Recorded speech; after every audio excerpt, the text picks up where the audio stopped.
Low Tier City 7, Day 2. It's all singles today.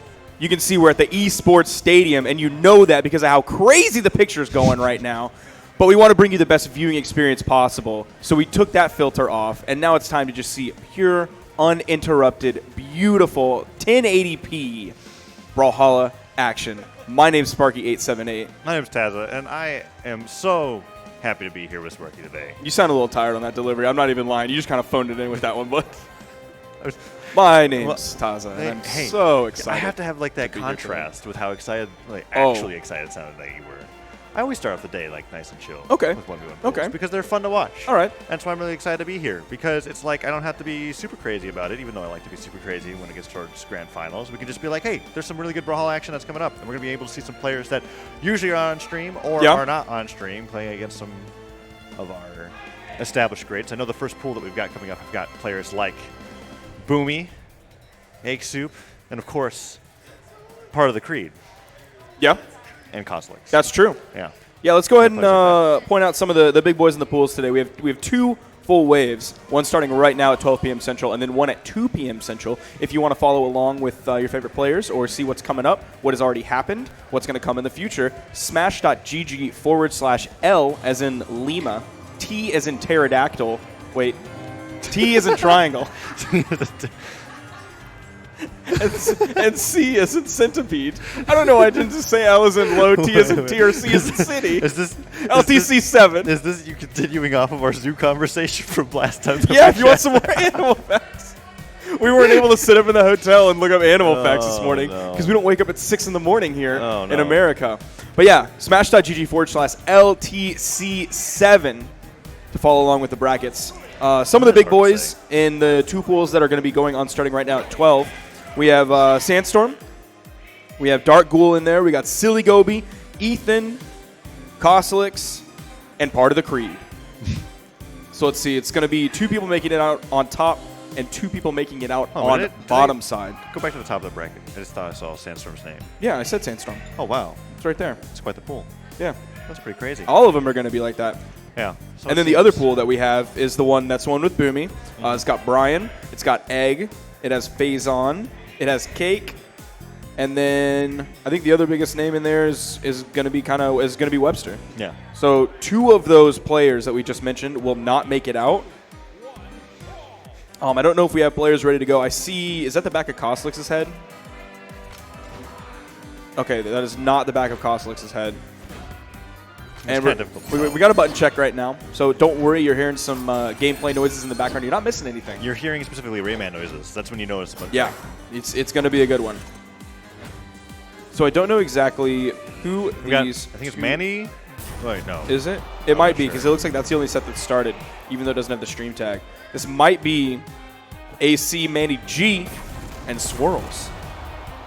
Okay, so it's not the people that I just said. This is going to be Sunshine and Isaac. Trying to find them here on the bracket. I do not see them here on the bracket. Don't have to worry about it. We'll be fine. We'll take it as we see it. Oh, I see them there. They're right there on the bracket. Oh. Who are they going to go up against when it comes to the winners? They will be going up against, after this set, the winner of this will be facing the winner of Sandstorm and whoever he plays against. So likely Sandstorm. Likely Sandstorm. So winning this set, you go straight into the world champion who has not been fully defeated on land in singles since November. Fully defeated. Could be Low Tier City. Happened in twos. Yeah, it happened in twos. Might happen in singles. Miami Dome's going to be game number 1, and he's actually sticking to the Rayman, going up against the Surrey. I'm very excited to see. Yeah, we have a Rayman. Let's go. So we have, is that Sunshine? Yeah, it's Sunshine and Isaac. Sunshine and Isaac. Isaac on Rayman, Sunshine on Asuri. Opening up with some Gauntlets versus Guitars matchup. We'll see how they play these matchups. Typically, we talk about, oh man, just punches them straight in the face with the side stick. I think the Rayman side stick goes farther the longer you charge it. Yeah. Minimum charge time is actually, it's so quick, and you don't even have to really charge it that long to get max range. It's not like you charge it a third of it, and it goes a third of the way. You charge it half, and it goes half of the way. Like, you can charge it up so quickly without fully charging it. And we saw that right there where it was like point blank, just smacked him in the face with the fist. That's actually, Works out pretty well. I think it's an amazing signature. Ooh, but to the down sig. Neutral sig from Sunshine. I'm liking the footsies that we're seeing from both these players. Lots of chase dodge follow-ups, lots of recoveries, and there was the further charge on that side sig, right? And using the helicopter powers of Rayman to be able to go back, and then the read saw it coming out? What was that for? Well, he got punished for it. He definitely did. In the long run by eating that side signature from Sunshine, even though it's getting a little bit cloudy out here in beautiful Arlington, Texas. Did you see what happened There with is Louisiana? sunshine in Miami Dome. Did you see that the Barry's now a Category 1 hurricane? Is it really? Yeah, it is. Yikes. According to Twitter. I hope you're doing all right, Mom and Dad. Yeah. Anyways, moving forward to this. Oh, side sig actually catches him and brings him all the way to the right side of the stage. Falling side air into neutral sig. A little dash forward. Jumps afterwards, doesn't get pick up the weapon. Ooh, the top side of that, Yeah. clipping Isaac. I mean, that neutral sig's got a lot of mobility, but Isaac taking that ground pound on the way down. Sunshine's in a really solid lead. It was looking good for Isaac at the start with some of the signatures that he was using, but really those are the only moves that have hit, besides that punch in the face just there. In fact, everything that Isaac's hit with is basically a punch in the face, whether it was side sig on gauntlets or his unarmed Sair. So with these two players, we know a couple things. We know that they're not brand new players. Like, this is not the first time that they're picking up controllers, because we've seen gravity cancels. We're seeing fast falls coming out from Sunshine. And, I mean, Sunshine's at 3 stocks right now, while Isaac is on his final stock. Yeah, as Bruce is looking, Isaac still has, I guess, oh, nice little cider thing. When it comes to... And he knows how to taunt. He does know how to taunt. We've seen multiple taunts coming out from Isaac, which is actually the most important button on the controller. The most important? Yeah, it's the most important. What's the second most important button? I hate when people ask me questions like that. I hate it. Why? Why do you hate that? It's like when you say, oh, this is probably my top 3 movies of all time. Well, what's the other 2? What's the... Just shut up and take the comment and move on. 172 damage.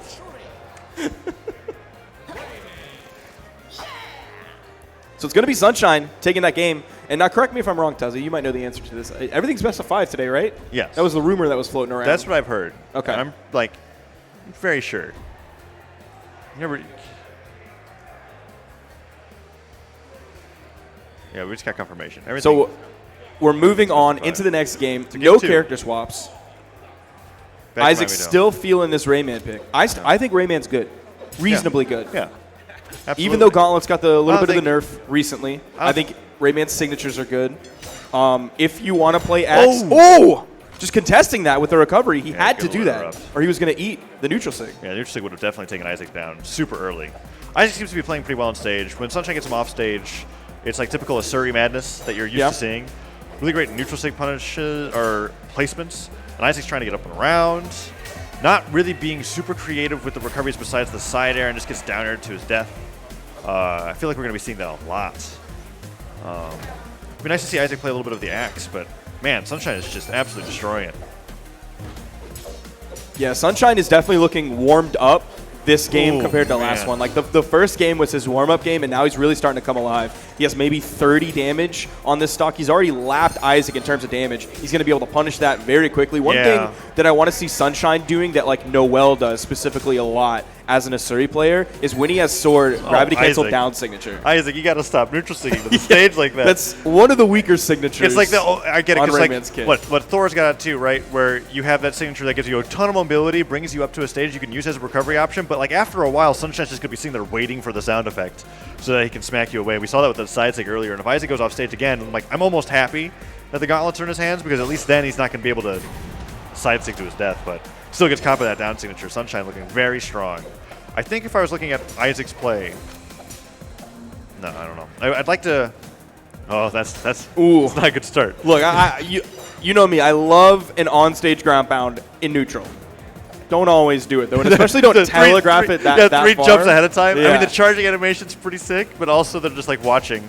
Sometimes you'll catch someone just like thinking, "Oh, this is so easy. I'm gonna punish it," and then they get hit by it. I think it has a place in 2s as well, because like if you're casting it that long, your teammate could look at it and like try to hit somebody into it. But in 1s, it's definitely very difficult to get that to work. And a 3-stock, it's on the verge of happening. He dive kicks once, and Isaac can't even make it back. No dodge. Use a 2-0 lead for Sunshine. Less damage than before. That's sub 100 damage. Okay. Yeah, Sunshine's definitely warmed up now. He is totally warmed up at this point, and you're seeing some of the pitfalls of Axe coming out. longer startup frames, longer recovery frames compared to the Katars and the sword on a series kit. So a lot of what Sunshine is doing is anytime Isaac throws out a move, he's getting punished almost every single time. And that happens even more with signatures because it's even more of a startup time, even more of a recovery time. So Sunshine is just, he's punishing everything that Isaac is doing. And something that typical of signature moves that can be used as recovery tools often have a lot of end lag when the move finishes. Like Thor neutral sig, Rayman neutral sig, with both of those moves being able to send them so far forward and up. They'll spend a lot of time lingering at the very end to be hit. And we're seeing that happen quite a bit. Ooh, fully charged side stick. In fact, that almost just connected. Sunshine's got to be careful about the spacing of that move. We're now on Twilight Grove. Miami Dome is where Isaac's been having the most trouble. As we see, he's switched over to default Rayman Classic. No Knight Armor. He wants to be a Rayman purist. Coming in with the default skin, the one that you get in Rayman 1, 2, and probably 3. Yeah, 3. I played that one. Yeah. Rayman 3 Hoodlum Havoc. Well, there you go. I haven't played that one. I think that's like one of the only ones that I played. That one and one of the more recent ones that are just absolutely beautiful. Oh, yeah. Now we're seeing Isaac switch to kind of more defensive play. He's putting a lot of space between him and Sunshine, and Sunshine's just running him down. Yeah, Sunshine's still doing the same thing. It's just a little bit slower this time because Isaac's been trying to maneuver around Twilight Grove.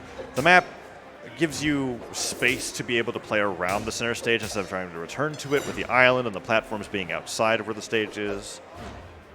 We see him use that recovery to try to catch Sunshine, but he's just avoiding all of the active hitboxes of those moves because they're last a very long time, but they can be very telegraphed. But like you said, that ground pound. That's the first move.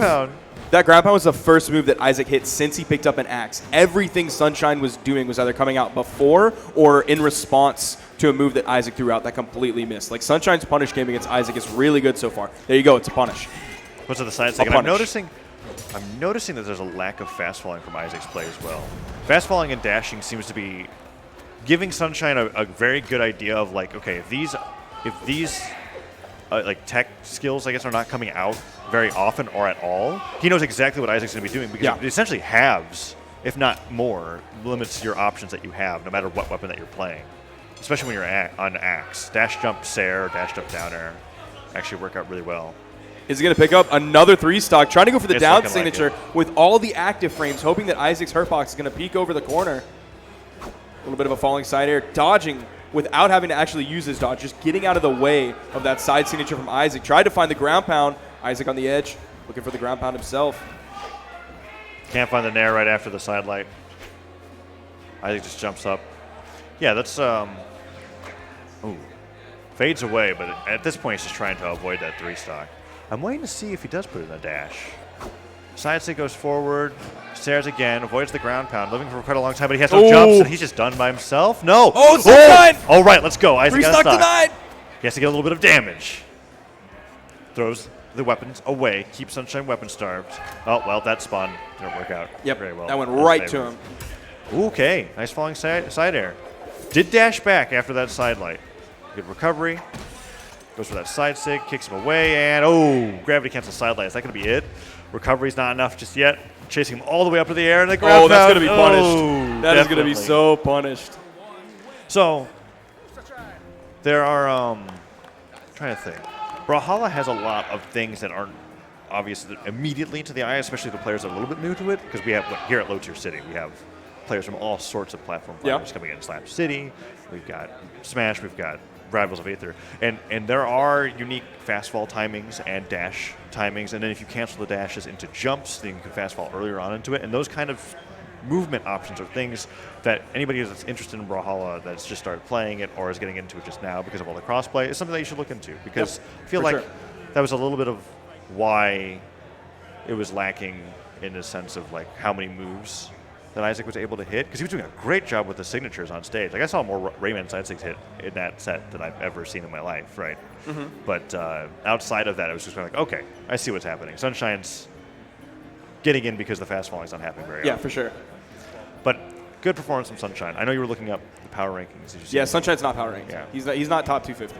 That's the thing about Brawlhalla, too, is that is that the level of play, like the general ceiling of like where a casual to a semi-casual to a competitive player has just leveled up so immensely over the years. That now we've got people doing things that you like originally thought was like only going to happen in tournament is happening on ranked ladder, like in gold or in platinum. Like level of play is insane. Yeah, it seems like everything like used to be here. Like this was the worst player in the game. This was the absolute best player in the game, and it seems like it's all just moved up. You'll still have some of the same like levels of discrepancy between the best player and the worst player, but everyone has just gotten so much better in this game that you try to play ranked and you just have to be better to do the exact same as you did last season. Right, exactly. And I think that's a great part of the community of Brawlhalla is how much they're getting better at the game. We see Ethan sitting in the back. Where is he? Which hand is it? Right there. Yeah, Pretty sure that's Ethan. That's Ethan. Let's see what set against? We have up next. Just want to get Strife. He's going to be going up against Ezap? All right. Ezap is that is Ezap. Sitting down. Last time I had to work with Ezap, I don't know what I was trying to say there. I don't know either. Well, we've seen the match that he's got coming up. I'm not sure what Legendary he's playing. I know that this Ethan's is probably going to be doing a winner's quarters match. Okay. Winner's quarters for pools or just to get for pools. So I'm trying to remember do they go into top 16 for singles after this, or is it top 24? We're going to find out a little bit. Pulling up the bracket right now. Waiting for the Wi-Fi to load. So it looks like how many people is that? Well, if there are 8 on the top and 8 on the bottom. It's top 16, right? 8 plus 8 is 16, right? Yes. That's what that is? That's right. Look, I said pterodactyl started with a T earlier. Yeah, so you did. You're going to need to walk me through some of these And you things. also were saying that, what was it, 2 times 2 times 2 is? Yeah, because it's 3 of 2. 3 of 2. It's 3 of 2. 3 of 2. It's just simple math, Tesla. Yeah, so the answer is? 6. 6? Okay. See, the thing is I have to stand by that argument. And now you're bringing it up publicly. Oh, like it's different when I'm an idiot in front of like you, Duke, Winan, Egg, and Creed and Boomie. Like that's fine. I don't care about that. Oh, you're saying that what I did now is like a great disservice? Well, yeah, it's a little bit. You're throwing me under the bus on that one because I have to stick by it. I'm not fake. Oh, I can't be fake. Okay. I can't go back on it. I think it makes sense. I think 6. Sometimes I have to make silly number tricks like that, like my hotel room. 314, so I think 3 plus 1 is 4. That's how I remember. Okay. Otherwise, it'd be terrible. I would never Except know where I was every going. time we've roomed together, you're always like, "What's the room number?" That's because you're there, Sparky. And then you forget and you always tell me how great your memory is. It is so good. I don't have to worry about anything it's the when I'm best rooming with memory. you. So we have Ethan here. 1v1 power ranked 8th. Huge. 8th. Okay. Yeah, he's top 8 global in 1v1, and he's 12th in overall power rank. Overall. Okay. And I'm sure that's just going to keep going up because last year he didn't have as good of placings as he is this year. Like he is so consistent in 2s this year. But in terms of placements, like at Winter Champs, like you're looking at my spreadsheet right here, so you can see the numbers go down in a good way in terms of placements. Like he started out this year at Winter Champs getting 17th, at Final Round getting 17th. Boom, March of Legends comes around, 9th, almost top 8. Spring Champs comes around, which 7th. is going to be on par with Winter Champs in terms of competition and more competitive than March of Legends, jumps down 2 spots to 7th. Then in Mountain Dew, the largest online tournament we've had this entire year, most likely the most competitive online tournament that we will have this year, he got 4th. It's actually crazy how it's just going straight up better results every time that he played, all the way up until Dallas. It had a little bit of a rough spot in Dallas, coming in at 13th place, and then a little bit of a rough placement at CEO as well. That has been the most competitive tournament this entire year.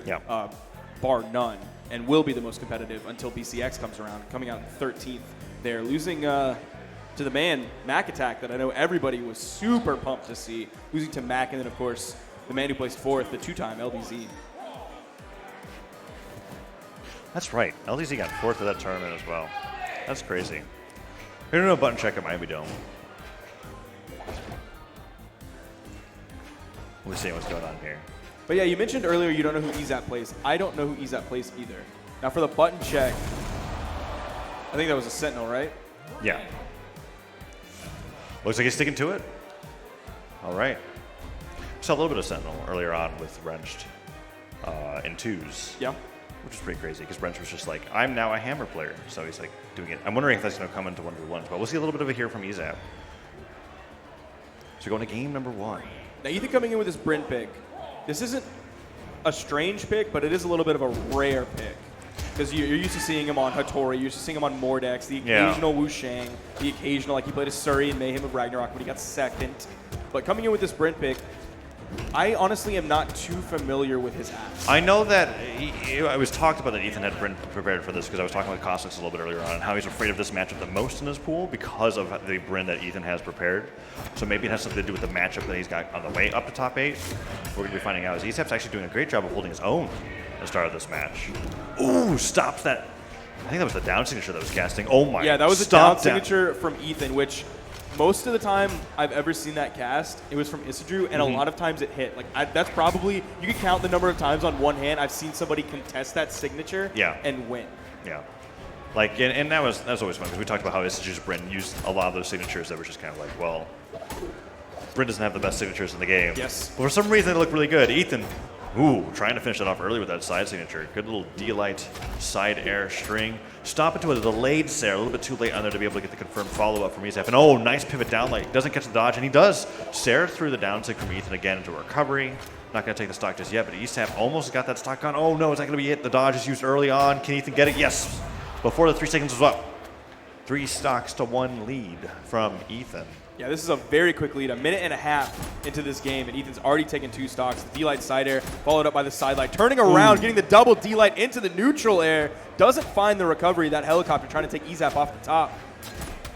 Down light Sair again, off the right. Ethan and is just running this game. It took a minute and a half for the first 2 stocks, and then 15 seconds for the final one.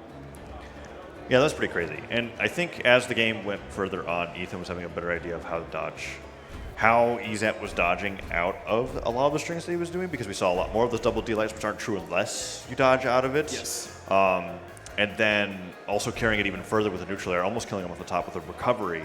Lots of just vertical spear strings coming out from Ethan. We were talking about, we haven't seen a lot from Ethan's axe, and we still haven't.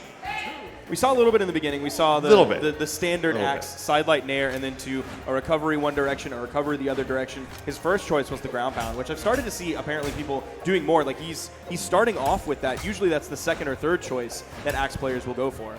Yeah, ground pound's gotten a little bit more popular as something to do off of side light, because a lot of times a player's first initial reaction will be to dodge in place. Yeah, spot dodge just for sure. to be able to get out of it to avoid what is also pretty common, which is side light nair Sair.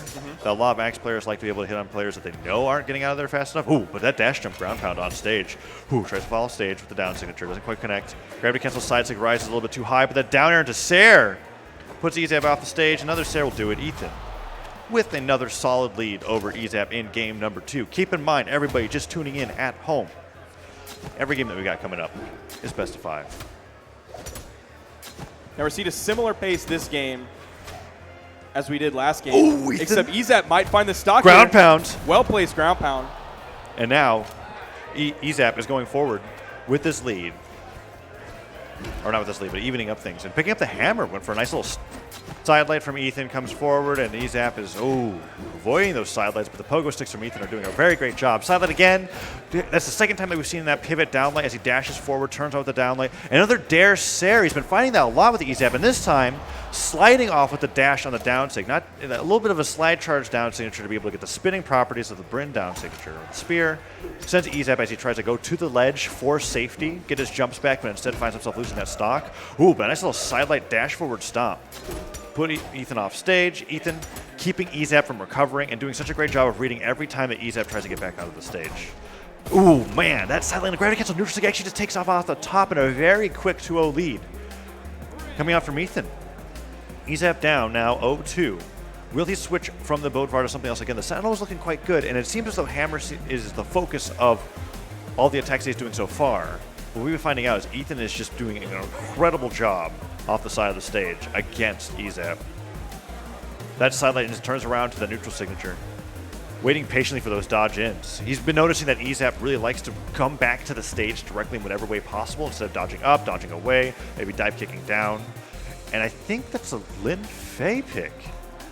So the Lin Fei pick coming out from Ezap in game number 3. Ethan up 2-0, sticking to the Bryn. First weapon comes up, and Ethan's already high in the sky, not even willing to go for a contest. Dive kick from Ezap's a little bit of a lead, as Ethan picks up the guitars and is now going in. Sidelight Nair ground pound connects quite well.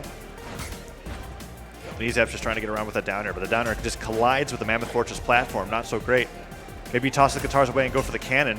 Ooh, Sidelight Stair puts him off stage. I know we see a little bit of guitars from the Sentinel, but I'm wondering how Ezap's cannon play is going to look because so far it's just been a ton of damage from Ethan. All right, nice wait. Nice patience with the recovery there after the neutral air. Ethan went very high up. Down sig Dragon comes down, hits the ground, and ooh, Sidelight Stair. No, a little bit too late on the side air on the cannon ground pound. Lets it cast all the way so that the impact bounces off the ground so that Ethan wasn't able to get an immediate punish off of it. But even off these chart signatures, that is the third time that I've seen Ethan do spear down air into side air, bouncing Ezap off the ground and comboing it into that stair to be able to get a finisher or an edge guard situation. Really great start coming out from Ethan in game number 3.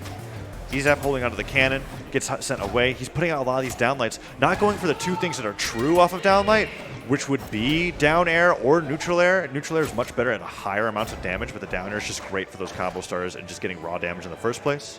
Goes for weapon toss, dodges through it, recovery comes down, and Ethan's looking for another 2-stock lead over Ezap as he stares him away. Everything's used, and he has to side air, and he actually recovers him into the spear, into a side air from the other side of Mammoth Fortress, into a second side air is going to be it. Ezap now down to one last stock in this pools match. Ethan has got 3 to play with, and it still isn't that at the point where a very heavy signature is going to be able to KO. Ezap actually has to find even more damage as that neutral stick gets just stopped by a very great down air, pinpoint precision. Pivots for that downlight, gravity cancel, double downlight into side air. Ezap starts it out, the flame doesn't catch though. And Ethan's being sent even further away. Ethan gets the 3-stock over Ezap. And now, a very solid lead. Or a very solid game for Ethan as we were sitting down. And temporarily joining me at the moment until Sparky gets back to the bathroom. Boomie, how's it going? What is this? What's up, dude? Not much. I'm pretty sure you're playing this pool, right? Yeah. Oh. I got like 3 DQs. So. 3 DQs? That's not bad. Who's the matchups that you got coming up next? Let's play Egg Super Brian. Not looking forward to that. Which matchup are you not looking forward to? Both of them? Yeah. Why would you not look forward to Brian? It's funny, but not fun. It's not fun to fight against Taros? No. Doesn't happen very often. You know, I know exactly what he's going to do, and I still get hit by it. That's actually an interesting argument for a few things where it's like, whether it's a single-player game or a competitive game, having the idea of like, well, I know exactly what's going to happen. I know exactly what I need to do, and yet sometimes I still get hit, and it's terrible, and I feel like it's even more frustrating because of that, as opposed to like having to learn how to fight against a player for the first time. Yeah, it's so sad. Yeah. And an Egg Soup. Is he still playing Fate for ones as far as you know? Yeah, I think so. Okay. Don't take him to Twilight Grove. Are you going to be going Petra the entire tournament as you did in 2s? Yeah. Is that the idea? Yeah. No Nyx? None of it at all? No Scythe? No Blasters? Nope. No? Dude, they put my tag on it. They nice, did. dude. Tampa Boomie.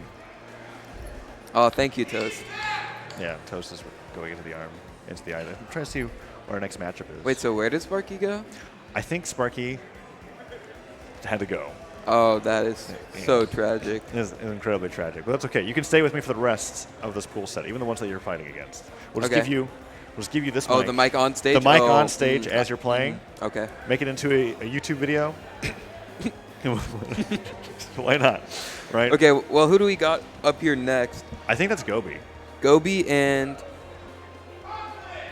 Dark Ghoul. Dark Ghoul. Okay. Okay. You'll be sticking with me. Although I see Sparky coming back. You know what? I'm just going to keep Sparky off the couch. You're going to stick with me through this game. Sparky can cast with the open mic. With the back open mic? there. Okay. Yeah, this is fine. Welcome back, Sparky. You to turn it on? No, it's not here. Okay, go back there, yeah. What? Yeah, like here. Yeah, I'm in such like a awkward position on the couch. It's like the seam right here. Yeah. Yeah, so unlucky. Do you want to like adjust? No. Time. No. Like it's okay. Hey, Sparky. Hey, what's up, man? How's it going? One thing that is extremely unique about this esports stadium here What about it? is that you can hear, I guess whatever setup is here, you can hear Yeah. it in the bathroom. Yeah. Oh, So I was able nice. to And it's stay actually up like- to date with everything that happened. And also, shouts out to everyone in the bathroom right now. What's up, guys? I mean, why We not? got the Brawlhalla action coming in right now for you. Who's our next? It's guest actually, coming and it's not even like light with how the audio is being broadcasted. It's like crystal clear. Like you can get like play-by-play radio like, commentary I on what's legitimately happening. knew what was happening. Oh, so you just heard the brutal 3-stock of Yeah. EZAP that happened early on. Which I'm surprised because the second I got up, Oh, that's You just let that happen to you yeah, twice? it's Moises. And Moises Sandstorm? and the world champion. wow. No words for that. Look, sometimes you just All right, gotta they're dap 'em up, banning. man. Maybe it's button check. Let's get into this. Swap the scene, boys. Oh, nice, dude. You can use that Ooh, now. there it because- is. Yeah, you don't have to have the I headset I on. might just stay here the whole time. This might be ideal. You can pull up a chair. Even when Oh, Boomie gets is up. this real? Why not? I think it's looking real. We got Dark Ghoul. No, it's button check. No, it's button check. No, Okay, it's definitely definitely button button check. This is probably like one of the Nice strangest matchups that you can have in Brawlhalla is Thatch versus Taros. I'm pretty sure these are two characters that don't get picked by anybody other than these players. And, No, and Terrace Brian. gets picked all the time. And I don't know Brian. what you're talking about. What do you mean? Thatch, on the other hand, you know. Terrace gets played picked all the on time by who? underplayed. Other Oh, than tell Dark them to Ghoul put in and Brian? avatars. Oh, No. that's okay. They got the names. They're halfway there. What do you think about that? About the Thatch pick? Or Yeah. about Thatch and Taros? Yeah, they both don't get played. Dark Ghoul, PS4 player. There's You no- think Taros doesn't get played? Yeah.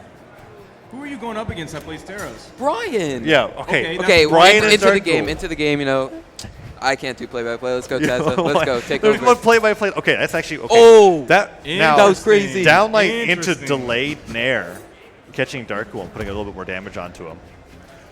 Weapon spawns, picks up the axe. I'm not sure. I'm excited to see some Dark Ghoul neutral signatures and also like the amount of times that he taunts after he gets a stock, no matter where he's at. That's gonna be really exciting. Oh no, pivot downlight from Gobi. Gobi's kind of leveled up with how he plays sword, at least in my experience in the recent days and ones. Ooh, silent a down air off the stage. Weapon toss doesn't hit. Dark Ghoul can't even make it back. Surprise visit by the mouse as he was recovering. Yeah, good map adaptation. Recognizing that he would go down because of the island on the right there. Yeah, the island can provide a lot of opportunities for a ton of crazy stuff. As an orb player, you should know. Yeah, I'm pretty surprised actually that Dark Ghoul throws his weapon so much because I don't really think of him as much of a hammer player like that. I don't know about that one. It could be something that he's thinking about specifically against Thatch. What do Maybe you it's just a think, Taros thing, because Brian does that too. Val? Oh, like weapon throw a bunch? Yeah. Yeah, I guess. Ooh, gravity cancel. I mean, you have two very large weapons with large throwing hitboxes, so it doesn't make not sense. It does if he mainly plays axe. That's true. That Yeah. might be true. And if he's not primarily a hammer player, although we saw him trying to get a lot of those side sticks earlier on. Oh, is that going to be for Dark Ghoul's second stock? Gobi. Yeah, Gobi out to a massive lead here in game one. Dark Ghoul just playing around the island. Oh, nope. Down sig was not quite going to do it. Man, Taros being sent flying. Ooh. But I'm pretty sure that might. Okay, nope. Wow. Lots of damage is being taken. That neutral air's not going to be able to do it because we'll have a toss down. Like, things are just hitting Dark Ghoul. Oh, The neutral he's hits. done. Okay. Dark Ghoul actually ends Silly Gobi's stock before he loses that stock. I'm pretty sure there's like 400 damage. That's exaggerating. Likely around Yeah, 200. just a bit. Likely around 200 damage. A lot of things will KO. Oh, Okay, good risky start. from Gobi. Yeah, Gobi's struggling really like a ton to be able to get this stock here. And Dark Ghoul's with his weapon throw game. Okay, Oh my. that down air is sending him so far. Okay. Oh, he's dead. Okay. Yeah, no saving you from a neutralite on that extended platform. Gobi up a stock. So he's priming his next weapon because he wants to pick up the sword. Like you saw him pick up the guns, Yeah. immediately throw them away, pick up the sword again. So the next weapon he grabs is going to be a sword. Tried to slide charge that down signature, Oh. another down signature. I think Recovery. that down signature is Oh, my. absolutely nasty. Yeah, Gobi's he's He is- going in. He's running away with this game right now. Oh, Okay. Dark Ghoul trying to bring it back. Down sig. Ooh, I'm surprised How that did didn't that hit. miss? Yeah, that was weird. Yeah. Doesn't quite work like Dude, a that thing Zuri. is so good. Man, Dark Ghoul just barely living, goes for that recovery, dodges away, waiting for a weapon spawn maybe on that island, but I think that's going to be the end of the stock really soon. Ooh, side more. air and Yeah, that's it. That was Great super finisher. clean from Gobi, honestly. He like Yeah, for extended sure. his stock so well. 650 damage. Yeah, I'm wondering if what damage was Gobi in on his second stock? I don't know. He was like it's like orange. Oh, yellow to like orange, yellow, right? yeah. So he Yeah. probably had like. I mean, he didn't do- 37 of that 237 was on that final stock or on that second stock, right? So that's like 200 on his first stock on a low defense character, laying into a Taros, a very high Yeah, you can strength see it right character. there. Yeah, It's so like that's mid-orange. 37-ish of that 237 was on the second stock. All 200 on the first. That's nuts. Sparky, I think I need to make you like a color and number guide because every time you say numbers, they're like so off. I don't think that's true. Orange is like 70. But Has that to be was, that was 70. between. I bet that was about 37 damage. Okay. Anyway, it's getting Maybe it into the was second game. 73 damage, and you just have the numbers. No, I don't opposite. think so. Oh! Expect more N6 for sure from Darkwool on this map. You think so? We saw one on Twilight Grove. Dude, Darkwool almost knocked me out of a tourney once using N6 on this Tournament, map. what tournament was it? I don't know. I think it was Winter Champs, the one I won. Oh. Darkwool always beat me. Oh. He's going for a lot of those dashboard weapon tosses, and Gobi actually just demolishes him for it after the weapon hits him in the face. Yeah, great utilization of the platform there. Getting that N-Light true follow-up. Oh, Ooh, side stick comes forward. He's really fishing for these signatures. Yeah, and I've seen that the hammer side sticks almost always only used gravity canceled right before he lands rather than as he lands. He's trying to catch the top of Silly Gobi to get him either grounded or as he's jumping. Oh, recovery. Just barely not enough. Darkwool could take the lead here.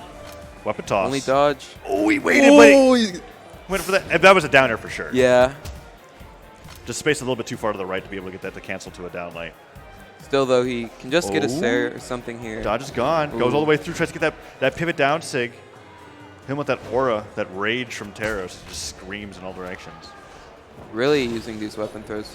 Oh, that recovery came so close. They're both so low. Okay. I feel like the first stock decides the game. Maybe not. I always forget. Is that Thatch neutral sig or side sig? That's neutral sig. Yeah. That's neutral, yeah. I thought That's the one blast. the side's just the one really big barrel blast that comes forward? Okay. And you can D-Light true into the neutral sig on guns. Really? Yeah. Magabob taught me that one too. Is that only at low damage? Ooh, there's a neutral sig from Axe. Yeah, it's at low damage. There's so many things on guns at low damage that are crazy. I mean, I don't know if you guys noticed, but Darkwool is running this 9 strength here. Is he actually? I did not notice Yeah, that. this is a big force defense difference. Each side air. move is doing so much damage to Gobi. Because I felt like Gobi was getting more hits in until I noticed that Darkwool got 3 and Gobi was already nearly dead. Yeah. See, this is like 120 damage right now. Okay. I'd go with, well, maybe. Now, You're talking on Gobi, right? yeah, on Gobi. okay. Now it's 121. Okay. Because they actually Anyway, oh! Big string from Gobi off stage. Derek, good for GCD light, ground pound. Darkwool made quite a little bit of damage though, and now Gobi could get taken out by a side air if he picks it up. Either weapon, really. Okay, Ooh. that's a side move. Not what I was thinking, but the haymaker is a great way to be able to end that out. And now Gobi picking up the sword, dodges through that weapon toss, waiting for the axe. And Darkwool's played such a weapon throw heavy gameplay against Gobi. It's working a little bit better here on Mammoth Fortress. Really does not want to take this first swing here. Oh. Ooh. Those ground pounds hurt. I feel like it's the best utilization of axe ground pound in any scenario is right after you get a sidelight in there. And that string did so much damage to him. Gobi nearing kill percent. I'm just waiting. Oh, that side sig actually really well placed for the dash forward because he was able to fall underneath the platform. And the down sig nearly KOs on his own. Will he go for the neutral sig finish? He likes that. Oh! This came so close. I know he's looking for that neutral sig. Oh, recovery hit. That's it. Wow. All right, it is a best of 5. I almost forgot. I was assuming that was a best of 3. That was... Now you saw at the end there with all That the was moves. an orange. Oh, With that all the hurt moves so that Gobi much. was hitting, it was still like 1 for 3, and Darkwool was still outpacing him in terms of damage. Yeah. Oh, you see Darkwool just reel back after that. Yeah. It's like, oh, nair recovery. It wasn't even the full recovery. There's like all those moves where it's hitting him as he's loading the gun. Yeah. But he got him at the one move that hits, or one move that counts. Game 3 on Mammoth Fortress. Darkwool, Justin White, and if he continues with those sidelight strings, that's really all he needs to be able to get with the axe. Tosses it forward. Oh, Gobi! My. Gravity cancel downlight side air. Try to follow that down air. Gobi is really fishing for these GCD lights. Ooh. And I can see why. My. When it works out, that's that much more damage that you're getting. And a lot of downlights on the ground. Oh, man, again with the downlights. So that's 3 so far at the beginning of this game. Oh. Went for the dash jump Very pivot. risky. Oh, Oh, what? I can't That believe dodge had to be pixel perfect. Stomps there. Oh. Connects that time. Weapon toss goes high, forces Gobi low. Will Darkwool go off stage with the neutral sig? No, just the down sig trying to catch him dodging onto the stage. Down air, weapon toss up in the that's air. good. Oh, it was so close. Gobi just managing to barely live. What? Oh, okay. Dash It had a jump strange grab amount of not force. Yeah, I think it hit into the weapon weird. throw. Okay. Oh, that's it. Yeah, that's Oh, more than enough. there's And the there it is. dodge. We were talking There's about it. Darkwool. And he holds it. First time the Ace out of stock lead. And it's gone from like game 1 where it looked brutal to game 2 where it was so close. And now Dark Ghoul is looking like he's going to be taking a solid lead as the weapon tosses are connecting, and Gobi's not getting the return damage. Okay, good dodge. Dodge through the downlight. Gravity canceled. Took Dark Ghoul off the right side of the stage. Even up the stocks. You know, one of the things with this weapon throw heavy playstyle is when you miss those weapon throws, it's very hard to regain tempo. And even now, I mean, he was pretty fortunate with that weapon spawn, but you can see Gobi start to maybe. Oh my God! Wait, that was so early. And I think there was a false sense of security that Gobi had when Dark Ghoul tossed the weapon up. And it was like, okay, well, I dodged the weapon throw. And then he picked it up on the way up and immediately recovered. Gobi wasn't ready for it. The slightest. That neutral sig is in close. Dark Ghoul is playing the mental battle right now, going for unorthodox options. And there is what we were talking about. That time when the weapon throw went straight through and it was so powerful that Gobi was able to dodge through it. A lot of damage came in. Oh, clash with the side light. Picks it back up. Oh, but dashes back into a down light. Good Sair, actually punishing Gobi for going for too many gravity cancel signature options. And we saw that with Dark Ghoul with the hammer earlier on, was side swinging a ton. Oh, can he make it back? He has a dodge. But it doesn't matter. Ground pound hits. But Gobi might as well be damaged enough to be killed by anything. That ground pound, or that recovery on the axe before just took Gobi off in this amount of damage. What was it? 70, as you said? No, it was not 70. It's not 70? Like that's right like, now? What was that, 85? Okay, that is like 70. Oh! Potential here for Dark Ghoul to finish this off. Oh, nothing. Okay, Gobi gets a Barely. little more damage. Oh, that's it. Oh, that's not it. It was so close. There. Gets a scoop. Still not enough. Oh, Dark Ghoul's Time to get bodied. Okay, that could still potentially get bodied. Is terrifying. Oh, the weapon toss goes backwards. Dash jumps with an air. He's just going for the neutral sig on stage. Oh my. Can't get there. Oh no, Gobi's going to get it. Recovery. Recovery's so close. Okay, downer gets it. Okay. 2-1. The whole crowd rallying behind him. Dude, this is the best of 5 in pools. You don't see this a lot. And the difference is that if this was a best of 3, it would have been done. Gobi would have been through, and it would have been fine. But the games have progressed to Dark Ghoul slowly understanding how to play this matchup. From getting 2 stocks to barely losing game 2 to convincingly winning game number 3. Gobi might actually get knocked out by Dark Ghoul here. And the taunts are coming out. So the mental game is affecting Silly Gobi. It's working so well. Not to mention that Dark Ghoul's neutral sigs. I mean, they're not. Oh man, Gobi's doing the gravity cancel downlights again. Although it started off really these dodges from Dark Ghoul are punishing him so hard right now. Yeah. But Gobi opened up last game almost exactly like that. That's true. Doing a lot of blasters work in the beginning. Ooh. He is really fishing for these signatures and kill percent. Ooh. Oh man. Almost all gravity canceled. Down he is recovery. Struggling to find his footing right now. Dark Ghoul. I like what the adjustments that Gobi's making, because you were talking about fishing for the signatures when he had enough damage to be KO'd. Now going for the standard things like delayed recovery. Oh, and now just these dodges. Laddering up with recoveries. And yeah, Dark Ghoul's dodges are actually just going everywhere in Silly Gobi's favor. Dodging back, waiting for a weapon. Gobi keeping him denied. Tosses the blasters away. Doesn't even want to go for downlights anymore. Just confident with the sword. The patience on that side air. Oh, Dark Ghoul. He finally finds something. I feel like that neutral sig would have been enough. Oh my gosh. Gobi is relentless in game number 4. Dark Ghoul now with a stock left to his name. But he's not out of it yet. Picks up the axe. Side sig. I'm waiting for that move. Oh. I don't care how slow it is. But Gobi's just applying a ton of damage. Dive kick, ground pound. No, just goes back to the stage. Doesn't want to risk it. Gobi was ready probably to nair it. Dive kicks him away, picks up the hammer. No falling side air, and the neutral light puts him off the side of the stage. Oh, the down sig on the way back. The swing towards the left. Connects. No neutral sig hits.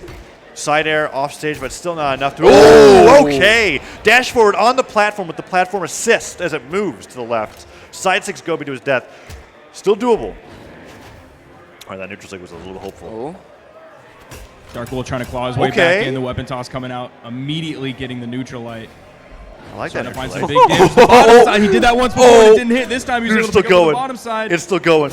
Neutral sig in a down air. Another down air. Oh, if he gets a side light and air and a ground pound. There it is. Where's the ground pound? It's so close. A well-placed recovery here will be able to take out Silly Gobi. Dude, he needs to pick up that hammer again. Okay, now anything will do it. Stops there. Oh, the down six came so close. Oh.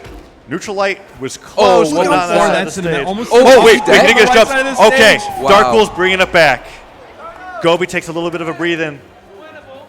Didn't Darkwool win a game like this against Moises at final round? I think so. Yeah. Sorry, I think I know, Moises. so I know exactly what you're Just talking bringing about. up true history, brother. Ooh, he dashes forward, but no, Gobi Oh. gets there. Oh, no, that might be he it. Can make it. He can make it. His recovery Oh. still. Chase dodge. Great patience. Picks up the axe. He immediately beelines for that weapon spawn. Oh, he did go for that side air. There's Gobi was trying to punish. Maybe a side stick Okay. from Gobi. Down airs are okay to get hit. At this point, he's just to avoid the gravity cancel down sticks that Gobi's been using a ton. Has him on the side of the stage. Oh. That stare was perfect. He does not want to challenge Darkwool off stage right now. Darkwool gets the recovery.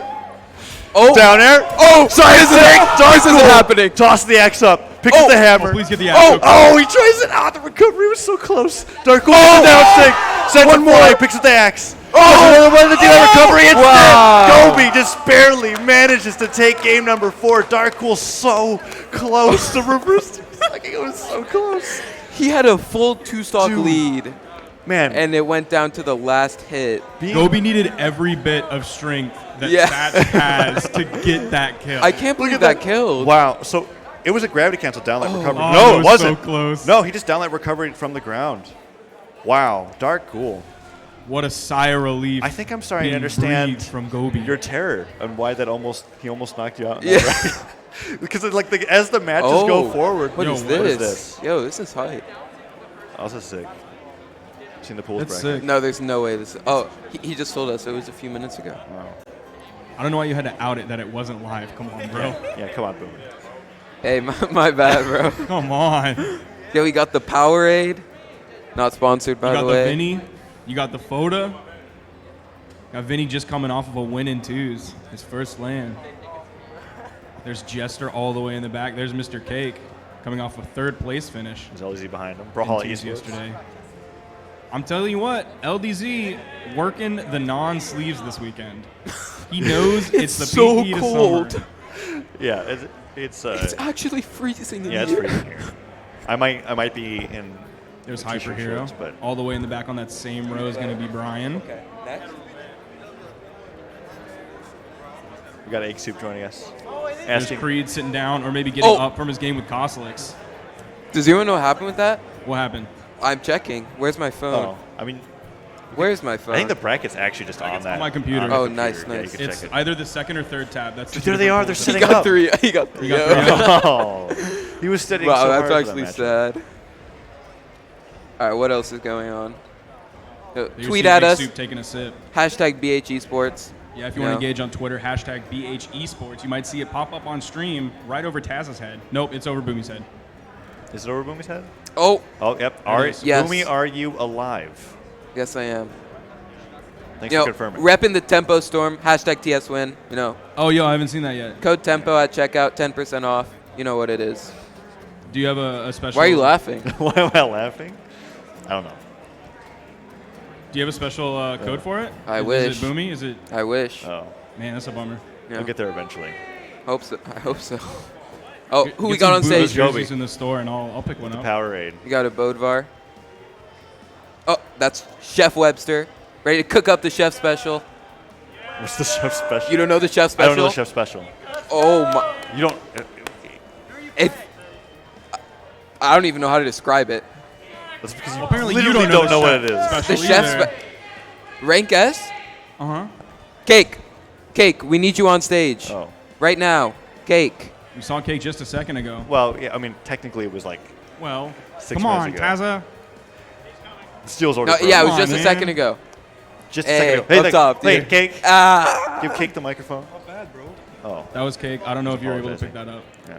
up. Yeah. So you got Webster. Who's he up against? Cake.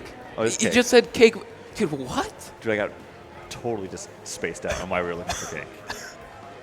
Don't give me that look, Sparky. Yo, I'm not- what's I'm up, not. John Webster? I'm on your team.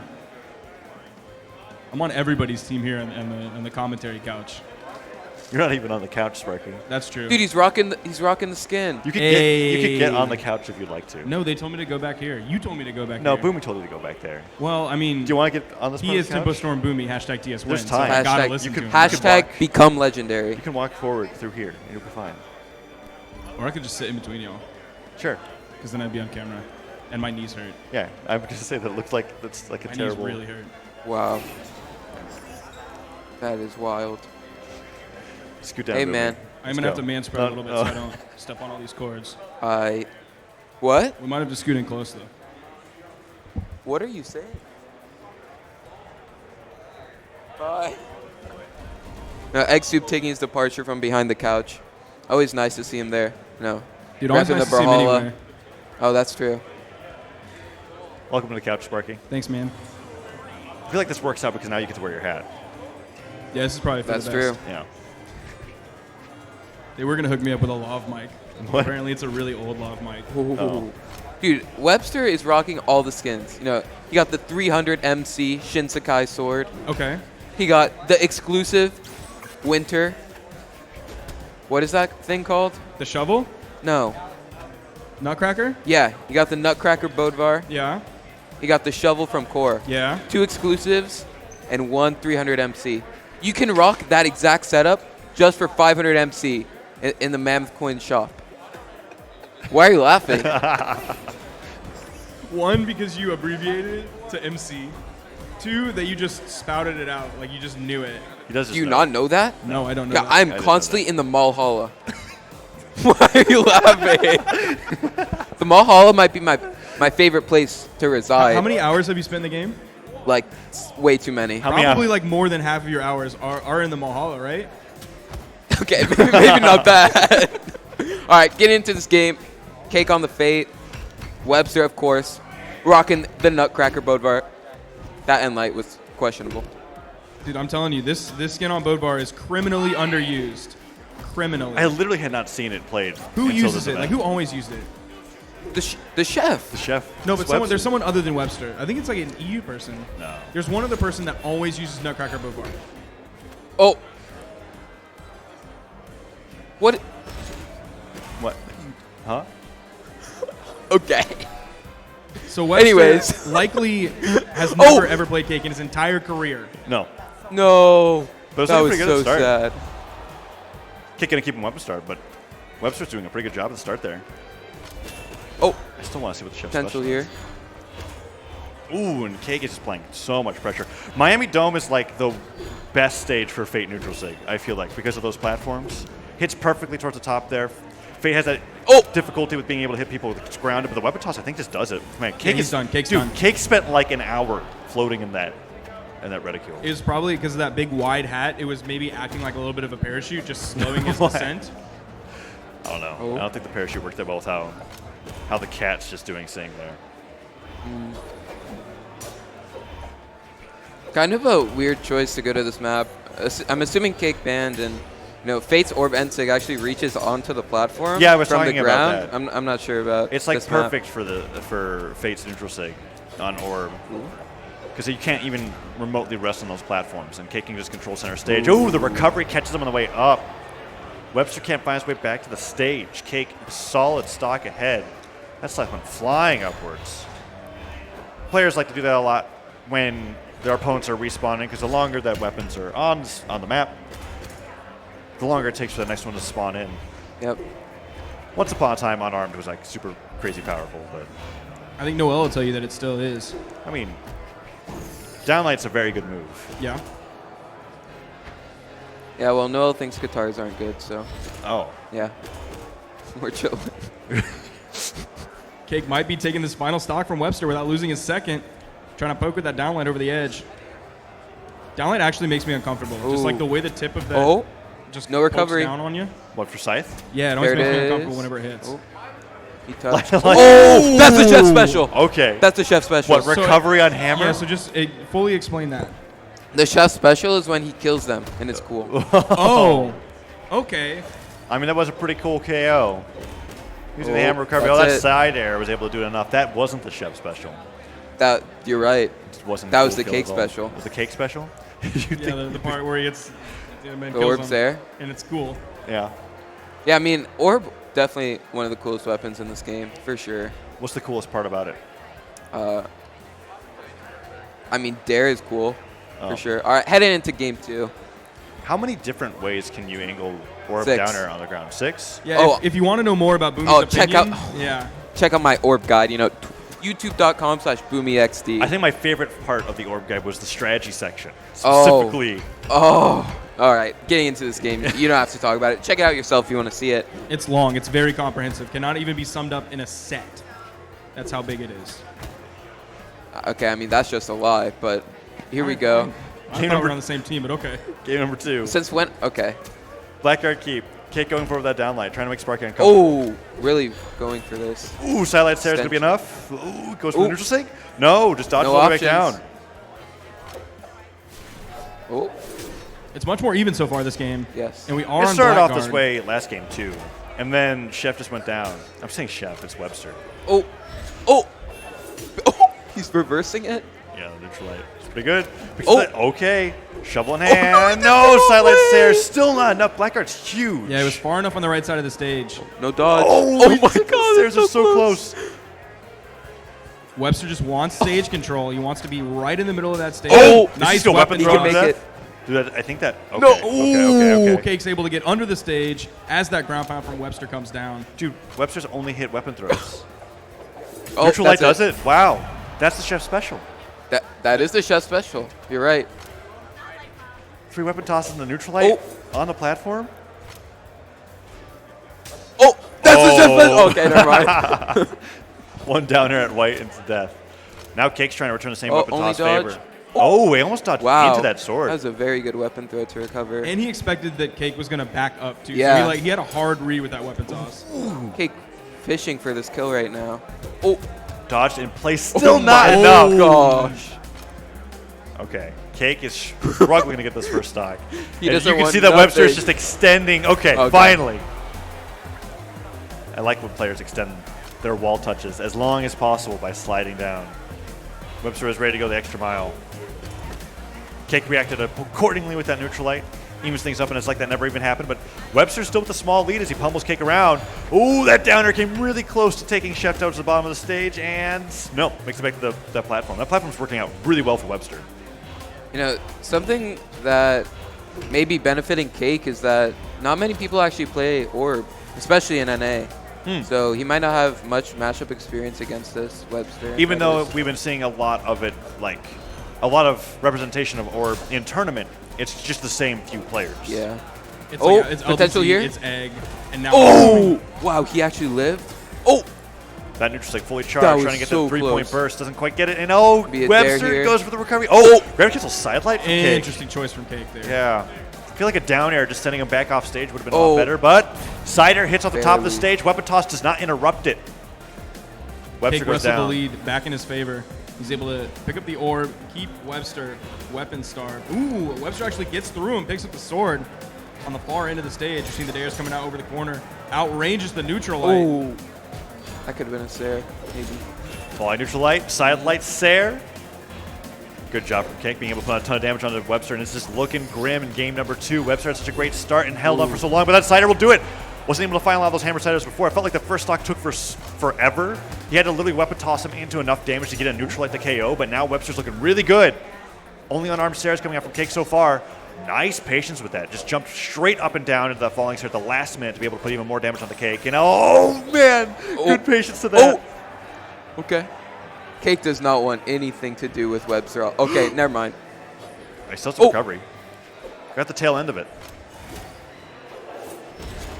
Scythe's gone now. Cake Ground very close to pound? closing No, this doesn't out. go for the orb ground pound. Just supposed to go for the down air. I was surprised he bounced the dare off the side of the stage, but you're right. It feels like Cake doesn't want to fight Webster off stage. Besides that one ground pound that And hit. that's sort of like this game. Because the other games, he was kind of doing that a little bit more. Oh. Got lucky No with that fear neutral from light. Webster. Oh, this is it! The ground pound is so close. No, the dare hits the. There it Oh, is. Cider Oh. comes out. Cake takes a lead 2-0 over Webster. 705 Wow. damage. That's quite a bit of damage. Wow. That's kind of insane to see that happening in a singles game. We're so close. Dude, that would have been incredible. He can do it again. Can he go back to Blackguard Keep? That looked like a really strong stage for him. Either Blackguard or Twilight Grove, I feel like would. Well, no, Cake does really well. You in see Twilight. that? That's the Shin Sakai sword. It's all glowy and stuff. Yeah. Yeah, that's it. He's been That's using why it it's the entire 300 time. MC. Oh, Cake snoozing on him right now. Oh, I don't know. my. I think he's thinking. He's thinking? Yeah, that's the gears turning inside of Cake's head. Well, yeah, that wasn't exactly the easiest game number 2 that Cake's ever experienced. That's true. Maybe wondering what maps they should be getting off the table with, or what maps he wants to go towards. What's the last map that Webster's going to ban? Is he going to take out Mammoth? Ooh. No. Shipwreck for sure. You can see the Shipwreck look on Falls. Chef Webster's face, figuring out the ingredients for the recipe for the chef special he's going to cook up this game on Shipwreck. I'm super terrified for Webster because of the orb down air on Shipwreck can just like take the entire Ooh, wall. no dodge. Oh, and it's Oh still my going. That gosh. is rough. That is like vintage Scythe. Very hard to recover against Scythe on this stage. Oh, zoom in on the thing too. Shout out production. Oh, okay, it worked, but I guess. Oh no. Toss the hammer down. Down light. Ground pounds. Even more damage on the Webster in game number 3. Starting to come back a little bit with the sword. Oh? Other side light. Ooh. Nair on the way back from the stage. Tossing the weapon straight through Cake. A little bit too close. Weapon will just go right past you. Wow, he is really Oh, bringing man. it back right now. Because the hammer stomps side light or stomps Sarah will put on a ton of damage on the Cake. Oh, that dodge was Nair so hits. good. Goes for a second Nair. The sider's not going to be enough just yet. He can make There's a it. dodge. Recovery still recovery. active. And Oh, he's dead now. just kicked away. No chance for him to be able to come back. And Cake just watching them fall past Shipwreck. So you talked about the orb down air. Cake hasn't even had to worry about that yet. He Yeah. hasn't- He did a pivot. Well, I was thinking because the wall. fast fall Scythe down air on the left side, Oh. but there hasn't been really hardly any edge guarding yet. Yeah, I didn't even think about it. Because Webster's been recovering high, and Cake's just been punishing that. And Boomie made a great point about how difficult it is to recover against Scythe on Shipwreck. And Oh, if he is wow. forced to go high all the time, wow, that was actually a great KO. That was a really dominant stock 1, and Webster just evened it up immediately. Oh?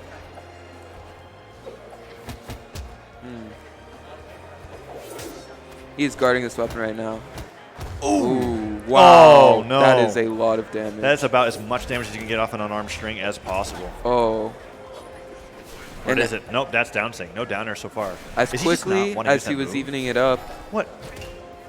what is going on? I don't know. Cake's Oh. like trying to find the lag attack button, and he's just using his signatures instead. No, on that last one, he was expecting Webster to come up, dodge through Ooh, the possible that was- incoming down air that Cake would have done, the Right. edge guard that you thought was coming. But that's not what happened. Cake was going for the read on that, expecting the dodge through. He could pick up with that down signature. Oh, man. Cake. Nice little neutral light. Trying to get even more damage on the Webster here. Webster on the last stock, potentially, of this match. Scoops Cake away. Oh, stomps there. Okay. Did he get the weapon toss? Ground pound? Anything? No. Cake just manages to recover straight back to the stage. Neutral light will unarm him, but does it mean enough? Nice. Yes. Okay. Nair's through. Webster's keeping up. Can he finish it off with the chef special? Of course he can. Hey, question is, will he? Oh, All right. ooh, Good misses the start. dash input.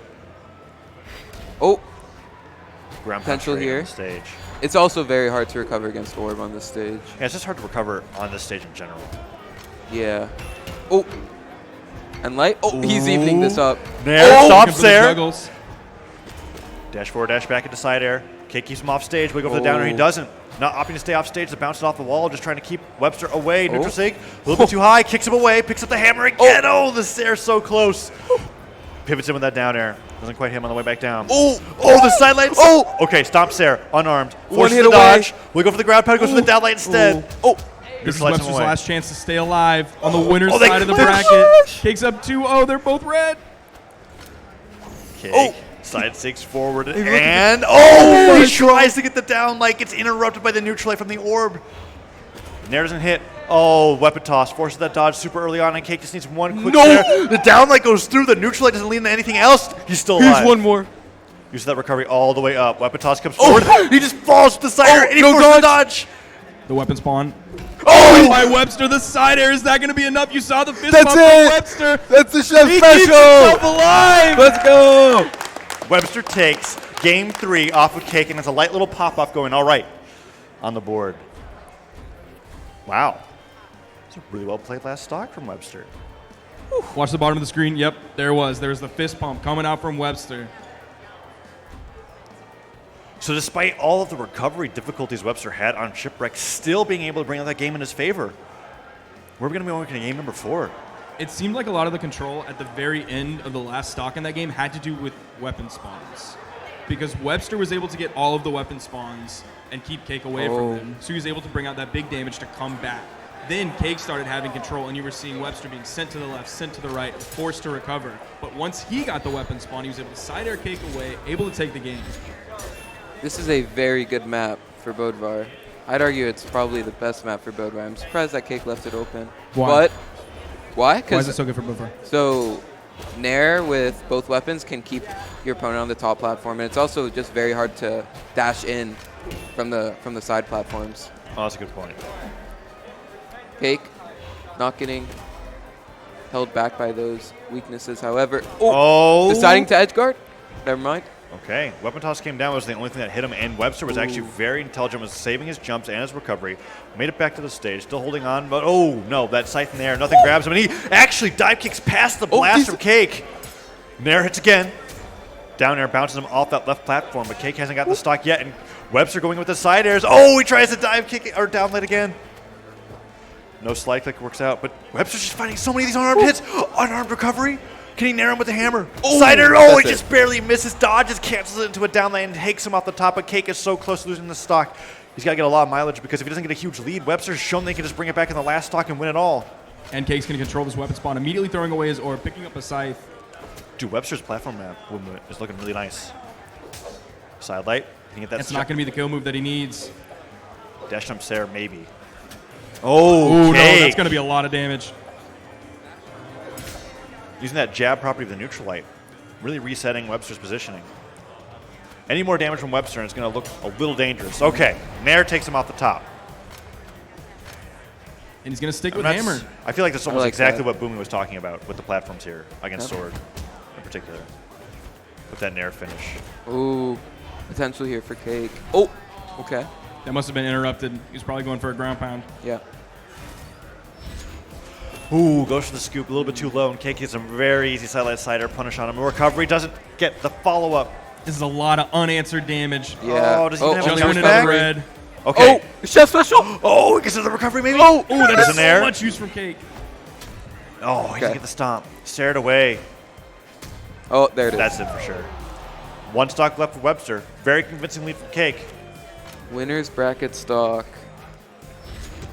Cake really doing lots of work with this orb here. Whew. Okay. Ooh. Throwing out so many he's going. just all of a sudden.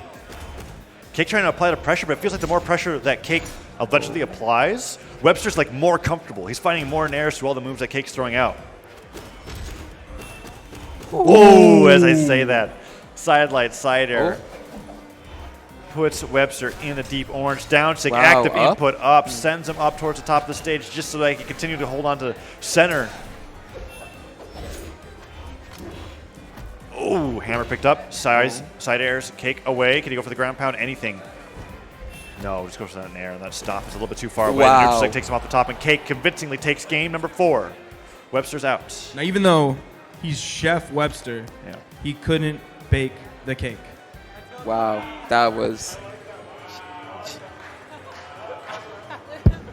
Chef's my boy Gobi back there. It's okay, Boomie. It's all right. Did you say it's all right? You'll have a match soon, and you'll just please you'll get me be able to off. Forget it. You'll be able to forget all about it. Okay. What? Thumbs up. That was a good one. You just. That Good is one. Okay. That was a good Anyways, one. I'm looking at the matchups on the laptop next to you. We got Sandstorm and Gobi, and we got Ethan and Koslix. Koslix. No part of the creed. We have unfortunately. me and Egg Soup and Phazon and Cake. All right, those seems to be the next 4 matches that we'll probably have on stream. Yep, those It's are all at Who is Sparky. top 32 Sorry, matches. Sparky, I don't know your Twitter. It's kind of messed up. It's okay. So these are all top 32 matches. Winners, quarterfinal, qualifiers, semifinals on the bracket. Smash.gg/LTC7. Boomie, where can they find a good tutorial on how to play Orb like Cake? Hashtag BHE Sports. On my YouTube channel, youtube.com/BoomieXD. It's the most recent. Yep, Most recent guide that came out. most recent guide. Yeah. You'll find a lot of content on there, not even just orb-centric. You'll find a lot of various forms of content on there. That's true. Various forms of content. No. All sorts of content. While we're here, let's shout out our sponsors: Bagel, Smash.gg, Oh, and the Astro, egg replay. and of course Blue Mammoth Games and Ubisoft. Shout out them. We're getting the egg soup replay in the middle of the shout-outs. Did you shout Bagel? Of course, I shout out I didn't Bagel. hear it. Bagel's Shout out fantastic. Bagel again. Follow them on Yeah. Twitter. 2 times. Kind of lacking on the Twitter end. Wow, that's kind of messed up. I speak the truth. Oh, I got you, Toast. Don't worry. You know, while we're shouting people out, shout out Tempo Storm. Hashtag TSWin. Check out Tempo Storm. Tempo Storm shop. Code Tempo at checkout. Buy some merch. Why are you laughing? This isn't your stream, Boomie. It's not like you're on stream at home. That's fine. It's okay. You're totally cool being able to do If it. they wanted me to stop, they'd tell me to stop, right, Yeah, that's Toast? true. Yeah. Nobody wants you to stop. I just think it's funny. Shout out Bagel, Smash GG, and Aster once We again. got some other sponsors on stage. We have Wildcard. Yeah. Wildcard Gaming with Sandstorm, who just recently didn't win the 2v2. Once you started that, I was, oh no. Oh no. Oh, no. For the first time in a while. Wow, they really just left his. Yo, put an avatar on Gobi. Hello. That's okay. The Gobi base doesn't one is want it. weak. Is it weak? That's I like showing it. weakness. No, it's not. He's I busting don't out the think Lin Fei. Oh, right. You know, he's Those told all me play. not very confident about or not very sure what he's going to play this tournament. Well, usually he swaps between a handful of things, right? Yeah. Assuming this is real, not button check. I don't remember seeing a button check. They could have been button No, checking. this is last real. night. it's button This is real. Is it? Yeah, Yeah, this is it's real. definitely real. All right, game number one. Oh, underway. big cannon string Sandstorm starting off. Opening up Oh, with. is he dead? He's dead. Oh He might already no. be. No! Okay. Oh, That's that crazy. is a tilter Ground pound for into sure. Lin Fei Yeah, down I sig. like that. That's pretty I like crazy. that a lot. It gives me a little bit of the essence of Scythe down air and a ground pound, where like they will toss them into the stage. But Ooh, Gobi's just getting He's manhandled. running away with this game 30 seconds in. yeah, this is looking rough. Sandstorm's cannon is quite good. Gravity gets a down lane to down air. Side six just to be able to get off the stage and will ground pound come out again. No, just puts out the down six. The dragon Wow. tries to bite Gobi away. Down lane in air. Puts Gobi up further in orange as he's sent off stage once again. Oh man, why? They're not even hitting. No, Boomie is just in Wow. anguish. This is why Sandstorm has won. Every tournament he's ever attended. Hits with the side This six. is looking rough. This is looking rough. Now keep in mind, best of 5. It was looking rough for Dark Ghoul at the That's start true. too. And Dark Lots still of time to lost. adjust. He still lost. He did still lose, but he did get a game, and it got closer. Because I right mean- now, this isn't even Oh. close enough to justify saying that the game is going to be taken. But it could. Could change. This is Recovery. Oh, Still not enough. Puts out the neutral sig. Gets smacked for it. Another down leg comes down. The neutral leg does get the recovery. No. Sandstorm tries to return with the recovery himself. Toss the can away. Has the guitars. Neutral sig will be able to KO here. Maybe he'll go for the side light neutral sig. It's a really popular option for a lot of guitar players, even though it's not true. It's very fast. But no, just goes to the down lane instead. Gobi doesn't have a ton of damage on him right now. He just turned orange. True. he's 2 stocks behind. Well, there was the neutral Oh. sig attempt. All Now he's right. only 1 stock behind. Denying the 3 stock, maybe keeping the mentality in check. Like the down airs and the neutral lights. Ooh, good job from Gobi. Puts a little more damage on the Sandstorm and keeping him weapon starved. Side light, no side air. Starting to adjust to that explosive opening, but the down light recovery is going to take Gobi towards the top a little bit. He's still keeping Sandstorm off a weapon. Cans picked up. Ooh, dash jump nair. It's swat aside. Once again, nice chase dodge at that wow. side light, but the That's D-light nair, there's no dodging that. You're just dead. Definitely signs of life, though, at the end of that game from Gobi. Yeah, He's Would have once, found adaptation. 340 damage Yeah. throughout that game. once he was able to keep Sandstorm off the cannon, here it is. Oh. He did that so fast too. That's brutal. Cannon, one of the deadliest weapons at ledge trapping, for sure. Especially Lin Fei. Yeah, Lin Fei's down signature has a ton Oh. of utility when it comes to ledge trapping. Swords picked up, down air from Sandstorm. It leads into a decent amount of damage on the Gobi, playing as much with the guitars as he's been playing with the cannon, which is surprising. A lot of the times I see Sandstorm, when he picks these cannon legends, will just pick them for the cannon itself, but it seems as though he's developing Lin Fei's guitars to an extent. Gobi definitely staying much closer this game. Oh, that was good. I like that. Oh, and then with the dodge gone. No, man, into the neutral thing. It was good, and then the dodge was gone for 3 seconds because he didn't ledge cancel the side light. He gravity canceled the side light. So for 3 seconds, he just got annihilated. And we saw something like that from Sandstorm Ooh, at no, CEO, not the right? dodge. That's happening Oh, again. no, we saw this from him. It's still going. No. I feel like watching guitar strings just makes you depressed in an instant. Yeah, yeah. It's Oh, not even. it's potential not here. even- Okay. good Maybe recovery. not. Gets recovered again. Very No. close. No, guns struggle with killing past like where delay recovery, sweet spots. He throws it away.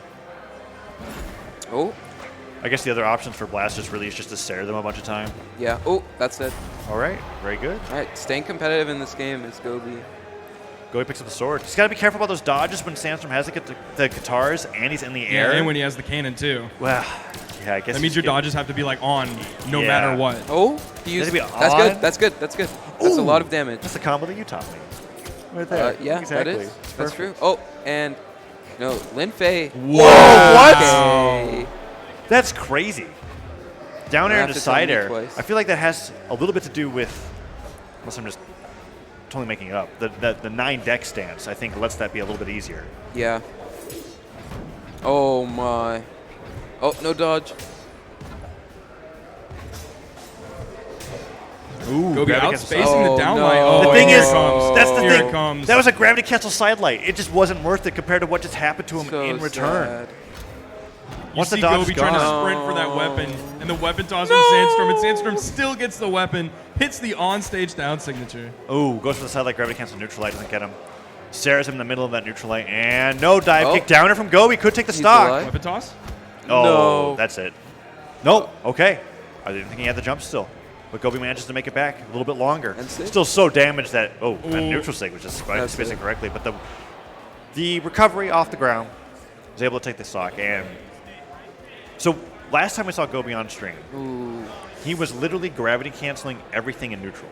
It almost Yeah, felt like. that's Whether it was not down okay. sig or neutral sig or guns down light or sword neutral light or sword side light, whatever it is. And sometimes the move even hits, and then Sandstorm just is like, well, I have guitars or cannons, so for the next 3 seconds, you're dead meat. Like, and with Thatch being as low defense as it is, I think Gobi has to adjust accordingly to Sandstorm, because if he keeps gravity canceling everything, yeah, sure. One time, it might work, especially if you get the hard read in neutral. Otherwise, you're just dead, and there's nothing you can do about it. That resource is gone. You're risking so much with that. And like you said, because it's on that in-air I mean, cooldown. that it's not like he's missing the extended attacks. cooldown. The gun side light hit, the sword side light hit, and then it was just like, oh well, once the move's done hitting, you're done. He's either have to get the follow-up after the opening, or just avoid using gravity cancel as a way to open up attacks in general, because Sandstorm's just too adept at being able to punish those dodge cooldowns. Oh no. It's happening again. No. Boomie, Yeah, it was red. I'm gonna need a different word of anguish from you besides no as He was you're watching red the guitar strings. in less than 20 seconds. Oh. You know, staying close range with guitars and cannon, not a good idea. He has the tools to be able to avoid it, but that was a gravity Yeah, he cancel gravity too. canceled that one too. Oh, okay. Maybe playing with his food a bit too much, Sandstorm. Ooh. But- Go for that neutral sig. Down airs him just barely off the side of the stage. Oh, Ooh, but the neutral light that will do it. caught him. Neutral light's such a great move for KOing towards the edges of the stage, particularly on cannon. That's one of the few neutralites that like is a potent kill move. But just because of the Right? of the travel, right? You can get Mm-hmm. it, especially with how cannon typically combos horizontally. If you catch them with the neutral light, especially if you gravity cancel it, it just sends them so far on its own.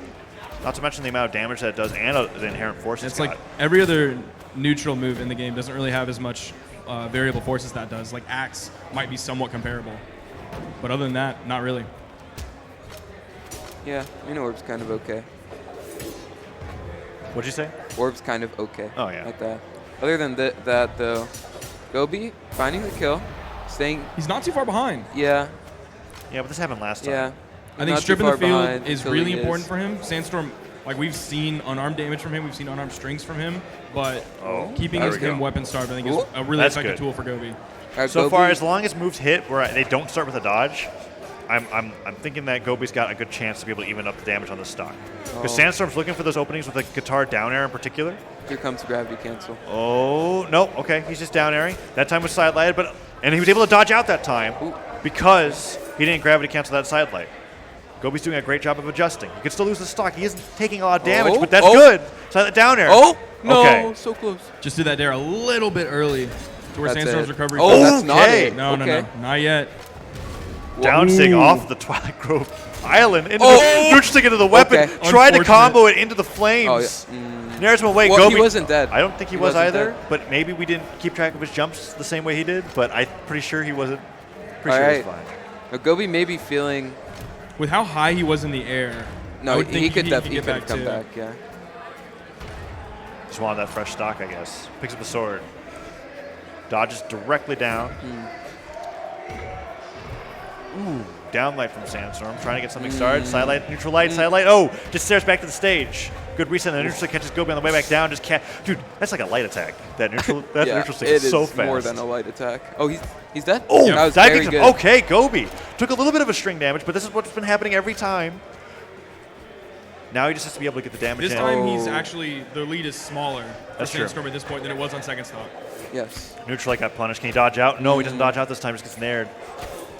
Oh, the neutral light doesn't work out. Oh, Nice need snare to more punish the than neutral that. stick, but he needs, yeah, like you said, a lot more than that, as that neutral stick nearly takes him out on its own. Sandstorm just trying to catch the Oh, landings no. as he's just dancing around his opponent with the guitars. This is game 3. Sandstorm's already up 2. Gobi's in the red. Oh, no recovery KO. Oh, Catches okay. him. Nice snare, and the neutral line on the way back down. Stop that side light from happening. Sandstorm used all of his jumps just to get around the area that Gobi is controlling. Oh. Okay, oh! Wall combo, Oh. so close. Side lights him, doesn't Oh. get him. Sandstorm's got to be careful. Oh, what can he do to get back from this? Okay, that's a good start. Avoid the down stick. The nair didn't go far enough. Gobi's able to make it back. He Twilight gets back Grove's to the middle platform. of the stage, too. Oh, he dodges down, but his dodge is gone. Just with a downer, but Sandstorm cleverly recovers to the right side of that island. Oh, there's So the punish close. with the D-Light Nair on the tidal wave. Went for it all with the neutral stick, and it would have killed Yeah. if it connected. But What a comeback, though. of course, the end leg of the move allowed for the downlight nair to hit. And does, And it does was- downlight nair on cannon ever stop working? No. I don't think so. Thank you, TWK. Yeah, I think it just always works. It's such a great finishing move. But like y'all were saying, once Gobi stopped gravity canceling so many moves, Yeah. the comeback was there. Yeah, it the started comeback working. potential was there for sure. And that was an interesting point of Gobi's play where we saw it work really well against certain players, but against Sandstorm in particular, who's such a dodge punish heavy player. Like it feels like once he sees a dodge, he goes like, okay, I can now play like this, and he immediately switches into that play style. And towards the end there, we saw him not being able to get as much. It's not Bagel. It's not Bagel production. It's Bagel. it's Bagel. It's bad. Shout out Two Bagel. Bs. Baggel. Yo, today, hashtag Lazarus at NNRemy will be competing in the hashtag BAG Sports Low Tier City 7 singles bracket. That's epic. Watch live at 3 Yeah. p.m. Eastern, On twitch.tv/Brawlhalla. or youtube.com/Brawlhalla or On Twitter. on Twitter or on Steam or on what else we got? I think it's on Taza? Mixer too. Oh, we got Coslix versus Ethan coming up. Who do you have for this? Have they played this year? Oh, they have definitely played I this have year. Ethan. You have Ethan? Yeah, I got Ethan. Actually, no. I take it back. I got Koslix. I mean, Coslix coming off a big 3-0 versus part of the Creed. Why are you laughing? I'm not laughing. I hate when Me you laugh. saying, why are you laughing? I love it. Drink water. Shouts to Bagel. Oh, Probably make should sure to drink water. Stay hydrated. Hey, don't advertise water on stream. You can't do that. We're Dave- not sponsored by water. We're not sponsored by water. Says No. the guy who's just plugging hashtag TSWin I mean, and you said I earlier. have. Are you personally sponsored by water? No. and Are you? And you plugged something earlier. You Water's said not hashtag a brand. sponsored. You said something. Oh, Powerade. That's what it was. Well, You openly said, and we got the Powerade hashtag not sponsored. I mean, it wasn't. No. So if we just say drink water, hashtag not sponsored, it's fine. So you don't have to say hashtag not sponsored. You just do. don't say hashtag ad. You do. You don't. All right. You have to confirm Anyways, it if it's true. You don't have to. Hashtag tell If us. you're TSWin. watching at home, we'd like to hear your Check thoughts out about this. TempoStorm.com.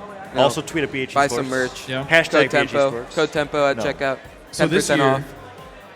both times that Ethan and Koslix have played, Coslix Ethan has came won. out. Oh, no, what? Ethan has won. You're wrong. Is it Mountain Dew? And it was at Mayhem of Ragnarok. That's epic. We've got the Koslick's camera, where he brings in the monitor so Yeah, close to Ethan his has face. not lost to Kosliks this year. Huh. in Is singles. this where it happens? Have they played on LAN?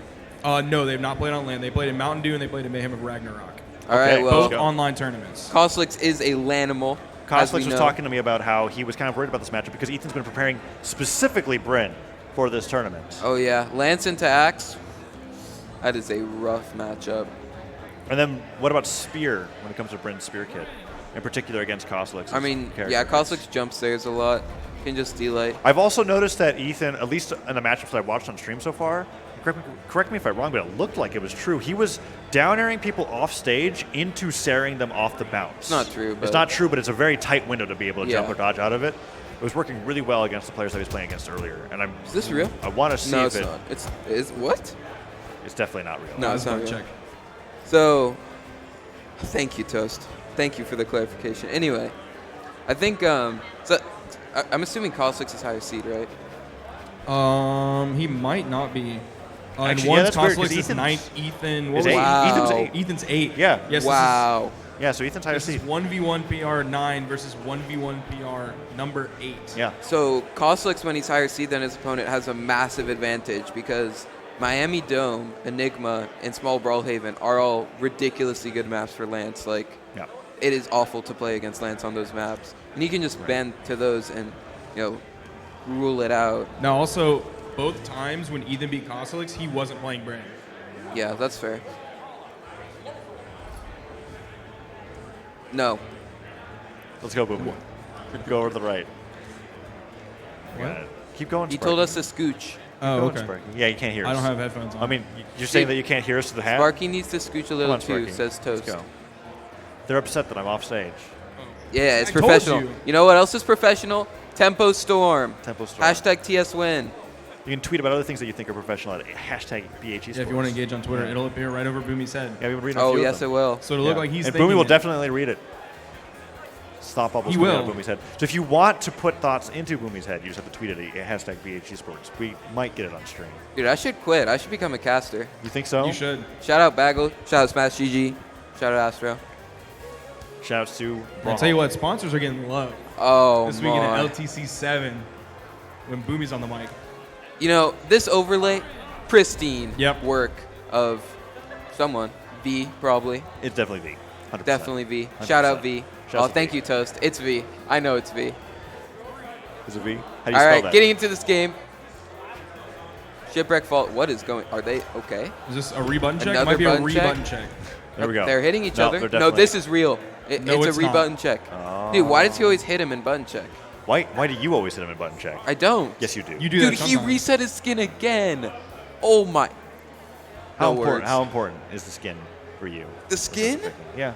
is perfect. Is it perfect? You need it to be pristine. No. You need to feel comfortable. Right.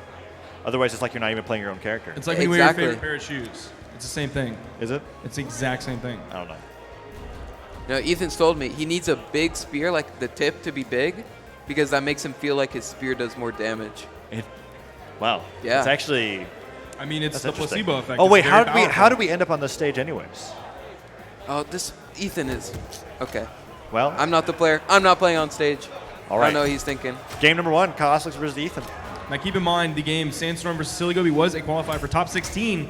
Sandstorm's top 16. Which could This start- is also a qualifier for top 16. Dude, Oh! Ethan's going in. He hasn't been touched. Lots of silent nairs. Finally, the nairs here- coming up here from Kosliks. Like as you said, Axe against Lance can be a little bit Oh. rough for the Axe, but Kosliks doing a great job of the down air into another very dare maybe. difficult to recover He just has to from wait this. for Is he that. going to be ready? Nice. Yeah, he's ready for it. Don't have to be Rayman with that down signature to be able to edge guard that. And that was like max range, too. Yeah. Yeah. Axe actually also has a very good matchup against Hammer. So, seems like a pretty good counter pick from Ethan. Oh, going for the sideline nair. Not connecting. Almost able to pick up that weapon again, but his spawn comes in. he He's is. able to pick it up immediately Oh. and side stick off Are you stage. going for another? Oh! Down is he- air? No second down air to the behind. Oh! He moved He's the dead. down sig and the Wow. recovery gets him, and Ethan's done. That was great coverage from Cosplay. Ethan had to go wide instead of going back to the wall because he would have gotten hit with that down signature. Yeah. So he was done either way because of that beautiful down signature from Kosliks. Yeah, a lot of Lance players might not think past, or a lot of Scarlet players might not think past the down signature when they put it out. But This could be Kosliks, big. the down lane, a neutral lane. Oh, That Lance neutral light is large. Goes for that neutral stick. Down light side. Air sends Kosliks off stage. Can Ethan find this air again? No. Puts on the neutral stick and Kosliks gets an easy punch, but the down air goes a little bit too low. Wow. Dodges right above his head. Side light. Oh, double jumps for that side air. Ethan is struggling to finish this stock. Has to go all the way one low. hit away. Oh! Down real deep with it. Dude, he does it every time. He still gets caught. Fully charged it. I guess Ethan was trying to hit the recovery, just misjudged the slide. Doesn't even pick up the weapon as it spawns, and Kosliks just smack him away. Okay, D-Light recovery. Ethan evens it up. But a really good comeback from Kosliks there. And you're right, he puts out that down stick so much, but each time, whether he slides it or just falls or goes a further distance, it seems to change just enough where it confuses his opponents. Good neutral light. Can he get the side light neutral? All right. Side light nair is going to be huge for Ethan. He could get that ground pound again, maybe, and put Kosliks in the deep orange. Trying to get those side lights, but Kosliks is just so ready for it. There's side light nair. Ground pound connects. Something that Kosliks has stopped doing is going for side light side air. Now he's really doing the side light nair, which he hasn't done for a very long time. Okay, down stick, a little bit too low. Ethan recovers high, but that means next time Kosliks is going to be ready for that high recovery. Maybe put out that neutral sig. Nice. But he's going to ban it. Side air gets him off the recovery. Ethan went for it all, and Kosliks was exactly ready for it that time. Game number 1 goes over the Kosliks in a very explosive game number 1. So close to going the other way. Yeah, I'm fully expecting a map adaptation from look at Ethan. that. Wow. Ethan tried to call his bluff and was like, "You're coming down, I'll go down too." Back to Brawlhalla? Back We're to going Brawlhalla. I mean, it started off strong for Ethan with the down air, but Kosliks seemed to adapt really quickly. And with the way that Kosliks was It's just so good for Lance. He just sidelights into death. Side stick gets a little bit of a pogo stick hit, but besides that, Ethan goes with a recovery. Weapon toss just stops it immediately. Falling nair from Ethan. Another nair. Kosliks bounce off the ground, but those weapon tosses downwards are actually giving Kosliks a lot of mileage. Side air puts him off stage. Will he go for the down stick? No, just goes straight for the side air. No double pogo. Double recovery instead. Ethan actually. Spot dodges right through that weapon spawn. Crazy down light. Into a down light. Maybe go for the down an sig? end sig? I was expecting a down sig off stage. Very good. That's enough on its own. Ethan's in the lead. Maybe he was smart going back here. Yeah, but Ethan started off in the lead last time as well. Kosliks evened it up very quickly, and then had that amazing hammer down sig to be able to end it all. Man, the dodges back and forth on top of these two players is incredible. Wow, down that's sig. 40 damage. 20 damage exactly? No, 40. Oh, 40 damage. That's a lot of damage. That is a lot of damage. What? Kosliks entering the orange. Another recovery. Ethan is extending a second this recovery. so well. Went for that down lane. Only an air burst troubles the recovery. Will take him off the top. Very good pivot from Kosliks. Kosliks after just manages to find those Lance recoveries on stage. This is how it looked last game. Ooh. Here it comes. Ethan unarmed against Kosliks' Lance has to be so scary. Kosliks dashes back, tries to find the neutral leg. Can he get the down lane? Double down lane there. He goes for the recovery. Very good option. From, Big lead. Sarah definitely wouldn't have KO'd there. The recovery was the best choice for getting the fastest amount of stock mileage as possible. Now Ethan is whole stock ahead. Kosliks stares him off stage. Another stare. Can he get a third one? D6? Oh, no, the down stick and a recovery. It's damage, but it's not the stock. Ethan hasn't got anything just yet. Every time Ethan has just put off the side light and neutral, Kosliks just walks back. I thought the neutral stick was coming up for sure. Interesting that he went for the reverse nair, delayed it. Wait, man, that is so that side stick. No fear. Ethan's getting a lot of damage. They're both using lots of attacks. I'm surprised. Another nair from Ethan. No. Back air does it. Kosliks is out. Wow. Ethan takes it with a 2-stock on Brawlhalla. small Brawlhalla. Wow. Maybe he knows something that we don't. Are we going back? We're going back. We're going back? Yeah. No reason why Kosliks would not want to go back to that stage. We're going back. Especially if he's able to Sarah him into the bottom part of the stage with Lance. Surprised. He was off to a good start and then just all crumbled. I think Kosliks is the strongest against unarmed. He's so good at keeping you off. He's dead. And Kosliks still went down for it. Wow. Just to add Let's see what insult to happened. injury. Yeah, so Ethan just down aired and didn't drift towards the stage. That was a 0 to death. Sure. This is going to be very hard to So how do you feel from. about Ethan? I mean, Ethan 2-stock last game. How do you feel about Ethan playing Axe here? Because last game was like mostly dominated by Spear. If he loses this, he may swap to a Tori. No chance for Mirage. No, he won't play Mirage. Full stock lead here for Kosliks. All right, neutralizes him away, picks up the hacks. A lot of these sidelights have gone good save. unpunished. It was Delay, excellent. maybe? Because I think he dash jumped to be able to get the fast fall for that stair to work. Oh, no, not again. Okay. Oh no! Gets him He doesn't anyways. get the punish and he's dead. Oh, that dare. If he would have hit Ethan- that down air, that would have been what he needed to get back into the Ethan game. off stage with Axe this game has been looking rough. Yeah. Down line to neutral stick still doesn't actually take out that stock. Koslik's on the verge of a 3 stock in response to the 2 stock that he just experienced. Wow. Nairs after Nair. Koslik's just continuing to get mega extra credit on this stock. He is spacing so well. Okay. Down sig will sig connect. will kill. 40 damage in the kill. I don't think it's 40 damage. You don't think it's 40 damage? It's at least 30 though. Unless they nerfed it. Not sure. I don't know. Someone get on a setup and tell us. Or you can tweet it to us at BHG Sports. That's true. Hashtag. BHG Sports. Sorry. Hashtag My sport. bad. Oh, dodge? Barely skirting away from that recovery. This is Ooh. looking Dash back neutral light. very hard for Ethan to recover from. Ethan's still doing a good job. I mean, like, until he gets... Oh. Okay, now it's a Weak hit. problem. The steam blast from that down signature is almost enough, but the... Ooh! Oh, Gravity cancel nice. silent. All right, it was bold. He You have to needed go it. for something. Yeah, I understand. When you're at that point in the game, Oh, Hattori? Maybe? we're going to find He out. was hovered on the Bryn. Yeah. Oh, I think the Brent's that working got really hurt well. So That was killing. bad. He has to be careful with the downers off stage. I actually think the Brent's doing He fine. reversed it. He's also, like, utilizing the signature kit really, really well. Not overusing the That's moves, so not close missing to too many hitting, of too. them.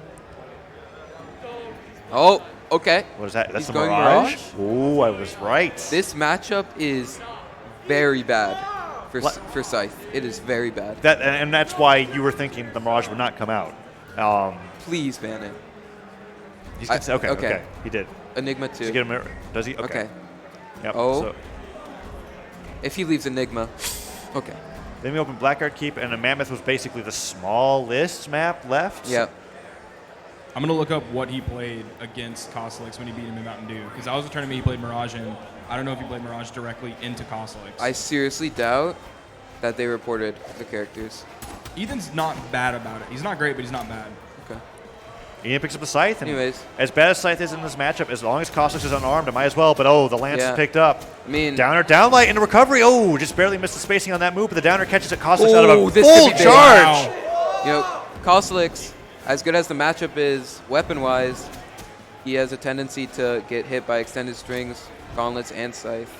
So, could be more of a character or a player counter pick.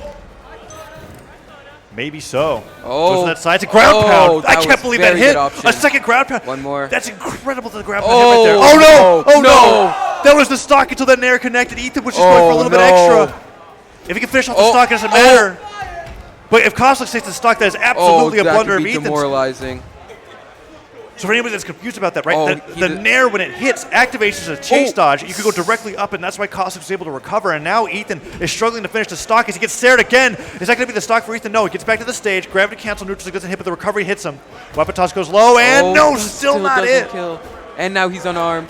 Oh, Kostelix is totally feeding off the there. situation.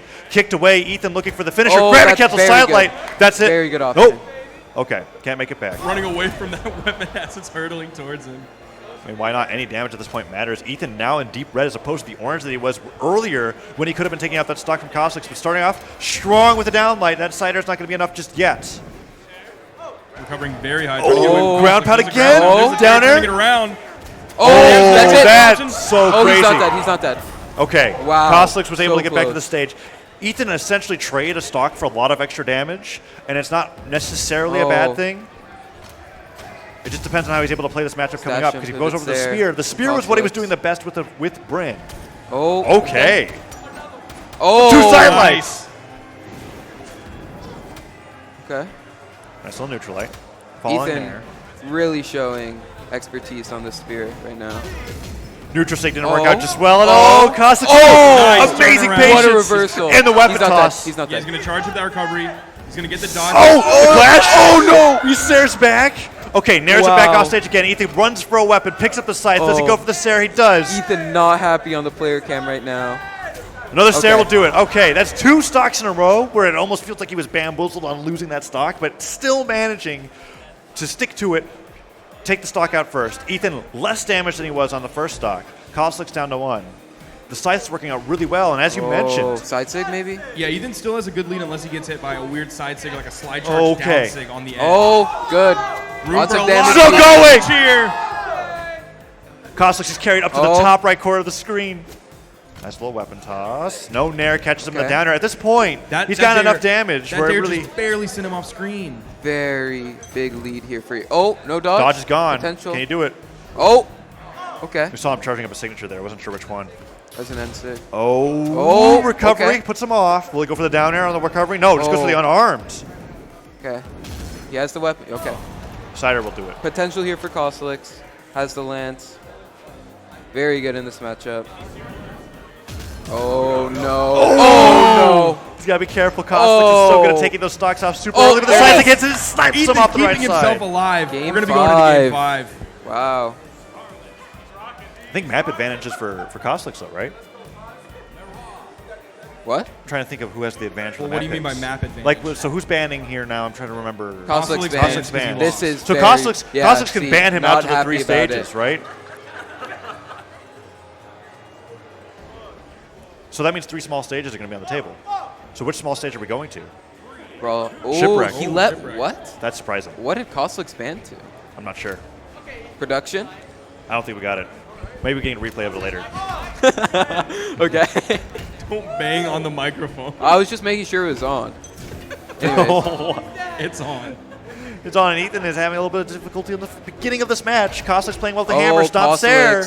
Oh, this map is so good for Scarlet Hammer. Yeah, side side sig sig on covers hammer. the entire side of the stage. Oh, this is Not to mention the down very sig on bad. Lance is good You see here him too. recovering high. He kind of knows has he to. can't. Yep. This could be deadly. Oh, over the side, he goes for recovery instead. Down sig Wow. misses, but it goes for the recovery. That's the second Wow. time. I think, so Koslik's has been using the hammer recovery, or the down sig, to put himself in a position to have it, after it misses, catch him with the hammer recovery after they recover high. It's happened twice now on Ethan. He gets the dodge in every time, but he's not finding the option that can catch it. Okay. Gets Yes, the dodge in again, and he doesn't find it. Oh, goes for the recovery. Wow, Stop by the that weapon hit toss. him? Okay. Recovery off stage. Ethan really opening the pace of this game. Oh. Ground pound a little bit Beautiful too late. dodge. Oh, and the neutral light fastball. Neutral Oh, light from he's Koslik. fishing. Ethan just needs to finish off the stock here and now, otherwise it's going to be a little So bit too late. Oh, once Oh, again. okay. So Koslik has been doing a really good job of getting the weapon throw as close as possible in the middle of the recoveries that Ethan's putting out to try to take Koslik off the top. Oh, potential here. Oh, still no dodge. Oh, the weapon throw. Stomp, Sair off the stage. Another Sair dodged away, but Oh, Koslik barely can't get the misses recovery. the recovery. Charges up that side stick fully on stage, smacks the ground, gets punished a little bit for it, but Ethan doesn't get those long strings that we were getting used to seeing in that ground okay. pound. Big mix of from Koslik, doesn't pay off. Stomps there Oh. again. Weapon Gonna be toss. difficult to recover Okay, from this. dodge is gone Dodge though. is gone. Oh, Kicked away. That's it. beautiful option from. Oh, wow. He Sair didn't even again, need to do insult to that. injury. He did not need that. Okay. Koslik's with a huge lead. Yeah, this is big. Good start from Ethan. Especially on this big map. It's going to be tough to kill Oh, him. jumping into it. One little pummel, but oh no, Sidelight sidelight. there, doesn't find the neutral light picking Another up. But there's the nair. nair. Koslik's gonna get some one more attack. It's gonna be done. Beautiful dodge. Okay, good nair from Ethan. Side light, down light. Oh. No, waits a little bit too long. Koslik goes for the weapon toss down just to be able to cover it. Dodges to the Oh. weapon. Now an This arm lead. down. Sig hits. Oh. Side air. Ethan's Wow. out. 3-2 for Koslik. And Koslik moves on to the winner's side of Yeah, top he's 16. Top 16. Very good set from both players. Yeah. It was pretty great. Ethan, you That's know, number 9 versus number 8. I feel like all the maps that we saw so far, Shipwreck was actually the hardest. yeah, I mean, that loss on his ban really hurt him, Yeah. I think. And late swap to Mirage. I feel like maybe if he had a bit more time to adapt. Now Ethan's going to be going down. He's going to be facing Dark Ghoul. Am I next? I don't think so. Toast? I think we got one more Cake and screen. Phazon first? Yeah, Kick and Phase on. And then you? And then Okay. we'll put you on. Okay. Hi, Cake. Good luck, There he dude. is. We didn't have to call for him this time. Cake, come over here. Where is he at? Give him the mic. Say something to the stream. Hi, stream. Thanks, Cake. Appreciate that. Yes, you did. Sparky, you look perturbed. What's up? I'm not perturbed. Oh, I don't think that's how I actually say that word.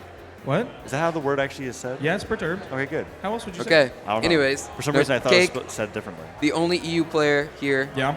At All of EU's hashtag dreams. LTC7. You know, repping the whole region. Third place in doubles.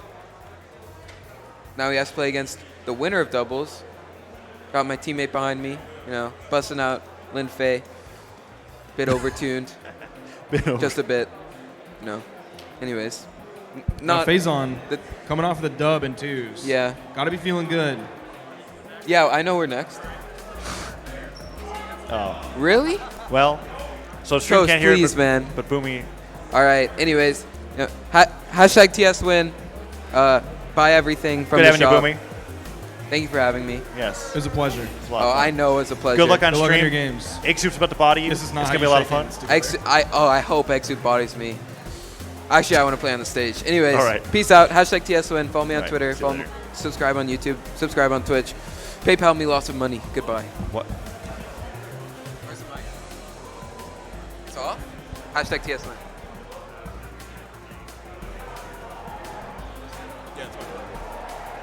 All right. Boomie Let's asks if get my back. phone is unmuted. Hello? I'm not muted? I'm live? All right. Let's I'm go. going to scoot over.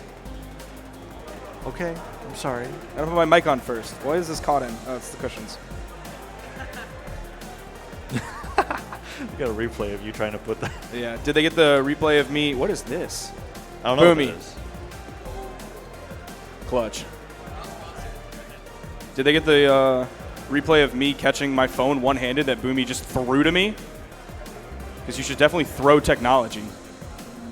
That's messed up. Too close to Sparky? Wait, what? How is that possible? How is that too close, but you were too far? You just need to. I think it means more frame than your relation to me. Oh, sure. Whatever.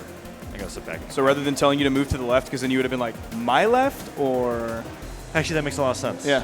That's why Toast is the man behind the camera, and you're the guy sitting here taking direction. Yeah, that's absolutely true. Yeah, that's why I entrusted the production of Spitfire to Bagel Productions, because they're the best.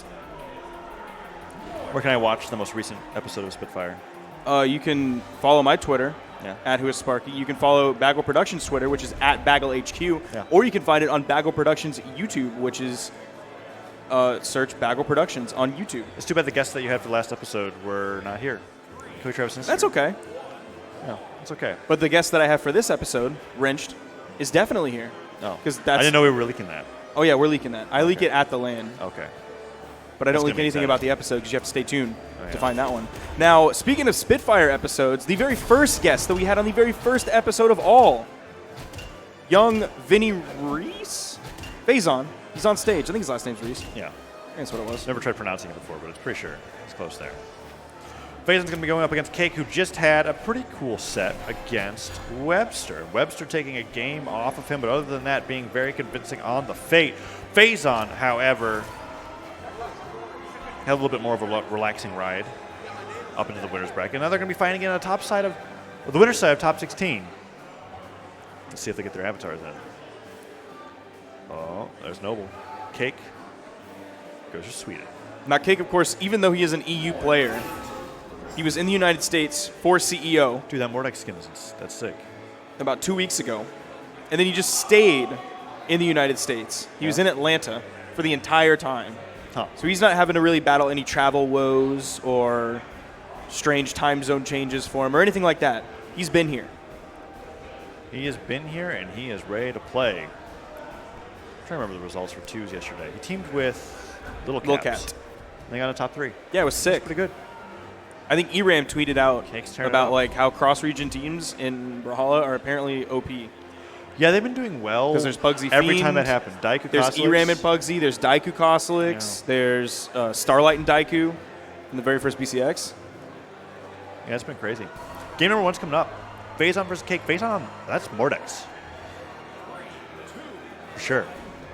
Like Faison's playing, opening up with Mordex, which is unusual. I don't think, and you're looking right now to see how many times it's been picked, right? Yeah. Like, I don't think it's been very often.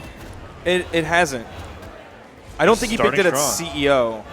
But yeah, he's played Jiro, Hattori, Yumiko, Val, Ada, and Lucian Yeah, I've never seen Phazon on this Vortex. year, and I've never seen him on this Mordex. The only Scythe we've seen from him is on Jiro, right. and the Gauntlets that we've seen from him have been on Phazon Val. is notoriously a sword player. And most of the legends that you listed, in fact, are Dude, his are sword yesterday in characters. twos, Yeah. oh my gosh, Yeah. it was so good. His down airs and ground pounds were phenomenal. So I'm surprised to see this Mordex coming out. Maybe something has to do with an anti-orb matchup in general, but we're going to be seeing here as they're starting out in Small Brawlhaven, and it's looking pretty even so far. Cake has a little bit of control. Side stick charge a little bit too long. The blast ends up coming out, and the down air puts him off the side of the stage. Neutral line in air puts Phazon off the top, and side stick doesn't work out. Phazon loses that first stock, and Cake solidly in the lead for game number 1. Keeping all weapons denied. Side light, down light. Oh, can't get him with an air, but Cake is just keeping him away. Oh, my bouncing gosh. him off, and Cake doing phenomenal. Phazon finally just has enough of it and just stares him away, gets that recovery, takes him out. But Phazon was brought to white to orange before that stock was gone. And Phazon's not leaving that weapon spawn on the field like Cake did. He's going to take it away immediately. One does come to Cake's relief quite quickly. It's now Scythe against Scythe. Now keep in mind, Phazon's Scythe, one of his best placements this year was on Jiro, of course, with the Scythe. Ooh, ground pound looked good. Ooh. Cake really does not opt for anything risky off stage. Yeah, he wasn't ready to punish that dodge that came out from Phazon. That was his last Look at in-air that. movement option. Like, there was only one place Phazon can go, but I guess he was worried about getting caught by the Nair from Scythe on the way back up. Oh, gravity cancel side stick. Doesn't take Cake out too early. Would have been a great job for Phazon. Tries to put that to down stick, doesn't quite grab him. Ooh, avoiding that down stick just barely. I guess Cake wanted to gravity cancel that a little bit lower, so that would have caught Phazon while grounded, but doesn't work out. And the side light there will be more than enough to take out that stock. Phazon down to 1 stock now against Cake's 2. Phazon was able to take it out pretty early on last time. Immediately D-Lane gone. does it. D-Light, gravity cancel, neutral heavy. Tossing the weapons up. He's opting for the Scythe. Now, something that is going to be different here compared to the Jiro. Obviously, Jiro has the comfortability of sword that he's used to, but not as strong of a signature kit. Like, not even close. Yeah. The strength of a signature kit. But the gauntlets that Phazon has on Mordex, I don't know. I feel like his gauntlets probably aren't as good as his sword. I mean, well, Phazon played Val for so long. That's true. So he's got a lot of that mixed matchup. Oh, what? Phazon with a quick ground pound just ends it, as we were talking about the different weapons that's in there. But wow, great job from Phazon. And I think really the Mordex just makes sense because now that I'm thinking about it, right? Because at first I was going to agree with you, and then I was like, the trajectory of Phazon's legends have all come around to the point where actually Mordex makes sense with Jiro and the Val and the amount of time that he's I'm not saying it doesn't make sense, but I like, think his sword is better than his gauntlets. I would prefer to see him play the Jiro, even though it doesn't have the signature kit there was that Mordex that, has. and that's what I was going to say. That the Mordex signature kit seems to be something that Phazon's favoring a lot on the Scythe so far, even though a lot of them aren't connected. he hasn't hit one. Yeah, that is true. So maybe it doesn't matter because Yeah. a lot of that was just coming from the raw ability that he has with the weapon, not with the character.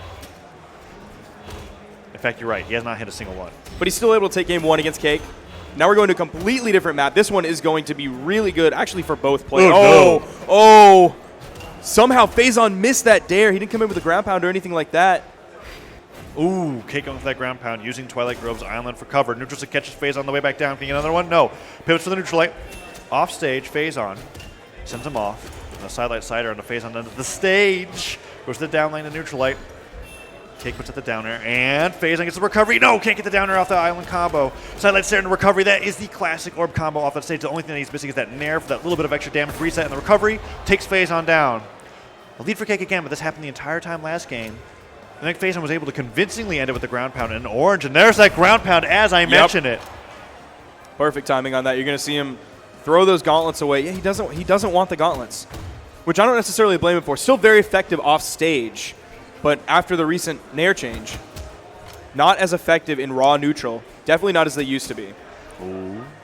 Doesn't look for another nair. Goes for the recovery instead. Down lights him off. Phazon's opting for a lot of active input to send players off stage rather than back onto stage for more grounded combos. Neutral light chase dodges forward with a recovery and tries to dare Cake further off stage. Okay, Cake. Nice neutral light, side light, cider into the stage. Gets the chase dodge forward. Doesn't get the neutral light or neutral air reset. Now, Cake's play has mostly been orb focused, right? 100%. Yeah. And in fact, when he goes to Scythe Phazon, I feel like that's when he's getting the most of the advantage off because Scythe, with Cake, he's just not willing to go off stage for those narrow down air gimps. Phazon now has Cake unarmed, but Cake is actually surprisingly holding him off stage regardless. Another neutral air will put Phazon closer to the right side of the stage. Phazon goes for weapon toss pickup. The D-line recovery, not enough just yet, but Cake could do it soon. Scythe down air, is that enough? Weapon toss will definitely do it. Going back in, he's going to pick up that orb. I wonder if focusing on the orb is he feels more comfortable on that weapon, or whether he doesn't really want to focus on the Scythe Ditto. I think that, because Phazon is favoring the Scythe as well. Phazon is taking these stock shots so incredibly early. I also think that the orb focus comes from the fact that I think a lot of players that play orb love Twilight Grove because of how easy it is to combo off of Sarah into the islands. Okay. And I saw that a few times coming out from Cake, but you also have that with Scythe. True. I just think it's a little bit easier with the orb, and it kills a lot earlier. Ooh, Cake avoids that side stick, and there's more of that signature kit that Phazon likes to use but has not been hitting with. That neutral was full range, and there, see, Phazon went for the team combos with the island, right? Yeah. Twice, but didn't connect either one. Whereas Cake, every time that he stared him into it, has always led to a recovery or a neutral leg. Oh, Cake's been really close. Probably looking for that sidelight starter. If he gets that sidelight sider, Phazon's as good as done. And that's why he's looking for it. But if he fishes too hard, Phazon could just take this game again. Weapon toss goes straight up to cover Cake's head, and Phazon gets hit for it. Neutral sync goes a little bit too early. And there's a weapon. Kicked There's away. a weapon. Phazon doesn't want it. He There's just a wants to touch weapon. it. Phazon doesn't care. He's going to go for that down leg. Oh, he gets stared away. The weapon toss is just a little bit too And far now to the left. Cake has the option to go. Recovery. Oh! Phazon just barely wins game 2 again. Look at that lower damage. Yeah. He's just finding the KOs way earlier than Cake is, and it's because Phazon's willing to go off stage and do a little bit of that unsafe footsies unarmed. Now I'm a little bit surprised why Cake went for the weapon that was on the top soft platform instead of the one that was far left. Because I think the far left one might have been maybe a little bit safer. I'm not sure because It would have been safer, but it would have reset the game state. You're closer to the left blast zone, but this one just gave Phazon the easiest opportunity to come in with the unarmed recovery.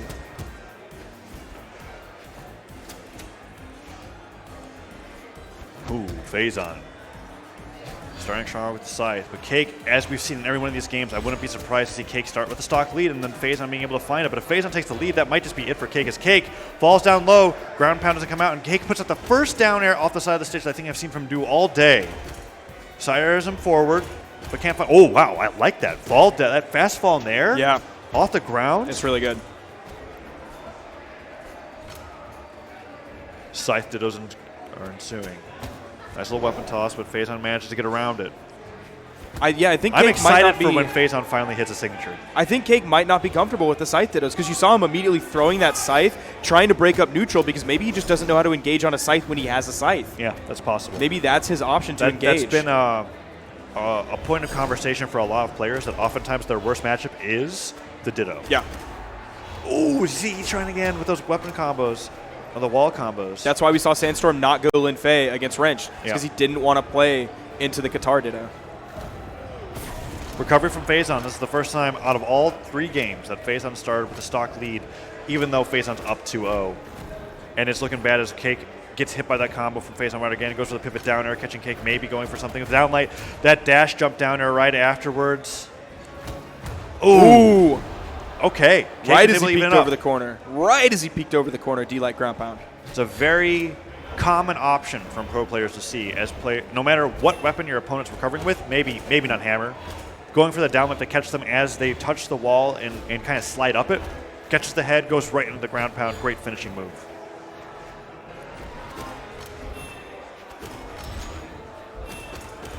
Sidelight side air, doesn't get the neutral light afterwards, or neutral air. Cake might be finding himself a lead here. Now Ooh, we there it see is. why Phazon was opting for the Scythe whenever he could get it against Cake's orb. Yeah. Unfortunately, the weapon spawn coming in on the island, Cake snags it up real quick, throws his Phazon's weapon been away here, starved picks for up a the long orb. time. There it is. And that's what I'm talking about, right? The side air on orb sends him directly in the island, so Cake just has to buffer the recovery, essentially, to be able to get that KO off the top because orb recovery is such a great finishing move. And this is one time where it not moving you very far in terms of recovering back to the stage is a good thing because it kind of hovers you in that spot with all of those active frames. It's not like gun recovery where you just gotta let it rip and hope for the best. Right, and you have to aim it as well because you could drop it potentially. But the downer hits and actually just takes Cake out on its own. Cake side sync to recover into the stage. It just got sent flying with the active input of that down air. Yeah, the second that Phazon was able to pick up his Scythe, it's a different game compared to when he has Gauntlets. And Faison has to hold on to it now because Cake has got the orb. Okay, recovery. Doesn't quite reach. Trying to nair Cake away, but Cake is playing it safe. Just punches him away. Nice recovery into the stage. Rises up into Faison, and Faison gets the down light, but that's it. And Cake gets damaged even more so on the way back. That was the coolest orb down air I've ever seen. This final stock He bounced it off the platform. is so important for Cake. He has the lead.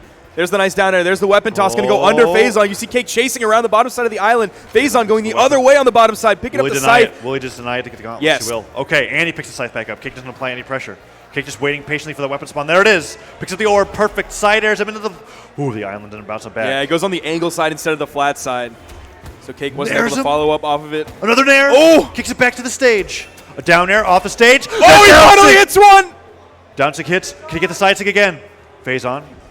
Ground pound. Is that it? Cake dodges super early. Gets the dive kick. Is that going to be it? Oh! He gets a chase dodge. Nair's on his way back. Cake still has a little bit of life in him. He has to take up the stock on Faison to hold on. Faison finds another hit. Recovery comes into the falling stairs. Is that going to be it? Oh, that's so close. This is winner's side top 16. Weapon toss possibly. avoids as he dive kicks on the stage. Oh! Cake didn't think it was going to hit. Faison puts up the down sig. Down light into the recovery. Oh, it's so close. Picks up the gauntlets. Oh, it's gauntlets, though. Cake. Faison has not had the best. Like double side light and recovery. Cake can't find it. He doesn't have the Weapon true toss, option. Stares him into the stage, but the bounce saves Cake, and so far both players are way more damaged than they ever should be. Weapon toss just bounces off the stage. Oh and my sidelights him. gosh. It's still not enough. It's in the stage. They're only hitting moves that are not going to KO. The side air. Oh my God. Twilight Grove. It had only so stage much that's force possible. on it. He was so Dive close to kick. the island. Can Faison finally do it? Oh! Stares of recovery. Oh! Faison manages to get the finishing move, and Cake gets 3-0'd by Faison into winner's top 16. What a... That was a nail biter. That last one was a nail biter. I mean, and one way you could look at that as like, wow, both players definitely can't finish out the other stocks, but I knew how important that was because I feel like Faison had like an inkling, and like he had a feeling that if he lost that, there was a very big possibility that Cake was going to come back and reverse 3-0 it because those first two games really were clutched by Faison. Like game number 1, got that ground pound in orange, solid, right? Being able to find that side air on the gauntlets on that second stock, also solid. And now we've got a little bit of Bagel Productions coming at you. Like this is live, It has to be live, right? which is pretty that's sick. Cake. The Cake just came off stage. But we can see the next matchup that we got coming up. Boomie's talking down with Cake right now, and Boomie's going to be going up against Egg Soup pretty soon. LDZ on the left talking with Faison as he just got off that victory. That was a sick set though. That was incredible. So that's going to be that's Faison moving little bit too on. short for my it's liking. a top 16. I like when sets winner's go like side. that, but typically when it goes to game 5.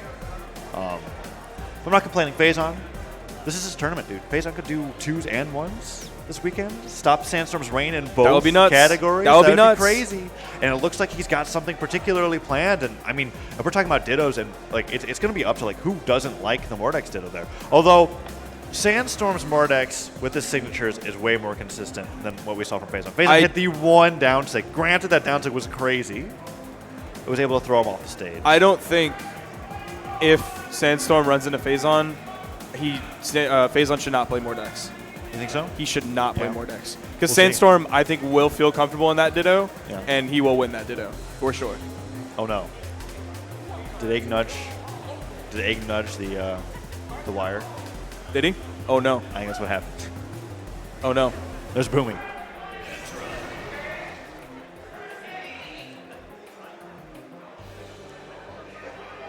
Okay, you're good. All right.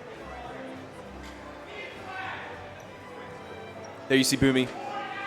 Looks like we don't have Egg Soup on stage quite yet. I think we see him walking up. There he comes. Now, Boomie was sitting on the couch saying he hopes that Egg Soup bodies him here. Say that about everybody. No, he literally said that. I know he literally said that. I don't think he would want Wrench to body him. Oh yeah, that's probably true. Egg's been developing a lot of Fate play alongside Cake. Not like a lot. Yeah, we're seeing back-to-back Fates. Yeah. It's interesting how much that character's developed in a few players' hands, or which I didn't expect it, right? Because Cake is one of those players where there wasn't a lot of legend diversity for a very long time until Fate came out. Egg Soup. Well, I don't think Egg picked up Dusk for a while.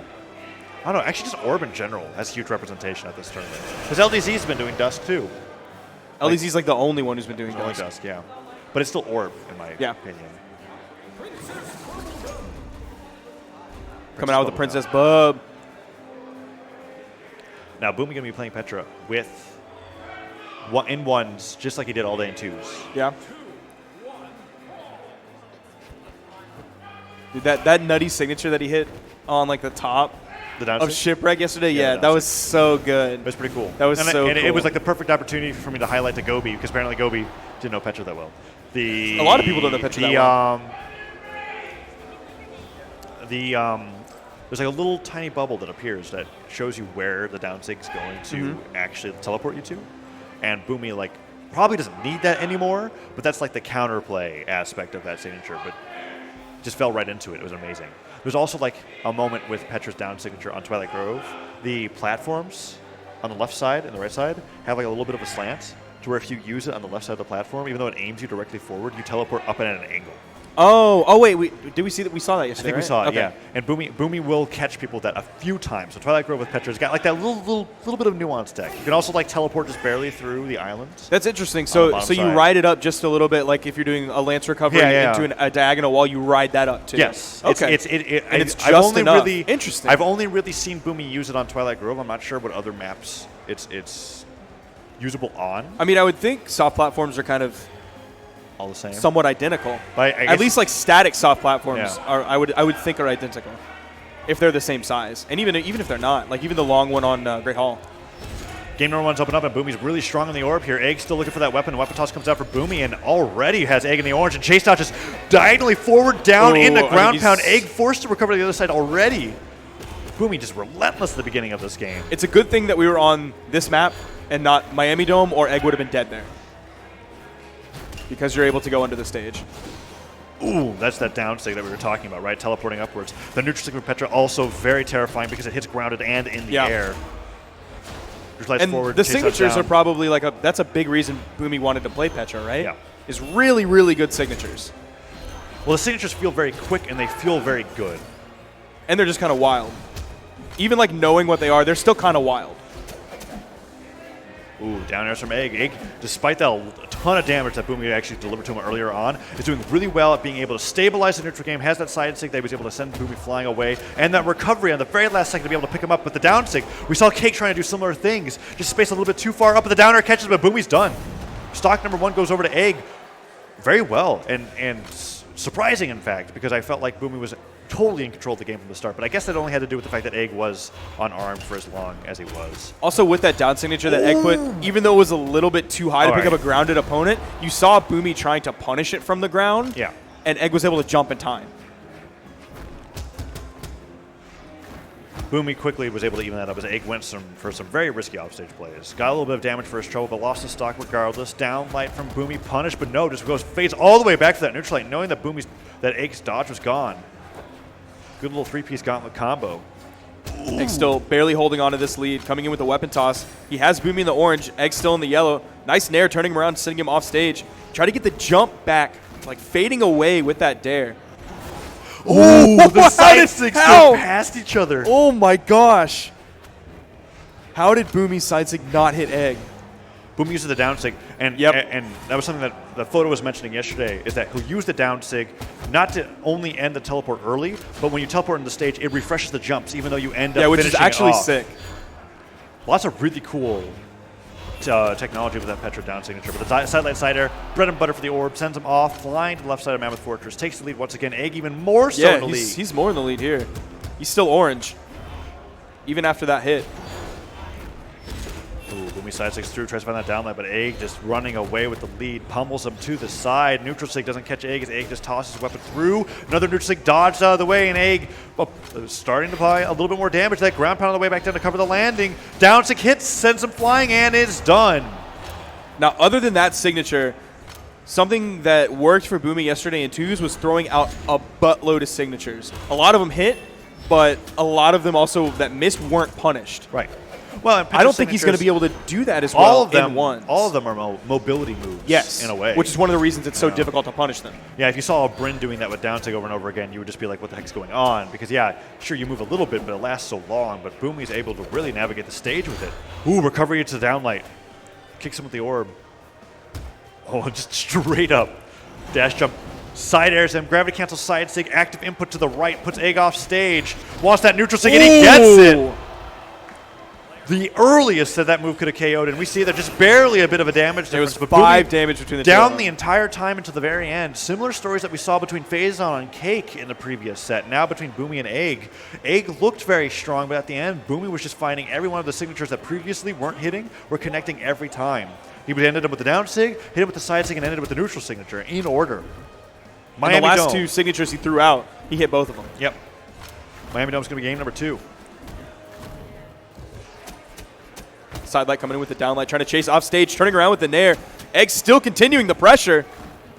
Has Boomie on the edge. Nice dare, turning it around, and the ground pound. That's the stock. Man, that was about as early as Boomie lost the stock in the last game, too. Even though last time Boomie brought Egg into deep red, this time Egg Soup just completely demolished him. Yeah, Egg Ooh, just- gravity cancel side light. Wake up, gravity cancel side light off of that kick from Boomie. Egg completely controlled that entire edge guard. It took a lot less damage for Egg to take out that stock this time. Oh, Boomie's siding him off. Uses the side sig for a recovery. Neutral sig goes a little bit too high. Oh, spot touches that weapon toss perfectly. And down airs Boomie as he picks up the new weapon spawn. Down sig. Oh, gravity cancel neutral sigs. Boomie still manages to get the nair. Is that going to be it? Weapon toss off the wall. Perfect edge guard from Boomie. Evens up the stocks pretty quickly. Now, touching on the weapon tosses, Boomie's weapon tosses yesterday were phenomenal. His ability, when he had gauntlets, to reach up, grab with an air, throw down, and finish off stocks with a weapon toss was insane. It was so good. He didn't have to risk anything with a ground pound of actually putting himself down there with his opponent. He was just able to drop that weapon toss right down to follow up off of the nair. Ooh, Boomie dives down lights and nairs. Egg Soup gets ground pounded, and is that going to be it? Uses the recovery far to the Oh, we right. went wide. I like the idea. He was trying to avoid something from Boomie Yes. that may have been too obvious, but he didn't have the resources to be able to get back to the stage as Boomie chases him down earlier, and that stock ended up going, oh man! Gravity gets a dilated recovery. Boomie just fell for a while in shock that he was even alive.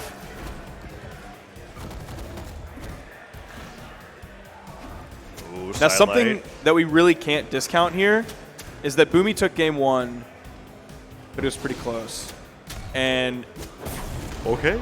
Egg is basically tied this game up. Keep in mind, Boomie is number 2 PR in singles, Right. and Egg is 80th. Oh, I didn't Not realize it was that low. Egg's a bad player, but he doesn't always play that many tournaments, and sometimes And when he does it, usually placing in doubles, not singles. and he'll sometimes just like completely not even play in the tournament. He'll get like 256th place. Right.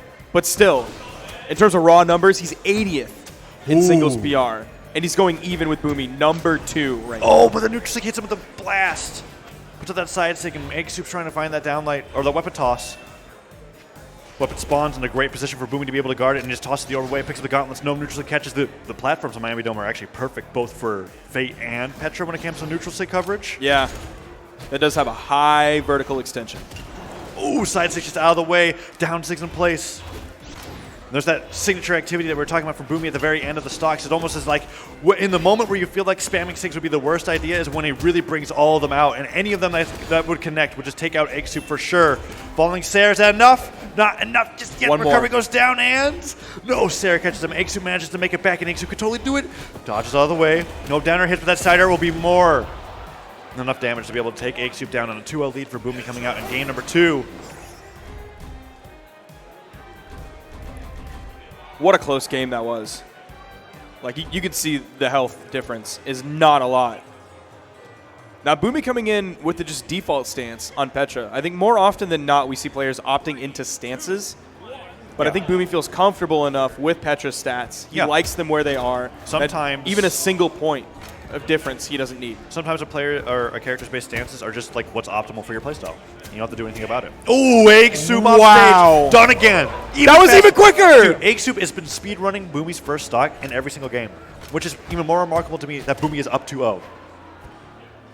That's the same thing that happened yesterday in twos when Yeah. like Boomie lost his 2 stocks in like a minute and a half and then spent the rest of the game on his final stock. So Egg Soup can't leave up the pressure just yet. Boomie's been losing those offstage exchanges at the very beginning, but then, tries That's to a bring out the punish. Spirit Bomb. Doesn't quite hit.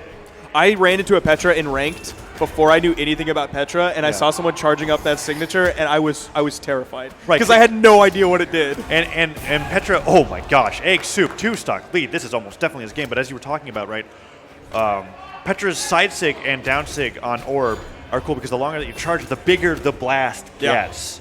And the side sig even travels a little bit farther when you charge it even longer.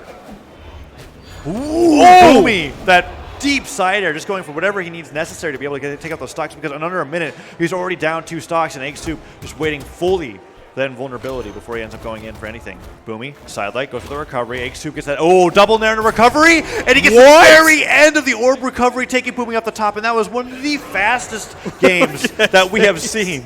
Look at Egg's face as he just glanced over. He pursed his lips and glanced over. So here's the gimp at the very start, right? He just down airs him as Boomie's just falling with that, and that ground pound catches Boomie spot dodging. There's no way back. The recovery didn't hit him. Egg just had to get out. Game number 4. Egg Soup with a very convincing game 3, but you could attribute that largely to the map. So we're going to see now if we're on a little bit more of what's considered a standard 1v1 map. Well, I don't know if it's necessarily definitely the last kill was due large in part to the map because of that close blast zone. But like the first Gimp, we saw him do that on Miami Dome. We saw him which does have a vertical sidewall. It's really long and not necessarily the furthest or the closest away kill box. That's sort of the same kind of thing here. Is Egg's edge guards in the beginning are just stellar no matter what map he's on. Ooh, Boomie bring out the down sig now. Wasn't for that recovery, and Egg Soup trying the down air, side sig from Boomie, doesn't quite hit, and neutral signature coming out from Egg.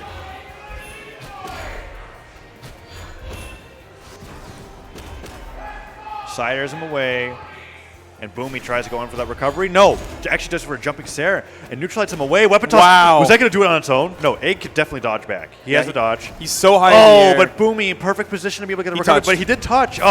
Didn't even matter. Ground pounded the platform, and Egg just happened to be rising into it as the move connected. It depends on what some players will do. A lot of people react very differently when someone goes under the stage, whenever they get to the edge, whether the person who has stage control wants to go down or whether they're going to be like, well, they got away safely. I'll just let them be on the wall and I'll maintain stage control. I'll control the weapons. I'll control everything when they inevitably have to recover back onto the main platform. In this case, it was Boomie just ground pounding immediately. I'm always trying to go for more nairs or more recoveries. Boomie using every vertical move that he's got. Dash jump side air, puts Egg Soup off the stage. And Boomie has, that down tick hits, and that's going to be even rougher for Egg because that first stock from Boomie hasn't gone away just yet. Okay, sidelight side air will finally do it, but each game has really been Egg Soup just dominating Boomie on the first stock, and now we're in a situation where that's not the case, and Boomie is even further ahead. Just ran all the way back, and Egg Soup just chased with that sidelight. Weapon toss didn't work out. He picked up the orb in the middle of the unarmed combo. Egg's still going. Very few people are better when they're down than Boomie is. Like, very, very few people in all of Brawlhalla are better when they're down than Boomie is. Because you see him, like, lose a game and then immediately just come back. Yeah. But then also, Egg's still doing a great job. Boomie's still on his second stock. He's in the orange. Ooh, I like that side sig to be able to travel. That was the biggest amount of distance they could possibly get. Ooh, these neutral sigs. Left and right, still not doing it. Egg's trying to get that little down light, that roundhouse kick, but the weapon toss will be enough, and Egg now brought down to his winner's bracket stock. Boomie up a stock and some change. Ooh, can he get the down light? Gets a nice little neutral on the Egg. It seems like we have a longer game here, and I think that's due to the fact that Egg didn't get a huge, massive Gimp within the first 30 or even 13 seconds. They're coming in at 3 minutes, which is still normal length of game. Downers him off, sends him flying. Tries to go for a sider back on the stage, and he does get it. Boomie trying to get a little bit more damage here, but if Egg Soup gets this stock, it is anybody's game. He wants to bring it to a game 5 so badly the downsig doesn't catch him, and Boomie, tries to go for a downsig maybe to get back on the stage, instead just teleports into the side. Down light, neutral light. Chase dodge recovery doesn't quite hit. Egg Soup trying to box him out these downers. Okay, neutral gets him on the platform. Good coverage. Evens up the stocks. Not too much damage. And Egg wants that orb over the scythe. Trying to throw that neutral light as Boomie was stacked right on top of him. It's orb the orb. Ooh, sidelight, side air. Oh, they're tied! They're tied! Okay, another side air will give him the lead. Keep in mind, Petra's at 4 defense, and that's the default stance that Boomie's on. Sides, he goes off the stage. He down six him in the middle of the signature. Could put Egg in a really, really good position. Another side air. Boomie has to stare back to stage. Okay, dodge goes back. Down sig misses this time, and Boomie goes for that dash jump nair and gets pummeled away. Goes for the ground pound. Can he get the down air? There's the down air! Boomie. Is Egg going to keep himself alive? He touched, but Egg hit the down air, keeping himself alive. We're going to game 5. Gravity cancels down stick into the stage, and yet Egg Soup was ready to Yeah, Egg punish knew it was it. coming. Egg knew exactly where it was coming. And that's cool because Boomie hasn't really used that recovery option too much. Here comes Is this a Petra mirror match? Look, down six. there's into the spot dodge. stage. Boom, boom, right there. Yep, Egg was totally ready. Okay. I thought I heard Petra locked in twice, and I didn't know if that was Egg locking in Petra. That could have been Boomie Or, deciding yeah, it whether could or have not been to Boomie stay. picking it, backing out, then Going picking into it losers again. this early would be a huge deal for Boomie because this is qualifier for top 16. That is true. Egg Soup doing wonderfully. Game number 5 coming up. Mammoth Fortress is going to decide it all, and the first weapon goes over to Boomie, and Egg just concedes it. What is Egg doing? I don't know, but he's taking a lot of damage for him. That strategy's not paying off. my Oh, Egg. gosh. Okay. Picks up the scythe. In a Had me true worried. Egg moment. I've starting noticed up that, that like, game. on fresh stocks, no matter what, Egg Soup will literally just stand still until the invulnerability is completely gone. And it actually has been working out for him a lot. He's been sidelighting Boomie quite a bit for it. But Oh, that's an orange. ground pound's done. Wait, did Egg touch? He did Nope, that's not. everything. Went all the way to the other side of the stage. He was sent too low. Orb comes up, sidelights back and forth. Nice little neutral light from Egg. He actually gravity canceled that, so his dodge has gone a little bit longer than he might like. Gravity canceled another neutral light, but Boomie's just not finding the punishes, and that downer allowed Egg Soup to chase dodge all the way to Boomie's fist. Oh, the down sig! Active input to the left, catches him in the downer! Boomie's down. Stock gone. 2 stocks apiece. Egg Soup didn't take too much damage for that trouble in under a minute. Now, because we've seen Egg Soup place in like 125th, 237th so many times this year, I don't think Boomie and Egg have actually played against one another in singles It's been at a long time. all this year. This Orb Ditto is bringing it to the max. Goes for that neutral light, doesn't pivot it, and Boomie with the gravity cancel neutral light catches Egg Soup rising up and gets him on a clean stock. No damage exchange to the Boomie just yet. Denies all weapons on the table. Finally gets side-aired, but gravity cancel down light in the nair. Second nair, down air. Ground pound chasing him all the way down. Is Egg Soup just done? No, Egg's the burned a nair lot. doesn't hit, but Boomie is relentless with the chase. Another down light nair, side light recovery. Oh my my gosh. gosh. He just Is won't this end going to it. be a 2-stock? It's looking like it because Boomie has only hit. Oh, man, that neutral comes out. Boomie just unending with the signature presser. Egg Soup is now on death's door, and he's just finding a little bit of damage, but it's looking bad as that recovery comes in, and Boomie can hit him with just about anything in Petra's kit. Side sig, a little bit too late. Can't find the side light, but the neutral sig comes down. We go for the down sig finish. Down line, the recovery's not going to do it either. Egg Soup needs to get this KO now, or it is over. I wonder if Boomie wants to find maybe the signature kill, because when he threw the gauntlets down and hit, that was like perfect recovery territory. Sider hits, weapon toss goes down. Can he get the down light? No, just gravity cancel side light to end it, and Egg Soup knows it. Gives a little bit of a nod of approval, Yeah. and a 3-2 goes over to Boomie, but a very close best of 5. Yeah, between Egg taking Boomie that and to Egg game Soup. 5 is very worthy. I mean, you of were note. talking about the difference in PR, right? Like, Egg Soup, definitely no slouch, but does not attend tournaments as regularly, whereas Boomie, PR ranked 2 for a reason. Yeah. Number 2. Still very close, and I'm excited to see how Egg Soup's fate is going to tear it through losers if at all. I think that just about does it for the winner's side of qualifiers in the top 16. Let's take another look at the bracket coming up. We can get word from Toast on what the next matchup is going to be. Let's see. Let's see what our winner's side top 16 is so far. Of course, all the pools have not played out yet. I think we have another wave coming in later today. We have half of our winner's side top 16. Sandstorm and Kosalix Yeah. is on winner's quarters. It's going to be Sandstorm versus Kosalix, and then we have Boomie versus Phazon. That is going to be a set to watch. Yes. Oh, wow. That's gonna winner's be very quarters. good. That's crazy. Then on the loser side, let's get a little quick Wait, bracket update hey, for everyone. Get back here. Or maybe I shouldn't get this to him. What? I was going to get Egg over here, but I don't know. I don't know if we want to get I don't Egg know over if I here. want to get Egg on this microphone. This is a risk. This is a big risk. How's it going, Egg Soup? That was close. Kneel down. It was close. I think he started trolling because he used kneel down. dancing. Kneel That's down. Okay. Kneel down, Egg. Kneel I down. have to go. Oh, okay. Okay. Bye, Egg. Thank you Thank for you. sharing, Egg. Thanks, bud. He's being All right, so a called little bit of a out bracket update. We have for Egg sharing. Soup and Webster. That's going to be the game he's going to right now. That'll be the loser side qualifier for top 16. Only one of those players will continue their Brawlhalla dreams this weekend. Webster's playing pretty well. He took a game off Yeah, Cake. he's playing good. Now, Cake's against Cake is Brian. facing Velocity's Brian for their lower side of top 16. And then in the other pool, looks like Ethan went out over Dark Ghoul 3-0, so he's qualified for bottom side top 16. And Gobi took out Creed 3-0 in top 16.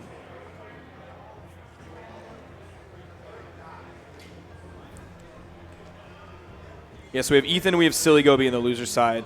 Boomie versus Phazon and Sandstorm versus Kosalix on the top side. Now this is going to be, I believe, the next wave.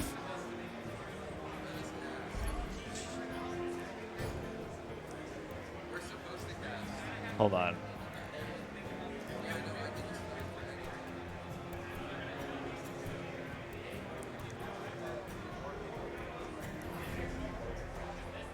How's it going, Boomie? TS win. Hashtag. Shout out Tempo Storm. You can sit down for a little bit if you want. Yeah, you can go. Like, you're good right now. Yeah. Go ahead. What do you mean? You can cast right now. Oh, okay. So, no, Lil Capped on the stage. YGP2. Hey, Lil Cap. Hi, Lil Cap. He found the camera immediately. That was like terrifying. Am I holding this too close? You might No, you probably need to hold it close. not closer. What is that supposed to mean? You need to hold it close to your mouth for it to pick you up. Yeah. Okay. I think it's picking you up fine. You can come sit down on Anyways. the couch. It's fine. You want to join? So, when are we getting these old, washed-up casters out and getting the new young bloods in? Hopefully soon. Yeah, about 25 minutes. What? About 25 minutes. Eggsy was 25 finished. minutes? We got to wait Eggsy for got- eggs. Yeah, Eggsy's got to finish set the to be match. done. It's a best of 5. It's not going to take 25 minutes. He's mean- going to get the chef special, and it's going to be GG. Oh, wow. I mean, careful with the microphone, dude. I You love just the smacked the chef microphone special. against yourself. Are you mad about it? Yes, I am. Are you mad about it, Sparky? I'm a little bit mad about it. I'm not mad. I'm mad for Bagel because that's their equipment Shout out Bagel. Follow them on Twitter. that you're Now that you're they're not mad disrespecting. anymore. No, they're No. definitely still mad. No. What? What? What? You think it's okay to disrespect their equipment and then just say, I'm not disrespecting. "Hey, the follow them on equipment. Twitter"? Yeah, I mean, you're unbearable. Why are you're taking it? I'm taking the mic. Are they asking? You're actually going to give me the mic back. What? You're actually going to give me the mic. I'm not taking the mic. Thank you. Creed, it's your turn. Let's go. Yeah, let's get some Creed on here. Huh? What did he say? Nobody said anything. He's just been smacking the mic around. He doesn't get to have it anymore. Yeah, don't do that. I'm not doing anything. I don't I'm believe that. doing nothing wrong. What is God, this? What is he doing? All right, so this set is going to be Lil Capped versus Thunder's Reign. I'm excited. Creed's excited for it. Creed, you can sit Come on, down on the Boomie. couch if you want. You can come sit down. You have to sit, though. If you want the microphone, you have to sit. Now, bracket update here. I mean, Noel has had a very easy day so far. All of his opponents have DQ'd into his top 16 qualifier match. Did you, This thing on? Dude, Tazza turned off the mic and then gave it back to me like I wouldn't notice. You definitely didn't notice, though. It's okay. It's okay. We're going to be going into this game pretty soon. Do Captain 2s yesterday, though. What do you think about the wrenched Bodvar? The wrenched Bodvar? The wrenched yeah, what do you Bodvar. think about it? I mean, I think he might be better using an alternate skin on the bar. Like Which one? the one where he loses his legs and arms. I think that'd be a better suit for him personally. I don't know which one it is. So Huh? Rayman. So Rayman? Yes. Oh. You are so slow, Tazza, right now. Hey, man. I was trying to think of a skin that Bodvar actually had. Huh? You were just That talking. is a skin it's that no, Bodvar that's actually has. that's actually just Bodvar. Yeah, it is just Bodvar. Right. So it's not a So skin. It's, It's- Bodvar base skin, different weapons. Yes. Yeah. That's why it took me a while to understand what you were saying. I don't think you understood until Sparky said it. That's true. Dude, we got Velo City, STGP Wilson versus Simple Truth, Moises versus Gamer Girl, Starlight versus Typhoon, and WC Wrench versus War Out. That's crazy. Hiking Viking getting the DQ victory. So is Wait. Hold on. This is Thunder's Reign. Yeah, I didn't even realize this because he was the. Yeah, I'm excited for this because he's the best. He did Donkey Kong a lot. Yeah, he's PM. a Donkey Kong player? Yeah, PM. Yo. For sure. This is Did pretty you sick. As a Donkey Kong player yourself, Yeah, this Get out of here. I may have known and watched a lot of his sets all the time. and so this is his really exciting. first time ever Dude, I'm rooting. playing I'm Brawlhalla. 100% rooting Really? for Yeah, this. which it stinks for two reasons. Because he's having to play a player of Lil Cap's caliber. Yeah. And also he's playing against Lil Cap, who is universally loved by everyone. wow, is he really busting out the Raza? So it's going to be tough for the crowd to rally behind Thunder's Reign. I'm rallying behind Thunder's Reign. His DK is sick. This sucks. I do too. It's just such an unfortunate situation, all around, both parties. I can't remember who, you might know this, who recently tweeted, I hate going up Blood against, Diamond. it was Blood, okay, it was Blood. He hates going up against iThrow in tournament because he never knows who to root for. I think that's the case. Like, it's the same thing with Lil Cap. Oh, low cap looking kind of nice on the Raza right now. Tazza, No. you can learn a thing or Okay. two from him. I'm actively taking notes. Thank you, Boomie. Oh. You still playing the Raza? Okay, I don't know. The D-Light side light didn't work out there. Yes. You still playing Brawlhalla? Yeah, that's the little character I like to play. Okay. Yeah. I don't know. I thought you might have switched over to Zol because you like Zol. No. Mean ground pound coming out Like, from low cap. I don't Oh, actually like Zol. blasters. I like Zol. If Zol had blasters instead of cannon. Maybe. He's actually nice on it. Yeah, downers are working out pretty well. Looking at Thunder's Rain with the Dusk. Side stick actually catches him as he dashes back, and he goes for that side stick on the way back on the stage. Catches him going for the weapon, and it's looking really difficult as the recovery comes through. Thunders does touch, but the D-Light ground pound. He is gonna delayed be that it. recovery too. Yeah. Respect. Little Cap's just got the Rasa. Has Little Cap played Rasa ever before? Not really. I think Lil Cap probably has like Oh no, the neutral 95 stick. plus percent Bodvar play. No. Oh no, the neutral stick catches him. Oh, he's going to be able to hit so many of those. If he wants to go for it, Oh, he's Little gonna be Cap, able to why are hit you so many doing of this to those. him? Another gun? Oh, I was gravity cancel neutral stick. Come on, Thunder. Yes! He's dead. He's dead. Yes, Thunder's. Oh. Okay, He wasn't dead. there. No. Gravity cancel side stick. Oh, You just got to deny the 3 stock. Got to deny the 3 stock. It's going to be tough on he this can map. do it. He's got to put that down stick on Dusk. Oh no.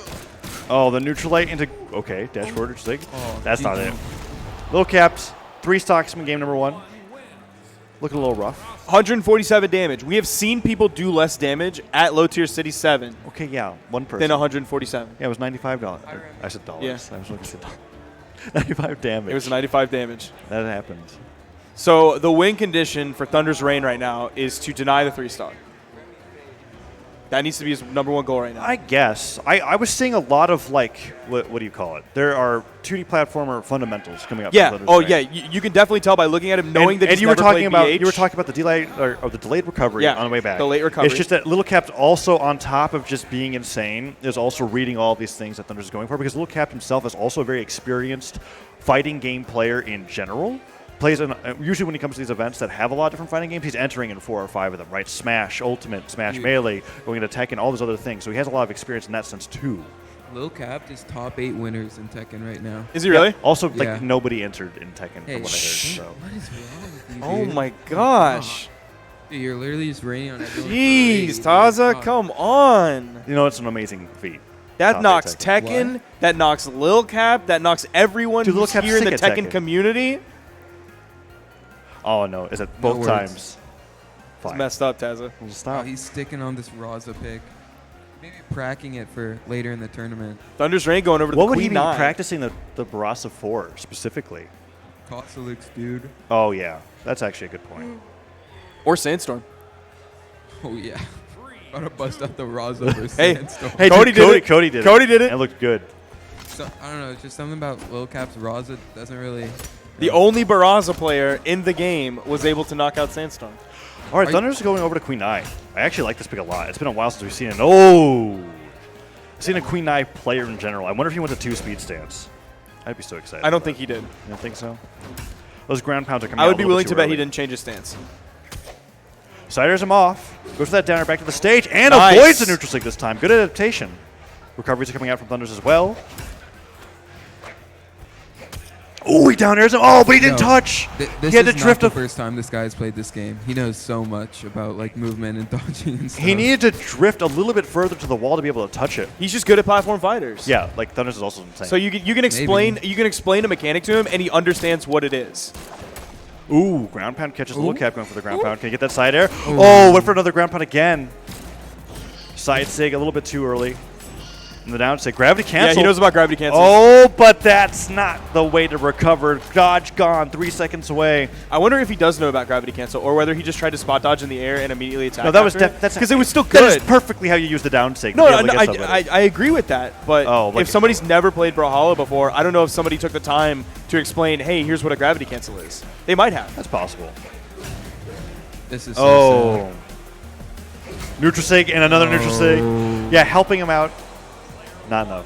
That's 2-0 lead so far. Those neutral sigs are brutal. It's also my favorite part of Barrasa's game. But apparently, we were just told by production that apparently Lil Cap, in true homie fashion, has been like talking to Thunder's Reign and like helping him out, showing him things, being a true welcoming member of the Brawlhalla community. How much of a coincidence that they have to run into each other in bracket like That's this? probably why. Oh, I don't know. Maybe. It's only since they've been on stage. Never mind. Oh, I thought it was like all day. 2-0. Oh, 2-0 lead star far. The little capped. Now, anytime Thunder's Reign wants to go to those soft platforms, I think Lil Cap has the advantage. He's just going to be able to juggle him so much with nairs. I think the thing that I'm seeing Thunders have a little bit of a difficulty with so far is getting used to the different fastfall timing that Brawlhalla has compared to the games that he might be playing. And that's been limiting him a little bit as, oh man, that cider comes out. And then also how powerful dodge is as a defensive tool in Brawlhalla specifically. Oh, neutral light, side light. Cider, side sig. Will he go for the neutral sig again? Yes, of course. What other move will he be able to go for? The Cider does it, and oh man, Little Cap is just taking Thunders out of this tournament, period.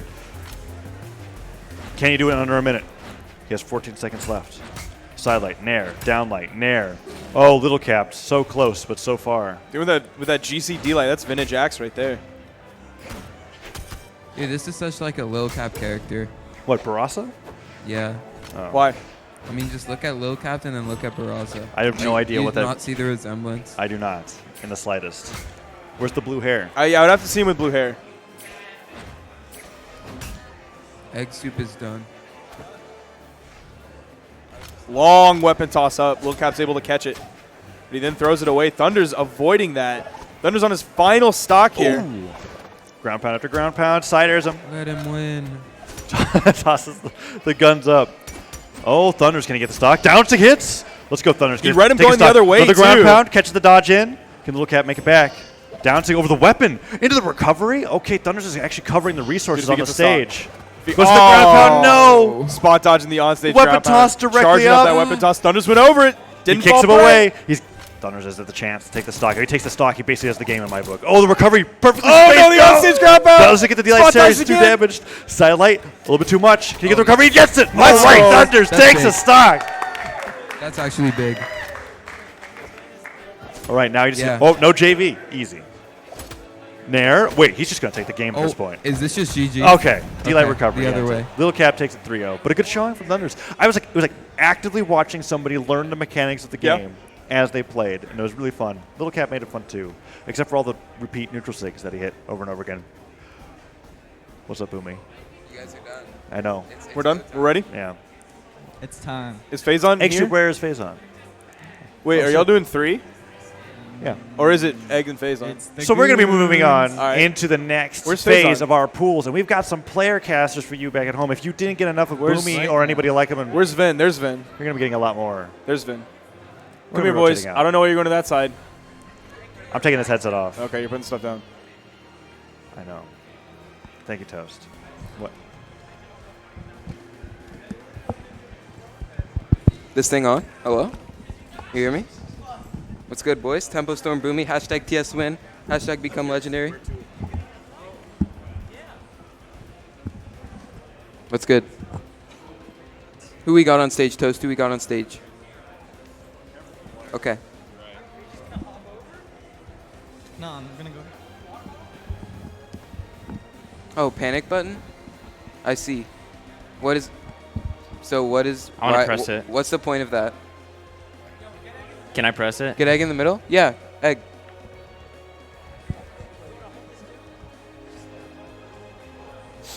Oh, okay. I understand. What you okay? Toast.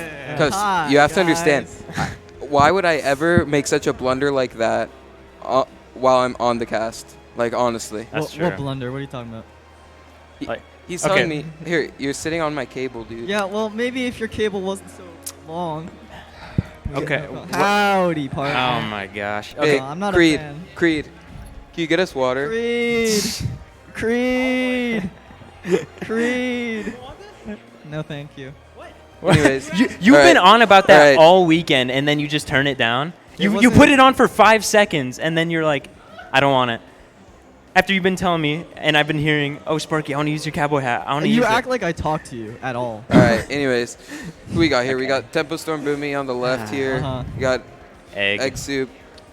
I'm and we egg. got Noble. Yeah.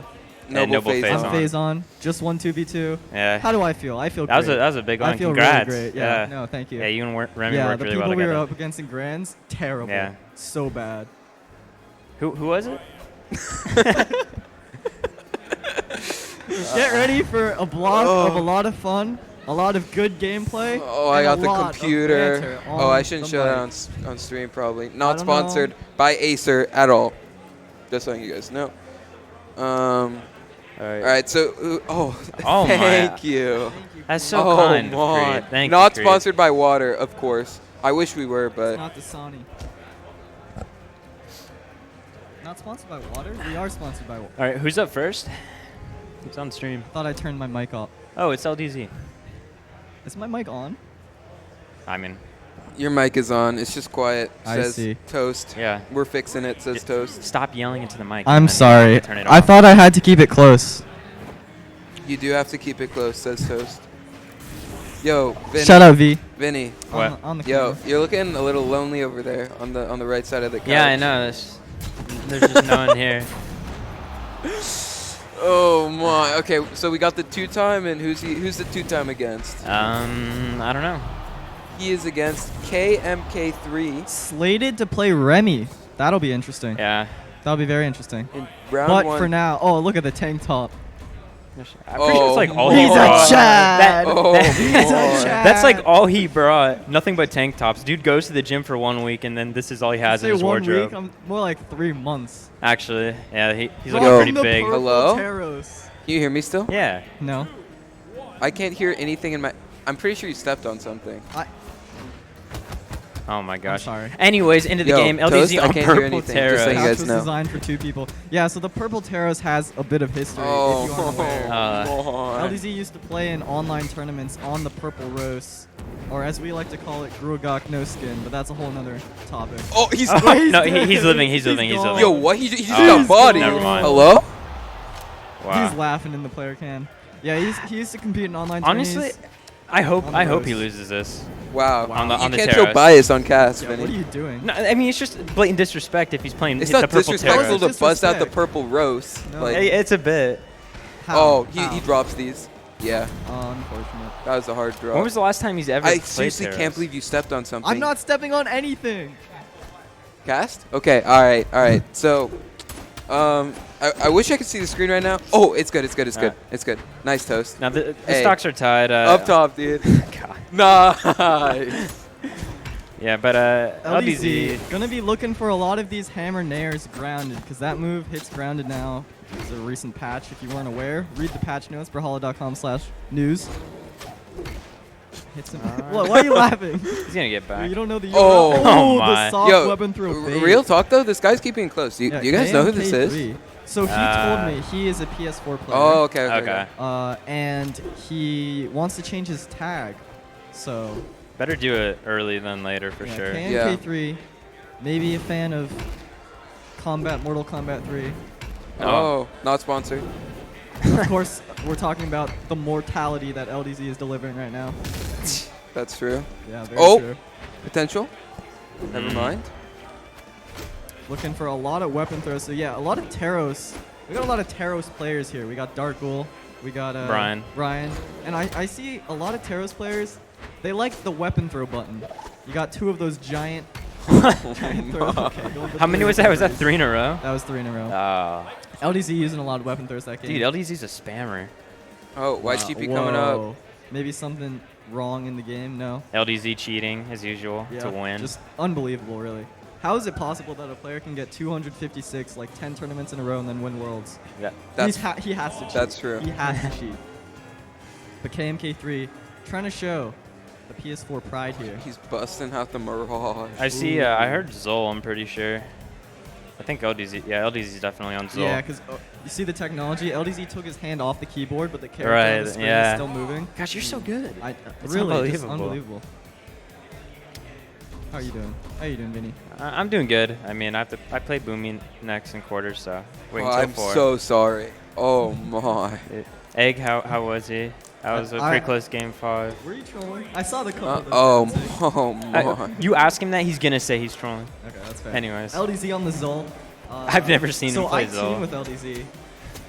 Oh, I've never this seen guy's nice this on Zol. it. I'm 80% sure he's only doing this because he doesn't have the skin. But you know, if you want to look like LDZ, Brawlhalla. Right. This is the back to school event. This is Zol skin. Gonna rock out on the cannon. KMK3 switching up on the Mirage. Going for the charged down sig to bait out. Then just hopping over neutral light, but KMK3 not getting baited. Are you guys gonna say anything? Can I just? No, I mean, even though LDZ isn't like a cannon player or axe player, really, I mean, he still was good enough to know like the basic things. So. Yeah, that's very true. Yeah. Going for the bear trap. Right. Even though this guy like probably has a lot more experience on like Mirage than LDZ has on Zol. Yeah. LDZ's I feel like good enough to where I don't think he has to feel. He feels like he's at some sort of like disadvantage by playing a character that he usually doesn't. He's got the fundamentals down. I think Right, one of the yeah. just raw taking out LDZ. It's actually a very even game. LDZ, I think one of the trademarks of his play is his movement, and of course, no matter what character you play, you're always going to be able to move the same. Every character, same fall speed, same jump height, all that. Yeah. So, Oh. going for the GC, reading the up dodge, and taking a damage lead. Oh, wait, it's Zol. Never mind. One more is gonna do it for him. And Oh, that- he touched. no, he actually touched. Yeah, Yeah. fooled us. Apparently fooled LDZ as well. Oh, wow, he's that actually keeping deep it like ground super pound. close. No, it is a very close game. What were you watching? Were you not watching? No, I was looking at the bracket. I think unprofessional. I think the biggest thing It's that's not unprofessional. I'm just getting the information. For I you think the guys. biggest thing that that KMK3 needs to do is to not just like throw out these gravity cancel sigs over and over, or Ooh. really the sigs in general. I feel Big like play. his placement isn't that Small play. it isn't that great. So LDZ's been able to punish a lot of it. With so. that being said, though, the Rod's Yeah. side stick taking out both of LDZ stocks, one unarmed, one on the site. And yeah, no, I agree. I think KMK3 is going for very high risk, moderate reward options, whereas LDZ is going for more low risk, high reward. If Yeah. that makes a lot of sense. Especially off stage. Oh, Oh, no dodge. Again, with that being said, it's a one stock game with the 2-time on the Zol. he has size, so I mean. Okay. Oh, This is also small Oh. Brawlhaven. It's one sig away for LDZ. gonna need more than that. And Yep. there it is. All right, now that that game's over, can we just talk about how awful that Scythe skin is? Oh Whoa, my! wait, what was it's it? so Aw- bad. no. You think it's good? It looks good. The What was it? artist spent time making it. It looks All right, good. that's true. I'm just not a fan of it. There you That's go. fair. It doesn't fit your taste. Yeah. Yeah. I'm not a fan of What size skin was it? Was it on That's that? from the like cyber, like the Oh, Mordex skin. like the retro. Yeah. Yeah. with I the don't- I don't know shades. what you're talking Mhm. Oh, my. Dog Days? No. No. That's the best skin in the game. Synthwave. Yeah. Synthwave, There you yeah. go. There, yeah. That's what Dude, it's why called. doesn't Sparky have a list of all the skins on his laptop? Really? That's actually okay. LDZ unreal. busting out. Oh, he busts What? out the blue Diana. Now, He gets up 2-0 and then he has to try so hard. Yeah. This and KMK3 is a character that we saw. Also swapping again. Yeah, kind of Legend interesting. swaps every game. Considering how close he's gotten it. Oh. Yeah. Maybe putting fear into LDZ's heart. Gonna pull out the blue Diana. The What one is this, Skyforge? Yeah, it's Skyforge. The one thing I've noticed about KMK3 is that Ooh. even though he's been swapping, he's been keeping it on a spear character. So I'm gonna take a wild guess and say that he is like a spear main or something, and he's just kind of rotating I think through that's different That's characters. not much of a wild guess. But LDZ, of course. For some reason, he plays like 8 characters and practices one of them, and then never plays the one that he practices. yeah. But Oh. Okay. can't argue with the results. Yeah. LDZ known for his bow edge guards. It's what won him Worlds one time. Yeah, his So- edge guards in general have always been very Oh. strong. Yeah. And we see KMK3 falling to his death. See if he pulls out a raw side sig once again. That seemed to be a kind of trademark of his kit so far, of his playstyle. Oh, that's a dodge punish. Recovery, yep. Oh my. Almost catching that one. A wake up dare. You can test the recovery. And LDZ is just feeling the rhythm right now. He's going to attack master 5000. That's when you know. Does it all the way up. Yeah, LDZ's starting to just really run away with it. I mean, I guess not a big surprise, especially since he's on the Diana. Yeah, this is more what we expected when we saw the bracket, but the score at the end of the day does not tell the whole story of the set. KMK3 has kept it very respectable, especially given that LDZ on land is a different beast. But now that he's pulling out one of his many mains, it's looking like LDZ's set to win. Already up 2-0. Yep. Full stock ahead. Not to discount KMK3 though. No, not at all. That score doesn't really indicate how close it's been. That's what I just said. Really? Yeah. Wow. That's crazy. Were you looking at the bracket again? Yeah. Anyways. Actually, Why couldn't starting you to do bring that it during back. our set? Oh, yeah. Oh, There it is. Beautiful edge guard from When, LDC. oh, wait. That was Even actually almost. If he hit that, would he have been able to get back? I don't think No. so. But But if- either way, if he got hit by the recovery, he could have gotten back. Yeah. LDZ taking it 3-0 over KMK3. Maybe changing tags soon. But Yeah. oh, switching to us. No replays? Nope. Dang. Okay, actually, those shout out Dang. production, they were able to Shout out swap production. between the the little icons at the bottom. Yeah. Like the character Oh, yeah. icons, they Yeah. swapped to those so clean, like so fast. I haven't Crispy. noticed that. Shout out Bagel. Shout out. Also, Shout shout out out Bagel. Like, we complain, like, 10 a.m. pools. They're always here early. Like, way earlier than we could ever be. Way later than we are. That's true. They're the reason why this is all possible. I'm saying nice things about them because they got mad at me last time I was on the mic. And not to say that their Um, job is harder than ours. By any means, you know, professional But- players, pretty hard. Eh. Especially in a It's meta hard. where Katars are dominant, you know, really, Okay, no, really that's fair. That's taxes fair. you. It's like Gauntlet meta, Bagel, Qatar meta. Yeah, Yeah, I agree. no, I agree. Yeah. Anyways, up Anyways. next, we can see up here. Jester Wait, versus up here. Hyper Hero. Next, Thank, Oh, that is a Yep, friend Jester versus kill. That is a Hyper. team kill. that is a team kill. That is a team kill. We've had a lot of team kills. Kind of sad. I think There's it's actually Hyper going to be like a game 5 set possibly. I could- Rocking I the could see that. AirPods. Oh Ooh. my. Flex and Hyper Hero. I have not seen him on the scene in a while. I don't know if he's been actively playing, but he's here. He's been in. I've gotten him a couple times in ranked. He's had his name changed. His name in ranked was like Vagrant or something for a bit. So he's been playing probably for the past week or so, I'd say. Just hopping in Preparing for ranked the new event. season. Yeah.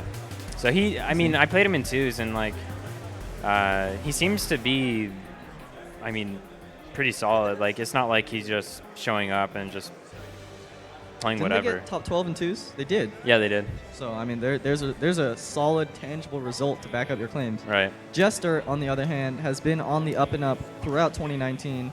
Final round, his big upset, he took out Addy Mestic very early on in pools. Oh yeah. Then He beat Blood. At Actually, the tournament. every single event I've commentated in this year, I've commentated Jester. Fun I mean, fact. Jester's super on the come up. You know, he's friends with Sandstorm. Obviously, got to be a buff. Plays friendly twos. Oh, that's a huge buff. Yeah. Friendly too. Oh boy. Sword player. Mm-hmm. Maybe gonna rock out the Asuri. Because again, guitar meta. Maybe he Hattori. did lock in the skin, so I'm oh, that's Hyper Hattori. Hero. That's Hyper Hero on the right. Yeah, that's. Oh, make sure to tweet out with hashtag BH Esports. We can see right here. It's I can barely see it actually. Bale of hay. Bale of hay, but with hay spelled out hay. Got some of my favorite people casting.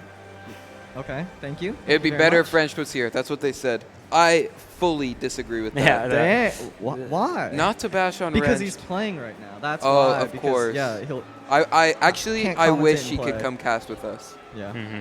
Unfortunately, With all of my heart. there are only 3 microphones, and they barely let us have them.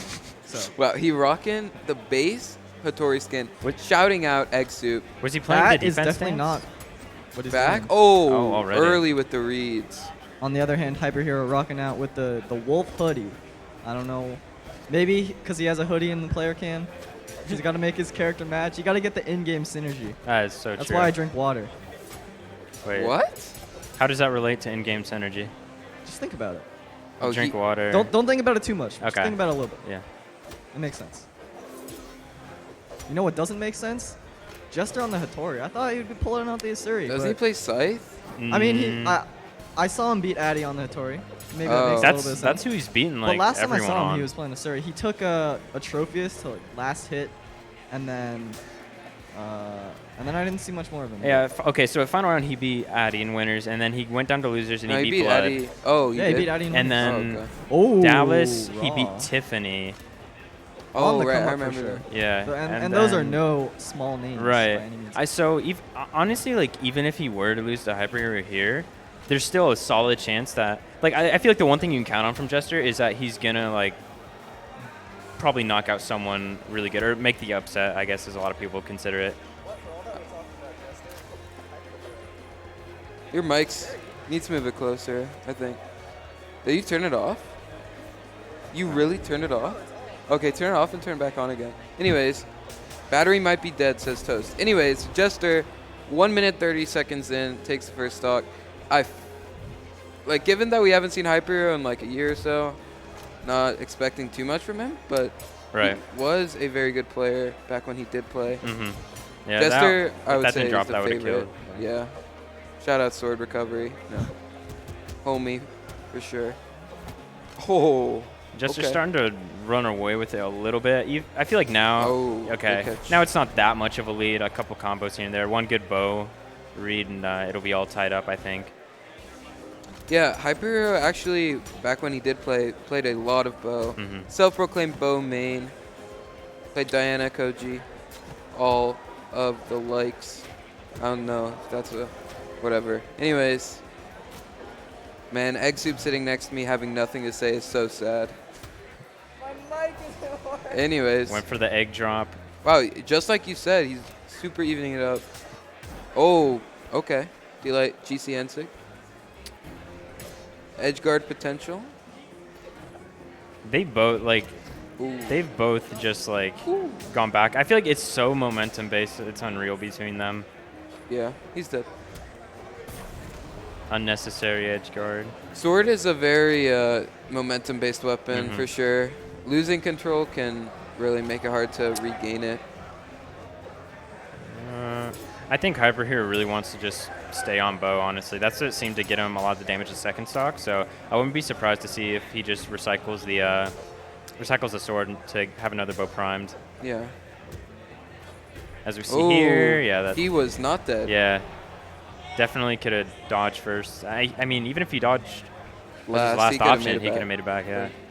I feel like that's a big thing. I see, not a big thing, but I see a couple players do it where they have the habit of just, like, they get hit, they think they're dead, And then they and just then die. yeah, and then they just like they're like, okay, I'm dead, so they just fast fall or just run off the map like Jester did.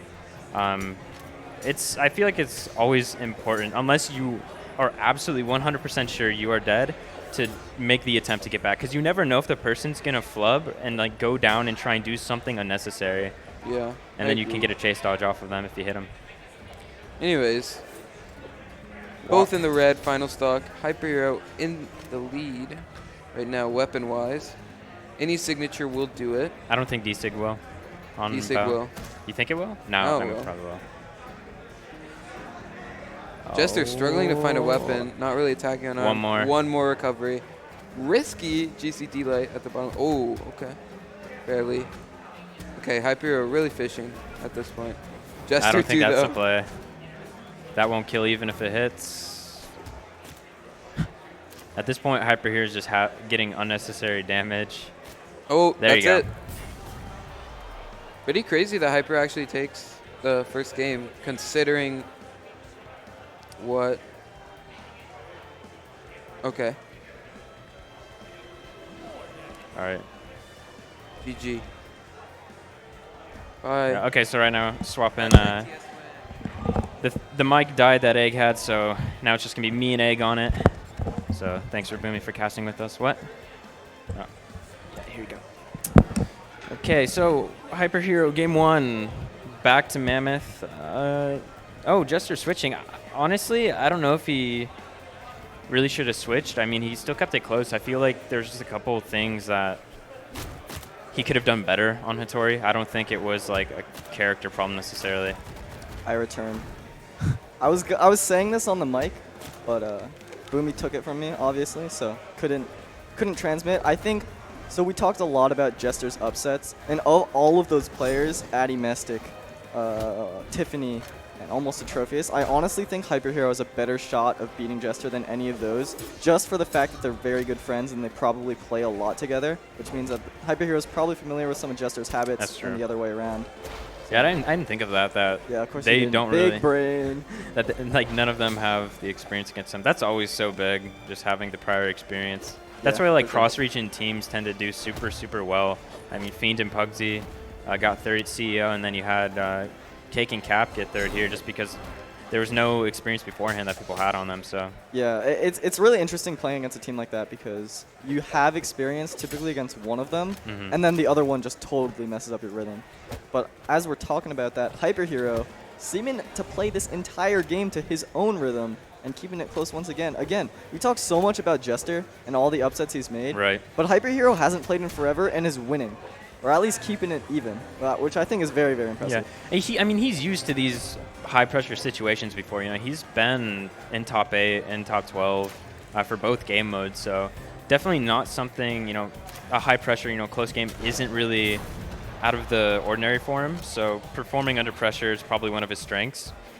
Jester, I'm not sure if he has he gotten top 8 in ones before? No, I don't think so. And Okay. the reason why I don't think so is because yesterday when he got top 12 in doubles, they were all popping off. Because he made earnings. Because he got esports earnings. So Yeah. I don't believe that he's gotten top Okay. 8 before. So if he managed to do it at low tier city, that would be a huge accomplishment. But Hyper Hero, on the other hand, catching the dodge saying, you're not making top 8. I'm making top 8. Are you making top 8, Vinny? We'll see how I'm feeling. I mean, I'm on the Mordex. It'll be Ooh. interesting. If I'm playing well, I think I have a good shot against Boomie.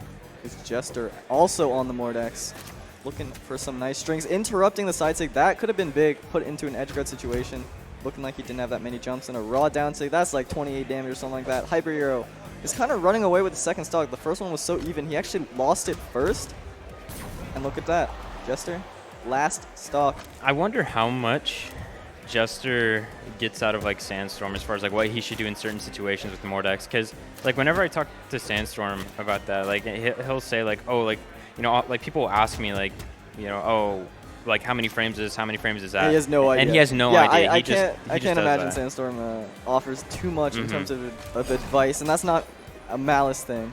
I It's think just he he just doesn't look into the game that deep. or at least in that aspect. Right. It's very different. Like frame data can teach you a lot, but it can't teach you everything. It can't teach you neutral. Can't teach you how to win. Oh, But maybe it can teach you that you can get a double downlight if they don't have dodge. that's jumpable, guys. You need. Okay, listen, guys. I've seen so many double downlights hitting. Just like certain things in general, Hyper here taking the game. Just so many things in general that are jumpable.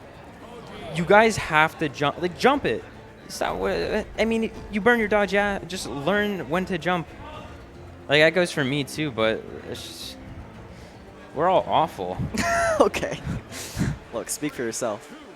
Actually, no, I call myself awful too. But Hyper Hero, by no means looking awful. Up 2-0 against Jester. To be honest, I think this would be a big upset. I don't know why I said upset like that. I was like, upset. But I think this would be a big upset. For not playing in any tournaments prior, and Jester like having the wins and stuff, this would be definitely really, really good to see for Hyper here at least.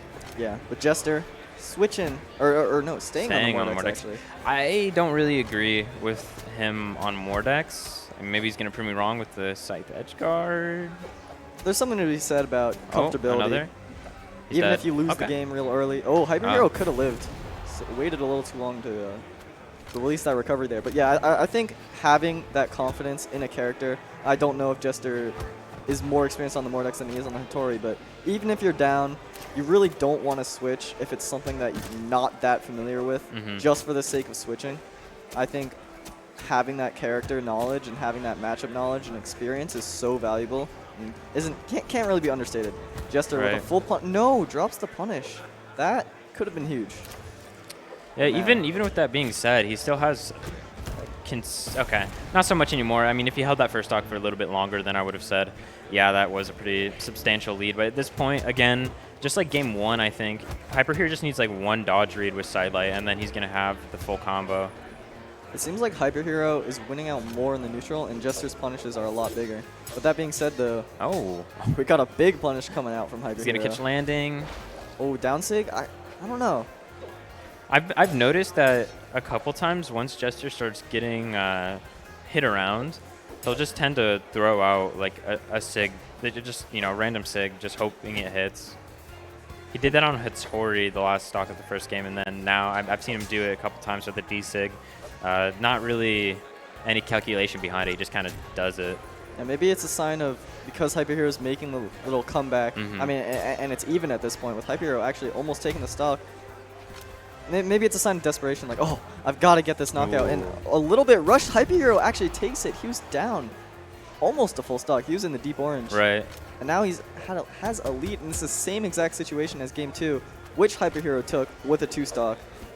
Barely getting hit on a second one. We'll see if he can do the same thing. I think if Hyper manages to hold the stock and get a lot of damage here, he'll be, even if Jester's like, say, deep orange or something, I feel like at that point, Hyper Hero will feel comfortable enough to where he knows that he only needs 2 or 3 more hits, then he'll get the kill on Jester. That was the bit double. questionable. Jester playing a little bit risky off stage. Could have died there. He blew his dodge. If Hyper Hero went for a dare, it would have caught Jester's jump. But Hyper Hero playing it a little bit safe. Just trying to get the guaranteed damage. Not lose this stock quite yet. Scythe can sometimes struggle to kill. It does not have a true combo setup unless we're talking about off stage with the dare into ground pound. But that's a whole nother story. Hyper Hero staying mostly on stage. I feel like back on the desperation thing, I feel like it's really, really starting to show. Just, he needs a hit. I mean, it really, okay, there you go. The recovery dropping on the side of the stage as well never really feels good. Because that probably would have killed as well, so. Hyper Hero just seems to play with a lot more confidence than Jester. Jester is, at least to me, it seems like he's afraid to throw out these hitboxes just because he's been punished so much. But Hyper, that's it. That's it. I don't think any of us would have expected that, honestly. A 3-0, Hyper Hero over Jester. Oh, they hug it out. Good friends. Yeah. Teammates. Boys. Even though it was a 3-0, that was a good set. The Mordex, like, I don't know. I mean, maybe it's good for him that he tried it out, but I really think he should have just stuck to Hattori. I mean, that's me. I guess that's just what I've seen him beat, like, people that are like PR'd higher than him. You know, Tiffany, with Addy and Blood is on the Hattori. Maybe after game 1 he lost all his confidence. Right. We can't get in that head of his. Yeah. And we can't hear him speak because sad. Yeah. But either way, Hyper Hero moving on. Ooh, I get the laptop now. That's kind of hype. Oh, we got some good games. Okay, so the winner of that, which was Hyper Hero, goes on to fight Noel. And we also have slated in the stream queue, I'm not sure if it's quite next, Remy up against LDZ. That'll be a good one. That'll be a fun one. Yeah. It's my teammate against your teammate. Yeah. Let's see who ends up taking that one. And switching up on the other pool. Let's see who's in pool F1. So are they not next, or any idea? Yeah, your guess is as good as mine. But I don't know what we're doing. As far here. as LDZ and Remy's concerned, it's weird because I never know how Remy's feeling in ones, and then like LDZ is like he just walks around with so much confidence. It's not unreal, but crazy. Mm-hmm. All right, on the other side, there's so many team kills. On the other side of the bracket, we have Wrenched up against Starlight, and then Wilson up against Lowcap. So those are the big winner semis matches and pools that we'll be watching. Looking like I saw Lowcap walking up, so maybe that's the one that's against Wilson. Against Wilson, Velocity repping the. Dude, honestly, all these sets are looking really, really, really good. These are all looking high level, and it's to get into the semis, which is top 16. So they're like the Wrench versus Starlight. Starlight yesterday in twos, I felt like was playing. He's so good. He's playing so good. I'm honestly, I'm getting a little bit hot now. I'm gonna have to take this off. Doesn't want the hack. I've been so cold. Yeah, I've been so cold. Got both Magma Bob versus Lowcap and Starlight versus Moist is happening off stream right now. Some high quality matches all around. Those are very close. I think they must have already happened. Yeah. Wait, no, that's not true. Yeah, because it's Lowcap against Wilson. Stevenator coming in with some incorrect information. Or, I mean, he probably played him beforehand. Maybe. It's old tweet. I don't know. By like 10 Regardless, minutes. We see the 2-time sitting down, so maybe he's getting prepared for that match. Yeah. I don't want this in camera. This looks unprofessional. I apologize. There we go. Either way, we got the two of us sitting here. What are we doing here? Why are we commentating together? I mean, you know, just chilling. Just chilling. Who's getting up on stage right? Oh, it's Wilson and Caps. It is Wilson Cap. Okay, that's good to know. Who do you think? Wilson. Wilson? I think Wilson. What is that? What is that glare? What? Yeah, I know, because I agree. Okay. Um, Fair. I talked to Wilson about how he feels versus Capt. Cap's one of those people that I feel like against like what is it like when the way he like thinks about the game, the way he approaches it is so weird to me because it's like the guy shows up. I feel like his mental game's super strong, but then he's always smiling. Yeah, but then he's got the then the games that like the weapons that he thinks are stupid, like that really messes with him. Like what do you mean stupid? Like okay, guitars right now. Like okay. Like I'm losing to Wilson, guitars. guitar main. Right, and so it's that's Wilson has a pretty good history with them, and that might play into part of it because Cap just feels like I'm losing because X weapon is stupid. That's so fair. But if he's playing well, and I think that won't really bother him too much. Regardless of whether or not Cap wins, he's in top 5 of Tekken, so he's That's pretty chilling cool. either way. Regardless, Capped, if you are unaware, a Bodvar main, true and true. No, that's not it. What is it? Tried and true? Tried and true. Yeah. Purple Bodvar. Got the purple jersey. Got the purple Jordans, courtesy of Moises. Does he Can't see actually? him. He actually I does. didn't even notice It that. matches his jersey. And Wilson on the Linfei. Is he running 9 decks? He is running 9 decks. Linfei, definitely one of the strongest characters in the game right now. Got that dare into sidelight, into neutral light or downlight, true combo. And we saw a lot of that in the Sandstorm set. If you can catch one dodge, you extend that string forever. So, right. So looking for those. So right here, button check. At the same time, though, Wilson's not really known for his punish game. He's more known for his just brutal neutral. He just whittles you down. Yeah, I mean the guy just doesn't like leave the ground at all. No. Yeah, he'll stick to it like glue. So we'll see if Lil Cap with his kind of weird, baity, spot dodgy play style up against Wilson with the unrelenting neutral, who's gonna take it out? We're both thinking Wilson, but if Lil Cap can pull this off, I would say that would be a big upset. Wilson has gotten top 3 final round, top 4 I want to say at CEO, maybe. Yeah, top 5 for sure. Top 5 for sure. So no stranger to these high placing lands. Rocking out with the cannon. I haven't seen much of his cannon. Neither have I. I think this. He's played it one other time, and that was versus me in an online tournament. So I don't remember what tournament it was, but it was before the guitar buff as well. So I'm assuming his Linfei's only gotten better. I know he was trying to keep it on the down low. So because I remember asking him to if you want to do some customs, to prep for the tournament. And he's like, nah. Like if we meet in bracket, then I don't want it because I'm trying to keep my Linfei, a little secret. So. Yeah, Wilson is kind of a sandbag lord. If you see him in ranked, that's so true. Yeah, no. If you see him in ranked, he's probably playing Isaiah or something like that. He always pulls out some goofy characters, and he also pulls out these stacked neutral sigs, taking out low cap pretty early, given that Linfei doesn't have the. I have a feeling that he meant to do gravity cancel. Well, I think that was a ground pound. Nah, yeah, you're probably sure right. That's what Captain. That's optimal damage as well. That's true. And Wilson not with a big punish either. Kind of hit him twice and then just left. And here we're seeing the Qatar downlights. Yeah, it's very brutal. Qatars, they've got that sidelight with the incredible dash range. I mean, that dash boost is just actually insane. And then so you jump. You're like, I don't want to get hit by that. And then you get hit by downlight. Lil Capt, on the other hand, saying, I'm not getting hit by anything. Land in the recovery. Yeah, that's definitely one of Wilson's biggest strengths is just catching people who jump after and just stay floating in the air, trying to land around him because they think they're gonna do something above him. But I mean, he knows he's played guitars since the beginning of the game. I've never seen him not compete with guitars. So yeah, I think what's really gonna be interesting about this set is Low Cap's hammer against Wilson's guitars because Wilson has stated that he thinks Hammer destroys guitars in that one-on-one matchup. So we'll see if Lil Cap can kind of abuse that, maybe get in Wilson's head a little bit. On the other hand, we'll see if Wilson can get some of those incredible strings. Some of those stacked N-Sig. Silent into N-Sig is a great setup on Linfei that covers 7 dodges. Can't jump out of it. Apparently Lil Cap can't jump either. So. Okay. Just falling. Even with that, I mean.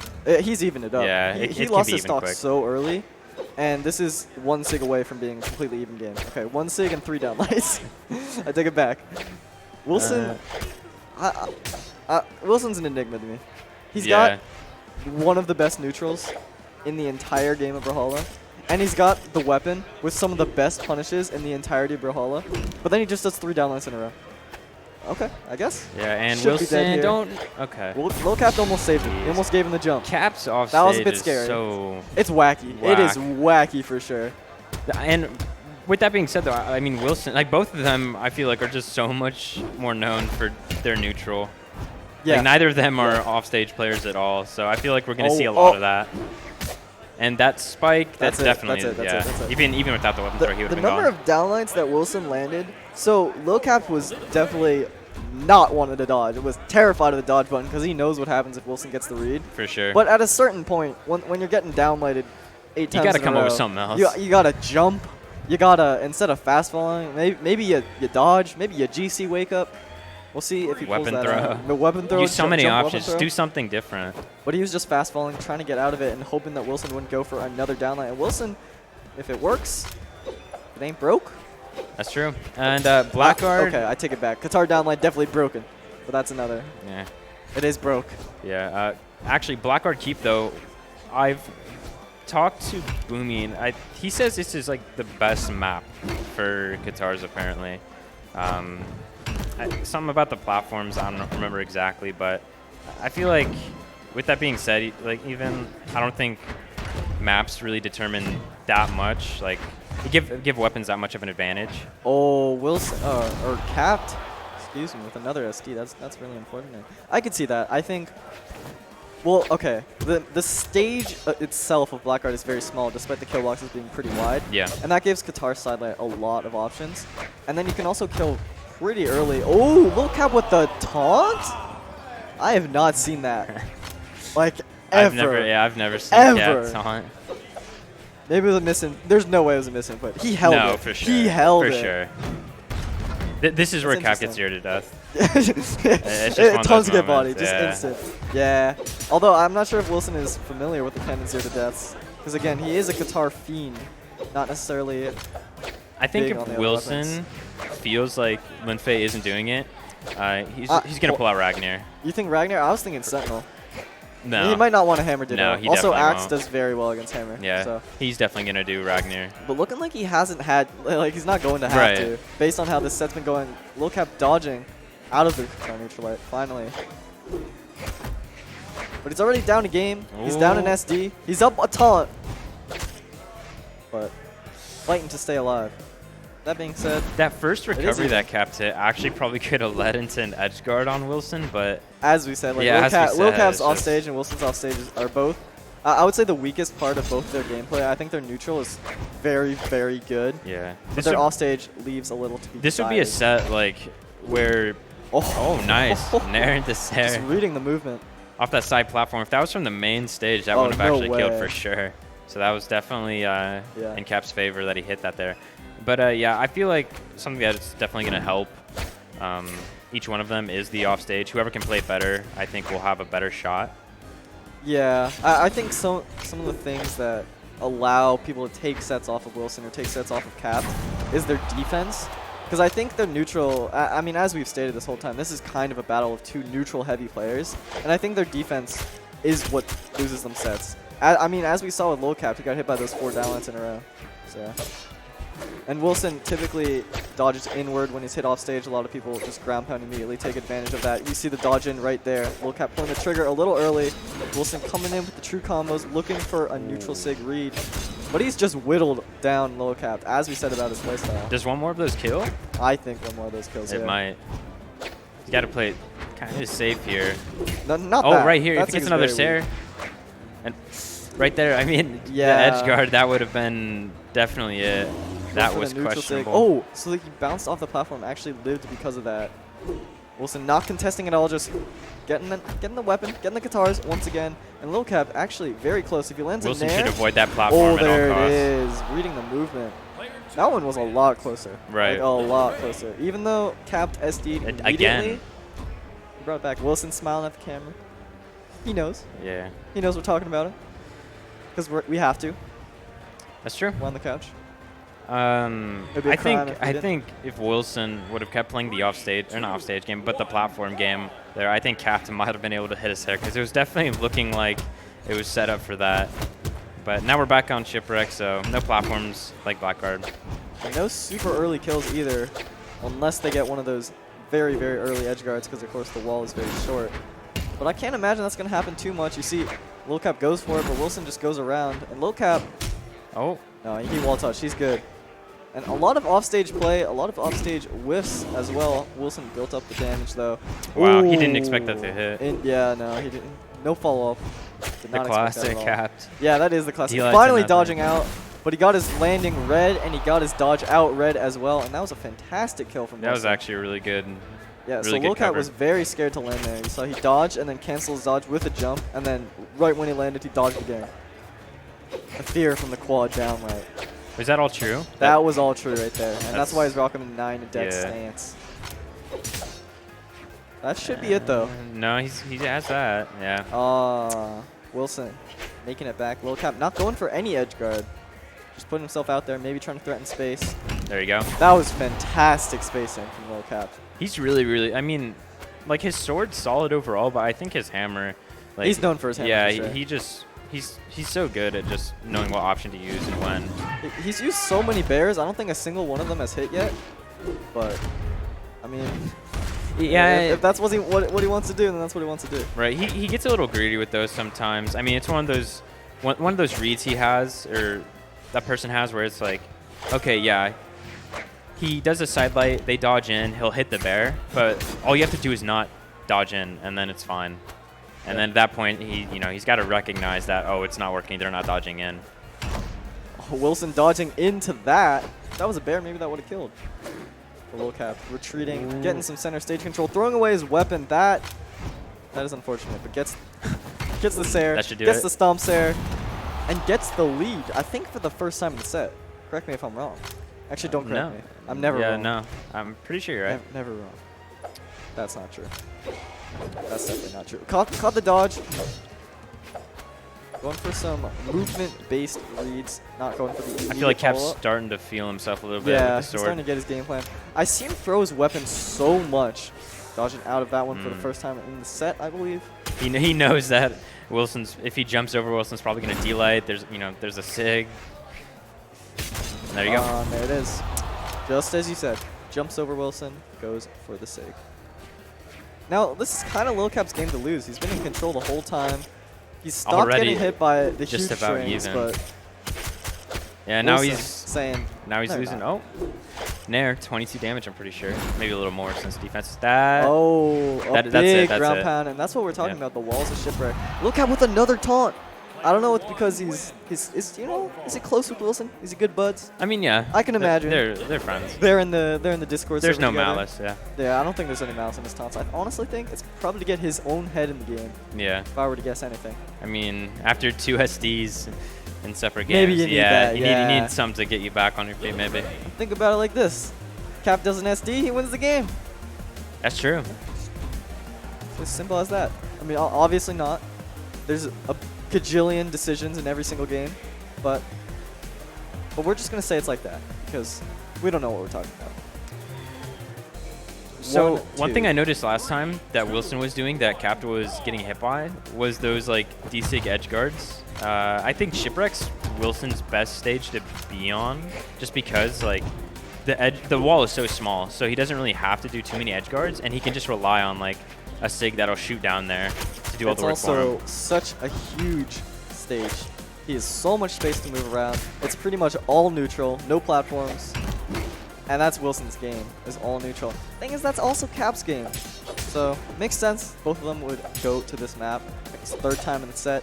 And it's just going to come down to who does neutral better, and that was actually so close. Yeah. I'm not sure if it would have killed, but if that was going to be an edge guard situation where I think Cap would have had it. Wilson missing the true combo. Going for a little bit of an early sig.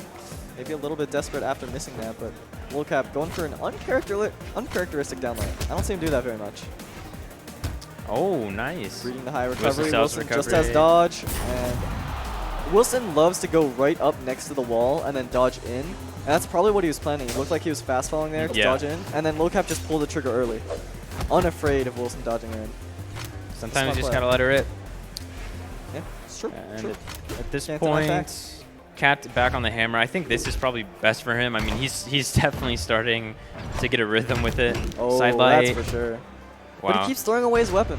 I that's don't know. that's something that he has almost like a problem with is that he doesn't go for the edge guards much, but instead he'll just throw the weapon because there's no risk behind it usually. But then it happens where there's a point where it's like, okay, you're gonna have a guarantee, just ground pound or something. It's like it's just so free, and then he doesn't get it because he doesn't have the weapon to do it for him. He does it a lot in neutral too, and sometimes he loses his weapon for an extended amount of time. And against Katars, I think Katars is the best weapon in the game against unarmed. So a little bit strange. A little bit strange. I mean, he does it again. Throws weapon here. No. Goes for the rising there. Reading Wilson's high recovery. Maybe Wilson thought, okay, I got hit by that Sarah last time. Maybe I'll jump above. I think this is the most dominant we've seen anyone have a lead in this set. Yeah. Again, Up Lowcat a doesn't whole have speed. stock. He gets the lead. And he's slated to take this to a game 5 unless Wilson pulls out something crazy here. If the things go how they've been going. Wilson with stage control. And Todd dashes off stage right as I say that. Okay. Wilson, the one move I think you can associate Wilson with on Katars is neutral light. Neutral light. By far. Oh, going for a side sig. I don't think that would have even killed because it would have hit to the left, and that sig is very weak. So maybe a misplay, maybe tried to go for an end sig. But either way, Wilson has barely gotten hit on this last stock and brought low cap all the way into the deep red to the point where any sig should kill at this point. The Nair sending that far. Low cap fighting for his life, fighting to get back on stage. Wilson throwing away the cannon as an edge guard. Yeah, I have not seen much cannon at all from him. 100% in the Katars. Actually, like 0 cannon. I feel like every time he's picked it up, he's gotten hit pretty bad. Going a little bit early. Capt is just racking up damage so slow, but he's just holding the stock for so long. There you go. Going for a taunt again. I wonder if Wilson's going to switch. He might. Yeah, he's switching to the Ragnar, as you called it. I heard him say that he likes deck stance, but going for Do you know why that is? I don't. I I would not go for Dex personally. I would go speed. I feel like aside from Dex, you can play like any stance on Ragnar. His stats are great. Very well-rounded character. It's just like Bodvar, honestly. It's like Bodvar but a dragon. Exactly. We got Bodvar the bear against Bodvar the dragon. Low cap against Wilson. Game 5. Wilson. We've seen quite a lot of game 5s today. He's back on the signature Ragnar. What's that skin called? That's from It's like what's the event? Luck of the Brawl. Yeah. Low capped on the classic Bodvar truck. He doesn't have his trucker hat today. He had it yesterday. Yeah, he has the hat that his skin has. And he has the same color. Truly in the game. He doesn't have the beard yet though. He's grown it out. Wilson has the lead. Doesn't need a beard. It's the first time we've seen his axe in the set, and maybe Lil Cap is getting a little bit shocked by, a little bit surprised because he hasn't been able to find an answer to it whatsoever. Gets a couple Sares. Yeah, does not want to go the hammer into the axe. As we said, that's a little bit of a tough matchup. Axe got the angles to deal with it. Yeah, honestly, before, like, Wilson, you mentioned it last game that he wasn't really playing any cannon at all. It was just all Katars. But now that Wilson's on Ragnar, he has 2 weapons now. Before, he was just playing with 1. He's a full character now. Yeah. But he does lose that dare side light down light true combo, which honestly I didn't see that much of. So I don't think it's a big deal. He doesn't use dare that much. One more. Right as I say that, he dares. But then again, commentators curse. So I mean, that's just how things go, unfortunately. Wilson with a bit of a lead, going for that side light. Low cap unable to find the kill. I just feel like Cap's fishing so hard right now. Shipwreck with a giant ceiling. The dare can't take him out despite the recent buff. This is giving me game 1 vibes where Wilson's just in full control with Katars for the most part. Yeah. He did use axe at the first stock, but now it's just That's not going to kill Wow. either. Didn't go for neutral. So we saw Cap make a little face in the player cam. And Cap is 100% playing to Wilson's rhythm. Finally gets the downlight Sarah. But look at his health. Look at his health. He needs to have a red health bar in real life too. Match the character. That almost going to take out one of those by the edge. Definitely do it at this point. That's what Wilson was looking for. Oh. And Cap needs to find his own rhythm because what I saw was every time Wilson whiffed, Cap immediately went for a hammer nair or hammer sair. The thing is, Katars have not. Oh, what was that angle? What was that? Look at it. Look at Cap. Cap even said, "What was that angle?" He looked at the camera. And this is what I was saying before the set, where when something stupid hits him, it's kind of like, oh my gosh. It's really interesting. Okay, I lost my train of thought. I was saying he's playing to Wilson's rhythm. Because Guitars, when they whiff, they don't have that many recovery frames. And Hammer, as we know, has a lot of startup frames. So even though he caught Wilson whiffing, he was not able to punish. But he kept trying, and that's why Wilson got all the damage. That's why he keeps getting the damage. And that's why it looks like he's going to take this set game 5 if Cap can't find an answer. I think Cap just needs to stay away from the edge. I think he needs to stay away from going unarmed all the time. One D-Light combo is definitely going to do it for Wilson. I just want to see Cap edge guard Wilson one time. We want to see the best gameplay possible. Yeah, and that should do it. Last stock game 5, I mean, can't ask for much more. I mean, Cap has nerves of steel, honestly, when it comes to this Cap's stuff. mental game is insane. Yeah, I've never seen him upset after a loss. Actually, never. Wilson, on the other hand, or not on the other hand, Wilson also, he's got nerves of steel. We've seen him in these game 5 scenarios so much. We've seen him go toe-to-toe with the best of the best. And Lil Cap's just another name on his list. I'm expecting a side sig or something like that from You think Wilson. neutral light kills him? I think neutral light kills him, yeah, in that position. My. Wilson maybe looking for an end sig. He went There for it an is. end-sig, Yeah, called it right away. Ooh. That's why they put me on the couch. And that's going to That do falling it. stairs, that'll do it. Wilson, a mini fist bump, knows it was close. Low capped. Still in winners, top 8 of Tekken, so. Yeah. Still in winners, technically. And still in the bracket. Still in Can the still bracket. make it through losers. Losers I wouldn't be bracket. surprised Let's if he see. did. I got the technology. I can see who he's up against next. Low capped. This is match T. Loser of T fights the winner of Moises and T Titan. Okay. Moises, a good friend of Cap's. So that would be unfortunate if Moises takes that out and has to take out one of his boys. But Wilson moving on to top 16 winners. Are we going to see LDZ and Remy now? Let's see. LDZ, is he up on stage? Looks like he's up on stage. Is that LDZ? I know LDZ's in the No, that's he's in Hyper the chair. LDZ in the chair. Wilson. Oh, it's Noel and Oh, Hyper Hero. Okay. That Honestly, that is an interesting match. I think it'll be a Koji Ditto. probably. I can't see Hyper Hero playing anyone else. I'm on Sparky's computer. What should I do? I don't know. What do you want? You want me to log I'm on on Twitter? Oh, Is wait, he yeah. here? Log in. Okay, twitter.com. I will not do that because that is immoral. It was his idea, not mine. Noel on stage, a champion. He's got the new Spiff hoodie. He was talking about that yesterday. Got it custom made with 3 sword characters. He plays sword in really? Ultimate and he plays sword in the good old BH. I didn't even recognize that. So that's why I'm here. I've got the eyes. Huh. What are those? What are the 3 swords? I think one of them's Roy, Crom, and Meta Knight. That's my guess. Okay. I actually don't know. That expression, maybe something went wrong on the screen that we couldn't see. Maybe he was laughing at me. Sparky walking by. I did not log onto his Twitter. It's good I didn't. He Oh, would've it's saw not. it. I just realized it's not going to be a Koji Ditto. It's probably going to be a Suri versus Oh, that is Koji. true. Yeah. What do you think? What do you think about that matchup? Guitars and DeBow. So okay. I don't Break know. it down. I honestly don't know. I feel like it's just going to be. Is Hyper Hero going to be able to? It's kind of like.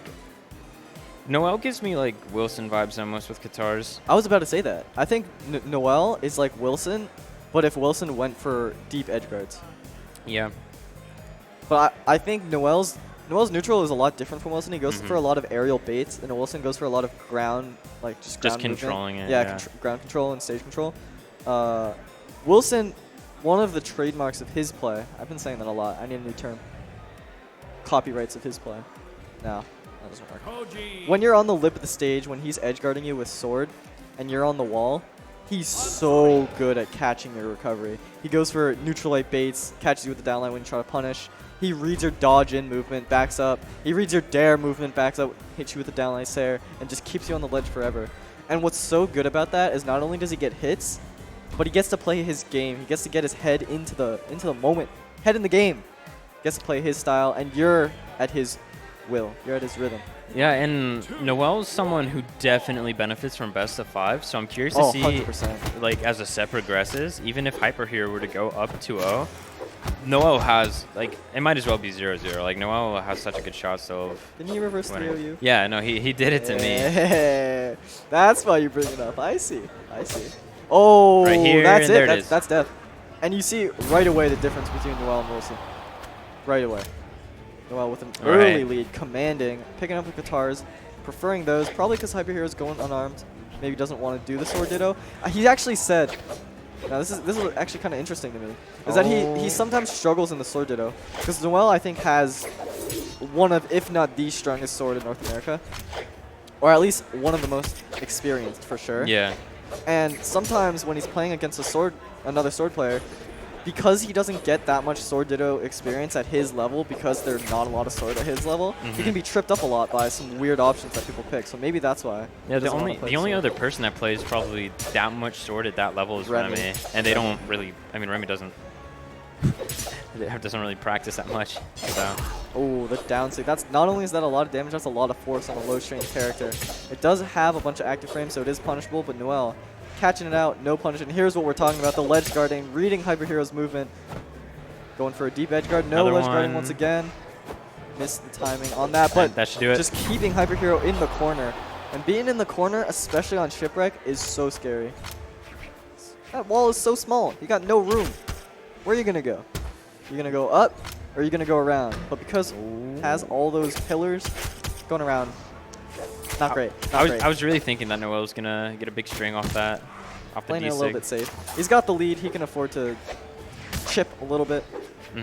Whatever he gets on this third stock just puts so much pressure on Hyper Hero, because then Hyper Hero has to think like, oh no, if I finally take this, he's got 2 more. Yeah, I mean, this is a situation where like I just can't see Noel really blowing the lead he has. It would take a lot. Taking it out finally. Noel got 2 fresh stocks against Hyper Hero's kill percent stock. Down the recovery won't do it. Shipwreck, big ceiling on recovery, not the most force after the change, but that's it. Hyper Hero gone. Noel with the JV. And look at the damage difference. Like you saw, Noel 208 damage on his first stock. That is survivability right there. And Hyper Hero died really early on his first, got edge guarded on his second and third, and has got to find something because looked like Noel was just outplaying him the whole time. Yeah, it's definitely the experience is definitely not on Hyper Hero's side. Noel's especially played since he's literally been taking everything. a break. Right. It's like as much as Hyper Hero has not been playing, Noel's been on the grind. Always on the grind. Noel, if you're looking to a player, if you're looking to improve, look at Noel. Like he streams a lot. He streams his practice regimen. He has some videos on how he got better. Noel's the type of player that will work as hard as he possibly can to get as efficient, to get as good, and to prepare himself the best for every single tournament. And it's so like you cannot deny the work ethic that he has. Oh, did you see that weapon throw? Was that a bait? That was so sick. If it was, that was my god. Oh, I thought he was gone. Maybe Hyper Hero did too because he's looking unhealthy. Had no jumps. Maybe I thought he had a recovery. Maybe Hyper Hero did. Yeah, as so well. did I. But Noel scouting it out, forcing him to go a little low. We were talking about like how Capt and Wilson just both have such a strong mental game. I mean, that's something Noel as well. Yeah. So I mean, Hyper Hero was playing confident against Jester, but Noel, when it comes to like mentally staying in it, he's got the head of a champion. Yeah. And he is a multiple-time champion at these LAN events. And Hyper Hero, again, as we've been mentioning. Edgeguard? The last event I think he was at was BCX 2017? 18. 18 he was there? I'm pretty sure. Okay. Yeah, he was. I wasn't there, so I was, I don't have the knowledge. That's why you're here. Exactly. But that was, what month is it? July? That was 8 months ago. That's a lot of time. That's a lot of time to take a break. And Noel has got a lot of time to take this game as he has 2 stocks to his name. Very not even similar 2 minutes situation. in. Yeah, not even 2 minutes in. Noel is a player that's not afraid to slow down the game if he thinks that'll benefit him. But it's been going fast and it's been going in his favor, so no reason to slow it down. I'll be honest, I'm very surprised that Noel isn't hitting these edge guards. Like I see Hyper Hero doing these bow ground pounds just right past Noel and whatnot, and Noel's either doing like a Sair on Qatar's late, or he's just not really doing it at all. It's just one of those things like he doesn't necessarily need it because he knows he can just get back on stage and get the damage, but also it's like, I mean, you got the lead. You're not really at a risk. just to throw out the move, I mean, get the hit and then retreat back if you're, you know, kind of concerned about potentially having your stock get gimped. You say that, but we're talking about risks in Noel. Noel is a very low-risk player. That is true. So Aside from when he has I don't these. think, yeah, that's true. I don't think it's very uncharacteristic. Another 2-stock from Noel. Looking to clean this up. with a Except quick closer. 3-0. A lot That, closer. yeah, that A stock. lot I wonder closer. if we're going to see it get down to the last stock. Waving high to Wilson. Probably supporting his boy, Noel and Wilson. Two very close players. Homies. Homies for sure. Noel's got a lot of home team advantage very often. He lives in Atlanta, and he obviously the big events in Brawlhalla are in Atlanta. Worlds is in Atlanta. Hyper So Hero he's used to playing at these LAN events. He's got a lot of experience. made the Diana switch. Actually, This one is of the the other legend that I characters. know him for. Yeah. This is what I. Still I've seen on a the lot. bow though. It's on I'm the bow. curious to see if he's guns going will to make a focus big on that difference. mainly. Yeah, I mean, losing out in the Sword Ditto kind of makes sense to switch that one out. And he's doing fairly well in the beginning of the last match with bow. But Noel making his landing as hard as possible. That is another characteristic of Noel's play. Not letting you land. Reading your movement as you approach forward. Going for a third Sair. Oh, Interesting. recovery gone. And Nope. even though Noel missed that edge guard, he kept Hyper Hero in the corner. Got one extra Sair. It's a little more damage. Hyper Hero on the bow. Got a bit of an advantage. These I ground think pounds have not been finish it right helping here. him. There you That's go. it. That's the song.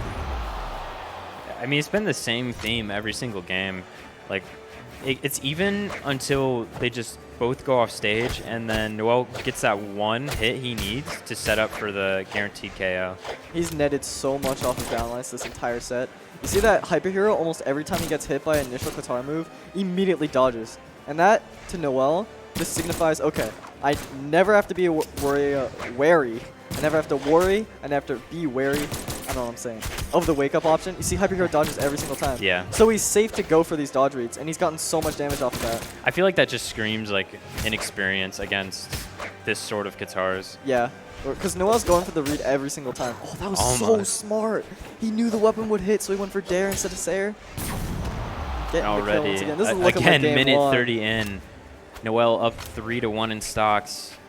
However, I mean, there's a couple options that'll do it for Hyper Hero, but even then, that's still a If very you can land one tall of those mountain to climb. reversals, maybe. Oh, it was definitely Yeah, intentional. Look, yeah, he keeps yeah. doing it.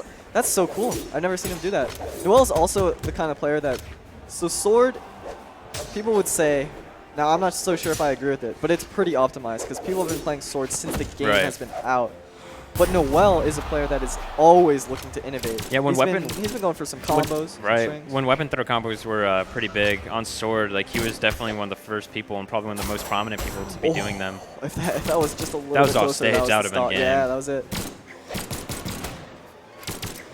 He's always looking to incorporate new things into his play. Yeah, And Hyper Hero. definitely labs a lot more than I think most people. Probably the most in the game almost.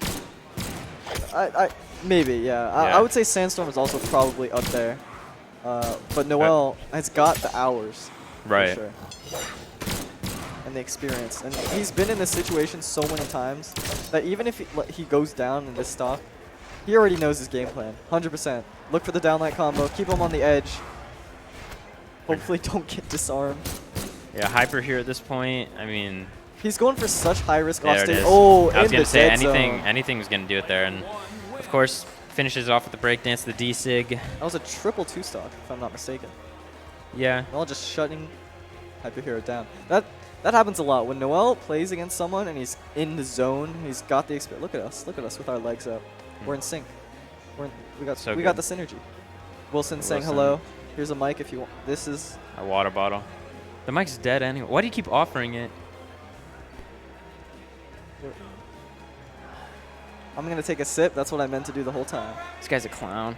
Ooh. Okay, so Remy and LDZ next. We Our hear teammates. Creed screaming in the audience for Remy. Remy. Creed hates LDZ. Creed hates him. So, of course, cheering for Remy to take him out. I hear Sparky as well. We got...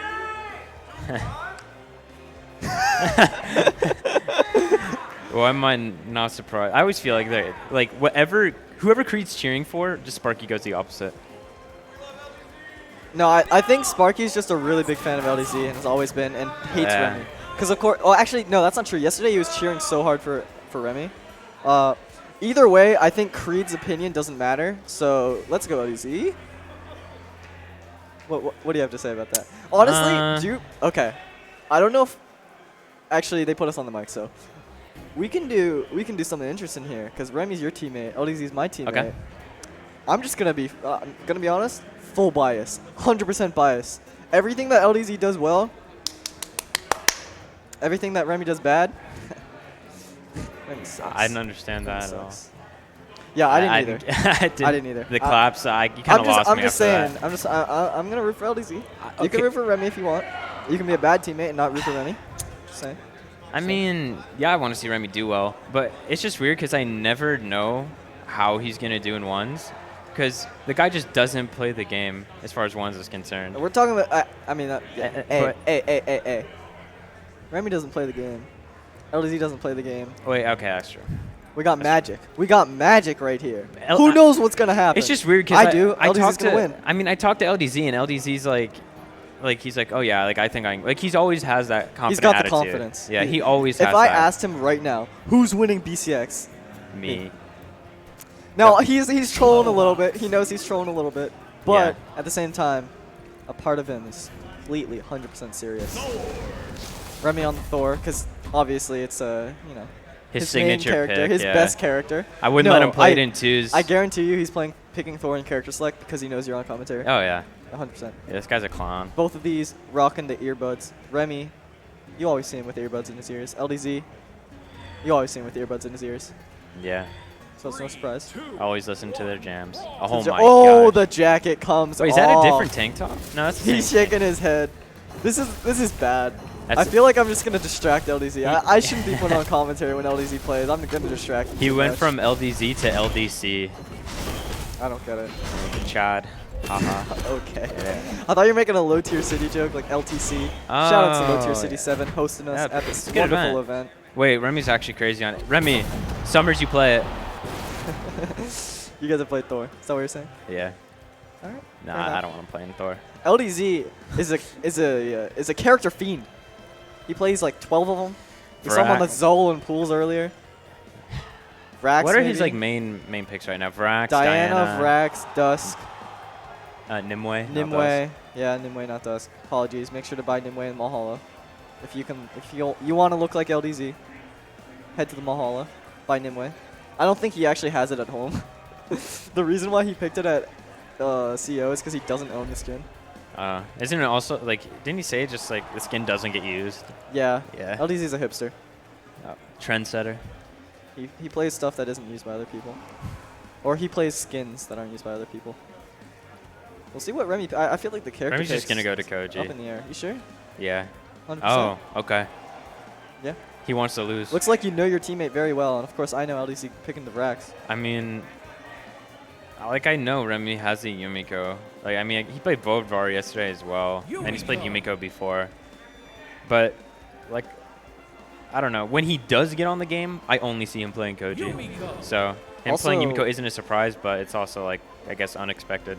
Remy is higher seed, so he doesn't have to walk in first. He could counter pick if he wants. But looking like he's just rocking it out. No matter what LDZ was going to pick, he was going to play Yumiko. I mean, I'm kind of excited to see Yumiko being played. Yeah, we don't really see any Yumiko. Like, Not any at all. At the same time, we don't see too much Vrax, but LDZ pulling it out. We saw him take out Cody with the Vrax.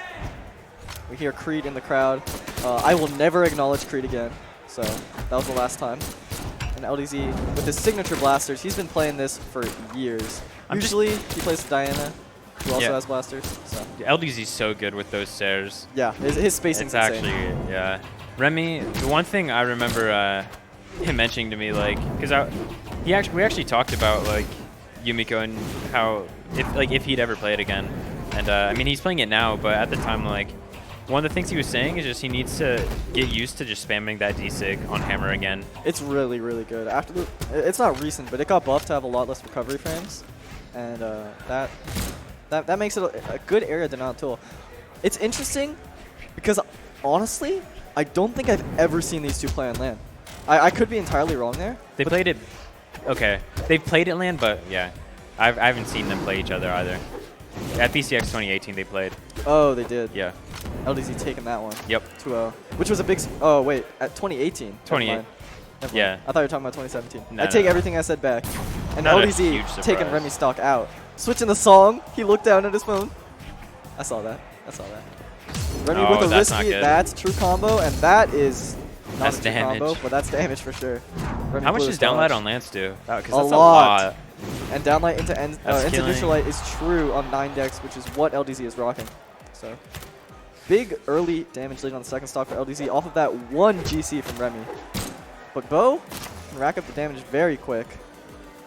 And Remy, no stranger to not getting hit at all. When he enters the zone, Remy does not get hit. I keep saying this to a ton of people. When Remy's in the zone, he's untouchable. That's true. At the same time, LDZ is the 2-time. So this is a very interesting battle. We got 1v1 1v1 champion against doubles champion. Multiple times for each of them.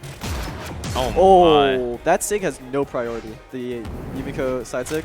Yeah. The hitbox is tiny. So LDZ beating that out. I'm curious if we're going to see Remy do a Mafia at all at any He time goes in for the it set. a lot. Yeah. He's so good. Oh, so apparently LDZ and Remy are 3-3 in tournaments. Shout out to production. Thank you for the info.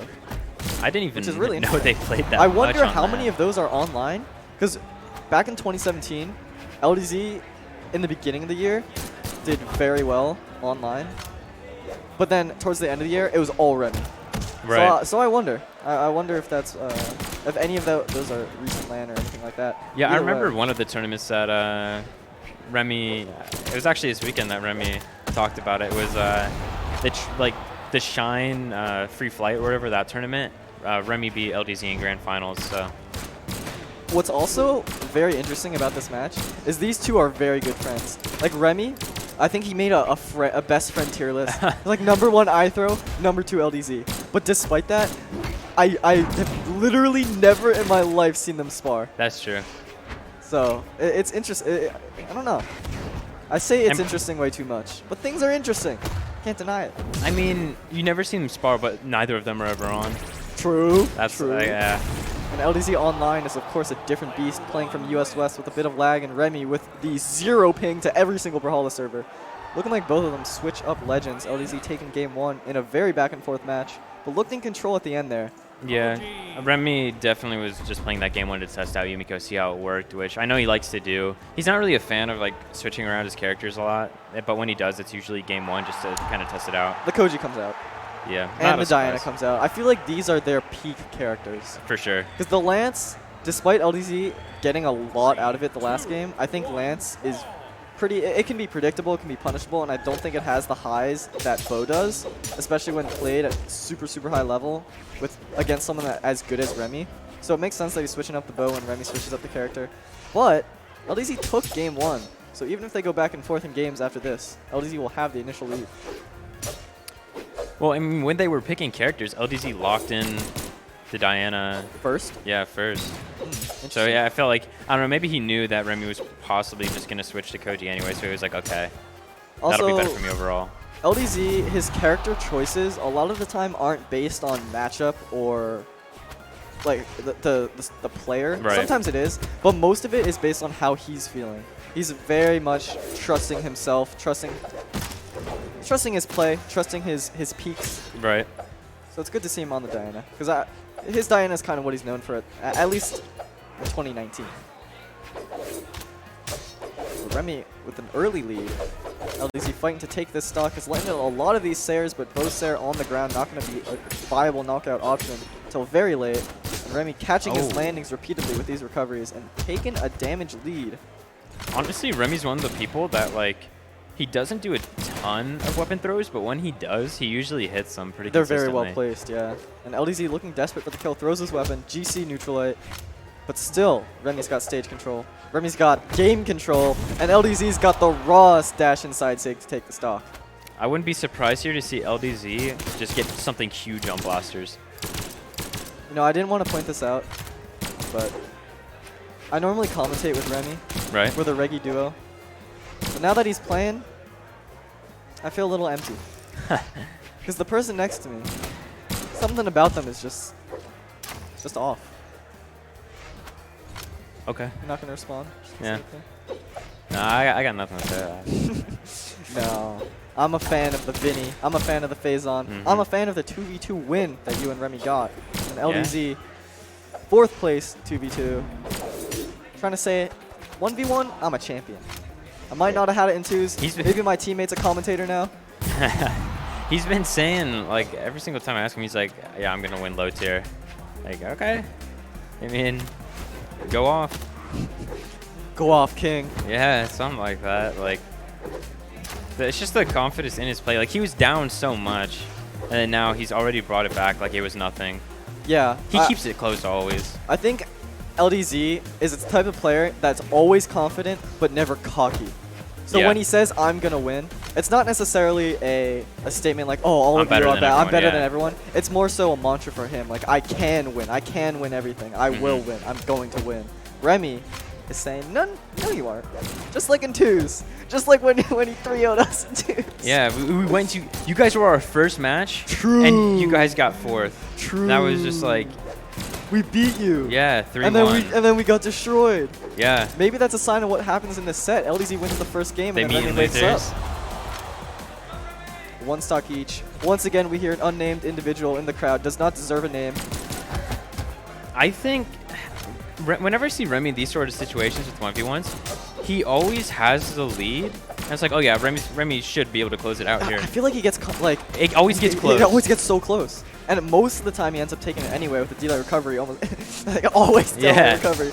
But it's always very close. And LDZ, he's got very good movement. And Remy's the kind of player that he won't always go for an instant punish. He'll try and read your movement afterwards. And LDZ is the kind of player that it's very difficult to read his movement because it's so good. Oh no, he missed it. And sword never killing where you want it to. What do we say? What do we say? The damage is almost even up. He knows he just needs that one recovery. Yeah, that one recovery will do it. But he's fishing a little hard. The nair, not enough. One more will do it. One more. But LDZ not getting there. It is downline recovery. What do we say? What do we say? What do we say?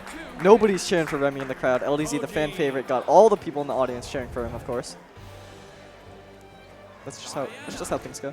Both these games have been so close. This is a set. It's gonna be the set that you'd think would be in top 8. Right. Some pools. What were you saying? I totally interrupted you. I'm sorry. No, I was just gonna say this is like one of those sets where it would not be a surprise for it to be like a last hit game 5. Not at all. Especially on these two characters. When they're on their tried and true mains, not their wacky mains. Yeah. Like the Unico. I think what's gonna help Remy a lot, or I guess what should give Remy the edge, is that like LDZ, his bow is crazy good, but I think like what he can do on blasters as far as like racking up damage is just on another level. It's and we saw it. Like we're seeing it right now. Remy fighting back with the bow. If Remy can just kind of deter that and just move around it, then that should give Remy such a better shot at just holding leads. Once he enters the dead zone, he's got it. Remy is so good when you're stacked on each other of getting the hit and avoiding the other person, and especially with guns, which don't have that huge. I mean, they have downlight, but that's pretty much it, which is very slow and also very punishable. Or I mean, it's not slow, but it's very. Oh, he's gonna do it. Another raw side stick from LDZ. Remy taking that. That was back and forth. Like this is back and forth as you can get. And again, this is what we would see in top 8, but LDZ with a very low seed, I would say, compared to his skill. Might as well have been an SD. LDZ just about always gets those. I've honestly never seen him miss. As we said, he doesn't show up that much. Like it's very rare to see him at lands. He wasn't even going to go to low tier until I said that I was going. Because obviously we can play 2 together. Right. He wasn't going to go. The next event he was going to go to was BCX in 6 months. So LDZ doesn't show up that much. His online placings are very not good. I'm not going to mince words here. They suck. Right. Yeah. So that's why he's got this low seed. But that's the thing. When you have a low seed, it's so hard to get out of that low seed cycle. Because you get a match like Remy early on in pools, and then your placement is low and your seed doesn't increase. So for LDZ to consistently get top 8, he's gotten top 8 at every single LAN he's attended. It's that much more impressive. On the other hand, Remy, as we mentioned, 2v2 champion here at Low Tier City, starting to feel the rhythm with this bow. Put LDZ in kill percent. LDZ is unarmed once again. Oh, wow. That, that was... Remy that was a misclick, as Remy would say. I do not think Remy meant to do that at all. Are you sure? I don't know. Maybe something else, but like. The raw side sig. LDZ's gotten a lot of kills like that. Missed the first stock. Gets the second one. 2 with raw side sigs. This time he got the guns. He got that little bit of extra vertical range as well. And Remy kind of stood still for that one. Maybe he tried to spot dodge. Oh my. That So was good with so those. good. The spacing. LDZ thought he was going to approach. Remy went forward, backed up a tiny bit, went for the down sig. Totally mixed LDZ So up. many people play Koji, and Never use they that sig. never use They that never sig, use and it. Remy rarely uses it. Well, But again, it's lands just like his every weapon single throws. time. It's every single time. yeah, that or he just doesn't get punished for it because he just knows how to use signature so well. And Remy's in the zone right now. LDZ gets his first hit, but he's already in the orange. Remy's getting so much mileage out of these nairs. LDZ's floating above him, trying to get these down airs. Realizing the guns aren't working, picks up the bow. Oh, sig But maybe. doesn't have any reads, doesn't have any dodge reads. Remy doesn't Oh dodge it my. very frequently. So, didn't dodge after that side light. I think Reads the high Remy's recovery. Remy's definitely being very smart by just kind of letting LDZ do his own thing. As he That falls is into something that that Remy one. will do a lot of the times. It's just the N-sig because it covers so much. If you're walking forward, you're going to get hit. Right. And Remy feeling Oh. the rhythm. When Remy gets going, his movement, like we talk so much about LDZ's movement, but Remy's movement when he gets in the zone is so good. Like you expect him to attack at a certain time, and he delays it by like half a second, and that throws everything off. But LDZ on the Another other hand, Sair. keeping it close as we LDZ expected. Sairs are so good. Dodge up. Remy not a lot of options. LDZ catching the Nice landing, jump. doesn't get the Sair. That could have been it. LDZ not going for the guaranteed, and that'll cost him the game. Wow. LDZ knows it. yeah. They're both reeling back. Close set. Again, nobody in the audience cheering. Remy against feeling LDZ. good. I saw a little bit of a smirk, I feel like, out of him. Maybe looking over Remy seeing tries to LDZ. hide his emotions, but Yeah. we all know. we We all know. We know. And they both know. LDZ knows. LDZ knows. So that downlight into chase dodge recovery that he does is not guaranteed by any means, but he goes for it so much because people dodge into it anyway. Right. The problem is if you miss it, You're dead. You should be you're dead. You're Yeah. dead. And that's what happened. LDZ, if he dodged diagonally up and then did the recovery, it would have been completely true. Remy would have been dead. This would have been a 2-1. Right. Now it's 1-2. Well- And LDZ on the back foot. One thing I noticed though, like Remy did the last game and the game before that, is that LDZ went for a gravity cancel D-light, and Remy just flat out it was like a potential kill, and like Remy just flat out missed it. Yeah. So it's Maybe gonna it's come under down to pressure. something like that as to, like determines who's gonna win the game, because that's literally what happened. That was a nice wake up. Yeah, that was a nice wake up from Remy. Getting a little bit extra damage on the Sair. And LDZ, by no means out of it. He is so used to making these comebacks. We saw against Kui at CEO, down 2-0, makes the full reverse 3.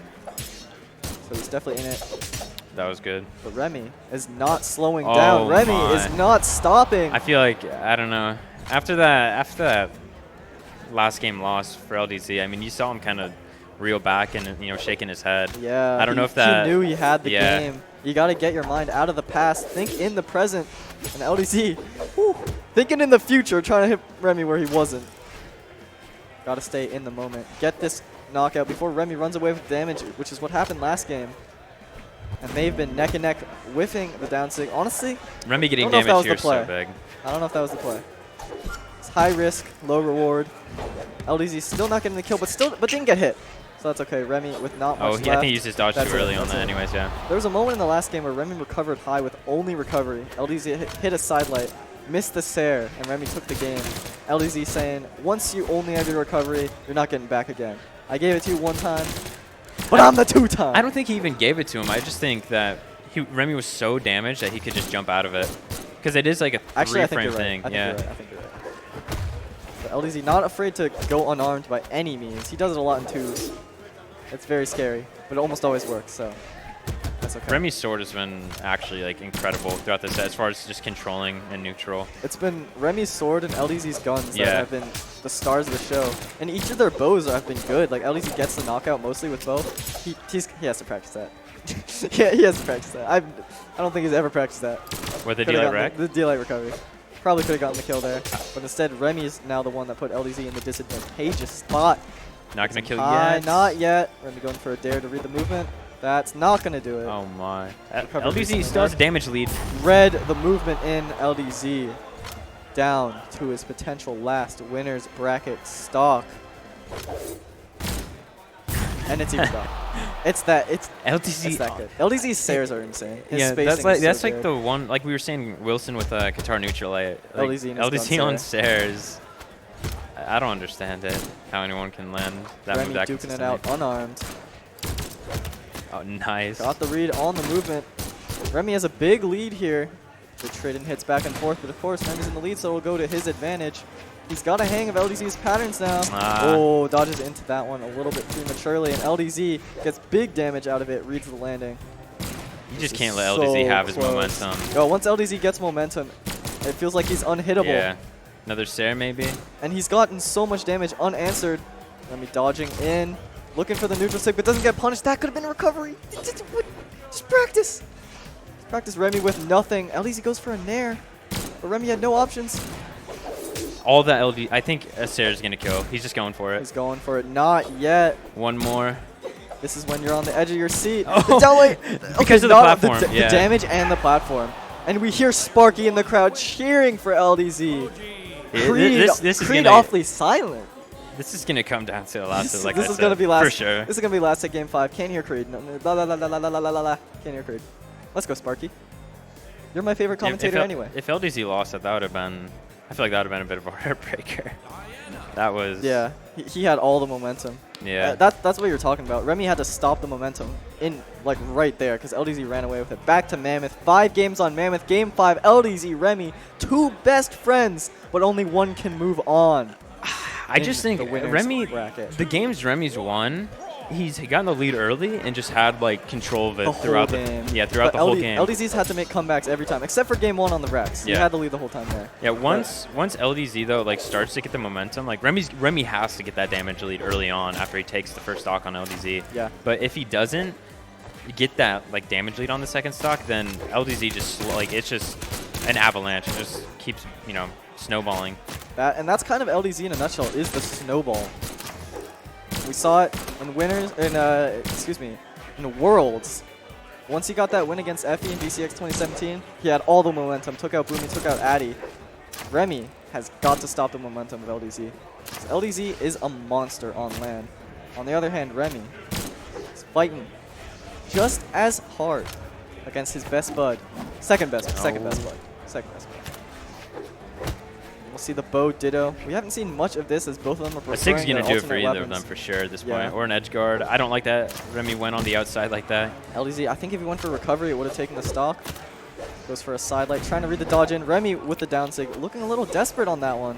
Maybe looking to catch LDZ off guard, but LDZ dodged it. Got the Oh my. baby punish. The Sair, if that hit from the left side, it would have done it. But it hit from the right. Remy with no Jump, options, yep. going for that again. He's not going to get it, yeah. Remy's so damaged. Anything from 200 LDZ. plus easy. One Sair will do it, but Remy outspacing. That's the thing about Bo. So guns that have the Nice. dead zone, that was beautiful. Wow. They have the dead zone inside, and so Bo can get in there with nairs, but they also outrange with the dash down lights. So you saw that twice now. I mean, at this point, what do you Crucial do if you're moments. Remy? Yeah, I mean, Yeah. you're one hit. Like, I feel like you just kind of go in, try and do your own thing. And I don't think LDZ, like, when you don't get that kill, it's a lot of pressure. But I don't think it's going to get to him because he was ahead that whole time. The reason why he couldn't kill Remy is because he was outplaying him neutral so much that he got so much damage on him. And Remy's been outspacing these Sairs very, very well, and that's a lot of LDZ's starters. So he needs to mix it up a lot. And Remy, I've noticed that He's falling a lot into these. it really does just come down to like Remy playing around in the dead zones and getting those punishes every single time. Because there's sometimes like you see Remy gets inside, he'll do Reading the the harder high. part, I think, but then he'll miss the punish that he needs. at the same time, it's very hard against a player like LDZ who can weave around Absolutely. so well. Because we see that we keep saying guns have dead zones. That's part of the reason why blasters are such a hard weapon to master. And you see players in ranks a lot of the time they're attack master 5000 and they just get punished. And so you gotta space so much. We see 2 of the best players in the world, LDZ and Boomie, rocking out with the blasters because they've just got the spacing, they've got the movement, and it's very, very difficult. But Remy's got to enter those dead zones, as we've been saying. Got to get those sword nairs like he was in the 2 games that he won. Otherwise, LDZ's gonna run away with it. Remy going off like that. The kill efficiency. I feel like Remy needs to get on the ground. He keeps going up in the air, and then LDZ just kind of it becomes a lot simpler for him. Because it's just that bow and arrow recovery. This is a any crucial hit. moment right here. If LDZ gets a damage lead, it'll be so huge. Edge guard. for him. But Remy going a Oh, little he bit. He dodged. doesn't have a dodge. He only No, has no, no, recovery. no, no. He's LDZ. still good. He He's goes still for the good. immediate ground pound. Okay. Okay. Oh, he got the dodge. We hear. Is that Sandstorm? I think it's Yeah, Sandstorm it's in the probably crowd. Sandstorm. Remy going for the weapon throw. Going for an early down sig. That That's desperate. I don't know. That looks desperate. I'm expecting an immediate, either an immediate that sig should've been or a a side down line. sig. Yeah, that would have been it. LDZ, a little bit of damage. He's putting a lot of pressure on Remy. That's Not one it more. yet. One more One hit. more. LDZ, if he gets anything right now, I mean, that's just so big. Yeah. LDZ's had the clutch in the set so far, Now LDZ's sitting on somewhat of a comfortable lead. but that'll do it. And as I say that, Last stock, game 5. I feel like I'm peeking my mic. Sorry. Sorry, Stray. Sorry. Remy, he's got the momentum now. He's got Nair, the kill. he had no dodge there. Another one? Another one. LDZ looking for these downers. He needs to get him to kill percent. There's another one. He's done Remy, that so many times. He went for the punish when the punish didn't exist. And that's so atypical of Remy. Well, and also LDZ, I mean, just about every single time that LDZ's done the Dare and Dare, he's gone for the crossover end line. And he's then gotten away Remy's with gone, it. yeah, and Remy's gone hit by it. So this point, close. it's just, Remy and kill percent. A recovery high on the map will do it. that's Remy there. with no jumps. He's got LDZ nothing. doesn't mess that up. LDZ takes LDZ it. doesn't mess that up. Game 5. And you gotta imagine, if Remy didn't go Yumiko and LDZ didn't go Vrax. That's true. This could have been another game. The 2-time taking it over the 2 champ. The 2 champ. Yeah. I meant. What a set. That was such a great set. That was Yeah, I mean, that was great. That was great. That was fantastic. But either way, all right. not only did we get great gameplay, we got great commentators on the way. Duke and Sparky, we're going to be tossing it over to them. We've got to play our next match. Yeah. So, Yeah. thanks for sticking around. Make sure to follow the stream if you haven't already, and we're tossing it over. See you guys. See ya.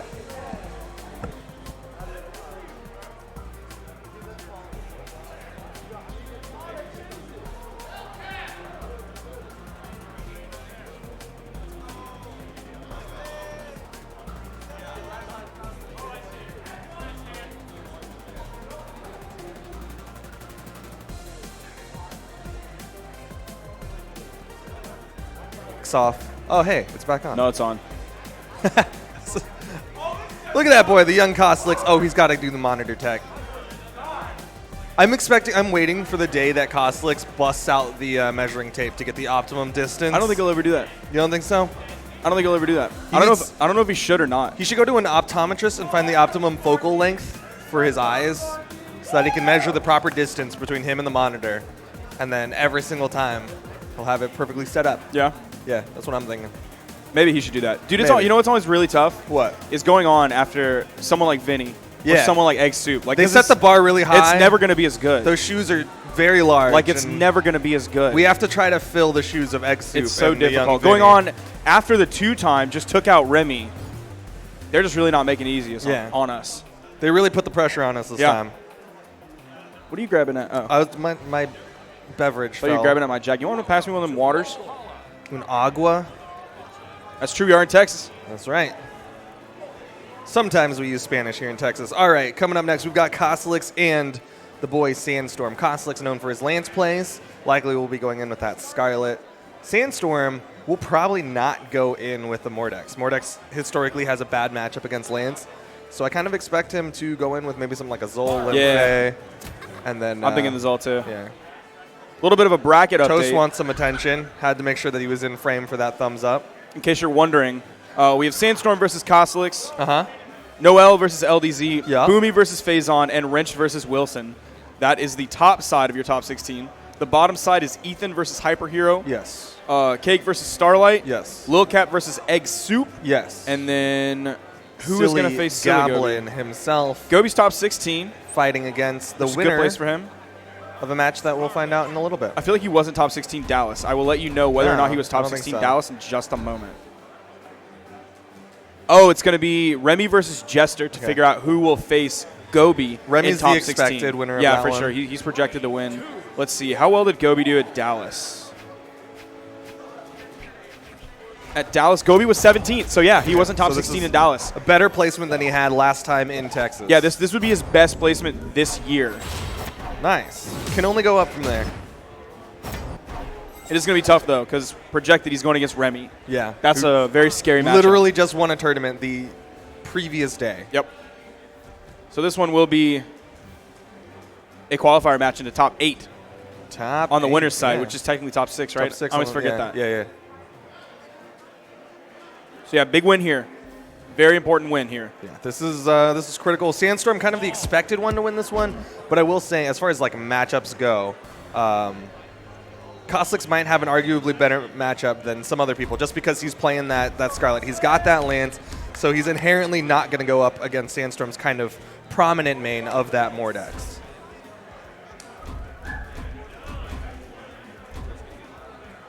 All right, button checks have been done. Of course, that's the Zol that we were expecting to come out from Sandstorm to go up against Koslix for Game 1 on Small Brawlhaven. Now, last time Koslix was on this map, Boomie was saying this is super good for Lance. Yeah. I agree with him. Absolutely. But Ethan was able to overcome the matchup deficit and the map deficit to send Koslix in. Wait. We're in the winner's bracket. Yeah, we're in bro. the winner's bracket. I forgot Send Ethan him didn't win into the that. winner's Oh, bracket. yeah. Further into the winner's For some reason, I bracket. thought Ethan won that. Oof! 0 to death, my boy. Sandstorm has not Holy- been touched Wait, already. are you sure? No, I don't know. We need a. I don't think so. We need one of those color swatches. Yeah. Someone hop over to Home I think Depot he and let wasn't me touched. know. I don't know if he got hit with a weapon, Looking untouched right now, though. weapon or anything. And as you're saying, this map, fantastic for Koslix when he's got the Lance matchup, but it's also really good for Sandstorm with the Cannon matchup. He can 0 to death so easily on this map. We already saw that happen at the beginning of this game, and we're already seeing him add up more damage onto Koslix's second stock. It seems like both of them have to hit like one less move, and they're I'm going to carry you off the screen string. Holy cow. Woo. Sandstorm on the cusp of a 3 stock, looking so incredibly healthy. This is Small Brawlhaven, though. Very close kill boxes, so there is that potential of Koslix getting the stock early. He's going to go for the slide charge neutral signature. Interesting. Usually he'll go for the down signature there. That killed. Okay. I was thinking like, oh, maybe that might not kill. Small Brawlhaven, high strength characters. Going to kill a little bit earlier. Dare getting getting the ground pound after the bounce.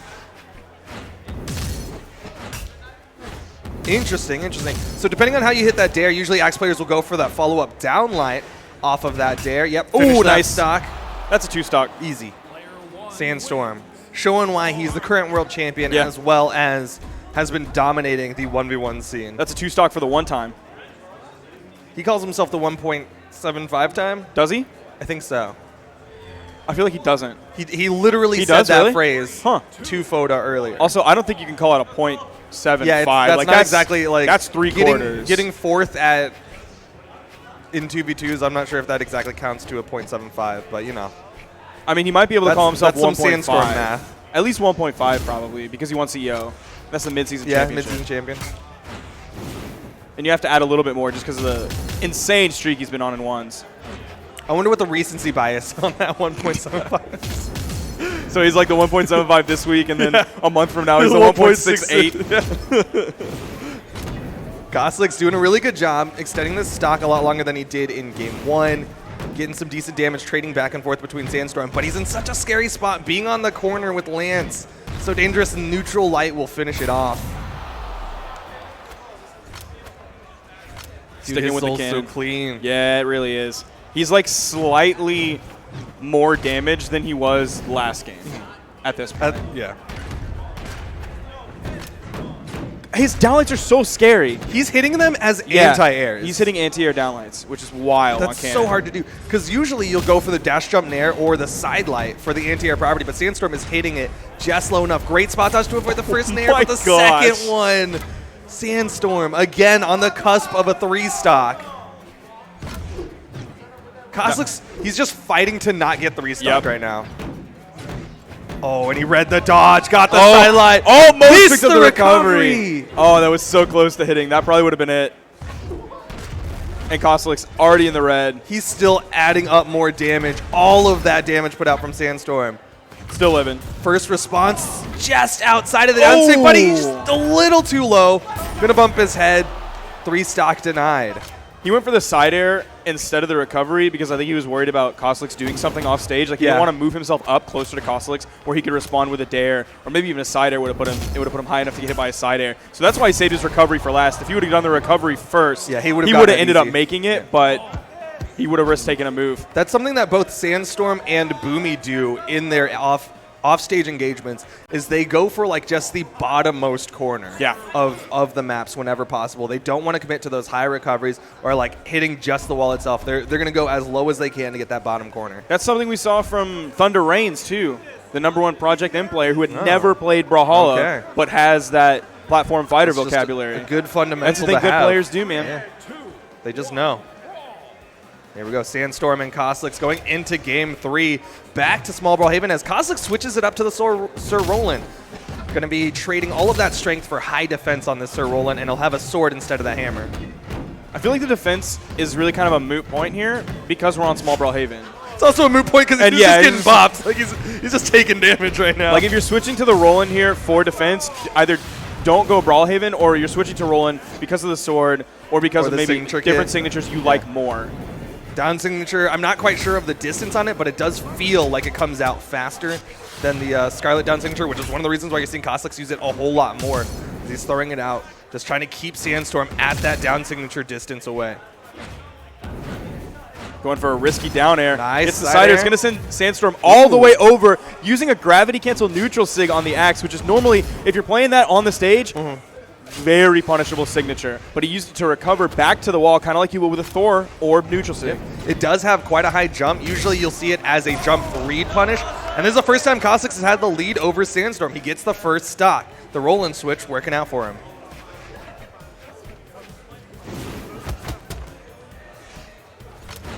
Just standing still, waiting for Koslic to get near that weapon, immediately picking up the axe.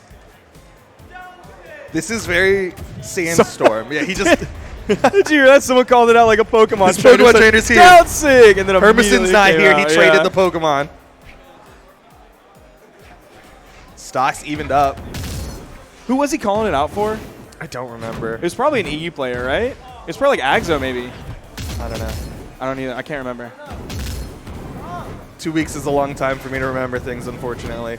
Down light, down air. Missed the ground pound. Gosh, dash dancing on the stage.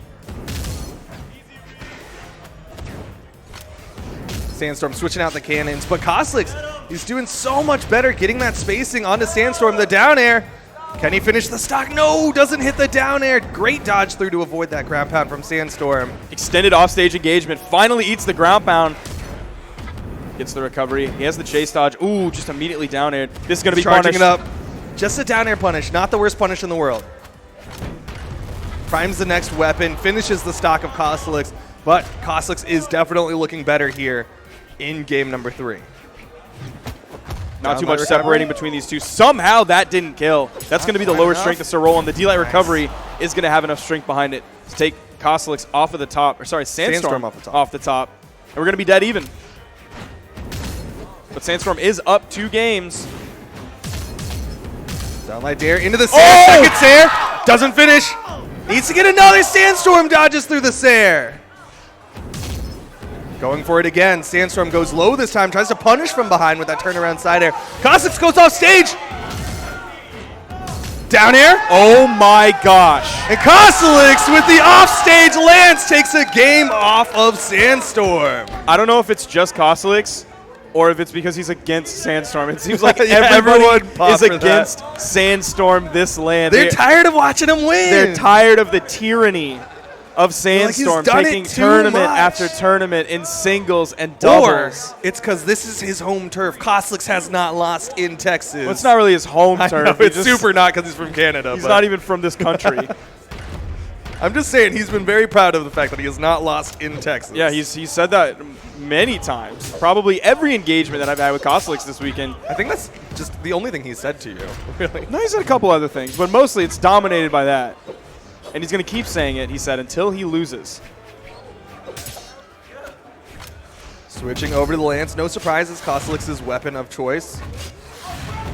Interesting option there. I think he was aiming for the left side, but he gets hard punished for the whiff down sig. Nice down sig. Launches Sandstorm. Needs to finish the stock, but Sandstorm a little too high for that one. That's something where the Scarlet down sig would have connected. Yeah, longer active frames. And also it has a more Oh yeah, it's got that like kind of as well. puff on the top.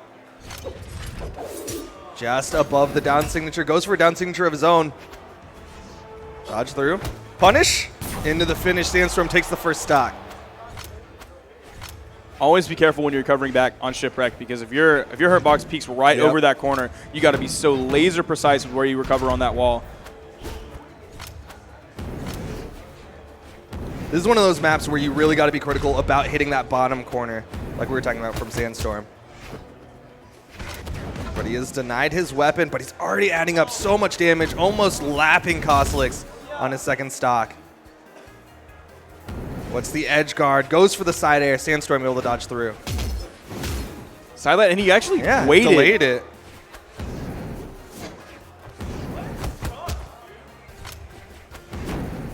Oh, the weapon Off was the still bounce, active. yeah. He bounced past that to him, just barely. Was able to interrupt Kostlix. He was going for some pressure stuff. Neutral airs now from Sandstorm. Primes the next weapon. He'll be able to get back with these side airs from the cannon. So with That's a burn Shipwreck dodge. being the pick, this is a map where that defense will help Kostlix out a lot. Yeah. But Sandstorm's good on Shipwreck. Like, that was the thing yesterday in twos, was kind of like stop going Shipwreck. Eventually they did win and out, but man, those early games on Shipwreck were rough. They won like 4 of the 5 games on Shipwreck, and Sandstorm showing why. He's just really good at controlling all of this flat space. Doesn't have to worry about you retreating to some sort of soft platform. There's the down air. Has the corner control. Almost got another one. Would have extended that edge guard further. Side air to finish the first stock of Sandstorm, but he is behind. Yeah, this is going to be a tough hill to climb. Nice read.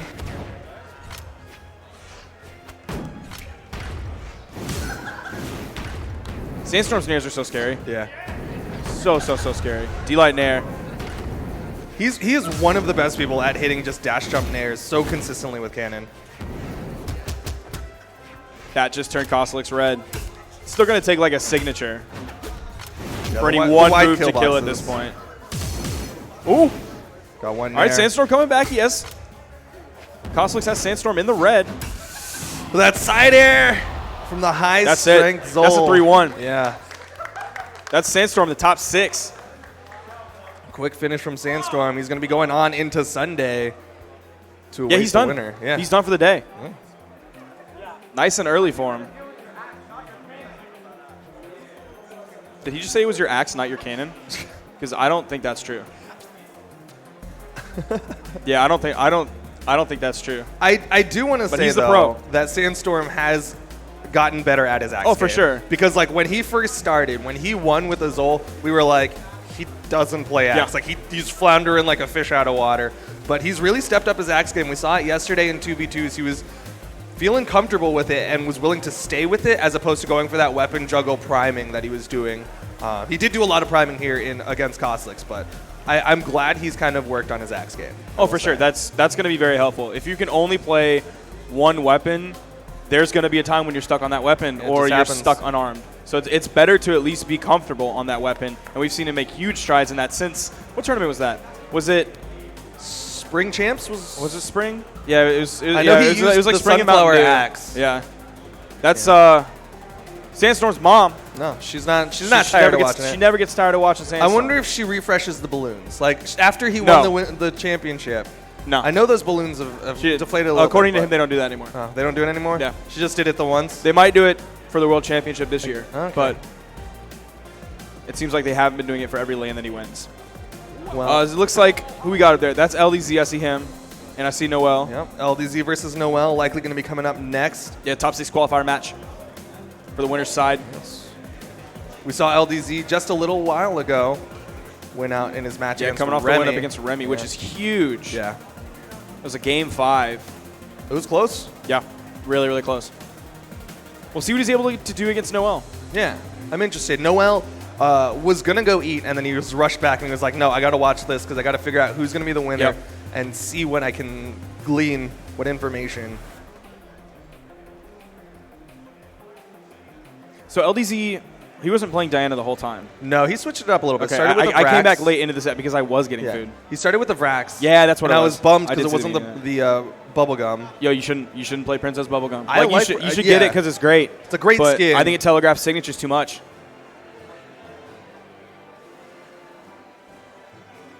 Now, probably the best players will be able to tell the difference regardless. They know it either way. But still, take every advantage that you can get.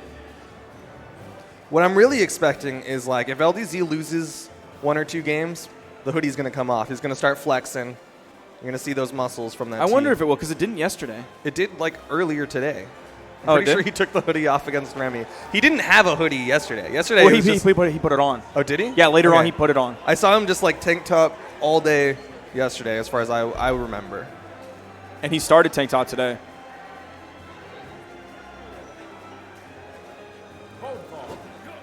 Trying to find the right track. Likely listening to 20 minutes again. Probably not. Maybe he was saying hi in Twitch chat like he was yesterday. Oh, yeah. Also an option.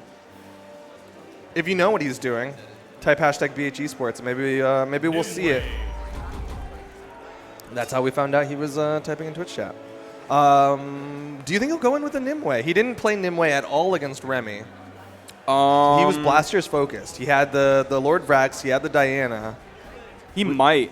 I think the Nimue he's would hovering be the Nimue right would now. be a smart choice. I think it would be a smart choice here. Kind of that vast legend pool that LDZ has. He has the Lord Vrax. That's the one that he was playing in pools. He has the Diana, which we saw win out against Remy. He has the Nimue, which we saw him play in 2s. And fairly recently, he's been on that Ada grind as well in 1v1s. No, he's been on the Ada grind for a while. I know, but Like, I'm he was just saying, playing like, Ada at BCX. even recently, he was still playing that yeah. Ada. Not like it is a new pickup. Let's see, so far this year.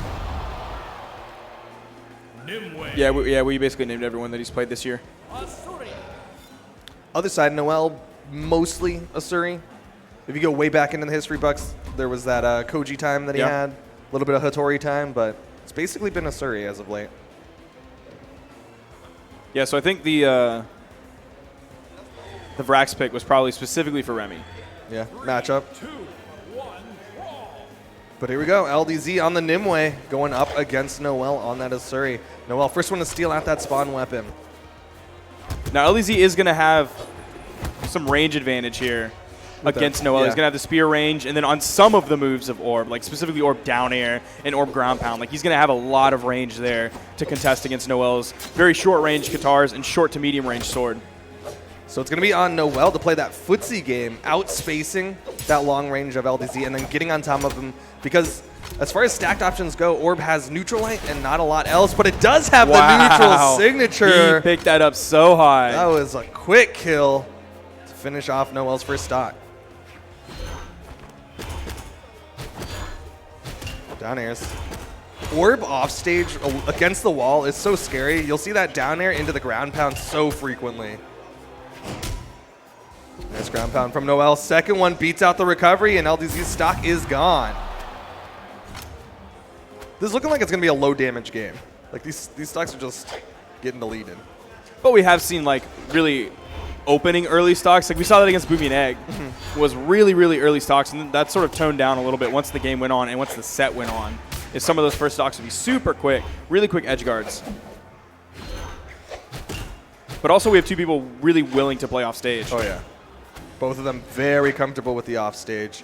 Interestingly enough, Noel's being very conservative with his offstage options. Doesn't want to reveal his whole hand. You haven't seen a single neutral signature in the offstage. Not really going for the dares and sares. Instead, there was like the ground pound that he did twice, and then just a second ago, it was like downlights and recoveries to go for the top of the map offstage.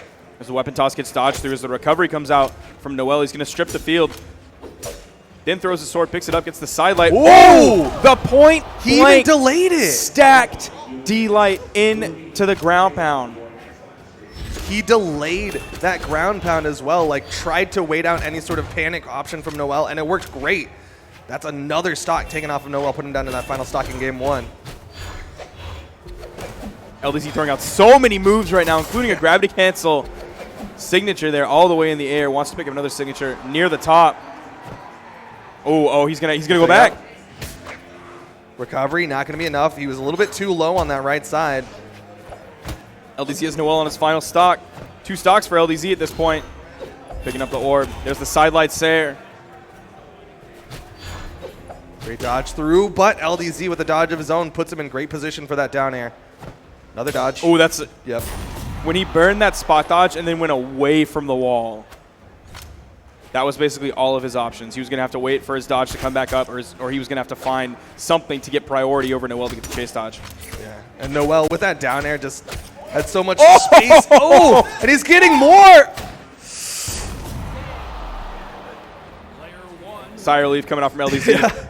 He saw all that momentum damage. was building. Yeah, all that momentum that Yeah, Noel was churning up towards the end.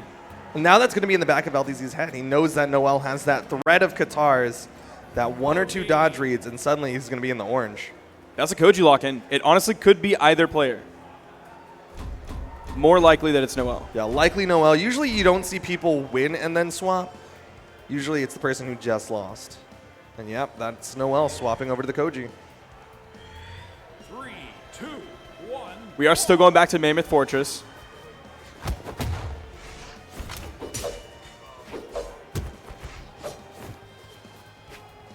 Now, even though Noel's Katars, I thought were really solid last game. Not necessarily that I would think warranting a switch, especially not with that final stock burst damage that he was able to pull out really quickly. I don't know if he's going to be as successful with the bow. I haven't seen too much of Noel playing today. Yeah, neither have I, but maybe he just wants kind of that higher dexterity Koji with incredibly high dexterity. Or he just doesn't want to have to worry about that range advantage, right? With bow, he gets a little bit more range. He's got that down light. He's got this down signature on Koji, which can close huge gaps. So he has less issues with the distance play of LDZ.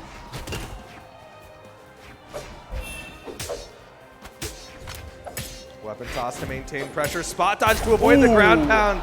And he stays in position for the follow-up recovery to finish the stock. Nice swap into bow. He had the option to juggle weapons and select which one he wanted. And he chose that bow. Very active decision to do so. Gets pogoed That's and the can't dodge. touch the wall.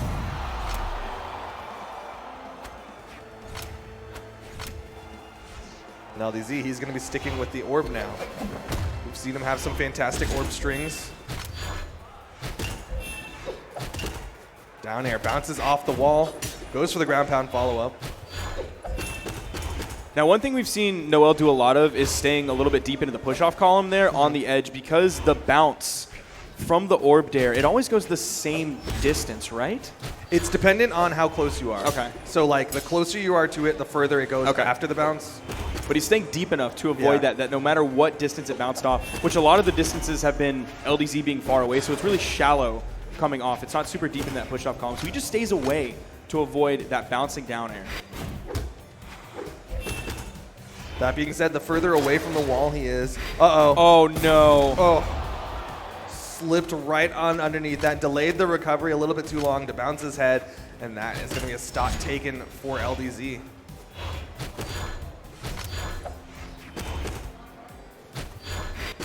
Ground pound.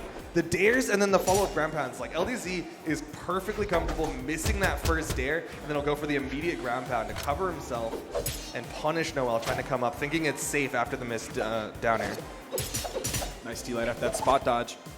Sends LDZ to the left, sends him off stage. But again, we have basically what happened last game is LDZ with 2 stocks. He is going to fall here. Noel has a little bit less damage on him compared to the last time. He's a little bit healthier, but the weapons he has, not as much potential for that insane string the way that he had with those Katars. Yeah, he's going to have to work just a little bit harder, even after he gets the dodge, to put out that big burst damage. Okay, he's finding some of it here. Almost picked up the second recovery. Good dodge through. But no! Again, Noel denied the wall touches, and that means he is going to fall to LDZ. You hear the Nimue locked in. Sticking with Back to the Asuri. Being one of the only Dusk loyal players in the entire game. Definitely the highest ranked Dusk player Definitely in the entire biggest game. named Dusk player as well. Noel, he wasn't feeling the bow play. He's going to be going back to the guitar play against LDZ for game number 3. LDZ wins this. He goes on into Sunday.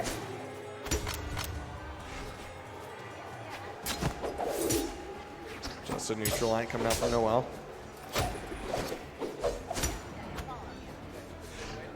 That's to avoid that weapon toss from LDZ. And you saw LDZ following after it. If it had hit Noel, you know he would have gone for the egg drop. Pick up into the down air immediately. Weapon toss trying to break up neutral. That spot dodge doesn't last long enough to get through the neutral light. Both of them kind of staying on that soft platform. Now both of them moving more towards the center. Noel, the closer one to the center. He's sending LDZ towards that left blast zone with those side airs. Going in deep. Committing with that ground pound. Gets immediately punished. Now over to the right side. There's no soft platform on that right side, so it's a little bit more dangerous. No safety net on that side. Noel fights his way towards the center stage. LDZ now on that left side platform. Somewhat of a long first stock. Yeah. We're over a minute into this game. That side air didn't even send LDZ off screen. Starting to see Noel throwing out the heavy attacks. Wants to finish the stock of LDZ. That's another one. This one gets punished by LDZ. There's the side air. Signature Ooh. punished by Noel from below. We toss weapons, try to deny. But he also is being very careful. He knows that if LDZ just hits him with a recovery, likely will be able to take that stock off of him. And it'll be back to even. Oh, nope, survives that recovery.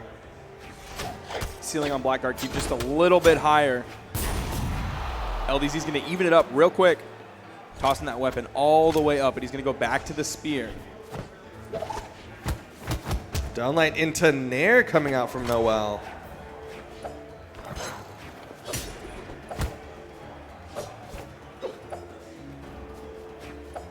LDZ going really wide and then all the way to the top. Wants to get to the weapon spawn on that soft platform. There's a side light into the side air.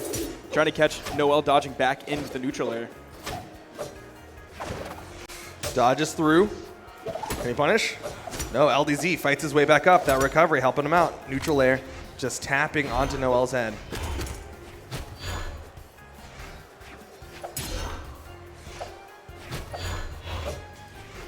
Noel's been doing a great job of dealing with LDZ's really clean movement. Yeah. They both had really, really good movement compared to one another. That's one of the reasons this game is so even, and also one of the reasons this game is kind of taking so long. Just as we say it, side signature from LDZ over to that soft platform, catches Noel. Downlight into, was that just an on-stage neutral heavy? I don't know. I was looking at Ethan struggling peeks to through walk through the actual open windows. door. He waits for EZAP to open another door instead of going in through the one that he was looking the window through. It's like, That was I already don't open. trust the open one. Might be a trap. Stocks do get evened up though. LDZ with that main stage control has the center stage, gets the follow-up recovery. No gravity cancel neutral signature at the top of that map. Throws out the down signature, which bounces on the top of Noel's head. Noel 3.5 is minute hurt. game between these two. Is Noel in the red? I can't tell if he's in the red yet. I haven't seen him get hit And in a he's while. pretty close to it if he's not already. Ooh, anytime LDZ even starts to approach him, you see him double jump above that soft platform. Ooh, he just goes a little bit too high.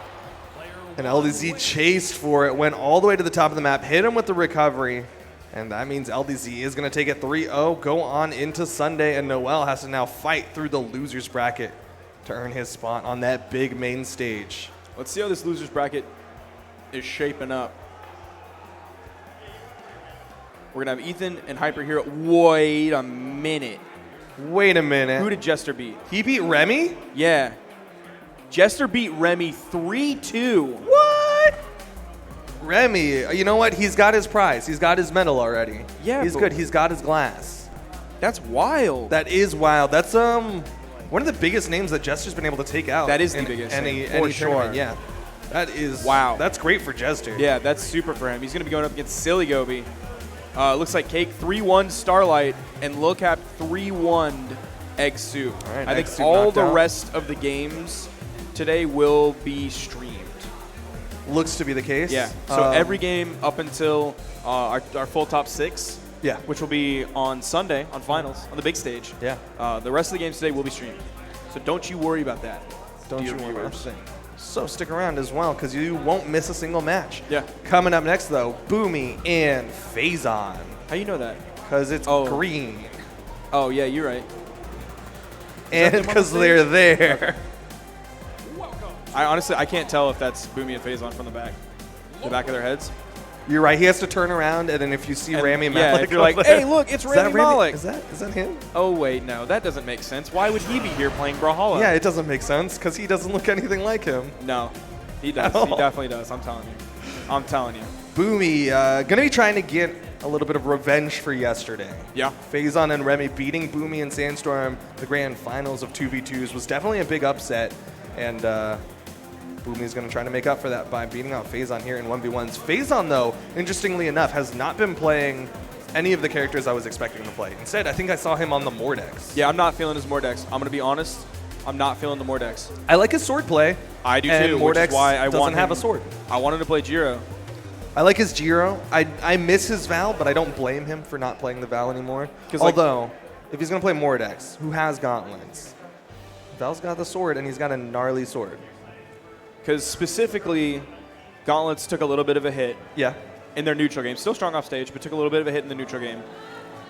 So you're not seeing people really go on to Gauntlets, except like Boomie is playing Petra. But the reason he's playing Petra, or one of the reasons at least, is really strong signature kit. Mordex also has a really strong signature kit. That could be a reason to play Mordex. True. But Phazon wasn't very effective with the signature kit. Definitely not against Kate. Which bubble is the important bubble? What? Did you just say? Which bubble of like light? Oh, bubble. Bubble. What did you think? What did you hear? Not bubble. Boba? Nope. I'm not gonna say it. Bubba. But I definitely heard another word. Boomie. Everyone out there who's watching, please clip that and tell me if you heard another word and what word you heard. What word did you hear? Just tweet it at me, because if you heard the same word that I heard, they're not gonna put that on stream if you hashtag DH Esports. I'm really curious. You're gonna have to. I'll tell you DM later. me that one. Yeah. I'll tell you later. When you're old enough. But yeah, Phazon's Mordex, I really wasn't feeling his gauntlets very much, and I definitely wasn't feeling his signature kit for Mordex. Was feeling the scythe. Okay. And like you saw his sword yesterday on Hattori. For Oh sure. my gosh, inspired swordplay. But he's playing the Mordex. Here's the lock-in. He's gonna be going the on pro, I'm just on the with couch. The Mordex against the Petra of Boomie. Boomie playing that newest released character, Petra. She's got those sweet signatures, specifically the Gauntlet down signature he was using really effectively yesterday in 2v2s. That teleport over. It's going to be really, really interesting to see him use it against Phazon. If Phazon locks himself down, might get caught by the teleport from behind the no offense, kid. Or nothing personal. Yeah, That's the phrase. Sorry, I'm old. Now, some people might be unfamiliar with Petra because she recently came out, so they might not know the matchup or how to play against her or know what her signatures are. Phazon, in particular, played against this Petra, this exact player playing this exact character yesterday in twos. So he will have a little bit more experience against these signatures and how specifically Boomie uses them. But twos is a different beast than ones. You don't have that other person to protect you. So you might see Boomie be a little bit more conservative because he doesn't have that safety net of Sandstorm to protect him for kind of throwing out a wild signature here and there. Yeah, you're going to see Phazon completely avoid that gravity cancel neutral signature. Quick sig coming out from Phazon, launches Boomie over to the right side. Not enough mustard to finish off the stock, though. And Boomie actually gets back first, so he is going to have that stage control. Great positioning to punish with the ground pound. Interesting that Phazon chose to go unarmed off stage against Boomie's gauntlets and kind of telegraph that ground pound as he did. Maybe he was expecting Boomie to panic and kind of run into that ground pound, maybe looking for a nair, but Boomie very intelligently waited now. He also might have been expecting the gravity cancel down signature to touch the wall and then pop back. Oh, because that's true. He does like doing that. I think that ground pound was like literally in the perfect spot to punish when Boomie would have teleported out of that signature move. I'm going to go with that. Oh, Phazon is... he took his headset off. Oh, snap. Does not want to hear the game anymore. Wants to hear everything and in between. He needs that audience cheering behind him. If they cheer for him, he levels up. That's what happened yesterday in twos. Is there's plenty of cheers for Phazon and Remy. I know I was cheering for him very loudly, much to Boomie's dismay. Down signature is coming out from Boomie's Phazon with the positioning. He's definitely recognizing the usage of the signatures from Boomie and is starting to get some great punishes on him. Look at this. Phazon avoiding them all and punishes from below with the sidelight. That time the down signature connects and kills. So we've seen a lot of the neutral signature used as well. I don't think any of them have hit yet, but it seems like the exact opposite of Cross's neutral signature. Both of them gauntlet neutral sigs, but this one goes like forward and up. That one goes up and forward as well. But also, that one's a bad signature, and this one's a good signature. Different angles. Boomie, though, with the orb play now, won't have to worry about that neutral signature. Goes for the bounce on the orb, ends up connecting and picks up his orb off that weapon toss. Tries to back up for that weapon spawn, but Faison whips him back with that down light and the alt input throwing him behind for the finishing neutral signature.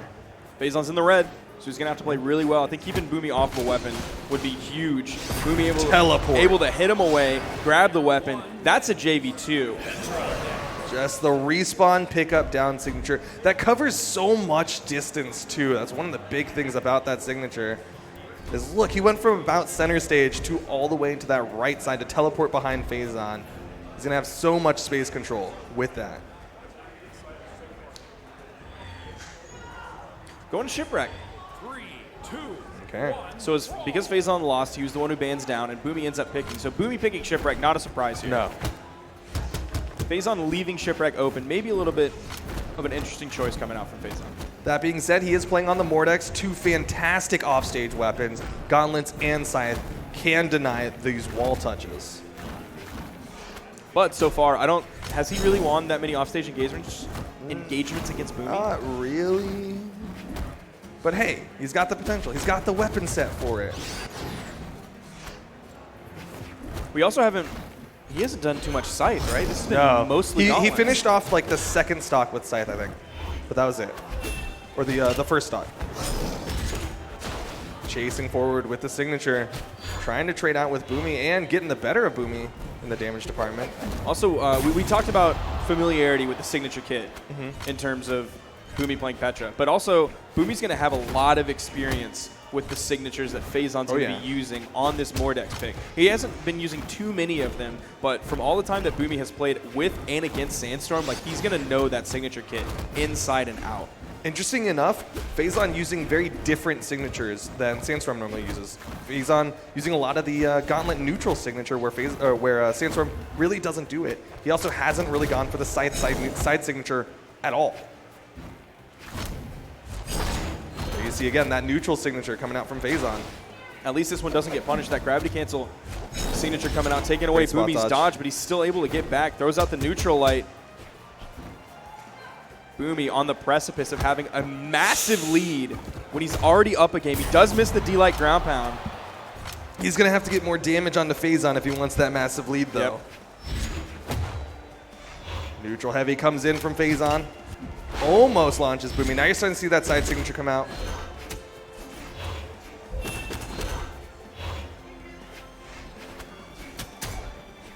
Offstage. Goes for the weapon toss immediately. Boomie, great dodge through to avoid the dare. Goes for the turnaround instead. Wants to keep this pressure going. Just wants these offstage engagements. It's mostly Faison who's actually disengaging from the offstage. Which I don't disagree with. He wants to play that neutral. I mean, it's working so far for him. You see the chain dodge coming in across the stage as Boomie moves towards the weapon. No moves from Faison. That ground pound has a lot of recovery on it, and Faison was in perfect position for the Nair. Surprised to see him instead just hover over it and avoid. But Faison, I guess he's just trying to play it safe. He wants to maintain this lead over Boomie that he's already gotten. Ooh, he hit just the clips corner. the corner. Hit the corner. It's going to launch Faison all the way to the left side. Side air should finish it off. Faison burned a lot getting that high. Yep, no jumps.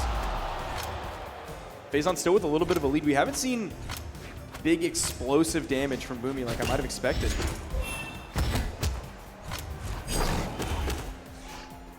Chase dodge straight down from Boomie. Wanted to reset the jumps, go back onto that main stage for those light attacks he can use on stage. Spot dodge through the signature. This lead getting smaller and smaller. Faison still barely holding on to it. Side light coming in, gets punished. Goes for the double.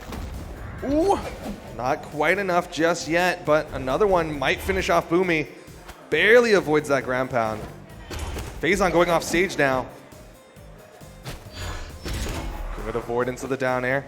Reset his jumps. He touched. He has the scythe. It might be a little bit difficult for him to find a kill move here. Any one single move that could lead to a kill. He's got the alt inputs. Yeah, he's going to send Boomie over to the right side. No edge guard, though. He's going to throw the weapon away. I don't think he wanted to go in unarmed. No. There's a weapon toss again from Faison. Yeah, Wanted the second one. But you saw Boomie recovers really, really low, right at the absolute bottom. He touches that bottom corner. It's a burned dodge from Boomie for that gravity cancel fireball. Faison touches the corner. Faison above in the ground pound. Faison closes out game 2, but that was close. Yeah. Faison had a noticeable lead throughout most of that, and Boomie was able to close it up, get real close to taking that one.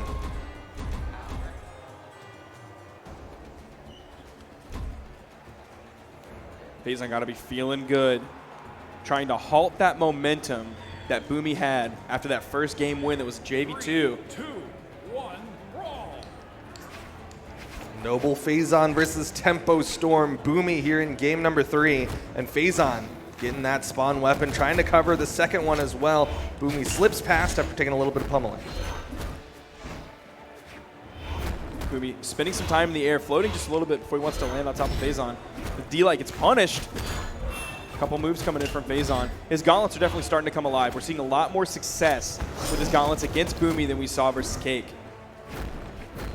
He's not getting the huge gauntlet strings, but he's definitely starting to win out in neutral. Just getting 1 or 2 taps here and there. Boomie was not expecting that. Just kind of that odd timing there on that signature. Charged it just enough, and he caught Boomie slipping.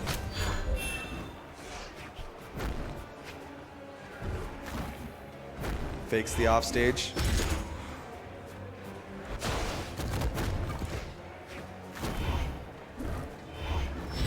It seems like it's just kind of one hit at a time. That was almost a 3-hit string, but it gets interrupted. Back-to-back point-blank weapon tosses. Boomie sending Faison really far off stage. Faison recovering low before going in with the recovery. Neutral signature coming out from Boomie. Trying to finish the stock of Faison. Throws out the side signature, but Faison with the neutral light beating out the nair. Downlight stops the signature coming out from Boomie. Boomie's trying so hard to finish the stock of Faison, and Faison is punishing him every single direction. Oh, the weapon tosses are just coming in from Faison. So many SIGs! Oh, he finally hits one. Oh my, how many was that in a row? Was that like 5 or 6? Yeah, that was a lot. Boomie was really swinging for the fences on that one, and Faison got a lot of damage again. Oh. The awkward timings. You see Boomie just standing there, not expecting Faison to just kind of dash in down signature, Yeah, dash in signature. Did he just dash in and down heavy?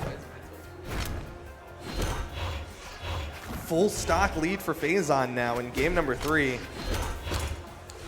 Downlight nair. Good reads from Boomie though. Falling with Faison to get that follow-up neutral air. Uh-oh, offstage. He has to go over to the right side, yeah. Now, one thing we might see after this game, if Faison continues this pace and closes it out with a solid lead, we might see Creed come up, Boomie's official coach, to help give him maybe some tips, maybe something that Creed can see out in the audience that the player Boomie himself might not be able to see in the moment. Again, hits that signature corner. just barely gets interrupted. Neutral air into the recovery. 2 downlights attempted by Boomie. Really putting a lot of distance between himself and Faison. Neutral air. Weapon toss. Does not hit the weapon toss, but the down air finishes the stock. Looking like a repeat of the last game, though. Faison had a noticeable lead, but Boomie was able to close it up and make it close. That's a JV2 for Faison. There he is. There's the coach. There's Creed. Doesn't even take the stairs. Has to get there as soon as possible.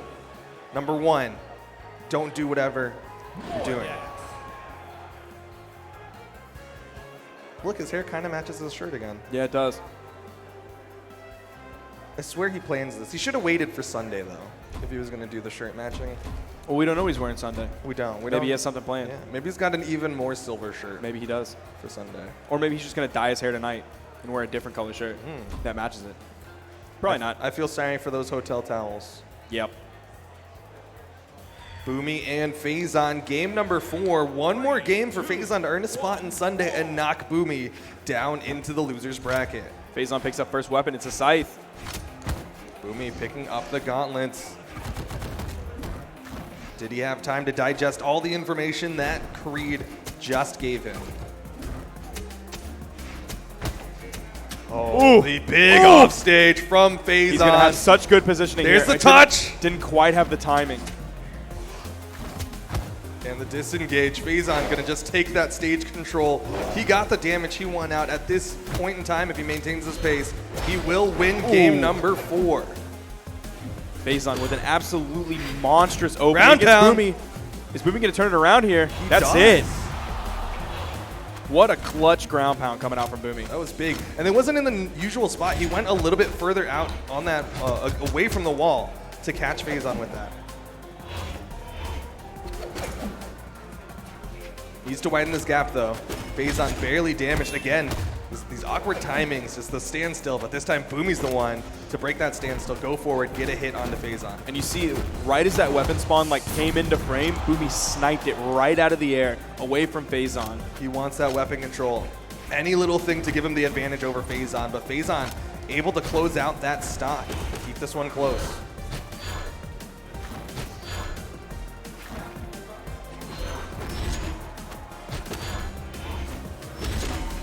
Neutral light coming in from Boomie, trying to get that stacked defensive option against Phazon. Dash in, neutral light, throwing away the weapon, but he has stage control. It's going to go right to him, trying to open up, catch that recovery back to the main stage with the neutral signature. Side air sends Phazon off. Nice gravity cancel sidelight side air. Boomie getting a noticeable lead, very significant over Phazon here. Trying to cover this corner with these down airs. Sidelight side air again, and that one will finish. And that's something that's so scary when you're in the damage spot that Phazon was in. Like, it takes quite a bit to get there to where sidelight side air will be your kill option. But once you're there, that sidelight side air, having that true combo kill option without having to use a signature, without having to go off stage, with just winning that in that one move in neutral, that can be such an effective tool.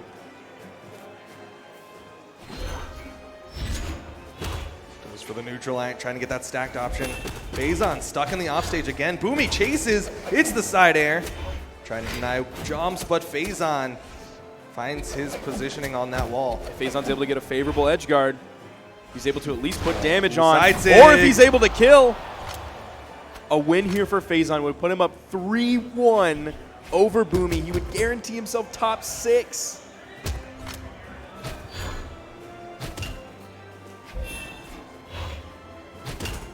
Down air connection from Boomie. Second down air. Boomie closes out game number 4. We are going to game number 5. No swaps whatsoever. No coaching from Creed. He's like, I said when I needed to. Well, it seems like it was effective, even after that big opening from Phazon. It definitely worked out. Boomie was able to close out game number 4. Now we're going into game 5. Phazon and Boomie. Boomie just walking forward, kicks Phazon away so we can get that spawn weapon. Here's the neutral light. Phazon's not going to continue the pressure unarmed. He's going to go back, pick up the gauntlets. Ooh, he's already orange. It's 12 seconds. Orange won't amount for nothing if Phazon can win out in the offstage. He had that pressure. Boomie approaching with that down air. That down air has great range on it, and if he goes low enough, yeah, you can see it bounce off that stage, get a little bit more horizontal distance on it. Ooh, over the corner. And he knows that he has it, so he just disengages up top. Doesn't want to risk giving Phazon the chase dodge off the hit. Stripping the field, juggling the weapons just a little bit, so weapon spawn's going to come in pretty quickly. Dare into Nair, neutral light, clash out. Boomie throws away the orb. Phazon's got a lot of damage to put out if he wants to take off this stock from Boomie, or he's going to have to hit a really good situationally positioned signature, like a dunk right over the corner of the edge. Again, Phazon going for that signature, ends up above Boomie, and Boomie's able to just spot dodge in position just in case, and then punish with a neutral line. I'd like to see Phazon bring in a little bit more down signatures. That's one thing that Sandstorm does a whole lot, and we've seen Phazon do maybe once. Back-to-back side signatures, both of them punished by Boomie, continuing the pressure into the air, just poking with that neutral air. Side air, though. Is he going to go off stage? Fakes it, ends up hitting the side air. Scythe juggling, trying to delay the weapon spawn, but he definitely wants these gauntlets. No follow-up after that side light. It was a really, really, really delayed recovery, but no immediate follow-up. Maybe just trying to catch which way Boomie wants to dodge, so next time he hits it, he can get that big damage follow-up, trying to go in with that ground pound. Both players using gauntlets off stage. Boomie's going to be the one going high, back onto the main platform, but they're back at it again. Yep. The weapon toss denied him that wall touch, forced him into a position where he had to side air to get the touch to reset his jumps, and Faison closed out the stock with a ground pound. This is a lead for Faison in game number 5. Faison is one stock away, but the down air from Boomie. Got a little greedy with that one. Yeah. Like, best case scenario, he hits that ground pound, but Boomie's in yellow. It wouldn't have killed. So, like, a few things would have had to go really right for Faison and really wrong for Boomie for that to really lead into very much. Oh, Boomie just all of a sudden brought it back so fast. Oh, but the down signature has that back step, punishing the forward dash from Boomie. Oh. Maintaining this pressure, keeping Faison on that left side, but Faison finds his way onto the ground. Unfortunately, had to throw his weapon away to get there. It's game 5 winner. This moves on into top 6. They're done for the day. Get to come back on Sunday fresh, rested, and relaxed. Is it going to be Tempo Storm Boomie? He's got the stage control. Is it going to be Noble Faison? He's got the gauntlets. Uh-oh, the weapon denied. Delayed after the side light. Knew that Boomie still had the dodge. Still got the nut. Neutral sig! Oh my gosh! All the way from the right side. Almost did it. And he disarms himself. He does have stage control, so he gets the side. weapon. Down sig. Punish. Strong D-Light's going to have more force on it. Still not enough to kill. He touches. Just barely. Just barely. Oh! Signature! Creed popping off in the crowd. You see him. Boomie, the big sigh of relief, closes out game number 5 with a clutch neutral signature. Boomie takes it. Oh, they were both last stock red. One in hit. game 5. Holy One cow. hit. If they were pixels more to the left, that neutral signature from Faison on the gauntlets would have done it. Faison's so good, man. He's so good. Creed loving it. Look at that deep fist pump. Look at it. He crunched that one up. Ghost in the nuts. He went deep. What? Just the invisible thing. He just, bah, right in there. Boomie. They're going to see. Yeah, that's the pop off. And Faison knew it. He smiled, looked straight to Boomie, and was like, yeah. Well played. That means Boomie is going to earn his spot in the top 6 to fight against the winner of our next match. Faison now going down to the loser's bracket. Faison, let's see, who is he going to face? He's going to face the winner of Ethan versus Hyperhero. Okay. Really well played from Boomie, though. Now just a little bit of a quick bracket update. We're going to have Noel versus Cake on the loser side of the bracket, and we're going to have Koslix versus Lil Cap on the loser side of the bracket for their qualifier into top 8 down on the bottom. That's right. Like we were saying earlier, all of the matches now, from here until top 6 is decided, are going to be streamed right here. Yeah. So stick around. You're going to see all of the matches that come up. Coming up next, Wrenched versus STP Wilson. Now, we've seen this before. We have. We've seen this before. How many times have we seen this before? Final round? Let's see. No, it wasn't final round. Wrenched did lost. not. No, Yeah. they did. They played it final round. Oh, Wrenched did they? lost to Wilson at final Okay. round. He lost to Wilson in Mountain Dew. And then let's see. Wilson's right there, right next to. And then at March at Legends, Wilson lost to Wrenched. So in 2019. And that's it this year. In 2019, it's 2-1. It's 2-1 favored by Wilson. All right. And just one. Just one of them has been on LAN, and it was at final round. Yes. Because the other one was March of Legends online and Mountain Dew online. Wilson, I saw him earlier playing the Lin Fei. Yeah. Which I like. I like his Lin Fei a lot. I like it when he's on Katars. I mean, I'm a little biased, and I like his Ragnar, but I saw the Lin Fei earlier. Wrenched on the other side had a great day with the Bode Bar. Yeah, he really did. I didn't quite catch who he's playing today in 1v1s. I don't think I casted his pool at all today. He did say that he had the Sentinel that he was going to play. Yeah. He Or also possibly a tweeted out- Lucian. he I don't also- think he's going to pick Lucian, though. Yeah, I doubt we'll see the Lucian. But he also tweeted out that Bodvar was looking clean. So And he did tweet out recently that I'm playing too many things that are not Katars.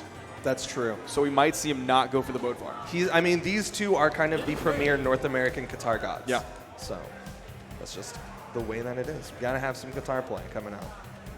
Unfortunately, only one Qatar god will make it into the upper side of winners bracket to fight against Boomie tomorrow on the main stage.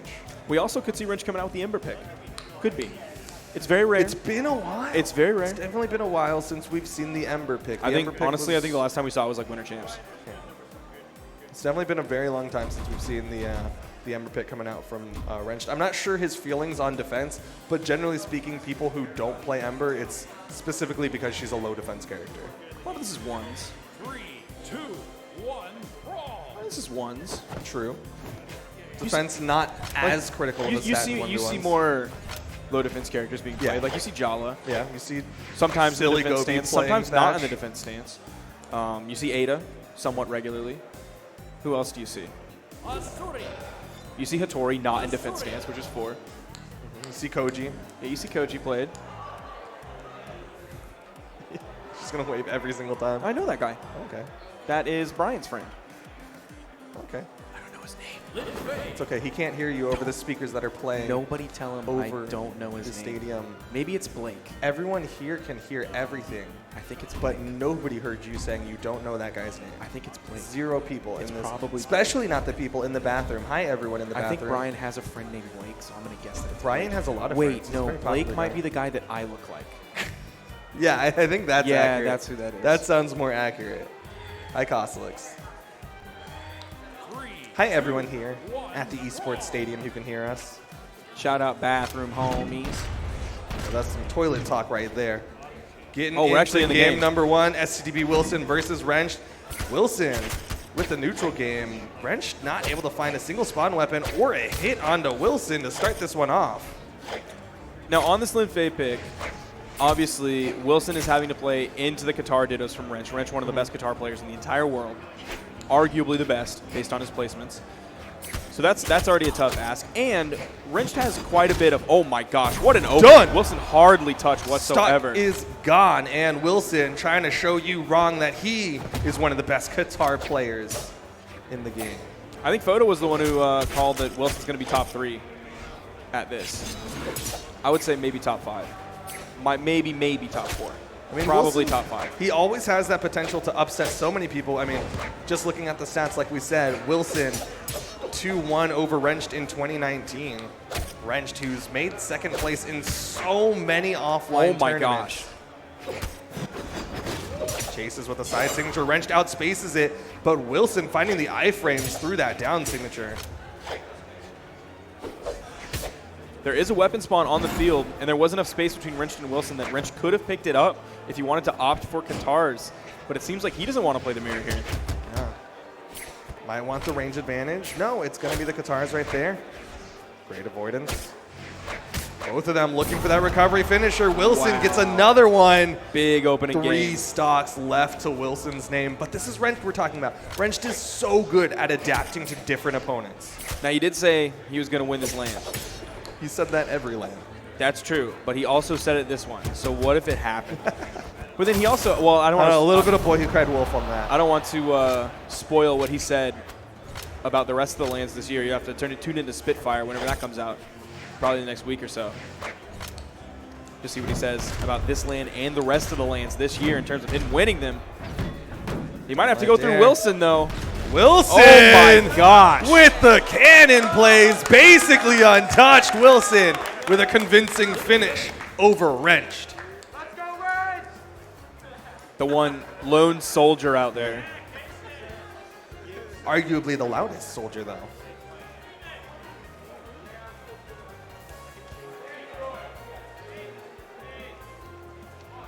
Look, someone DM'd me the clip of what I thought Duke said, and they Was thought that the right? exact same Was thing. that right? Yeah, Okay. they thought what I thought. That's my man. That's D. That's D with 4 E's. 249-737-01. Honestly, that seems like a Russian bot account, but Shoutouts to the Russian. but they heard what I podcast. heard. They heard what I heard. That's my man right there. They heard what I heard. Game number 2. No surprise to see Wilson sticking with the Lin Fei. He's playing Dex 3, 2, Yeah. on Lin Fei. I mean, there's some unique things that come out with that 9 Dex. What does she Lin get? Fei. I think Dare, Sidelight, Downlight. Okay. Meanwhile, Wrenched with the guitar play. Had Wilson at the top of the map, but not really a lot of damage onto him, so couldn't really go for that finisher immediately. Uh-oh, offstage. Ooh. Big offstage. Yeah, he Doesn't done. even need to He finish done. it. That is something that Wrench needs to push and push and push and push and push. He Push that has- offstage against Wilson. He has some of the best offstage in the game. He's been able to punish so many people. If you go for a raw ground pound onto Wrenched, expect to be punished. But the only problem here is Downlight neutral signature. Wrench is going to have to force Wilson off stage. He Yeah. can't like lure him over there. He has to physically force him over there because Wilson just won't edge guard. No. Wilson is perfectly comfortable sitting on the corner waiting for you to come back up. We've seen it back when he used to play Ragnar. He would just kind of shimmy in place, throw out the Spitfire on the corner, shimmy in place, and rinse, repeat. You can do that with guitars, and you can definitely do that with Cannon. Extremely popular on Cannon. Oh, Big guitar string coming out from Wrench, putting Wilson into the orange. Not a lot of rebuttal damage from Wilson, though. he's starting to find it. Wrench having a little bit of trouble landing. Every single landing has been punished by Wilson. Punish the spot dodge as well from Wilson, and that means they are both now eking into the orange. Here's that shimmy we were talking about. There's the fireball. Ground pound coming out, but Wrenched. Not able to punish the dragon, bites him. Wilson takes the lead. Recovering just a little bit too high, ran right into the mouth of that dragon. Crowd here definitely rooting for Wilson. And this is another case of I don't know if they're rooting for Wilson or against Wrench. Wrenched. Wrench going in for the ground pound, and you immediately see Wilson disengage. Downlight recovery. Evens up the stocks. The lone warrior Kosliks. himself. Kosliks cheering for Wrench.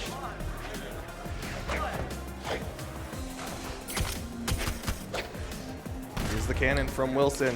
We saw what he was able to do at the end of game number 1 with this cannon. Can he do the same? Ooh, Wrench has him off stage. He's able to dodge through the neutral signature. Goes in for a ground pound, immediately disengages. Wrench following him back onto the main stage. You see Wilson run away just a little bit. Turnaround side air. Neither of them quite in that kill percent just yet. Throws out the side signature. Nairs again. Ooh, Two back to nairs. back. Over to the guitars. Recovery. Not quite enough for Wilson. You see Wilson pull out of that ground pound. Just wanted to give a little threat. Wrench able to pick up a weapon. Goes out the fireball. Wrench not able to punish from above. Right up the fireball. Lots of active frames. Lock him in place. Wrench with a falling side air to punish. But Wilson with the damage lead. Another side air could finish off Wrenched. Goes for the ground pound. Wrench Wrench backs disengaged. up. That's how scared he was. That's how Wrench much respect. disengaged. That's how much respect he put on a Wilson. He straight up said, "Nah, I'm not having it." Went back up onto the stage, and Wilson might be going up 3-0 over Wrenched in this set and 3-1 in terms of sets in 2019 if he wins this next game. Wrenched, he's going to be thinking about that one. Contemplating everything he needs to do. Wilson with the thumbs down. No swaps. The BM. Sticking with the Asuri.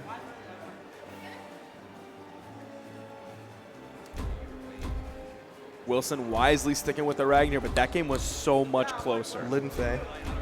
Did I say Ragnar? You did. I've That's been what he misspeaking a used lot to today. play, though. Yeah. It's just like that's the main pick of Wilson. 2, 1. But the Lin Fei working really well for him, wisely sticking with it, like you were saying. Wrenched able to get that spawn weapon, but now he is forced to have to 3-0 Wilson. Otherwise, he is going to be going down into the loser's bracket, where what is it, the last 2 lands, he made it to Grand Finals top side? I'm not sure. I don't have those brackets in front of me. Because I think you might be right, both though. Dallas and CEO Sandstorm got knocked out. Yeah.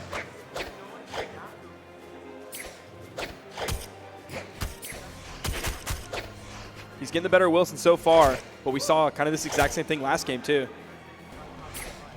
Look at punishing those landings. Oh, my gosh. Wilson just complete ground control. Again, the active frames of that neutral signature getting punished by Wrenched.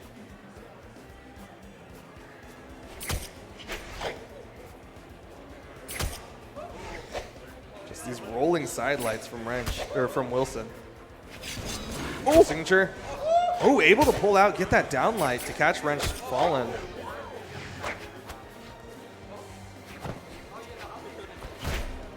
Again, Wilson really looking for these signatures. And Wrench not using hardly any whatsoever. Throws out the fireball. Wrench finding the punish. Weapon toss. Ground pound. And Wrench gets the stock. He's going to strip the field. Extremely important. See him playing safe, though. He went over to that right side wall. Didn't want to let Wilson take advantage of those iframes on the respawn to just immediately get the stock. Oh! Got him dodging in the neutral signature. Evens up the stock count.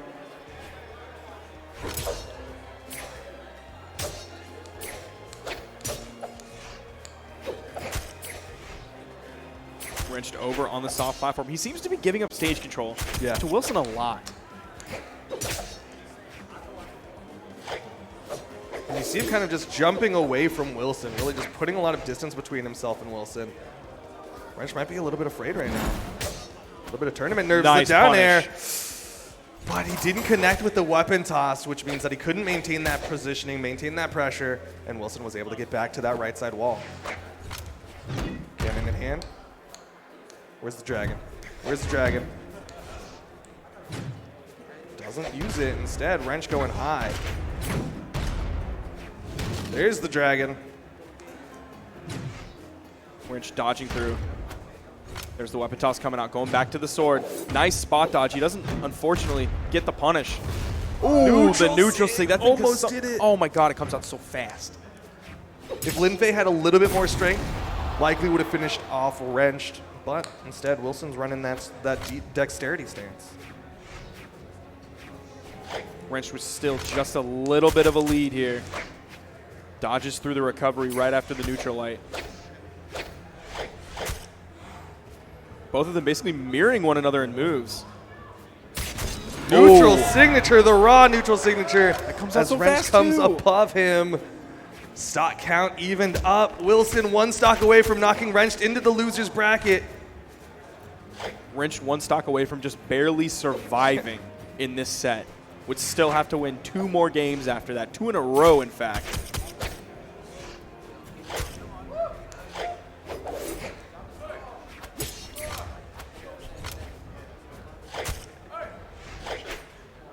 Wrench is playing very aerially at times. Yeah. And I swear, man. Wilson's punishing him for it. Ground control, Wilson is just there saying, you are not allowed to land here. This is Wilson airspace. You will be shot down. Oh Neutral my gosh. signature STDB Wilson. So close to finishing off Wrench. Is he going to go for the ground pound? No, Wrench tries to punish. Charge up. Punish from Wrenched. Sidelight neutral light doesn't get the recovery. It's not Sidelight true. neutral light. One more hit. One more hit is all Wilson needs. Oh, he waited on that because he wanted the big dodge. The Punish! fireball! Inside! Wilson 3-0's Wrenched, who has made it into the grand finals of the last 2 offline events from the winner's side, has just been knocked into the loser's bracket by STDP Wilson. That's a huge win for Wilson. He hasn't beaten Wrenched on land this year. He hasn't. That's so huge for him. Wait, he has. Final round. No? Oh, yeah. He's only beaten Wrenched on land. My bad. Wrong story. I don't know where my brain's at Different today, boys. story. I don't know where my brain's at, boys. STDB Wilson showing he's got Wrench's number. That's going to put him up 3-1 over Wrenched. That's huge. What a big win. In terms of PR, Wrench is 3rd for PR. Wilson is 6th, which is still extremely good. Is that overall or 1v1s? That's ones. Okay, yeah. Because I was going to say overall it's 11 for Wrenched, 17th for Wilson. I was going to say Wrench. Of course, both of them in that PR are hurt by 2v2. Yeah. Neither of them have particularly good 2v2 placements. Although they've both gotten better with their recent partners. That is true. Starlight and Wrench looking real strong, and then Stevenator and Wilson. But that's going to do it for our top side of winners of top 6. Yeah. Our top 4 include Sandstorm, LDZ, and then Boomie and STDP Wilson. Now on the bottom side, Wrench is going to be facing the winner of Ethan versus Hyperhero. Phazon is going to be facing the winner of Jester versus Silly Gobi. Then we still have Noel and Cake and Coslix and Lil Cap. So we have 6 sets left to go to finish into our top 6. 2 more in top 8. Because that'll get us to top 8. And then Yeah. Jester, arguably his best placement of yet. Gobi, arguably his most polite move of yet. Shaking Jester's hand. I don't think it's. I know. He's a real polite guy. Polite move. He's always polite. That would imply that he's not rude the rest of the time. I know. I phrased that. Or horribly. that was an extremely polite move, and the rest of the time he's just like medium levels of polite. I don't think that was arguably. Never mind. He is a nice guy. Yeah, he's a great guy. Super nice guy. Always gets great hugs. Apparently already done with his set. He's gone. What happened? Are y'all not on the stage? They kicked you off the stage, Gobi? Oh, it's Coslix, Lil Capped. Big Daddy Cap said it's his time to play. Who did Jester beat? Jester beat Remy, bro. Man, that's wild. Jester beat Remy. Congratulations, I knew it was someone. Jester. Man, that's wild. Jester beat Remy. Coming on deck now, Coslix and Little Capped. Going to be playing it out. Coslix again. Likely will be on the Scarlet, but hey, we saw his roll-in come out, and it worked reasonably well against Sandstorm. Yeah. Little Cap, Bodvar. They go hand in hand. There is no Little Cap without Bodvar, and vice versa. There's no Bodvar without Little Cap. Well, he did play Barraza earlier today. Oh, that's true. Which is weird. Boomie said was looking good.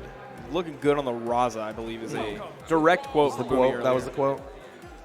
And again, Caustic's got to move that monitor closer.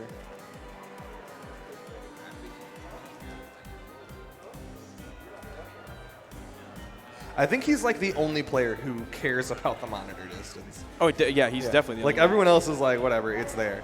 But Caustic's is like, I need it right here, right in front of me. Did he just turn on quick attack to pick up? Yeah, it's Lil Capped. I forget that. He does that. It's so weird. Yeah. Little Cap plays with quick attack to pick up. I always forget that because it's such a rare thing. It means it's a capped moment. He's highlighting it for us so that we know that Little Cap plays with quick attack to pick up.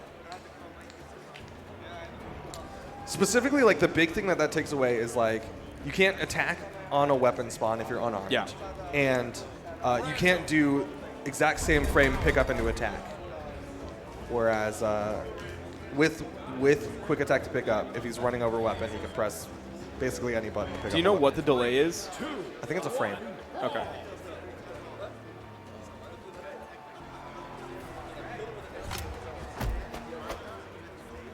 Both of them controller players, though. Yeah. For what it's worth. Coslix and Little Cap.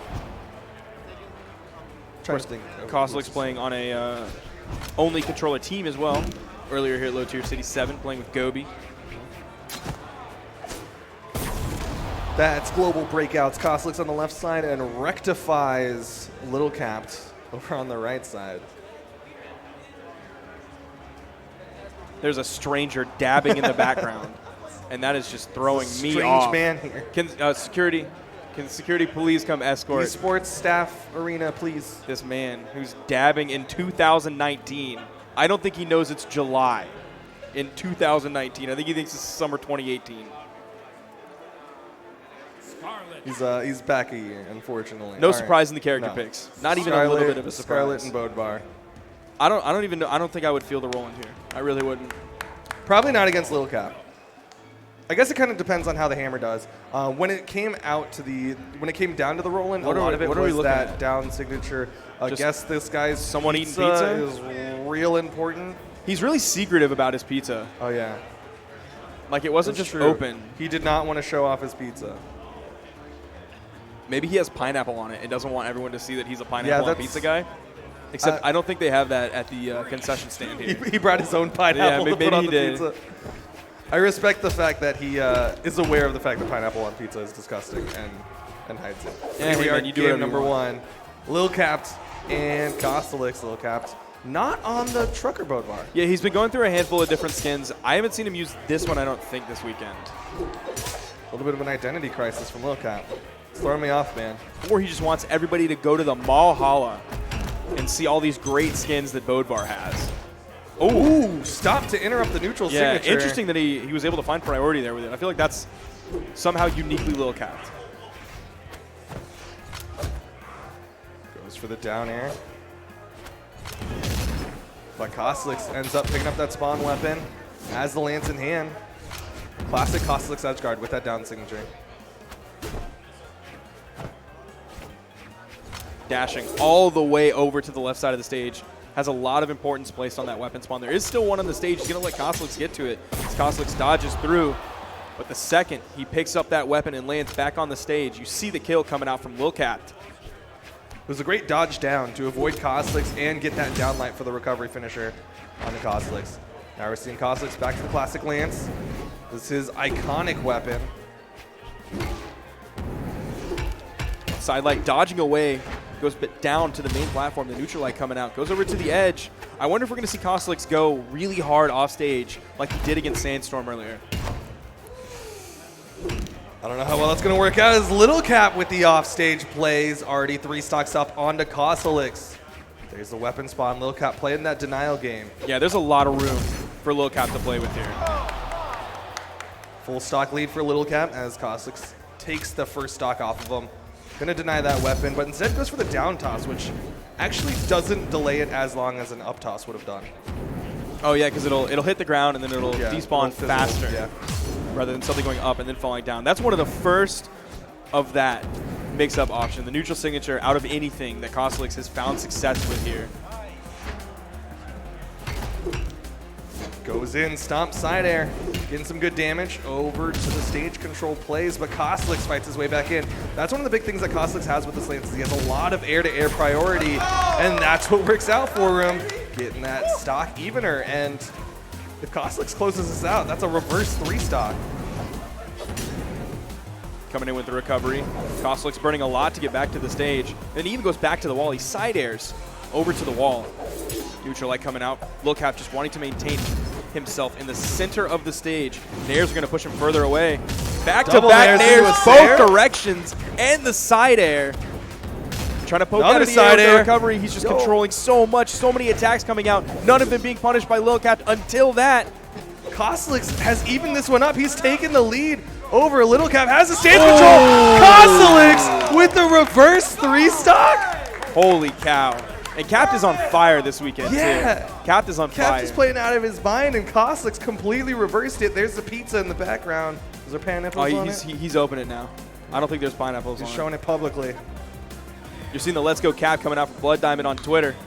Yeah, Make Blood sure Diamond. to, if you want to root for your favorite player, hashtag BH Esports. Get it on there. Kostelix getting that spawn weapon with the hammer and denies the second one with the lance. Now in terms of PR, 1v1, Lil Cap is number 11 globally.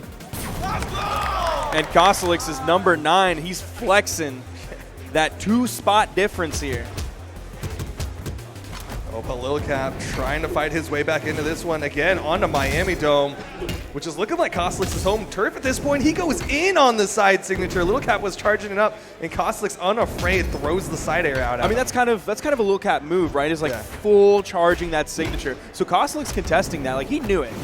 He knew that was going to be a beefy charge coming out from Lil Cap. Dodge up to avoid the neutral signature, but Lil Cap still behind in the orange, going to try to deny this weapon as long as he can, sticking with the hammer. Oh, we got the downlight, but delayed for the ground pound. Ooh, unfortunately, Koslik's is able to snake that weapon away. You saw Cap throw his hammer down. Now Koslik's is right in between the weapon spawn and the Lil Cap. Koslik's, great positioning here. He is owning the dome. This is his dome. Everything underneath it is his as well. He's got the lance, he's got the hammer, he's got every single weapon and the stage. The Lil Cap able to find a hammer. Double nair again from Koslik's. Lil Cap is just not reacting fast enough out of that first nair. There's the falling sider. You're seeing the weapon toss go really low. Lil Cap trying to go off stage to punish Koslik's. He has to find a kill move here. Ooh, catches him from behind. Lil Cap dodges down. Oh, He's going so far! Did he just? He went so far for that. The Did he reverse just? neutral signature, and Koslik's bounces him off the wall, which eats 20% of the force, and still killed him on the top of the map. What a wild choice. Look at, Look oh at my, Lil he's Cap. off Look at Lil screen! Cap. He's He off screen! Game number 2 going the way of Koslik's. That means there's one game left for Koslik's to stay in it, and it's the big rig. Yeah, Bodvar you know coming out. he's Yeah. serious. You know he's It's serious. the real skin.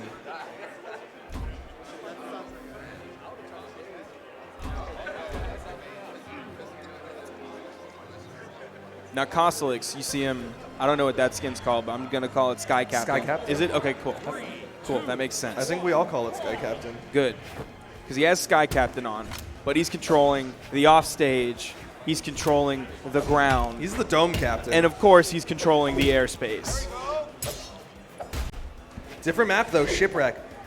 Generally does work out well for Koslik's with the lance plays on Shipwreck. He can also throw out that side signature on the hammer, covers the entirety of those small walls.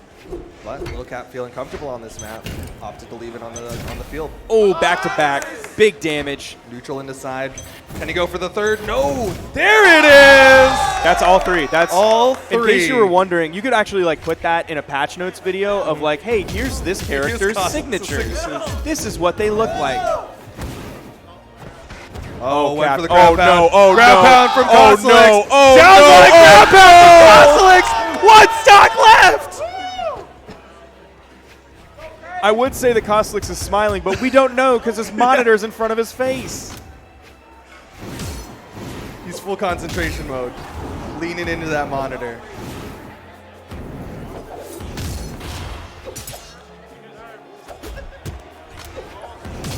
Lil Cap has so much to fight back from. Koslik's Oh reading my goodness, him the going offstage. down. Chase dodge.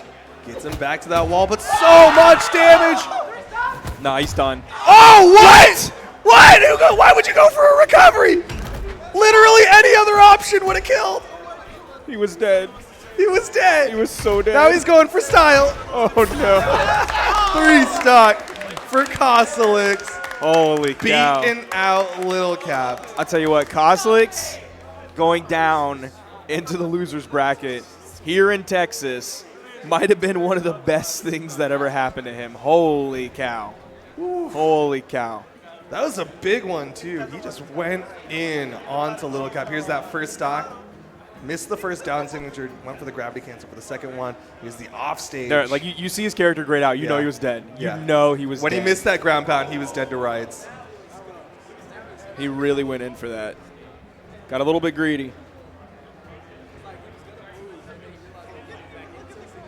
I think all of these stomps were too close. No, that one actually was at the right distance. The first stomp was too close for the chase dodge recovery, but And that was a 3-stock too. yeah. On top of getting the kill more or less with style. What was that? What was what? What was that neutral What was sig? which one? What was that? Oh, reverse slide charge? from game 2? Yeah. What was that? I don't know. Why did he do that? I don't know, but it worked. But why did he do that? Of all the times that he's done a reverse slide charge signature, it's never that one. No, he's definitely done the slide charge lance neutral signature before. Has he? I think he did it in 2s yesterday. It was super goofy when it happened then too. Yeah. But it was definitely a thing that he does. It's just it's odd, but it works. Things like well, that it worked. worked. I don't know if it works. It worked. It worked. Yeah. Singular one. But either way, Man. that's going to be Kozlik's going 3-0 over Little Cap. But Little Cap's not done for the day. He's got Tekken to go to. Yeah, that's true. He's not a one-game kind of guy. He likes to play the field. Coming up next, Silly Goblin himself, Silly Gobi, going to be going up against Jester, who's taken out Remy from the tournament. Yep. Very impressive from Jester. Now, who did Gobi beat to get to this point? Was it Not Hyper quite Hero? Sure. No, it wasn't Hyper Hero. We'll figure it out. I'm pulling it up right now, so the Loading folks at home screen. can know that. Oh, he beat Creed. He beat Creed. Yeah, he 3-0'd Creed. Okay. Silly Gobi beating out Creed both in 1v1s and 2v2s. Yep. But And in 1v1s, Creed it got ends sent in into the top losers 16. bracket by Koslix, Yeah. Gobi's teammate. Yeah. So Creed got Koslix Gobi'd this weekend. Yeah. Just like the last time Daiku was in Dallas. He got taken out by the Figgy family. First by Stevenator and then by his brother Dremont. Oh, really? Yeah. Okay.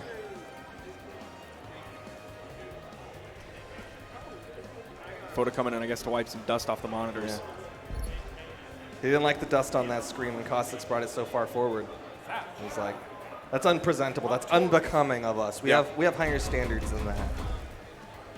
Photo coming in clutch with the cleanup crew. He's got the white glove for it and anything. Like, you wipe the dust. Well, he didn't and have look at that. it. We know that he didn't have It's that. in the back. Why would he not wear it if he had it? Because he already saw the dust. He doesn't need to wipe it again. Well, you clean it and then you test with the white glove. That's what the white glove's for. It's for testing. Yeah. It already failed the first test. So you wipe it and then test it again. No, he already knows that his Oh. wipe was successful. He's confident in his cleaning That's abilities. that's not how the test confident works. in the ability. Literally not how the test Jester works. locking in the Hattori, Silly Goblin himself on the Goblin Thatch. Yup. So in terms of PR, Jester over here in 1v1 globally is 44th. Gobi's 67. Wow. I would have assumed Gobi was higher. Because not. Gobi's been in the scene for a longer amount of time. Was at one point a signed player. Yeah. But interesting. I guess Jester's been doing really well for himself in this year. Oh, he definitely has. Yeah. Ever since he came out to We've final seen round. like half of his placements are top 16 or almost. Like one is 17th, one is 13th, one is 13th, and his 13th placement, like one of them was at final round, so it's a land. A lot of weight on that. Then in Dallas, 13th, a lot of weight on that as well. Mountain Dew, because it was our biggest online tournament Yeah. of the year, a lot of weight on that one as well. All right. So he has some clutch placements. He shows up when it counts. Yeah. Definitely 2019 has been a good year for Jester. He's been on the come up for sure. Shouts to Jester. Also, Gobi is a long time player. Yeah. So even though like the old events don't have as much weight because of recency bias, like they still do hold some weight. Whereas I don't think Jester is as long of a player. So he doesn't necessarily have those placements when he was not as good as he is now, weighing him down however much. Silly Gobi going to try to beat the numbers here against Jester. Already getting some decent damage built up onto Jester, but Jester fighting back. Now we've got the sword versus sword mirror match. Gobi had some really good stuff earlier. I can't remember who he was playing against. Was it Creed? No, we didn't see that. So it was in the winner's side. Yeah, it was on winner's side.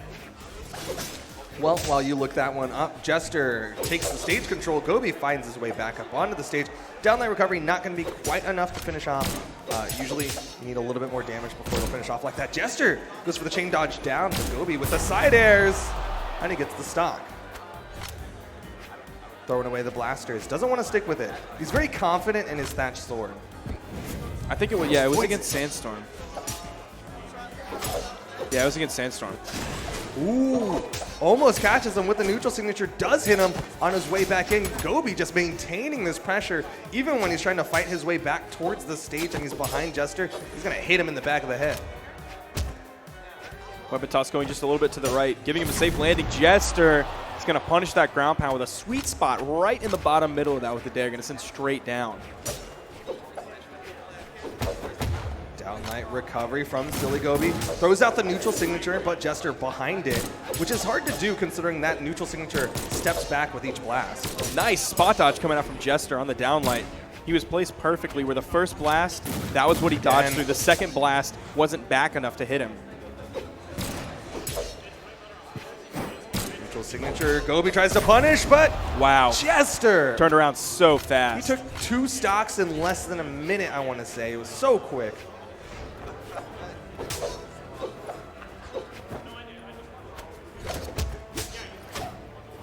Now, in this case, the low defense that Thatch has isn't the worst thing in the world because he's matched up against Hattori, who also has extremely low defense. And if anything, Thatch is going to have the higher strength compared to Hattori.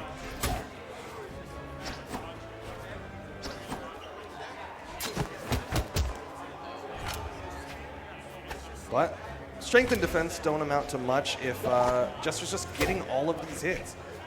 Silly Gobi, he started off with so much amazing pressure onto Jester, but once Jester turned it around, he really just shut down everything Gobi was doing. Finally gets the side air.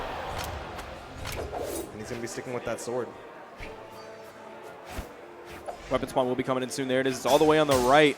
The down signature coming, stepping you back and then moving you forward. That's why one of the reasons I think that signature is so good, because you have a lot of signatures that'll step you back, but this one steps you back and then moves you forward. So you can dodge out of the way of things with the step back. You can also pick people up that are maybe behind where you normally are with that step back.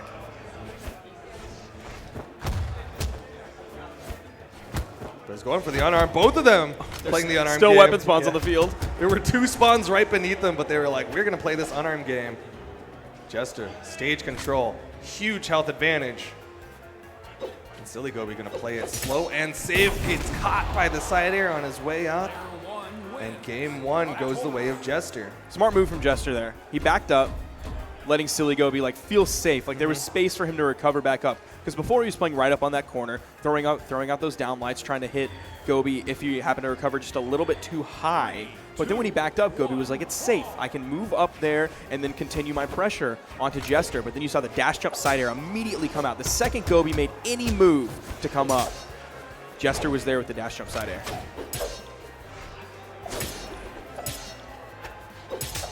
Now we're in game number 2. Left side, Jester with the disengage. Silly Gobi actually stuck around on that right side, maybe expecting Jester to go for the fake out. Gobi's really good at opening games. Yeah. The start of the first stock for Gobi is like really, really good. And then he just kind of seems to fall behind sometimes. Even against Sandstorm, he had some really good openings. Again, goes for the down signature. Jester with the punishes. Wanted the unarmed side air. Goes for the weapon toss up. Unarmed side air is Jester, but still not enough to finish off the stock. He's waiting for the spawn to throw away these blasters. Yep. Back to the sword. Silly Gobi basically only playing the sword against Jester. There's the down sig follow-up recovery.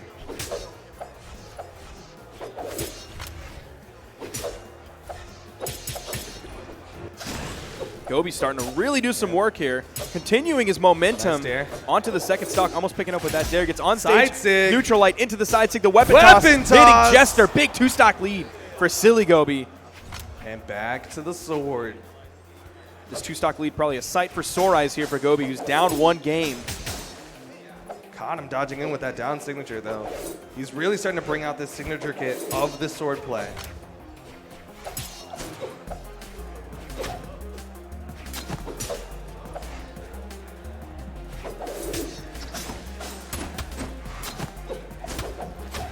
Jester struggling to find the momentum that he had last game. He was getting so many good reads with the spear downlight. Goes for another spear downlight. That time was gravity canceled below the map. Silly Gobi over to the blasters now. Cannonballs. Down air. That's the stock. Silly Gobi with the 3-stock. Wow. To take back game number 2. He's not comfortable though.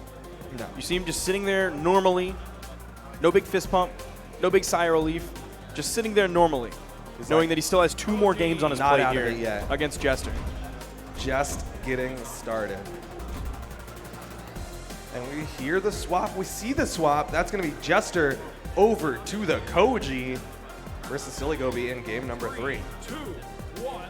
And I like this pick. He had a great game with the sword play on the Hattori. And since Silly Gobi was able to 3-stock, why not swap it up? Stick with the sword. They'll play some different weapons.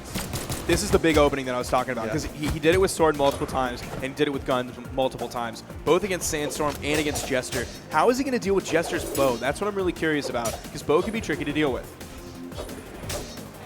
Right now, doesn't even have to worry about it. Gosh. Silly Gobi with the edge guard. Even bigger than last game. Great opening from Silly Gobi. Next weapon will be a bow, though, if I'm not mistaken, on Jester. There's the pickup. Silly Gobi. What a read. Downlight dare and catches him with a gravity cancel sidelight. Weapon tosses to try to break up Jester's defenses.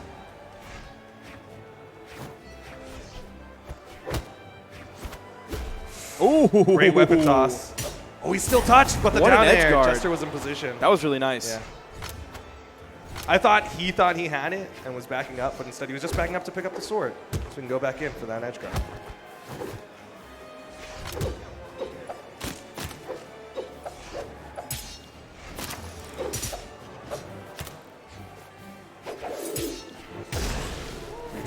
Neutral signature follow-up from Silly Gobi. Charging up the He down wanted to signature, slide yeah. charge that for sure. He wanted to slide charge it. Didn't quite have the momentum on it. Neutral signature from Silly Gobi. And again, he's got the lead over Jester. Nice. Go to weapon. Yes. Swap it up to 9 weapons as well. Gobi looking a little bit more comfortable with his blaster's play. Downlight's there. Goes for a gravity cancel sidelight, still in position for the side air. Sidelight's there. Cannonballs. Just fantastic. Recovery! Fantastic blaster spacing coming out from Silly Gobi. Jester had no way in. So many max distance attacks from Silly Gobi. The cannonballs control so much incredible space. Silly Goblin. 1 game left to earn his spot higher in the bracket. Went from top 16, I think it goes up to top 12? Something like that. Something like that. Wait, no, it's top 8, right? If he wins this, he goes top 8? No. Are you sure? If he's in top 16 right now, he Yeah, has it to goes win in one it goes more, in the right? top 8. I thought he had to win 2 more. No, it He goes has to in win this and then 1 more. I think he has to win this one. This is the qualifier, right? No. Or is it before that? This is the one before the qualifier. Oh yeah, you're right. I thought it was the qualifier. Yeah. Guess what? I looked at a bracket once. You're right. Blaster's play coming out from Silly Gobi. Jester stopping the fantastic openings of Silly Gobi. Silly Gobi, like we've been saying, has been having some amazing openings, but this time Jester's the one in the lead. But you know, once Gobi starts really nailing that blaster spacing, you can just get into that flow. Swap up the weapons. Pogo. Ooh, great dodge up from Silly Gobi. Where's the in there position. It is. There's the dare. Needs to continue it. Oh, didn't hit the ground pound. Jester able to go to the left side.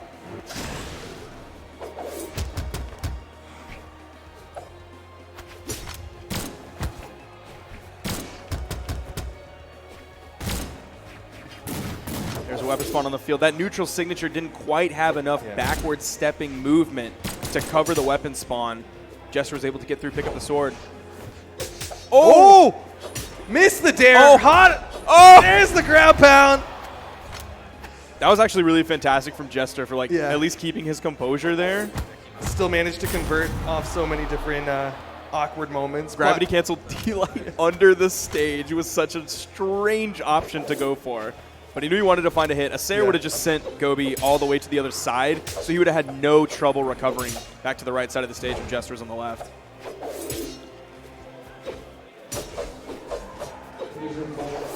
Neutral line. Silly Gobi tries to maintain that pressure, but this is a much closer game, number 4.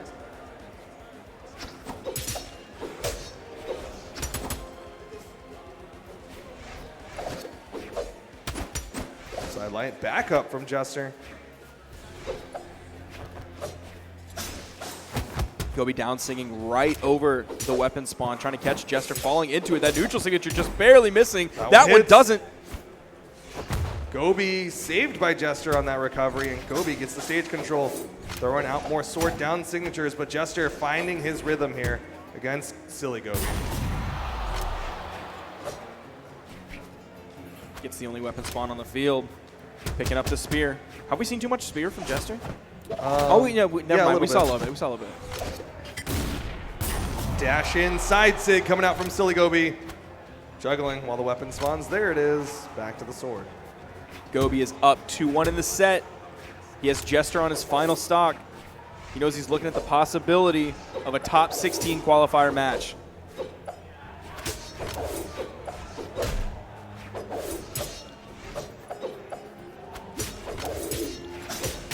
Down signature, and that's that back step that you were talking about. It catches Jester dashing through him because of that backward movement.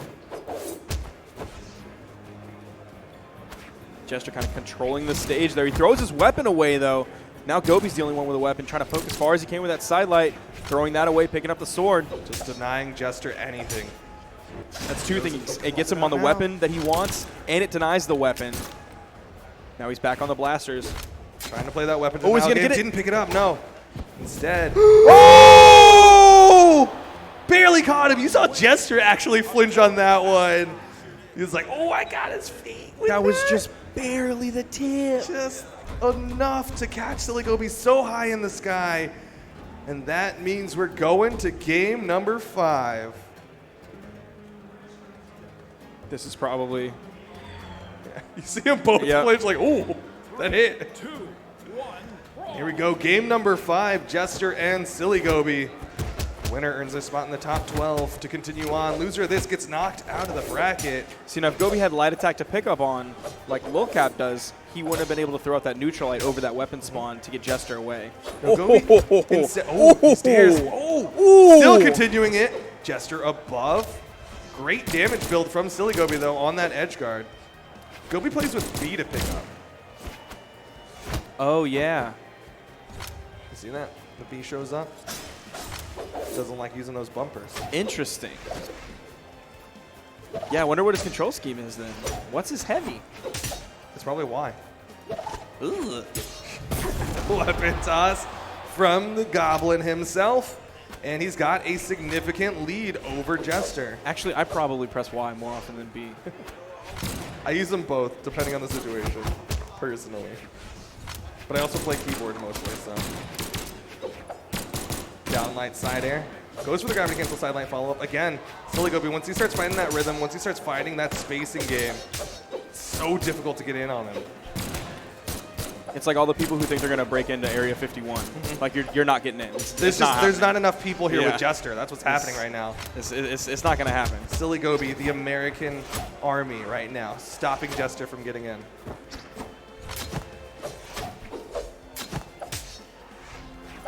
Neutral airs from Silly Gobi.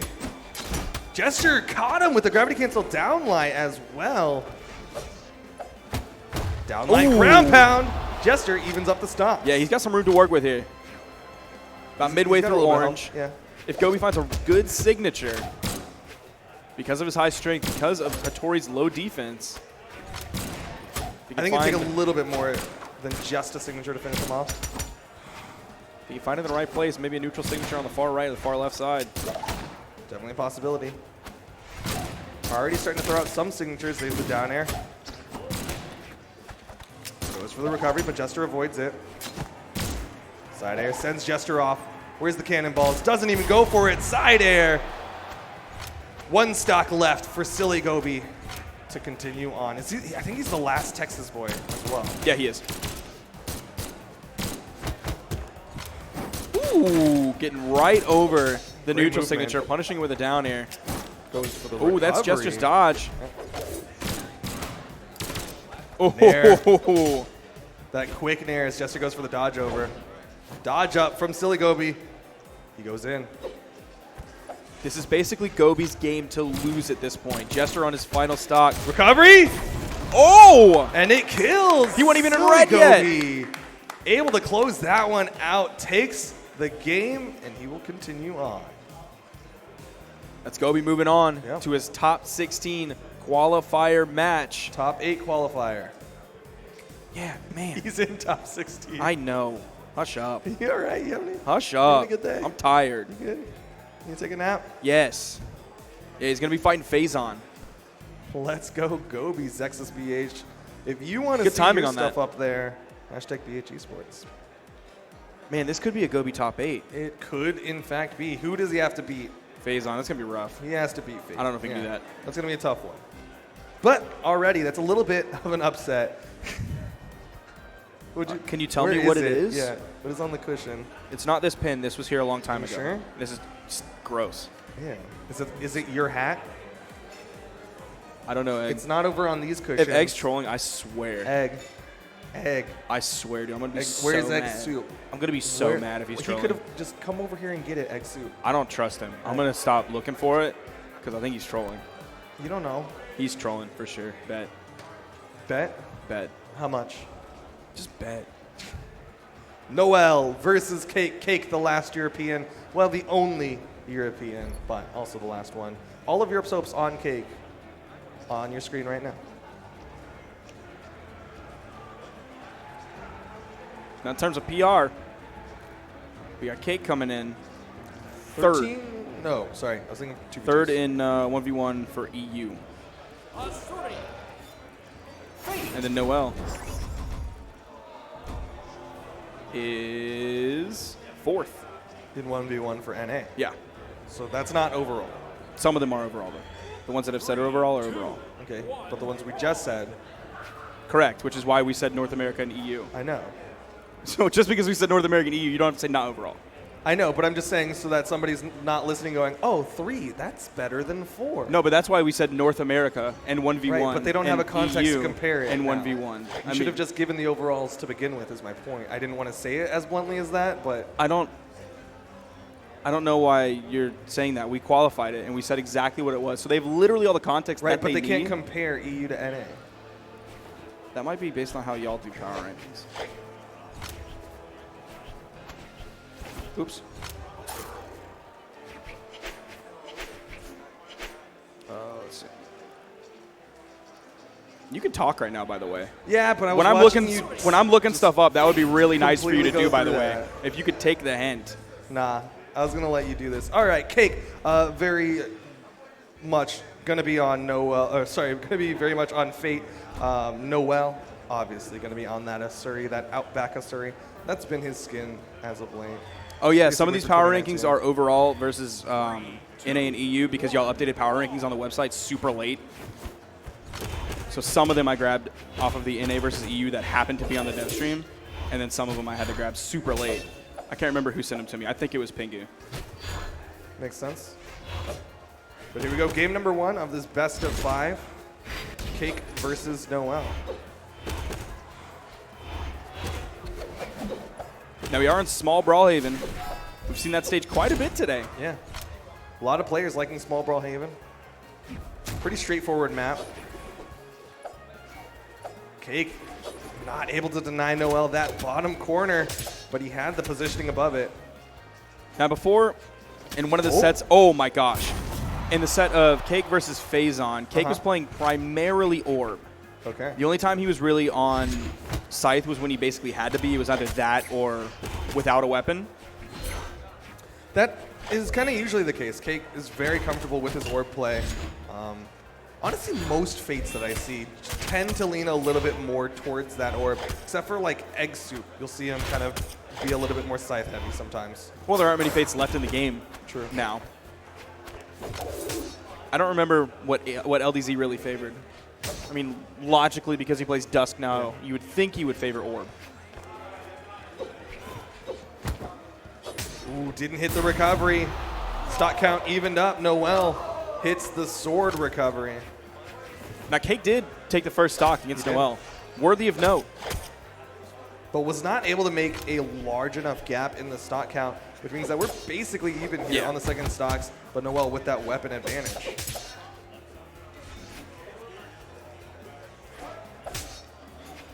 Nair coming in. Just kind of footsying back and forth. No real control one way or the other. Trading one hit for one hit, 2 hits for 2 hits. So everybody's relatively even. There's the down signature. He's still like the only Asuri that does that. Yeah. Which blows my mind.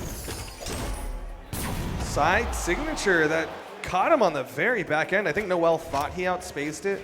Like he looked like he was going to just punish with a neutral light, but instead got caught up in the very end of it and taken out by that side signature. Now, because we don't see Egg making it far in a lot of online tournaments, like getting out 257th or whatever, I don't know how much experience Noel has against the Fate. He might have a little bit of it from final round, but that was months ago. Has enough experience to hit that side air on the Cake and even up the stocks. He's doing very well for himself overall. And he's played up against Orbs and Sights, maybe not specifically the Feint matchup, but he knows the weapons at the very least. Ooh, D-Light, recovery! Sounds like a stutter, but he just hit all of them. Thank God I didn't stutter. All right. Neutral air falling from Noel, bottom end of the side air, and Noel closes out game number 1.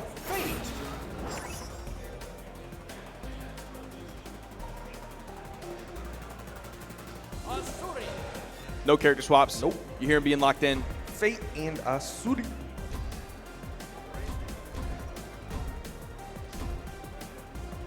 Are we going right back to Small Brawlhaven? I think that's going to be the pick as we get ready for game number 2. Now both of these players in the losers bracket in their qualification match for top 8. Okay. Winner of this gets one more set before they earn their spot in the Sunday top 6. Cake trying to put it all on the line for EU. Got him with the side sig. Yeah, the 3 stars. One of them goes a little bit lower. Yeah. And Noel got caught by it.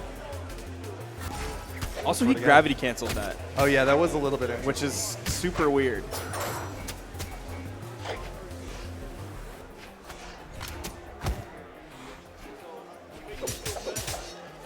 Downlight side air. I wonder if he gravity canceled that, because otherwise that star wouldn't have gone over the corner. Maybe. I wonder. Ooh. It still probably would have. Yeah. Either way, Noel gets the first stock with the sword play in the edge guard. Side sig. That's done. Quick pickup side sig from Cake. Stock count even up. No damage difference at all. Cake with the weapon control.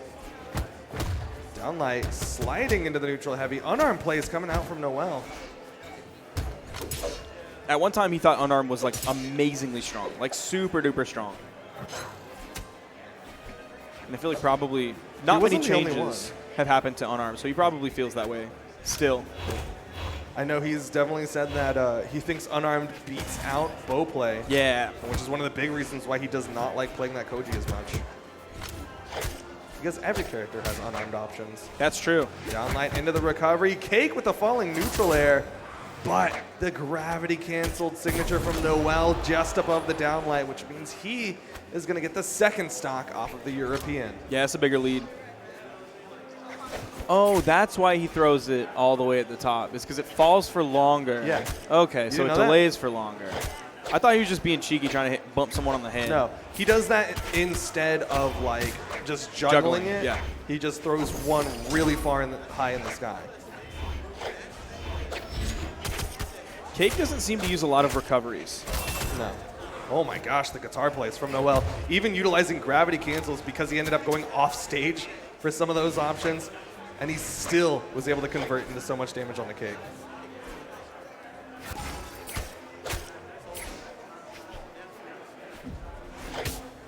Ooh, the nair. There's the recovery coming out from Cake. Oh, Cake's got to be so careful, and he falls. Noel going up 2 games.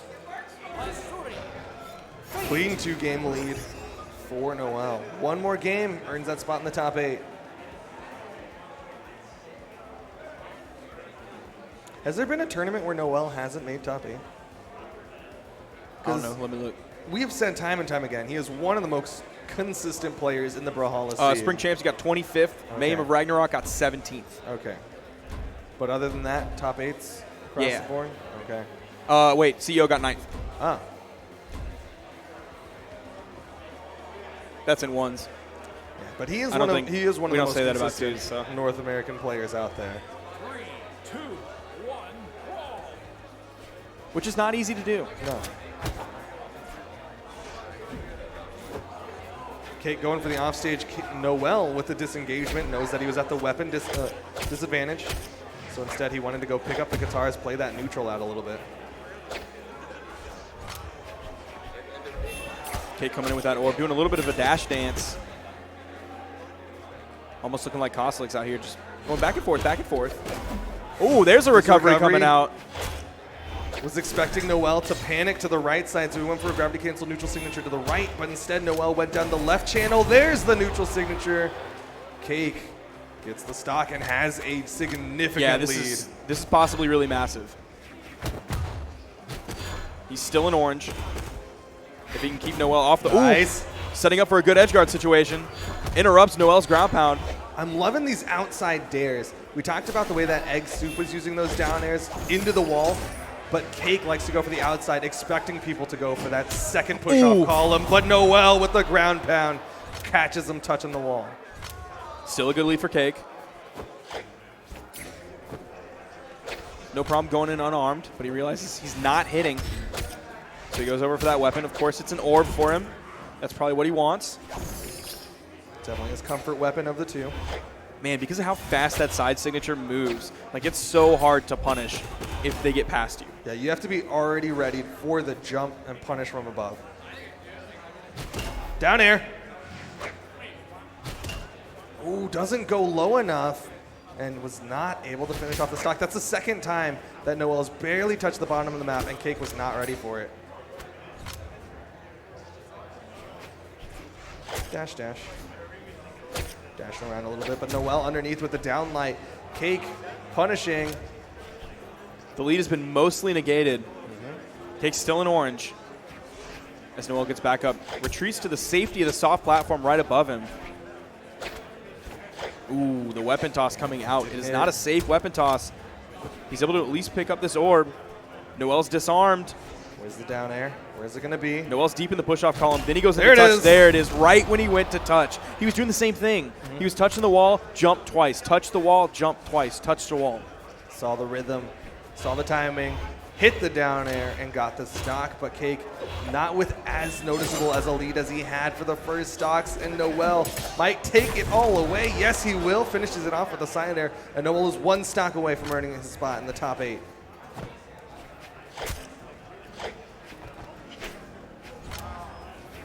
Again, Cake will choose to go in with a little bit of unarmed until he immediately sees this not working. Like he walked up with the neutral light. He didn't dodge immediately after it. He didn't try to spot dodge the attack that Noel was going to put out and then punish. He walked up, neutral lighted, missed, immediately ran to the weapon spawn. Off-stage opportunity, but he disengages. You know what's interesting, though, is Noel does not really throw out the gravity cancel neutral signature from the Asuri.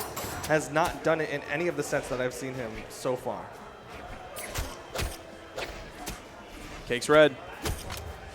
Noel's just a little bit ahead. He's taking the lead, turned it to 0, and even turned it negative lead for Cake. There's the Ooh, that's it. That's a 3-0, boys. And Europe is knocked out of the bracket. Noel with the 3-0 moves on.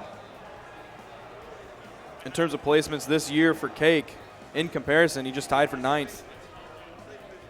Cake has had 7th at Winter Champs, 9th at Final Round, 5th in March of Legends, 9th in Spring Champs, 9th in Mountain Dew, 33rd in Mayhem of Ragnarok, 3rd at DreamHack Summer, and then 33rd at CEO. So compared to CEO, this is a great placement. This is on par with his other placements of the year, almost top 8. He's had a handful of top 8 placements. We're getting word that the one and only Brawlhalla player Sandstorm has beaten ESAM 2-1 to earn his spot into top 16. Which is interesting because they might have heat going into the mystery tournament tonight. They are on opposite which sides. They are both playing in, and is going to be happening right after Brawlhalla ends. Yes. Now, if you don't know how the mystery tournament works, every round is a different game. For example, we don't know. Nobody knows what the games are except production. So these are just for example, and completely hypothetical. This means absolutely nothing. I'm just pulling games out of the air. Round 1, Twister. Round 2, Monopoly. Round 3, Hi-Ho Cheerio. Round 4, Hacky Sack. Now, I don't know why I went with not video games, but it's all video games. but that's just to explain how the mystery game tournament works. Now, we have And a that- handful of players Yeah.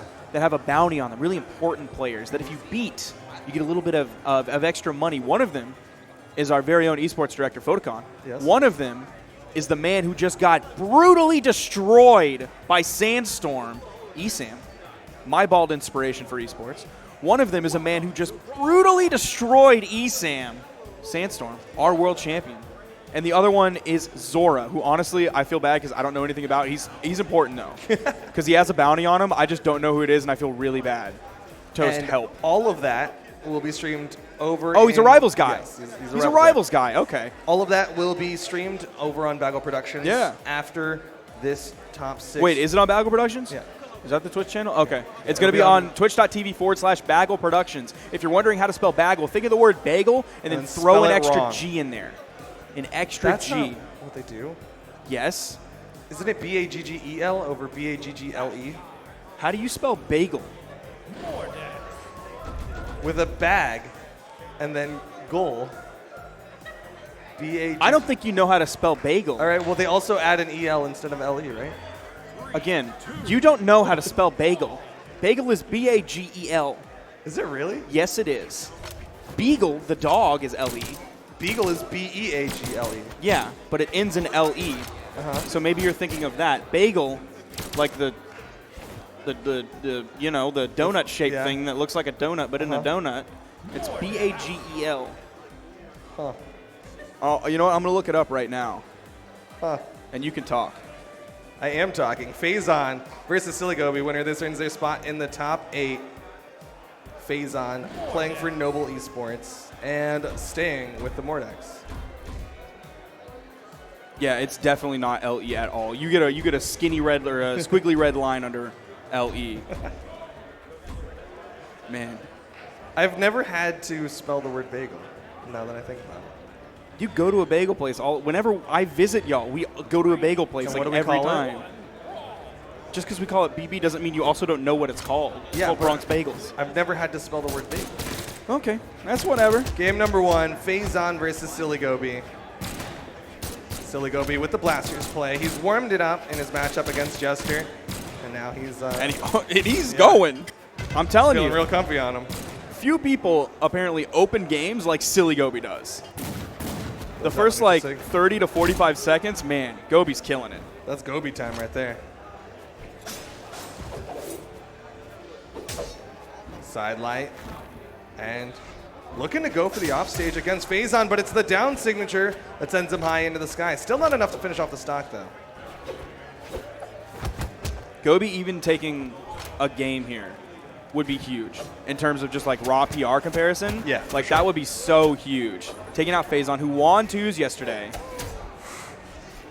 That recovery, able to put Siligobi against that wall, but Phazon is really evening up this damage. That's a Quick- punish. Yep, recovery from below. Siligobi takes the first stock.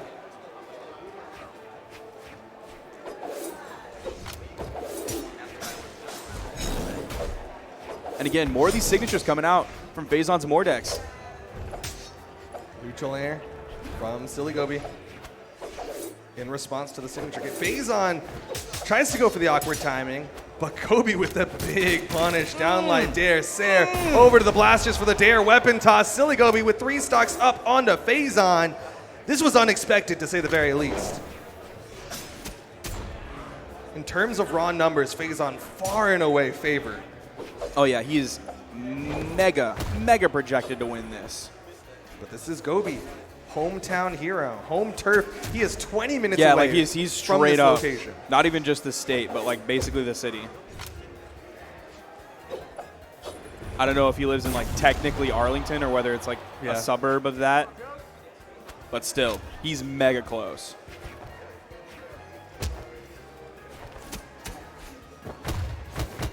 But something that's not mega close is how far apart they are in terms of damage and stocks. Nope. Full stock lead for Gobi here.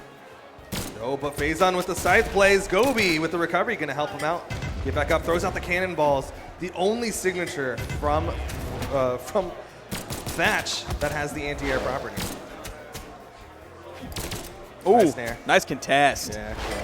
Ooh, the neutral signature, but Phazon able to chase afterwards. I like the neutral signature because it has that backward movement to help him outspace the icicles. Yeah. But unfortunately, it still kept him far enough away that Phazon was able to move into position and hit that side air. If Phazon didn't go for icicles there, like if he was trying to contest with a side air or nair or anything like that, Would have been great. Gobi would have gotten Yeah. priority, and he would have won that for sure.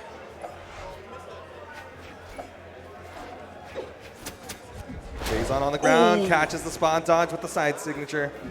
Phazon's done a good job evening it up. That dare was really close to hitting that sweet spot, sending straight down, killing Phazon. Weapon toss. Are we going to see another weapon toss? No, looks for the down air. Clash out. But Gobi touches the wall, and Phazon did not. Phazon going to fall to his death. Game 1 goes the way of the underdog Gobi. I love how just neutral Gobi is the whole time. Like on win, on loss. He's just super neutral. He looks like you would not be able to tell if you took that little piece in the corner and put it up at any point and you pointed to her like, is this a win or a loss?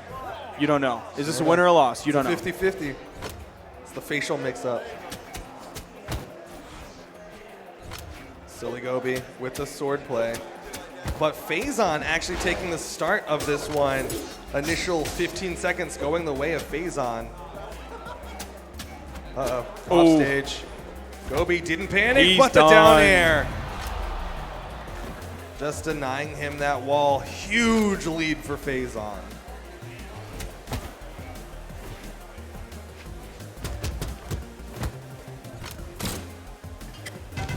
He's going to try and get in that gun spacing flow.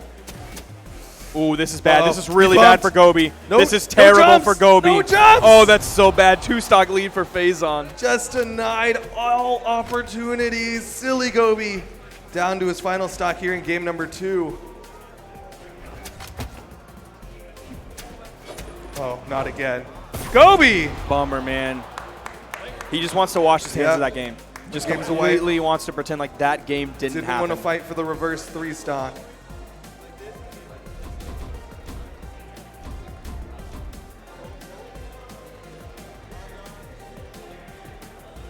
There's the downlight.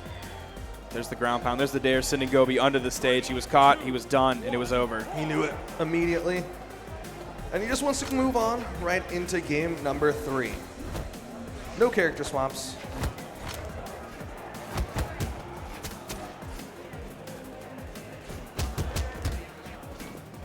Trying to go in for a little bit of unarmed damage. He gets behind Phazon and is able to throw out that side air, sending Phazon just a little bit away, giving Gobi the room he needs to pick up the blaster spawn.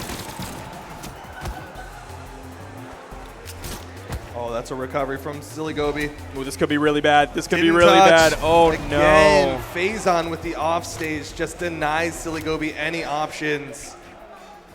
Phazon's punishment has been really good off stage with his scythe.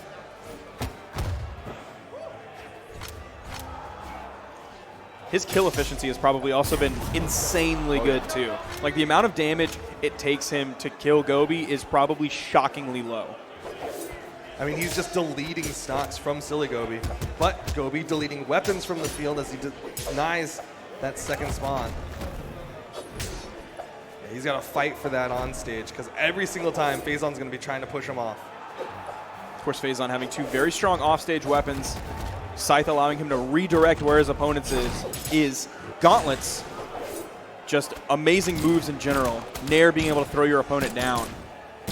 Being able to follow up with a ground pounder. Like Boomie was doing a lot in 2s. Ooh, gets right under those cannonballs. Throwing the Nair and then immediate dropping down that weapon toss. Phazon's doing a really good job of playing around those cannonballs from Silly Gobi. Silly Gobi's only thrown it out like 3 times against Phazon, and every single time Phazon's been able to get low, get inside of that cannonball arc, and then punish him, and there's the side heavy coming out to launch Silly Gobi over to the right side. But despite that early stock loss that we saw on the edge, I mean, Gobi's going basically He one. didn't- Oh, no. He didn't hold it. He was so close to the wall. And but even he so, didn't touch. the entire time in the bottom right-hand screen where you see Gobi's player cam, he was unfazed. neutral, stoic the entire time.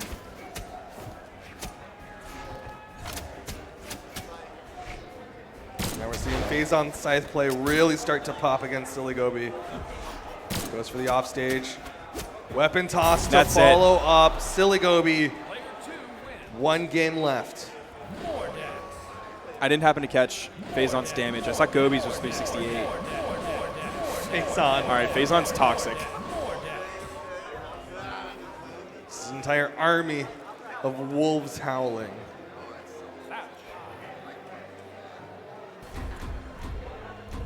Yeah, Ben Small Mammoth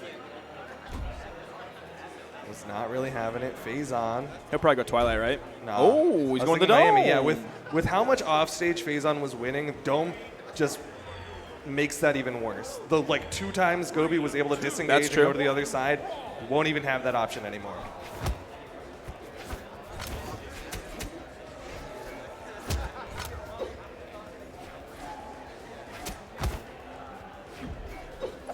Faison was just pacing the middle of the stage. Nice dare. Gobi Nice gets ground above him. pound. Fast fall for the dare. Now Faison's going to go above. in. He's going to go back in. Yep. Faison's going to keep him against that wall. Gobi touched.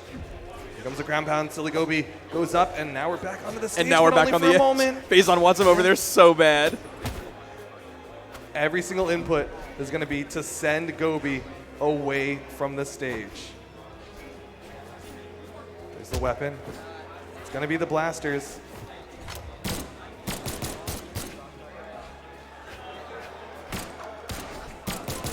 Just kind of playing the spacing game between these two. Not a lot of hits connecting. Gobi with the weapon toss, throwing it away, just not having those blasters against Faison. Back to the sword now. Icicles, the side signature. Faison has been taking the stage control, has the off-stage control as well. This has been a pretty long game so far. 1 minute and 15 seconds. Nobody has died yet, especially for how long Faison had Gobi on the edge, but it's actually going to be Gobi finding the down air to get the first stock and get the first real lead of this game. And he's going to be sticking with the blasters for the start of the second stock of Faison. First tap of damage with that down air, but nothing else.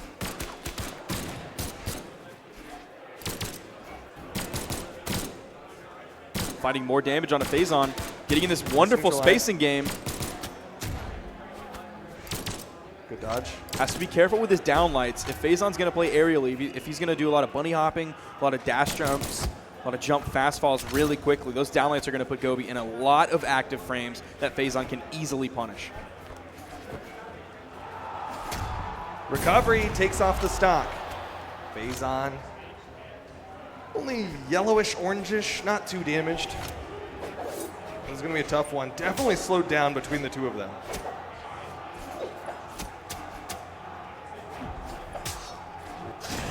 Ooh, neutral sigging happened to be the wrong way. Yeah. Had to guess one direction or the other. With how often Faison was playing on that wall, guessing to the right side where that wall is was not the worst idea. Definitely looked like the direction Faison was leaning, but good pickup from Silly Gobi to hit that side signature. Unfortunately, misses the weapon toss, which means he's going to be playing that unarmed for a hot minute as Faison's going to try to deny. Pretty massive lead, though. The hit right before that signature just turned Gobi into orange. He's able to pick up the weapon. Takes 2 hits. Now he's red. He's in trouble. Gravity Oh, that's his cancel dodge. side That's sig. his dodge. He still touched, though. The weapon toss, not enough. I think Faison was a little bit worried. You Yeah. didn't see him immediately punish.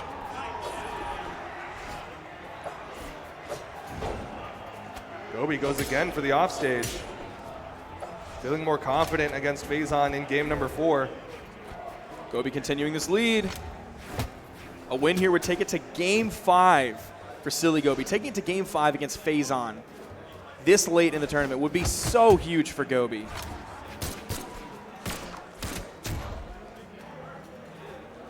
But can he do it? He's gotten good damage, has a noticeable lead over Faison. Neutral That's orange. Ooh, Gobi's red. Picks up the down air. Neutral Oh! sig. Can he take it to game Oh! 5? Weapon toss. Faison Oh, doesn't Gobi hit the did it! nair. Game number 5. Silly Gobi. Gonna try to beat the numbers. He did it once against Jester. Can he do it here against the current low-tier city 2v2 champion of Faison? Are we going to see, I didn't hear the lock-in. Are we going to see a Faison swap? I don't know. He has Probably to, not. has Okay, to it's still spam Thatchmore the next. woo a couple times, but instead just went straight for it. Game number 5. Back to Mammoth. 3, 2, This is the map that Faison was winning on. I'm surprised to see Silly Gobi pick it out, considering he was the winner of the last game. He chose this map, and a train came in. Well, I mean, you would have thought that Faison would have won last map, too. So maybe it's not map dependent. Because this isn't that much different than Miami Dome. I mean, there's not the soft platforms, but we didn't see a lot of soft platforms coming into play. Of course, neither player could go under, but it's not like anybody got trapped under the stage or anything like that.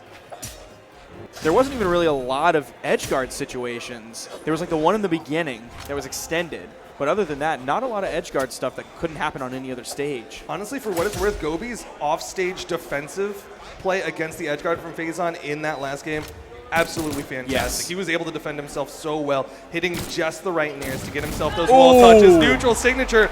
Can he do it? Can Silly Gobi defy all odds and win in his hometown against Faison? This would probably be the biggest upset of the tournament. I don't know. Jester, Jester beating was Remy. Pretty big. In terms of on-stream games, I think this would be the biggest upset of the tournament. Also, in terms of numbers, I think because Silly Gobi was lower than Jester in PR, yeah, this would be bigger. Spot dodge. Yep, that's going to be the punish. Sidelight into the recovery from Faison. Stock count evened up. Not too huge of a damage lead. Almost picks up that Sair. Does find the neutral light. See the immediate spot dodge, trying to figure out where Faison's going to be. Trying to throw that neutral light into the side light. The neutral light covers more active frames closer to you. The side light pokes further away from you. So if Faison was going to recover wide deep into the push-off column, the side light was going to hit him. Ooh, almost went into that ground pound. That was a risky recovery coming out from Silly Gobi. Oh, again, spot dodges, expecting Faison to go in. Sair, Gobi with a control, goes for the high read with the side air, still denying the weapon. Neutral sig again, Silly Gobi! Small lead. And again, stoic Silly Gobi in the corner. Down light, down air, goes back.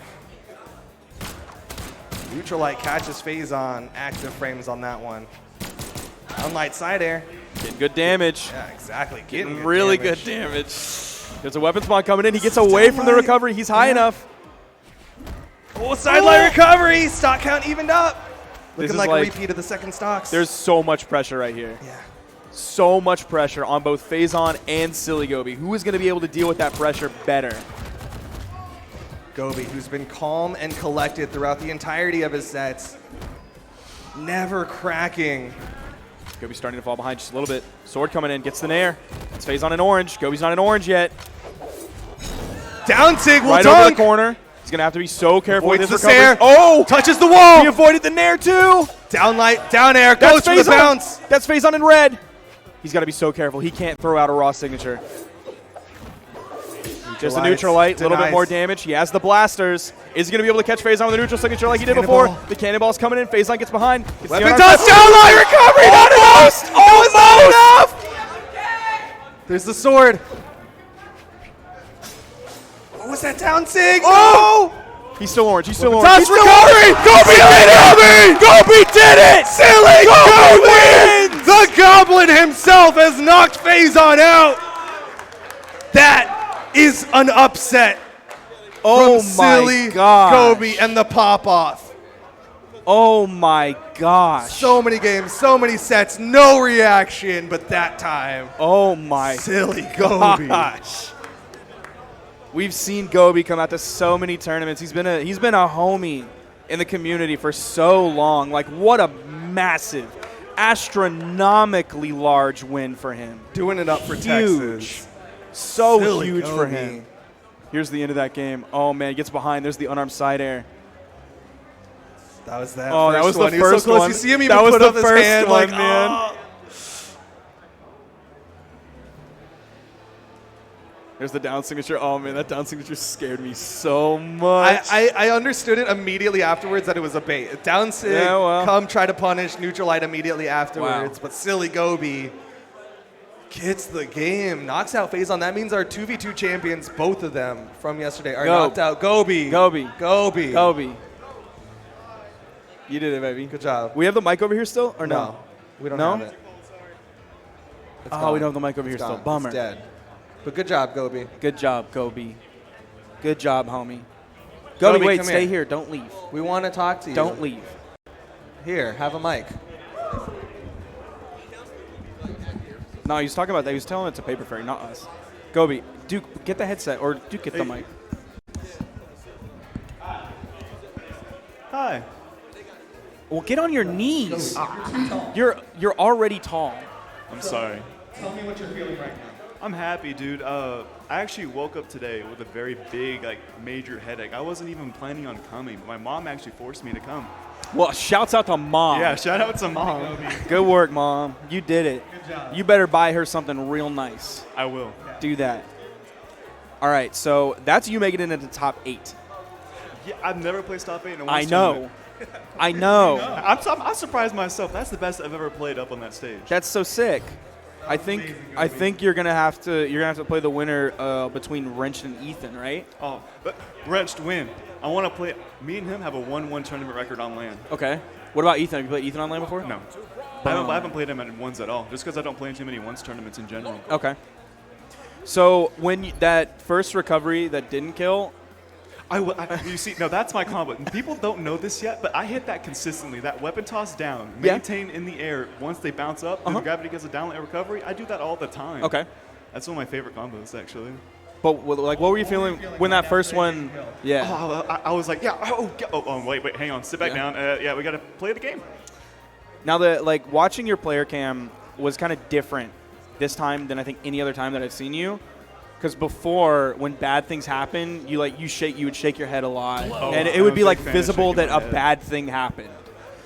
Here, you were just stone faced basically the entire time until something definitively ending good happened, you won a game. It was okay, cool. Or when you won the set, obviously you got excited at the end of that. But other than that, you were basically stoic the entire time. Is your mentality different than it used to be?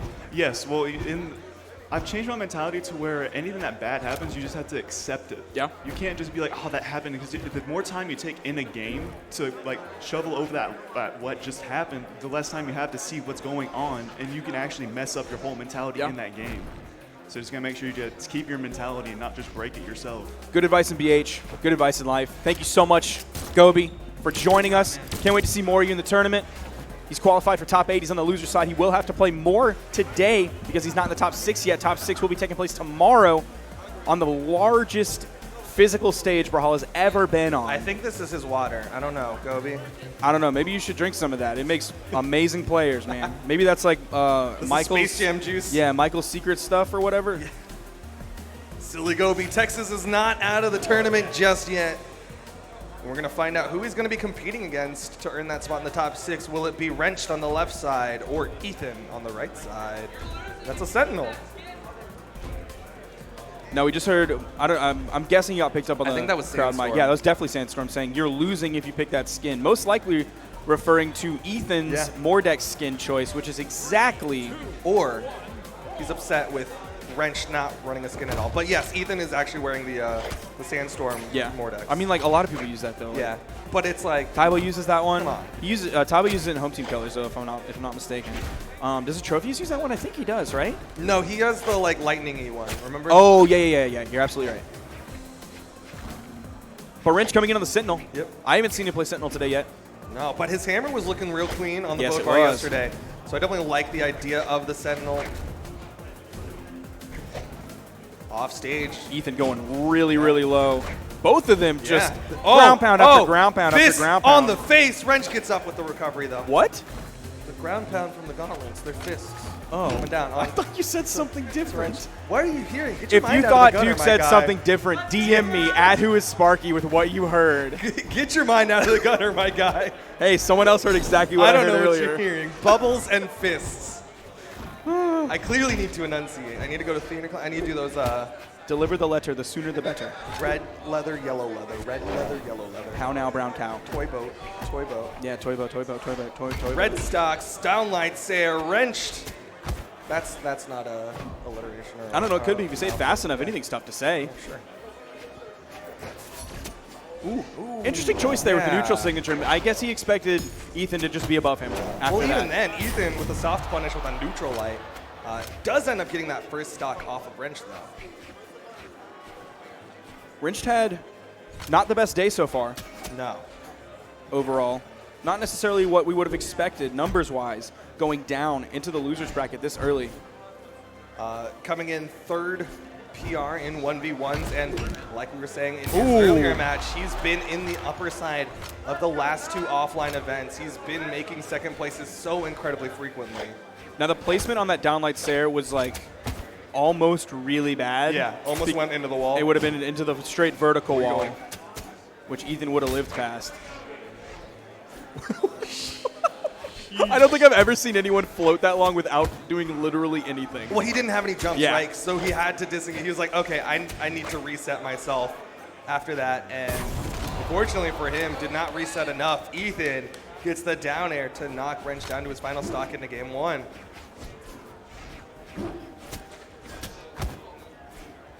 Ethan with a massive lead. I wonder if this is going to make Wrench kind of immediately rethink this Sentinel decision, Maybe swap it up back to the Asuri. or if Wrench, like Gobi, is just going to wash his hands of the set or of the game. Dude, I forgot that. Yeah, right? Game 2, That Gobi just came like, to my head that wiped it that and then, literally like, happened. Went on to win the set. Stop That's side air. mental. Wrench Down far air. from out of this Nice. game yet. Nice down air to finish off that stock. Got just outside of the recovery from Ethan. I don't even think he's orange yet. No. Yeah, he's still yellow. Still has some help. Now to play he's with, but orange. Yeah, starting to get knocked around.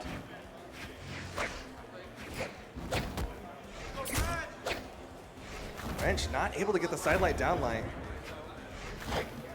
A lot of damage coming out from Ethan. A lot of unanswered damage. There's the sidelight. Ethan tries to read with the gravity cancel sidelight in the other direction. Throw up. Going to throw straight up. Almost to JV2. Ethan able to close out game number 1 over Wrenched. Again, coming into this, Wrenched was the favorite, but we've seen quite a few upsets. Jester beat out Remy. Not even just like upsets, but like upsets. Actual, like, noticeable upsets.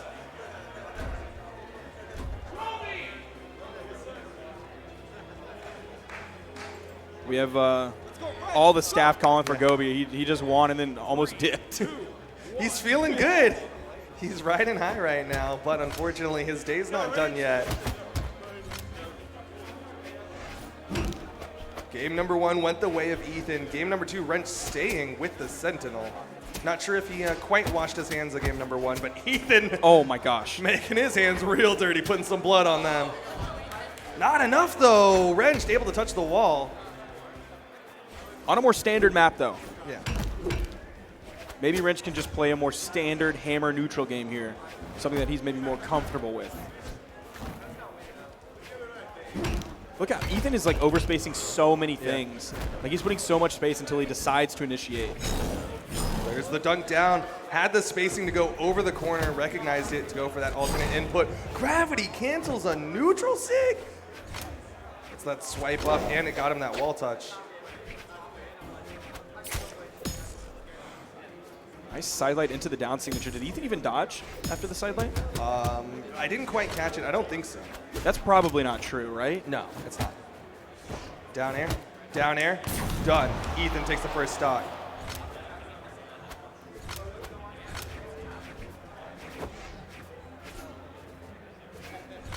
Ethan is in the red. Of course, Wrench coming in with that hammer. His kill potential extremely high. There's the stomp. There's the side air. Unfortunately for Wrench, it's on the wrong side of the stage. Try to follow up with a side air to kill. That one missed, but he found the recovery right when Ethan dodged through and got above him. Clean stocks. Gonna try to cover the weapon. Yeah, just gonna try to deny. Punish Ethan for going for it. Ethan still fighting for it. Big damage coming out from Wrench. Almost got the read with that gravity cancel sidelight. Ethan, Oh the my answer God. back! Nairs and Sairs from Ethan, sending Wrenched all the way up to the top left of the map, but not quite enough to finish off the stock. Unfortunate for Ethan, but still great damage. Got him right back into it. Maybe that's why he was so adamant about face tanking to pick up that weapon.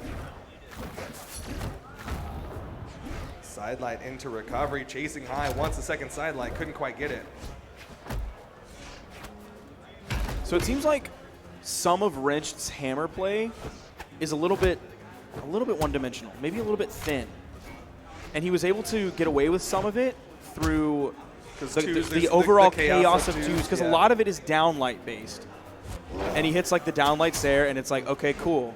And he hits the downlight dare, and it's like, okay, cool. Or he finds a side air, and it's okay, cool. He's not able to really push a lot of momentum, push a lot of pressure with that hammer. But that's kind of how Wrenched is as a whole. Is he likes to play a lot of neutral game. With Katars, he can kind of maintain that pressure a little bit easier. Unfortunately for him, Hammer does have a little bit more variable force and just overall damage, so it'll knock players away. But that's kind of how he's always been. Oh, nice turnaround. That he needs. Yeah, great turnaround, though, to get that slap on his way back. And it could just be that Hammer's new to him. Yeah, that's true. He hasn't fully explored how he can adopt all of Hammer into the way that he plays, rather than just, hey, here's Hammer's fundamentals. Did he play Hammer very much at CEO? I think he played like a game. I don't think he hardly did at all. He played Sentinel. Did he play Sentinel at CEO? Yeah, he did. I don't know how much he played, though. Nice side air. Yeah, the cheers coming out for Wrenched. Silly Gobi just a moment ago was saying that he's rooting for Wrenched. So many people want to see Wrenched win this one. They want to see this one be the one where he finally declared it and got it right. I do.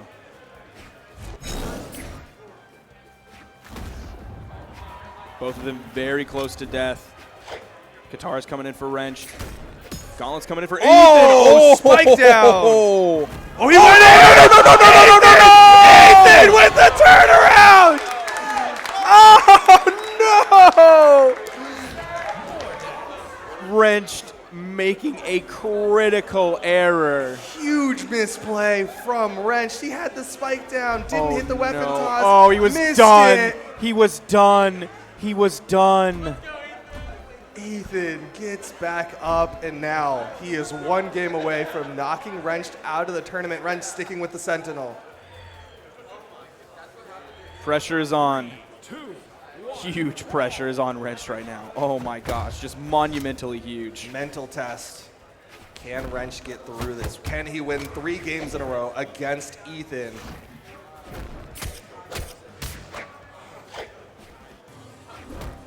I wonder if he's going to try to push sidelight D-Sig more.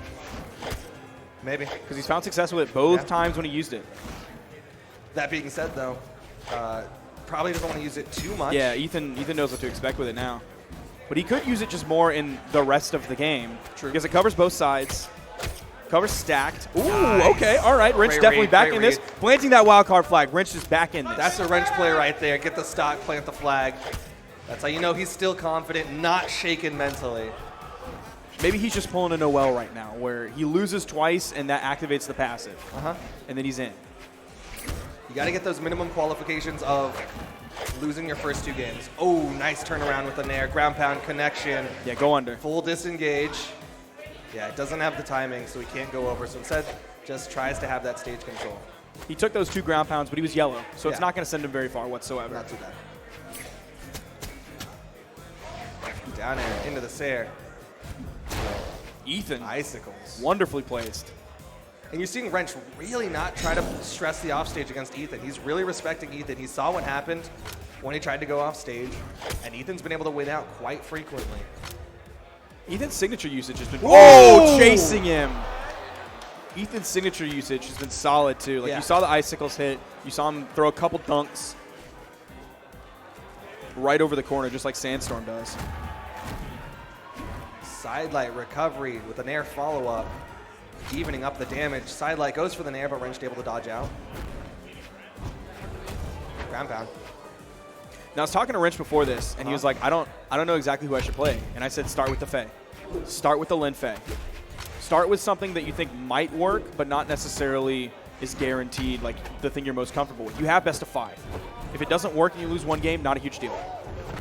Well, he didn't take your advice. And well, he sort of did, because he's going in with the Sentinel, so it's not the Asuri. That's true, but he's also now down to his final stock here, his tournament stock against Ethan. Ethan wants that spot. Goes again for the ground pound. Nice turnaround from Wrench. He was waiting for the timing.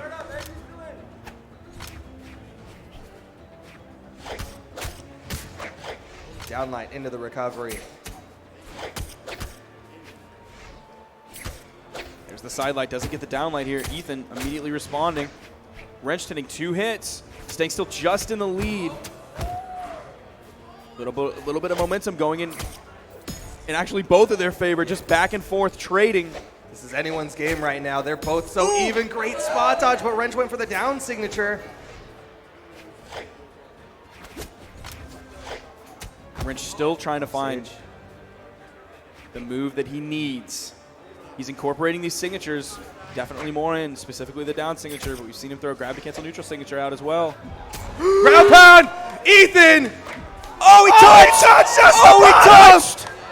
Ethan disengaged. He thought he had it. Sideline neutral signature. Ethan does it. 3-0ing Wrench, knocking him out of the bracket.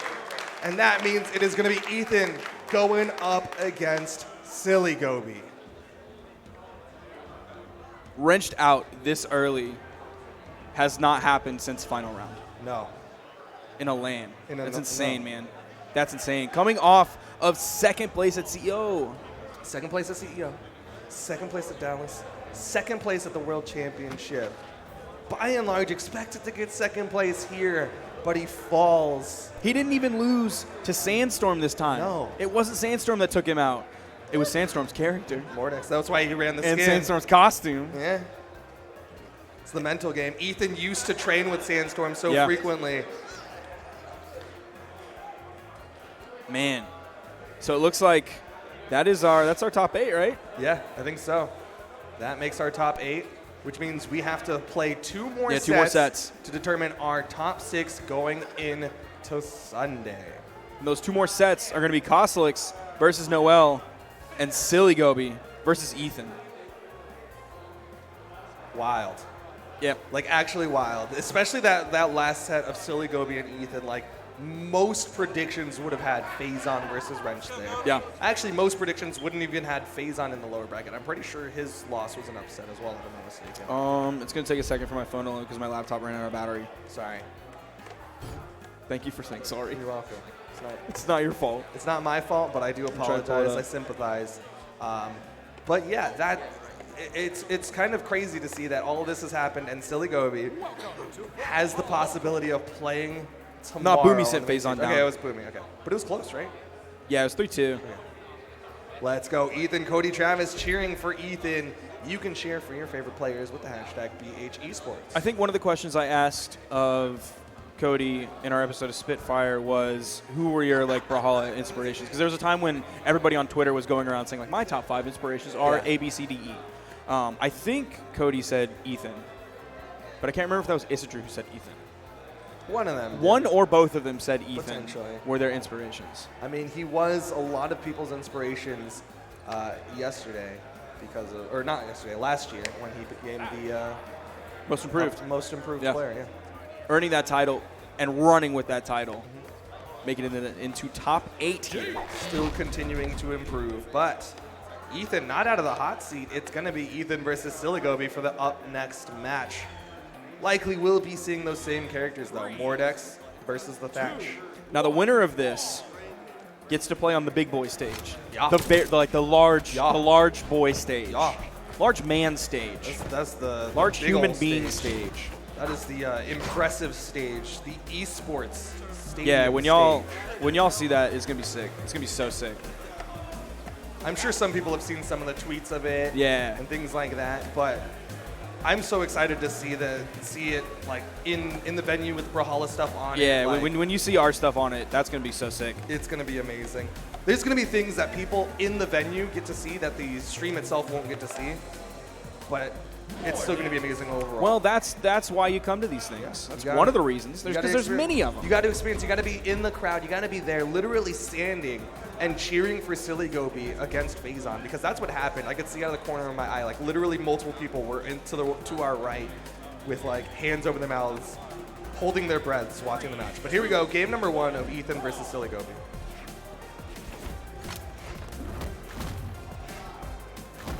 Ethan already opening up. He picks up the first weapon again. Oh my! What? This is a sizable opening for Ethan. Yeah. Silly Gobi 12 seconds without a weapon, And now he's orange. That neutral light turned him from yellow to pound. orange. Another Another there one. it is. But we've seen Silly Gobi get opened up on like that. Yeah. And have to just completely reset everything. We saw it with Faison. Gobi's been able to fight his way back from behind before. This time he's going to have to do it against Ethan. Not a lot of damage on Ethan just yet, though. Again, the ground pound game from he was Ethan. caught. Yeah. He chased Ethan off stage, and then when Ethan turned, he got caught. Hadn't touched yet. One stock left for Silly Gobi to start game 1. Hopefully we'll get to see damage numbers after this to see how little damage Ooh, cannonballs. went into that first and second stock of Silly Gobi from Ethan. Again, the ground pound game. Ooh, too low to kill.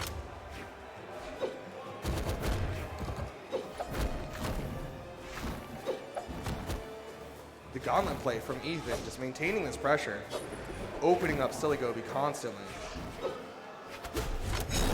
Ooh, Down dunk sig over goes the down. edge. That's a 3 stock. Let's see how much damage. Quick 3 stock. 166 from Gobi, Yeah, 347. Gobi calling for a TO. That's like less than 90 damage per stock. I mean, some of those stocks went quick. Yeah, that's between 80 and 90 damage per stock. Wait, that's completely wrong. We play with 3 stocks, not 4. It's less than 120 damage per stock. I don't know why I thought we played with 4 stocks. Boy, It's been a long day for it you. has been a long I day. think you've done the most casting today. Yeah, I have. By I mean, the I just most had like an additional block Yeah. this morning.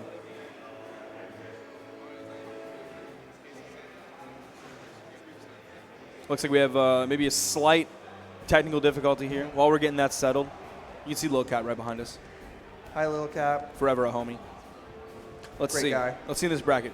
Fortunately knocked In case you out, want to yeah. follow along with the bracket, smash.gg/LTC7. That'll give you the bracket. Yeah. C. Which one? So. Okay. That'll give you the quick link to it. Or if you're on the Twitch platform, type !bracket in chat. That'll give you a link to it. If you're following along on any other platform, use the link that I just gave you and that Duke spelled out. And then if you want to get involved on Twitter, you've seen a few tweets pop up here. Over there. Right above Hashtag here. BH Esports. Hashtag BH Esports on Twitter. You might see it pop up on stream. Just maybe. In the winner's side of our bracket, Yes. we still have Sandstorm versus LDZ. Uh-huh. We have Boomie versus Wilson. LDZ continuing his very high placements that we saw at CEO, of course, placing top 4 Yeah. there at CEO. And Wilson, Foda said he thinks Wilson can top 3 this LAN. He'd have to beat Boomie to do so. That's true. The last time they did so, Boomie, the last time they fought that I recall, it was that final round where Boomie was able to win out over Wilson. And that was kind of the goofy one where Boomie like busted out a Lord Vrax, and we saw Wilson bust out a Caspian, and these were like super unexpected at the time. Yeah. But by this point, kind of known characters for them, or at least like shown into the pool. Boomie saying he 3-0'd him at CEO. So very confident Boomie. Ooh, Wilson's saying, yeah, but I'm a 3-0 him this time. There's Wilson extremely happy. That's everyone happy for Gobi. Wilson smells really sugary and nice. Oh yeah, he does actually. Hi Remy. It smells really sugary and nice. I want Wilson to come over here more because he smells like a candy store. Yeah. That's nice. I'm curious where he gets that smell. That's nice. I think that was him. It could have been someone else. Could have been right before it. Yeah, maybe someone just like wafted a Yeah. cloud of sugar. I believe we are going to be going right on into game number 2 now between Ethan and Silly Gobi. Ethan, winner of that first game. Not worry about that island. No. Like Silly Gobi does have side errand or recovery on blasters off of it, but it can be a little bit tough to pull off. I think Ethan has better options off of that, more consistent options, and easier to hit options off of that than Gobi does. But neither of them really have shown that they're interested in that. Instead, that island tends to be kind of a channel for Ethan. Yeah. Where he'll launch Gobi into that angle and then launch him down, more so than anything else. But we just saw Ethan come out on top on this stage. Yeah. And we're going back there. So even though Silly Gobi lost, he left it open. He didn't ban the stage. This better be a big punish. He was looking for the reset on it. Yep. I respect that. Wanted the optimal damage with that downlight dare reset, but didn't quite get it. Still dodging through these neutral signatures, repeat after repeat. No change-ups, and Gobi ends up getting past it. No! Oh! Not with the spacing, Almost, Ethan. man. The gravity cancel from Ethan getting above it and away. That Ethan gets the first stock in game number 2. That first blast is just a little bit too small compared to the second one. If the second one would have come out, I think he would have gotten priority on it. I think side stick reaches farther as well on Thatch, if I'm not mistaken. Yes. Yeah, it's definitely a bigger cloud. So, Silly Gobi still manages to pick up the stock, didn't take too much damage for it, so it's still very even between the two. Yeah, Gobi's ability to just like reset himself when bad things happen, like he's definitely a different Gobi than we were used to seeing in the past. And I go back to that statement that he gave us, which is like, when a bad thing happens, you just kind of got to accept it. You got to accept it and move on, because if you dwell on it, you're going to get worse. And that's exactly what Gobi's doing there's right another now, one. trying not to dwell on these ground pounds in his face as he gets to the island, but the side sig again from Ethan. That's Ethan covering both options. If he wanted to go back to the wall of the main platform, he was there with another ground pound. If he wanted to go around, he can gravity cancel that side signature reach all the way across that island. And now Gobi, reasonably behind at this point, needs more damage onto Ethan before he can look for that knockout option. Wave not going to do it. Ethan's still in the orange. There's the sidelight. Maybe wants to juggle a little bit with the Nair. Tries to fastball a dare down, but Ethan ended up being behind him. Gets the punish. There's the Nair. Sending Gobi off stage. He goes back on, then slide kicks right off the corner. There's the recovery. Ethan's at least red now. Side air, not going to be a knockout though. I think he was trying to get the bounce off of the wall, which is why he immediately followed up with the recovery. He's going to juggle weapons for a hot minute, but ultimately he wants to stay with that sword. It's been his primary weapon throughout most of his sets so far. He's a lot of damage on Ethan though. Ooh, that clash. Gobi's in the red. Stays He's got to be below the careful. sig. Ethan's been really good with signatures. There's the weapon spawn. It's so far. Ethan just going to take it. He sees that Silly Gobi, not going to try to force anything, try to go in and get it. Off the wall, but didn't hit the weapon toss. Gobi lives on only until that recovery connects. One game left for Ethan. Was Gobi down? He was down 2-0 against Phazon, right? He won game 1, lost 2, okay, and then came back.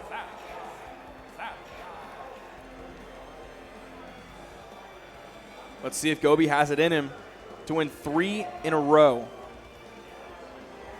or if Ethan is just going to take one more. It's going to take some critical mental game from Silly Gobi to win 3 games in a row against Ethan, the person who just knocked Wrenched out of the tournament. Now, based off of what Gobi said, these two have never played on LAN. And likely may not have played online either. No. Because Gobi said he doesn't play in a lot of online ones. Mostly a twos player. That's what he was really famous for. And this is, by and large, his best 1v1 placement so far. He's going to be looking to get better as he goes up against Ethan, but in order to do so, he has to win the next 3 games in a row. First weapon's going to go to Ethan. The second weapon as well going to go to Ethan. That's something Ethan's been really good about, is weapon starving. He's been winning out in the start of every single game. Oh, he drops the recovery.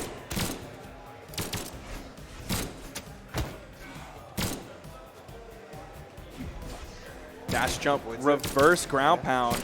There's the D-light into the side air. Cannon. Ooh, this could be a big opening. Oh, the clash out. He dodged. Back to the sword. Has the advantage. Down sig connects, but it launches high.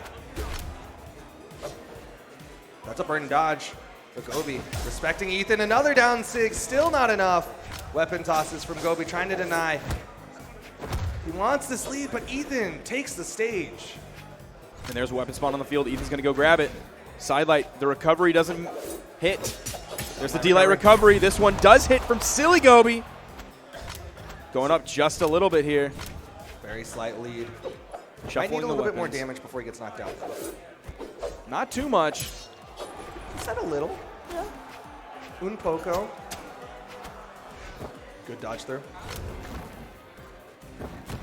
I think if Ethan had gone further and actually hit that ground pound, would have just instant killed. But either way, does get it with that side air, and we're back to even. Gobi mixing up his dodges enough that a lot of these follow-ups off of the side light on Ethan's gauntlets are not finding anything because it's not a true combo. You have to get the read. Ooh, the point-blank weapon toss, stopping Ethan's forward movement. Oh. Weapon toss thrown away. Gobi gets caught. Where's the weapon spawn? There it is. Blasters for Gobi. That's a really fortunate spawn, too. Yeah. That came like right on top of him while he was in the air. He didn't have to worry about landing.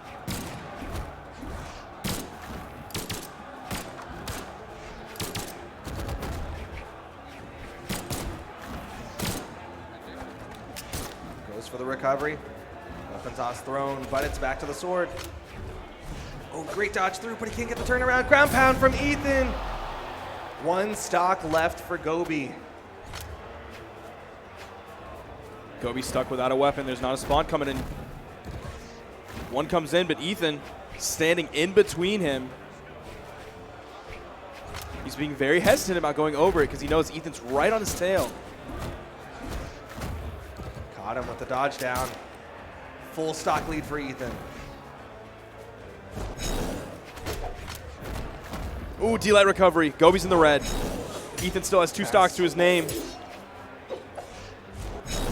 Gobi has to clutch this stock so hard. Try to go in with a down signature.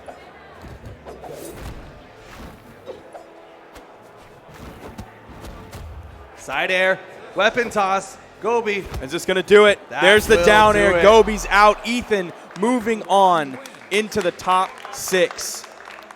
He's done for the day. He gets to go home and think about being on the big stage tomorrow. Yeah. Gobi still with his best placement today. I'm still happy. Holding it down I'm so happy for the Lone Star State. Yeah. The red, white, and blue with a big star on it, but 1 star. Stars and stripes, but different. You don't. Those aren't stripes. 2 big blocks. Those aren't stripes, though. Those are blocks. At what height does it stop being I don't a know. stripe? Not that. Because though. if the flag was just all one color, wouldn't it still be a stripe of No, that it's color? not a stripe. No, It's not a stripe. it's not a stripe at all. It's not a stripe. No way. It's just a color. No way. Ethan moving on. That tweet aged really well. Yeah, good job. Well, it aged reasonably because he's still in it. It said win this lane. It aged well. There's Boomie saying, let's go, Ethan. That one also aged well. And like we were saying, that means Ethan earns a spot in the top Yep. 6. One more person to be determined to earn that spot in the top 6. Who's it gonna be? We Noel still or have Koslix? Koslix and Noel. Yeah. That'll be our last spot. Just an update on the rest of the players still in it. Sandstorm versus LDZ. Boomie versus Wilson. And then we have Ethan moving on. And we'll have the winner of Koslix and Noel moving on. Quite a few people tweeting out in support of Ethan. Yeah. They were happy for him. I know Dime came out with the support for Gobi right Yeah. before it. Dime all the way in the Great White North. Canada. I understand. Like, I know he's from Canada. That's just such a weird way to phrase It's that. the Great White North. Probably. Let me look up Great White North. I think that's what they call it, right? I know that the Toronto Raptors had "We the North" Oh. I've never heard that before. on their shirts. I know there's like the Maple Leafs. That's the Toronto hockey team. Yeah. Production thinks I'm right. Great White North is a Canadian comedy album by. Well, that's yeah. I'm good. I'm good. I got it. I'm good. Because you have a Canadian comedy album? Let's see. Why is Canada nicknamed the Great White North? Oh. Why? Yes, I don't. Because it's snowy and big and north. You have it right there. You can just answer. Yeah, well, we got. It's gonna load. Hold on. Why is Canada? Well, do you want me to set you up for that one? Here's why Canada is sometimes referred to as the Great White. Why is Canada referred to as the Great White North? Oh, That's a really long. Hold on. Yeah. I stopped you know what? It's okay. It's great because it's the second largest country in the world. It's white because of the amount of Arctic frozen tundra and snow within the country. Finally, it's north of the United States. So literally what I said. Yeah, but, you know. Literally what I said. I am double right. Well, there were 3 things. Yeah, but I was right about Great White North being the nickname and then why it's called the Great White North. That's 2 things. You're also right about spelling baby. I was very right about that.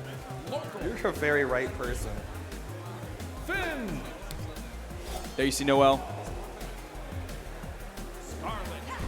So you can get that hoodie customized Yes. with Anything you want, really. no, I don't You think can have your name put on it. You can have those Yeah. things on the side. But it's limited to what letters they have and then also what those icons that they have. So it's not anything you want. whatever you want. Spiff will do it. Spiff, great company. They have the hoodie that I'm currently wearing as well as the one that Noel's wearing.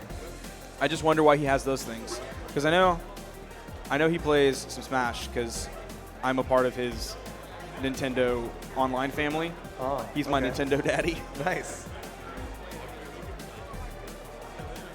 But I wonder if those are his characters or if he just picked 3 swords because he plays a sword character. I don't know. Finn.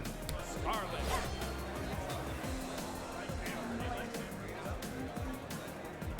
And of course, this is Noel on the Finn for button check. Yo, they're like thinking though. Yeah. This is the game? This is legit. Wait, He, what? he definitely was thinking about those maps. Well, He's no, definitely we- on his main. we've seen He's people going do to it. Small Brawlhaven. This is legit. Noel on the Finn the Human Jala versus Kosalix. Has he been playing Jala this tournament? Not? No. So He then was why on a did you? Suri. So then why did you say on his main? I didn't. Yes, you did. I said Kosalix is on his main. Well, obviously that's on it. I think you said Noel on his main.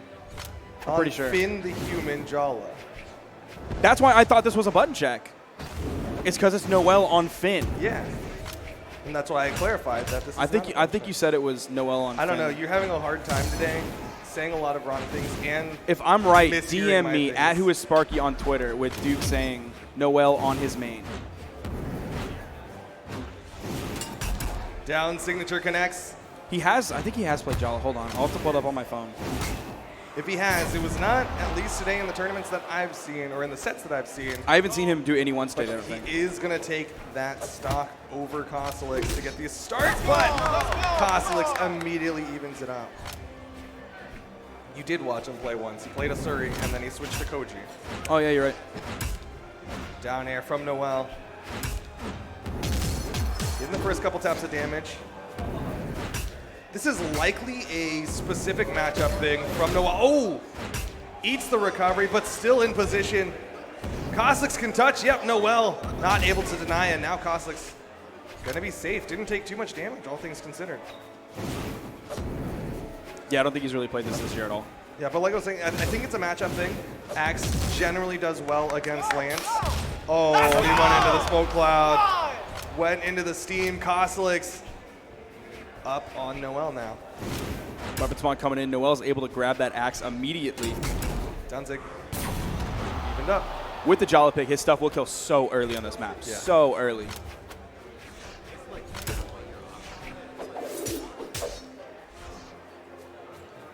Throw your sword away, grab that weapon. Yes, Yep. perfect. Yep. Gonna deny. He was waiting for the opportunity, didn't want to do it, and open himself up. Kosalix doesn't have the strongest unarmed, definitely compared to how strong his weapon gameplay is. So keeping him stuck without a weapon, I think is so, so valuable. Nice positioning from Noel for these down lights. Goes again for the down signature. There's the neutral signature. Good movement from Noel. Staying underneath a lot of these. Goes low, tries to hit the down air. Kosalix with the recovery gets the first game. He played that. He played the slide charge so well, though. Being able to miss that, and then when your opponent is above you, still reach up Yeah. with that hammer recovery, like that That's is brutal. a frightening duo. 3, 2, 1, brawl. I was expecting a lot of neutral signatures to come out from Noel's Jala, though. That tends to be a popular option from Jala names out there. So they'll throw out like a side light into the neutral signature. and making it pretty rough, especially on small Brawlhaven. Like we were saying, very small kill boxes.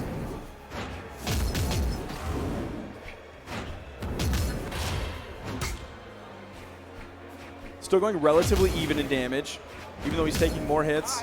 All right, now he's starting to take some serious damage. Almost. He really hasn't punished any of those, even though he's come in with dares multiple times. They just haven't been perfectly spaced. He really is trying to play that vertical game against Kostlix, though, especially with Kostlix willing to go off stage. He's trying to go above him, hit those down airs, and just finish off the stocks. And almost got it once, but hasn't been able to convert. There you see him getting it down light into the neutral signature.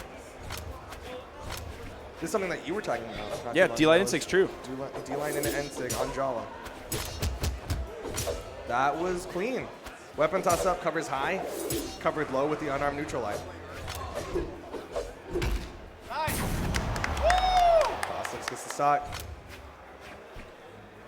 Very, very small lead going in Noel's favor. He has been able to pick up weapons immediately. He hasn't been stuck on unarmed for long at all, which unarmed in the lance would be so scary. It's rough. And we also haven't really seen Kostlix carry anyone off screen. No. Like he's tried a lot of times, but he hasn't been successful. Charging that up, almost. Kostlix had the dodge in time. Kostlix has really cleaned up his offstage landscape.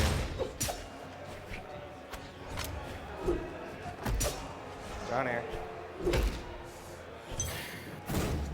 Good movement from Noel to avoid the down signature, but still no major punishes. Kostlix is getting away with all of these signature attempts. There's a jump sider, sending Kostlix off stage, following him, making sure that second one is there to hit for the kill. Crowd here cheering for Kostlix. You can hear them. So excited to see him do well. We want to see him in the top 6 on that main stage. He's here to defend his crown as the 1v1 champion of Texas from last year at DreamHack Austin. Unfortunately, he could not make it to DreamHack Dallas to defend that title. Let's go!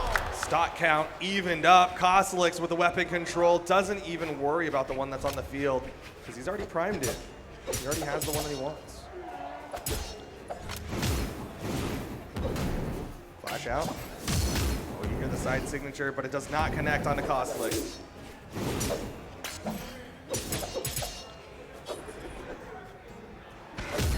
Ooh.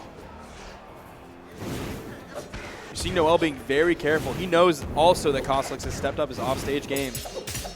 D-Light side air. Disarmed.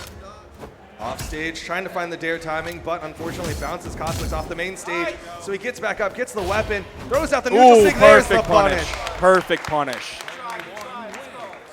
He made sure to get around Kostlix, get behind him so he could hit with the side air to kill to the right.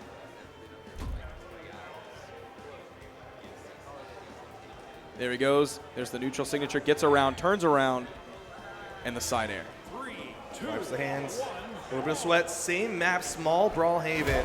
For game number 3, the clash out to start off. Both of them. Exact same timing on that dash jump neutral air. Nice. Catching the landing with the downlight. Side sig! Jake with the hand. Helping hand from Jake the dog. Noel with only that clash out for damage on him.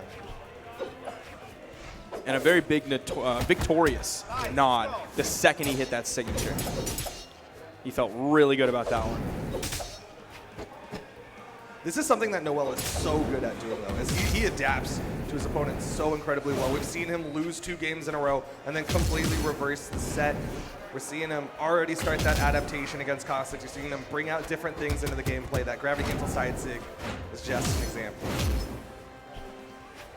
Kostlix juggling with the nairs. But Noel is on the verge of getting a 2-stock lead at this point. But the Sair will deny that 2-stock lead. He does have Kostlix fairly damaged. Might be able to finish off this stock in just a little bit. Nice pick up neutral light. Ooh, tried to outrun that side air. Ooh, side light dare. Kostlix has been following up with dares after that, and he's not been really catching anybody. So this time he went for a side air, trying to catch the person jumping or dodging up. Dare. Weapon toss. Kostlix not able to deny the wall touch. Well, from above, went for the dare, but the 2 recoveries from Kostlix get him back up in the side lights there. Kostlix takes the lead. Weapon spawn coming in. Noel's immediately able to get. You didn't see Koslick's chasing him into the air. Koslick's just controlling that ground. If Noel wants to come down vertically, there's a good chance he's going to eat a Lance Nair. Goes all the way up. Delaying those weapon spawns, and unarmed Koslick's is a much less dangerous Koslick's. An unarmed Noel, though. That's true. Against a Lance Koslick's. That's true. Very scary. Good movement. Sidelight in air. Reads a dodge through, so he goes for the side air. Not able to connect, though.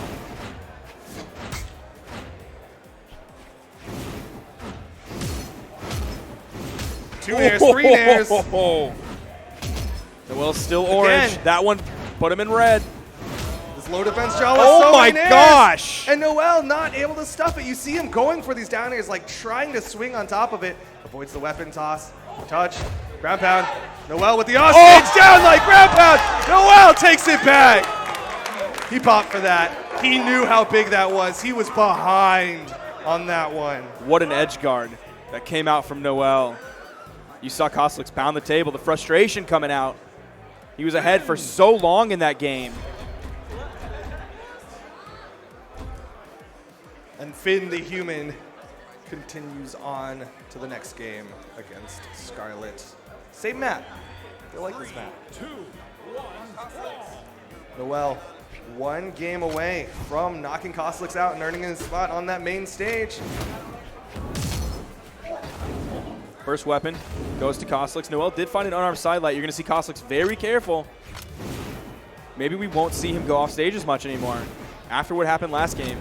After how that last one ended, might see a much more conservative Koslick's. He's still playing that Nair game. So far, not nearly as many Nair connections as he had in the last one. Oh, damn, stuffing it. Axe, pickup, goes for the ground pound. Koslick's above it. Oh, that's going to be big. Punish. That right there is why Noel is fine to go to this map. Noel with the taunt, the disrespect, and yeah, those quick kills on this map. That is why Noel is comfortable with it. Because even though he's a low defense character, it's all kind of negated by just how small the kill boxes are. Oh. There's the ground pound. Weapon nice toss, yes. Edge guard. Ground pound finishes the stock.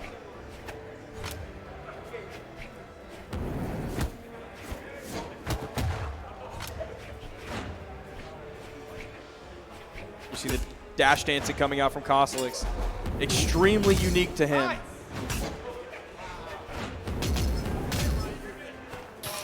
Oh, there's the cloud. We're going to see another one. Another one. Another one. Another one. 4 in a row. Koslick's takes the stock. Koslick's is lucky they don't charge by the down sig because he would be in debt.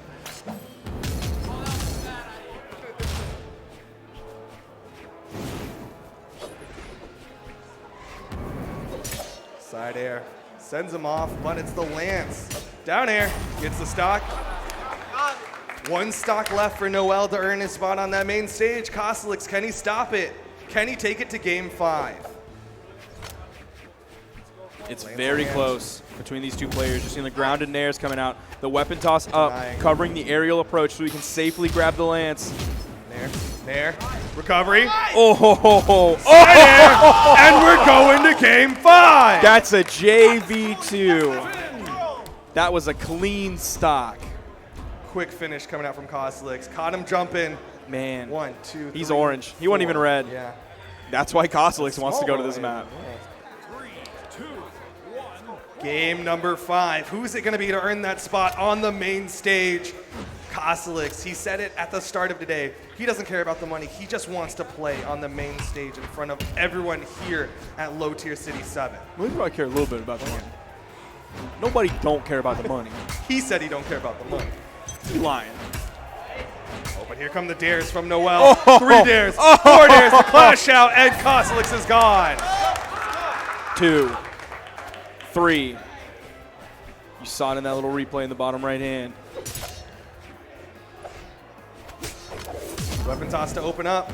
Nice dodge down from Noel.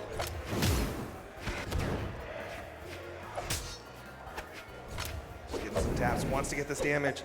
No, downlight. I saw them stack and I thought Noel was going to do it. Kosliks evens it up immediately. These siders killing so quickly.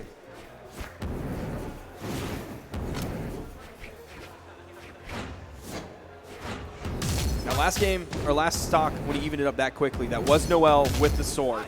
He's been really successful with the axe against Kosliks' lands. Here comes the nairs again from Kosliks, though. They've been so effective at catching Noel. You saw the immediate weapon toss down. Noel spot dodged that, so Kosliks did a neutral light right as he landed because Noel's iframes were done from the dodge. Oh, that's done. Noel goes high, throws the weapon. It's going to be the sword play.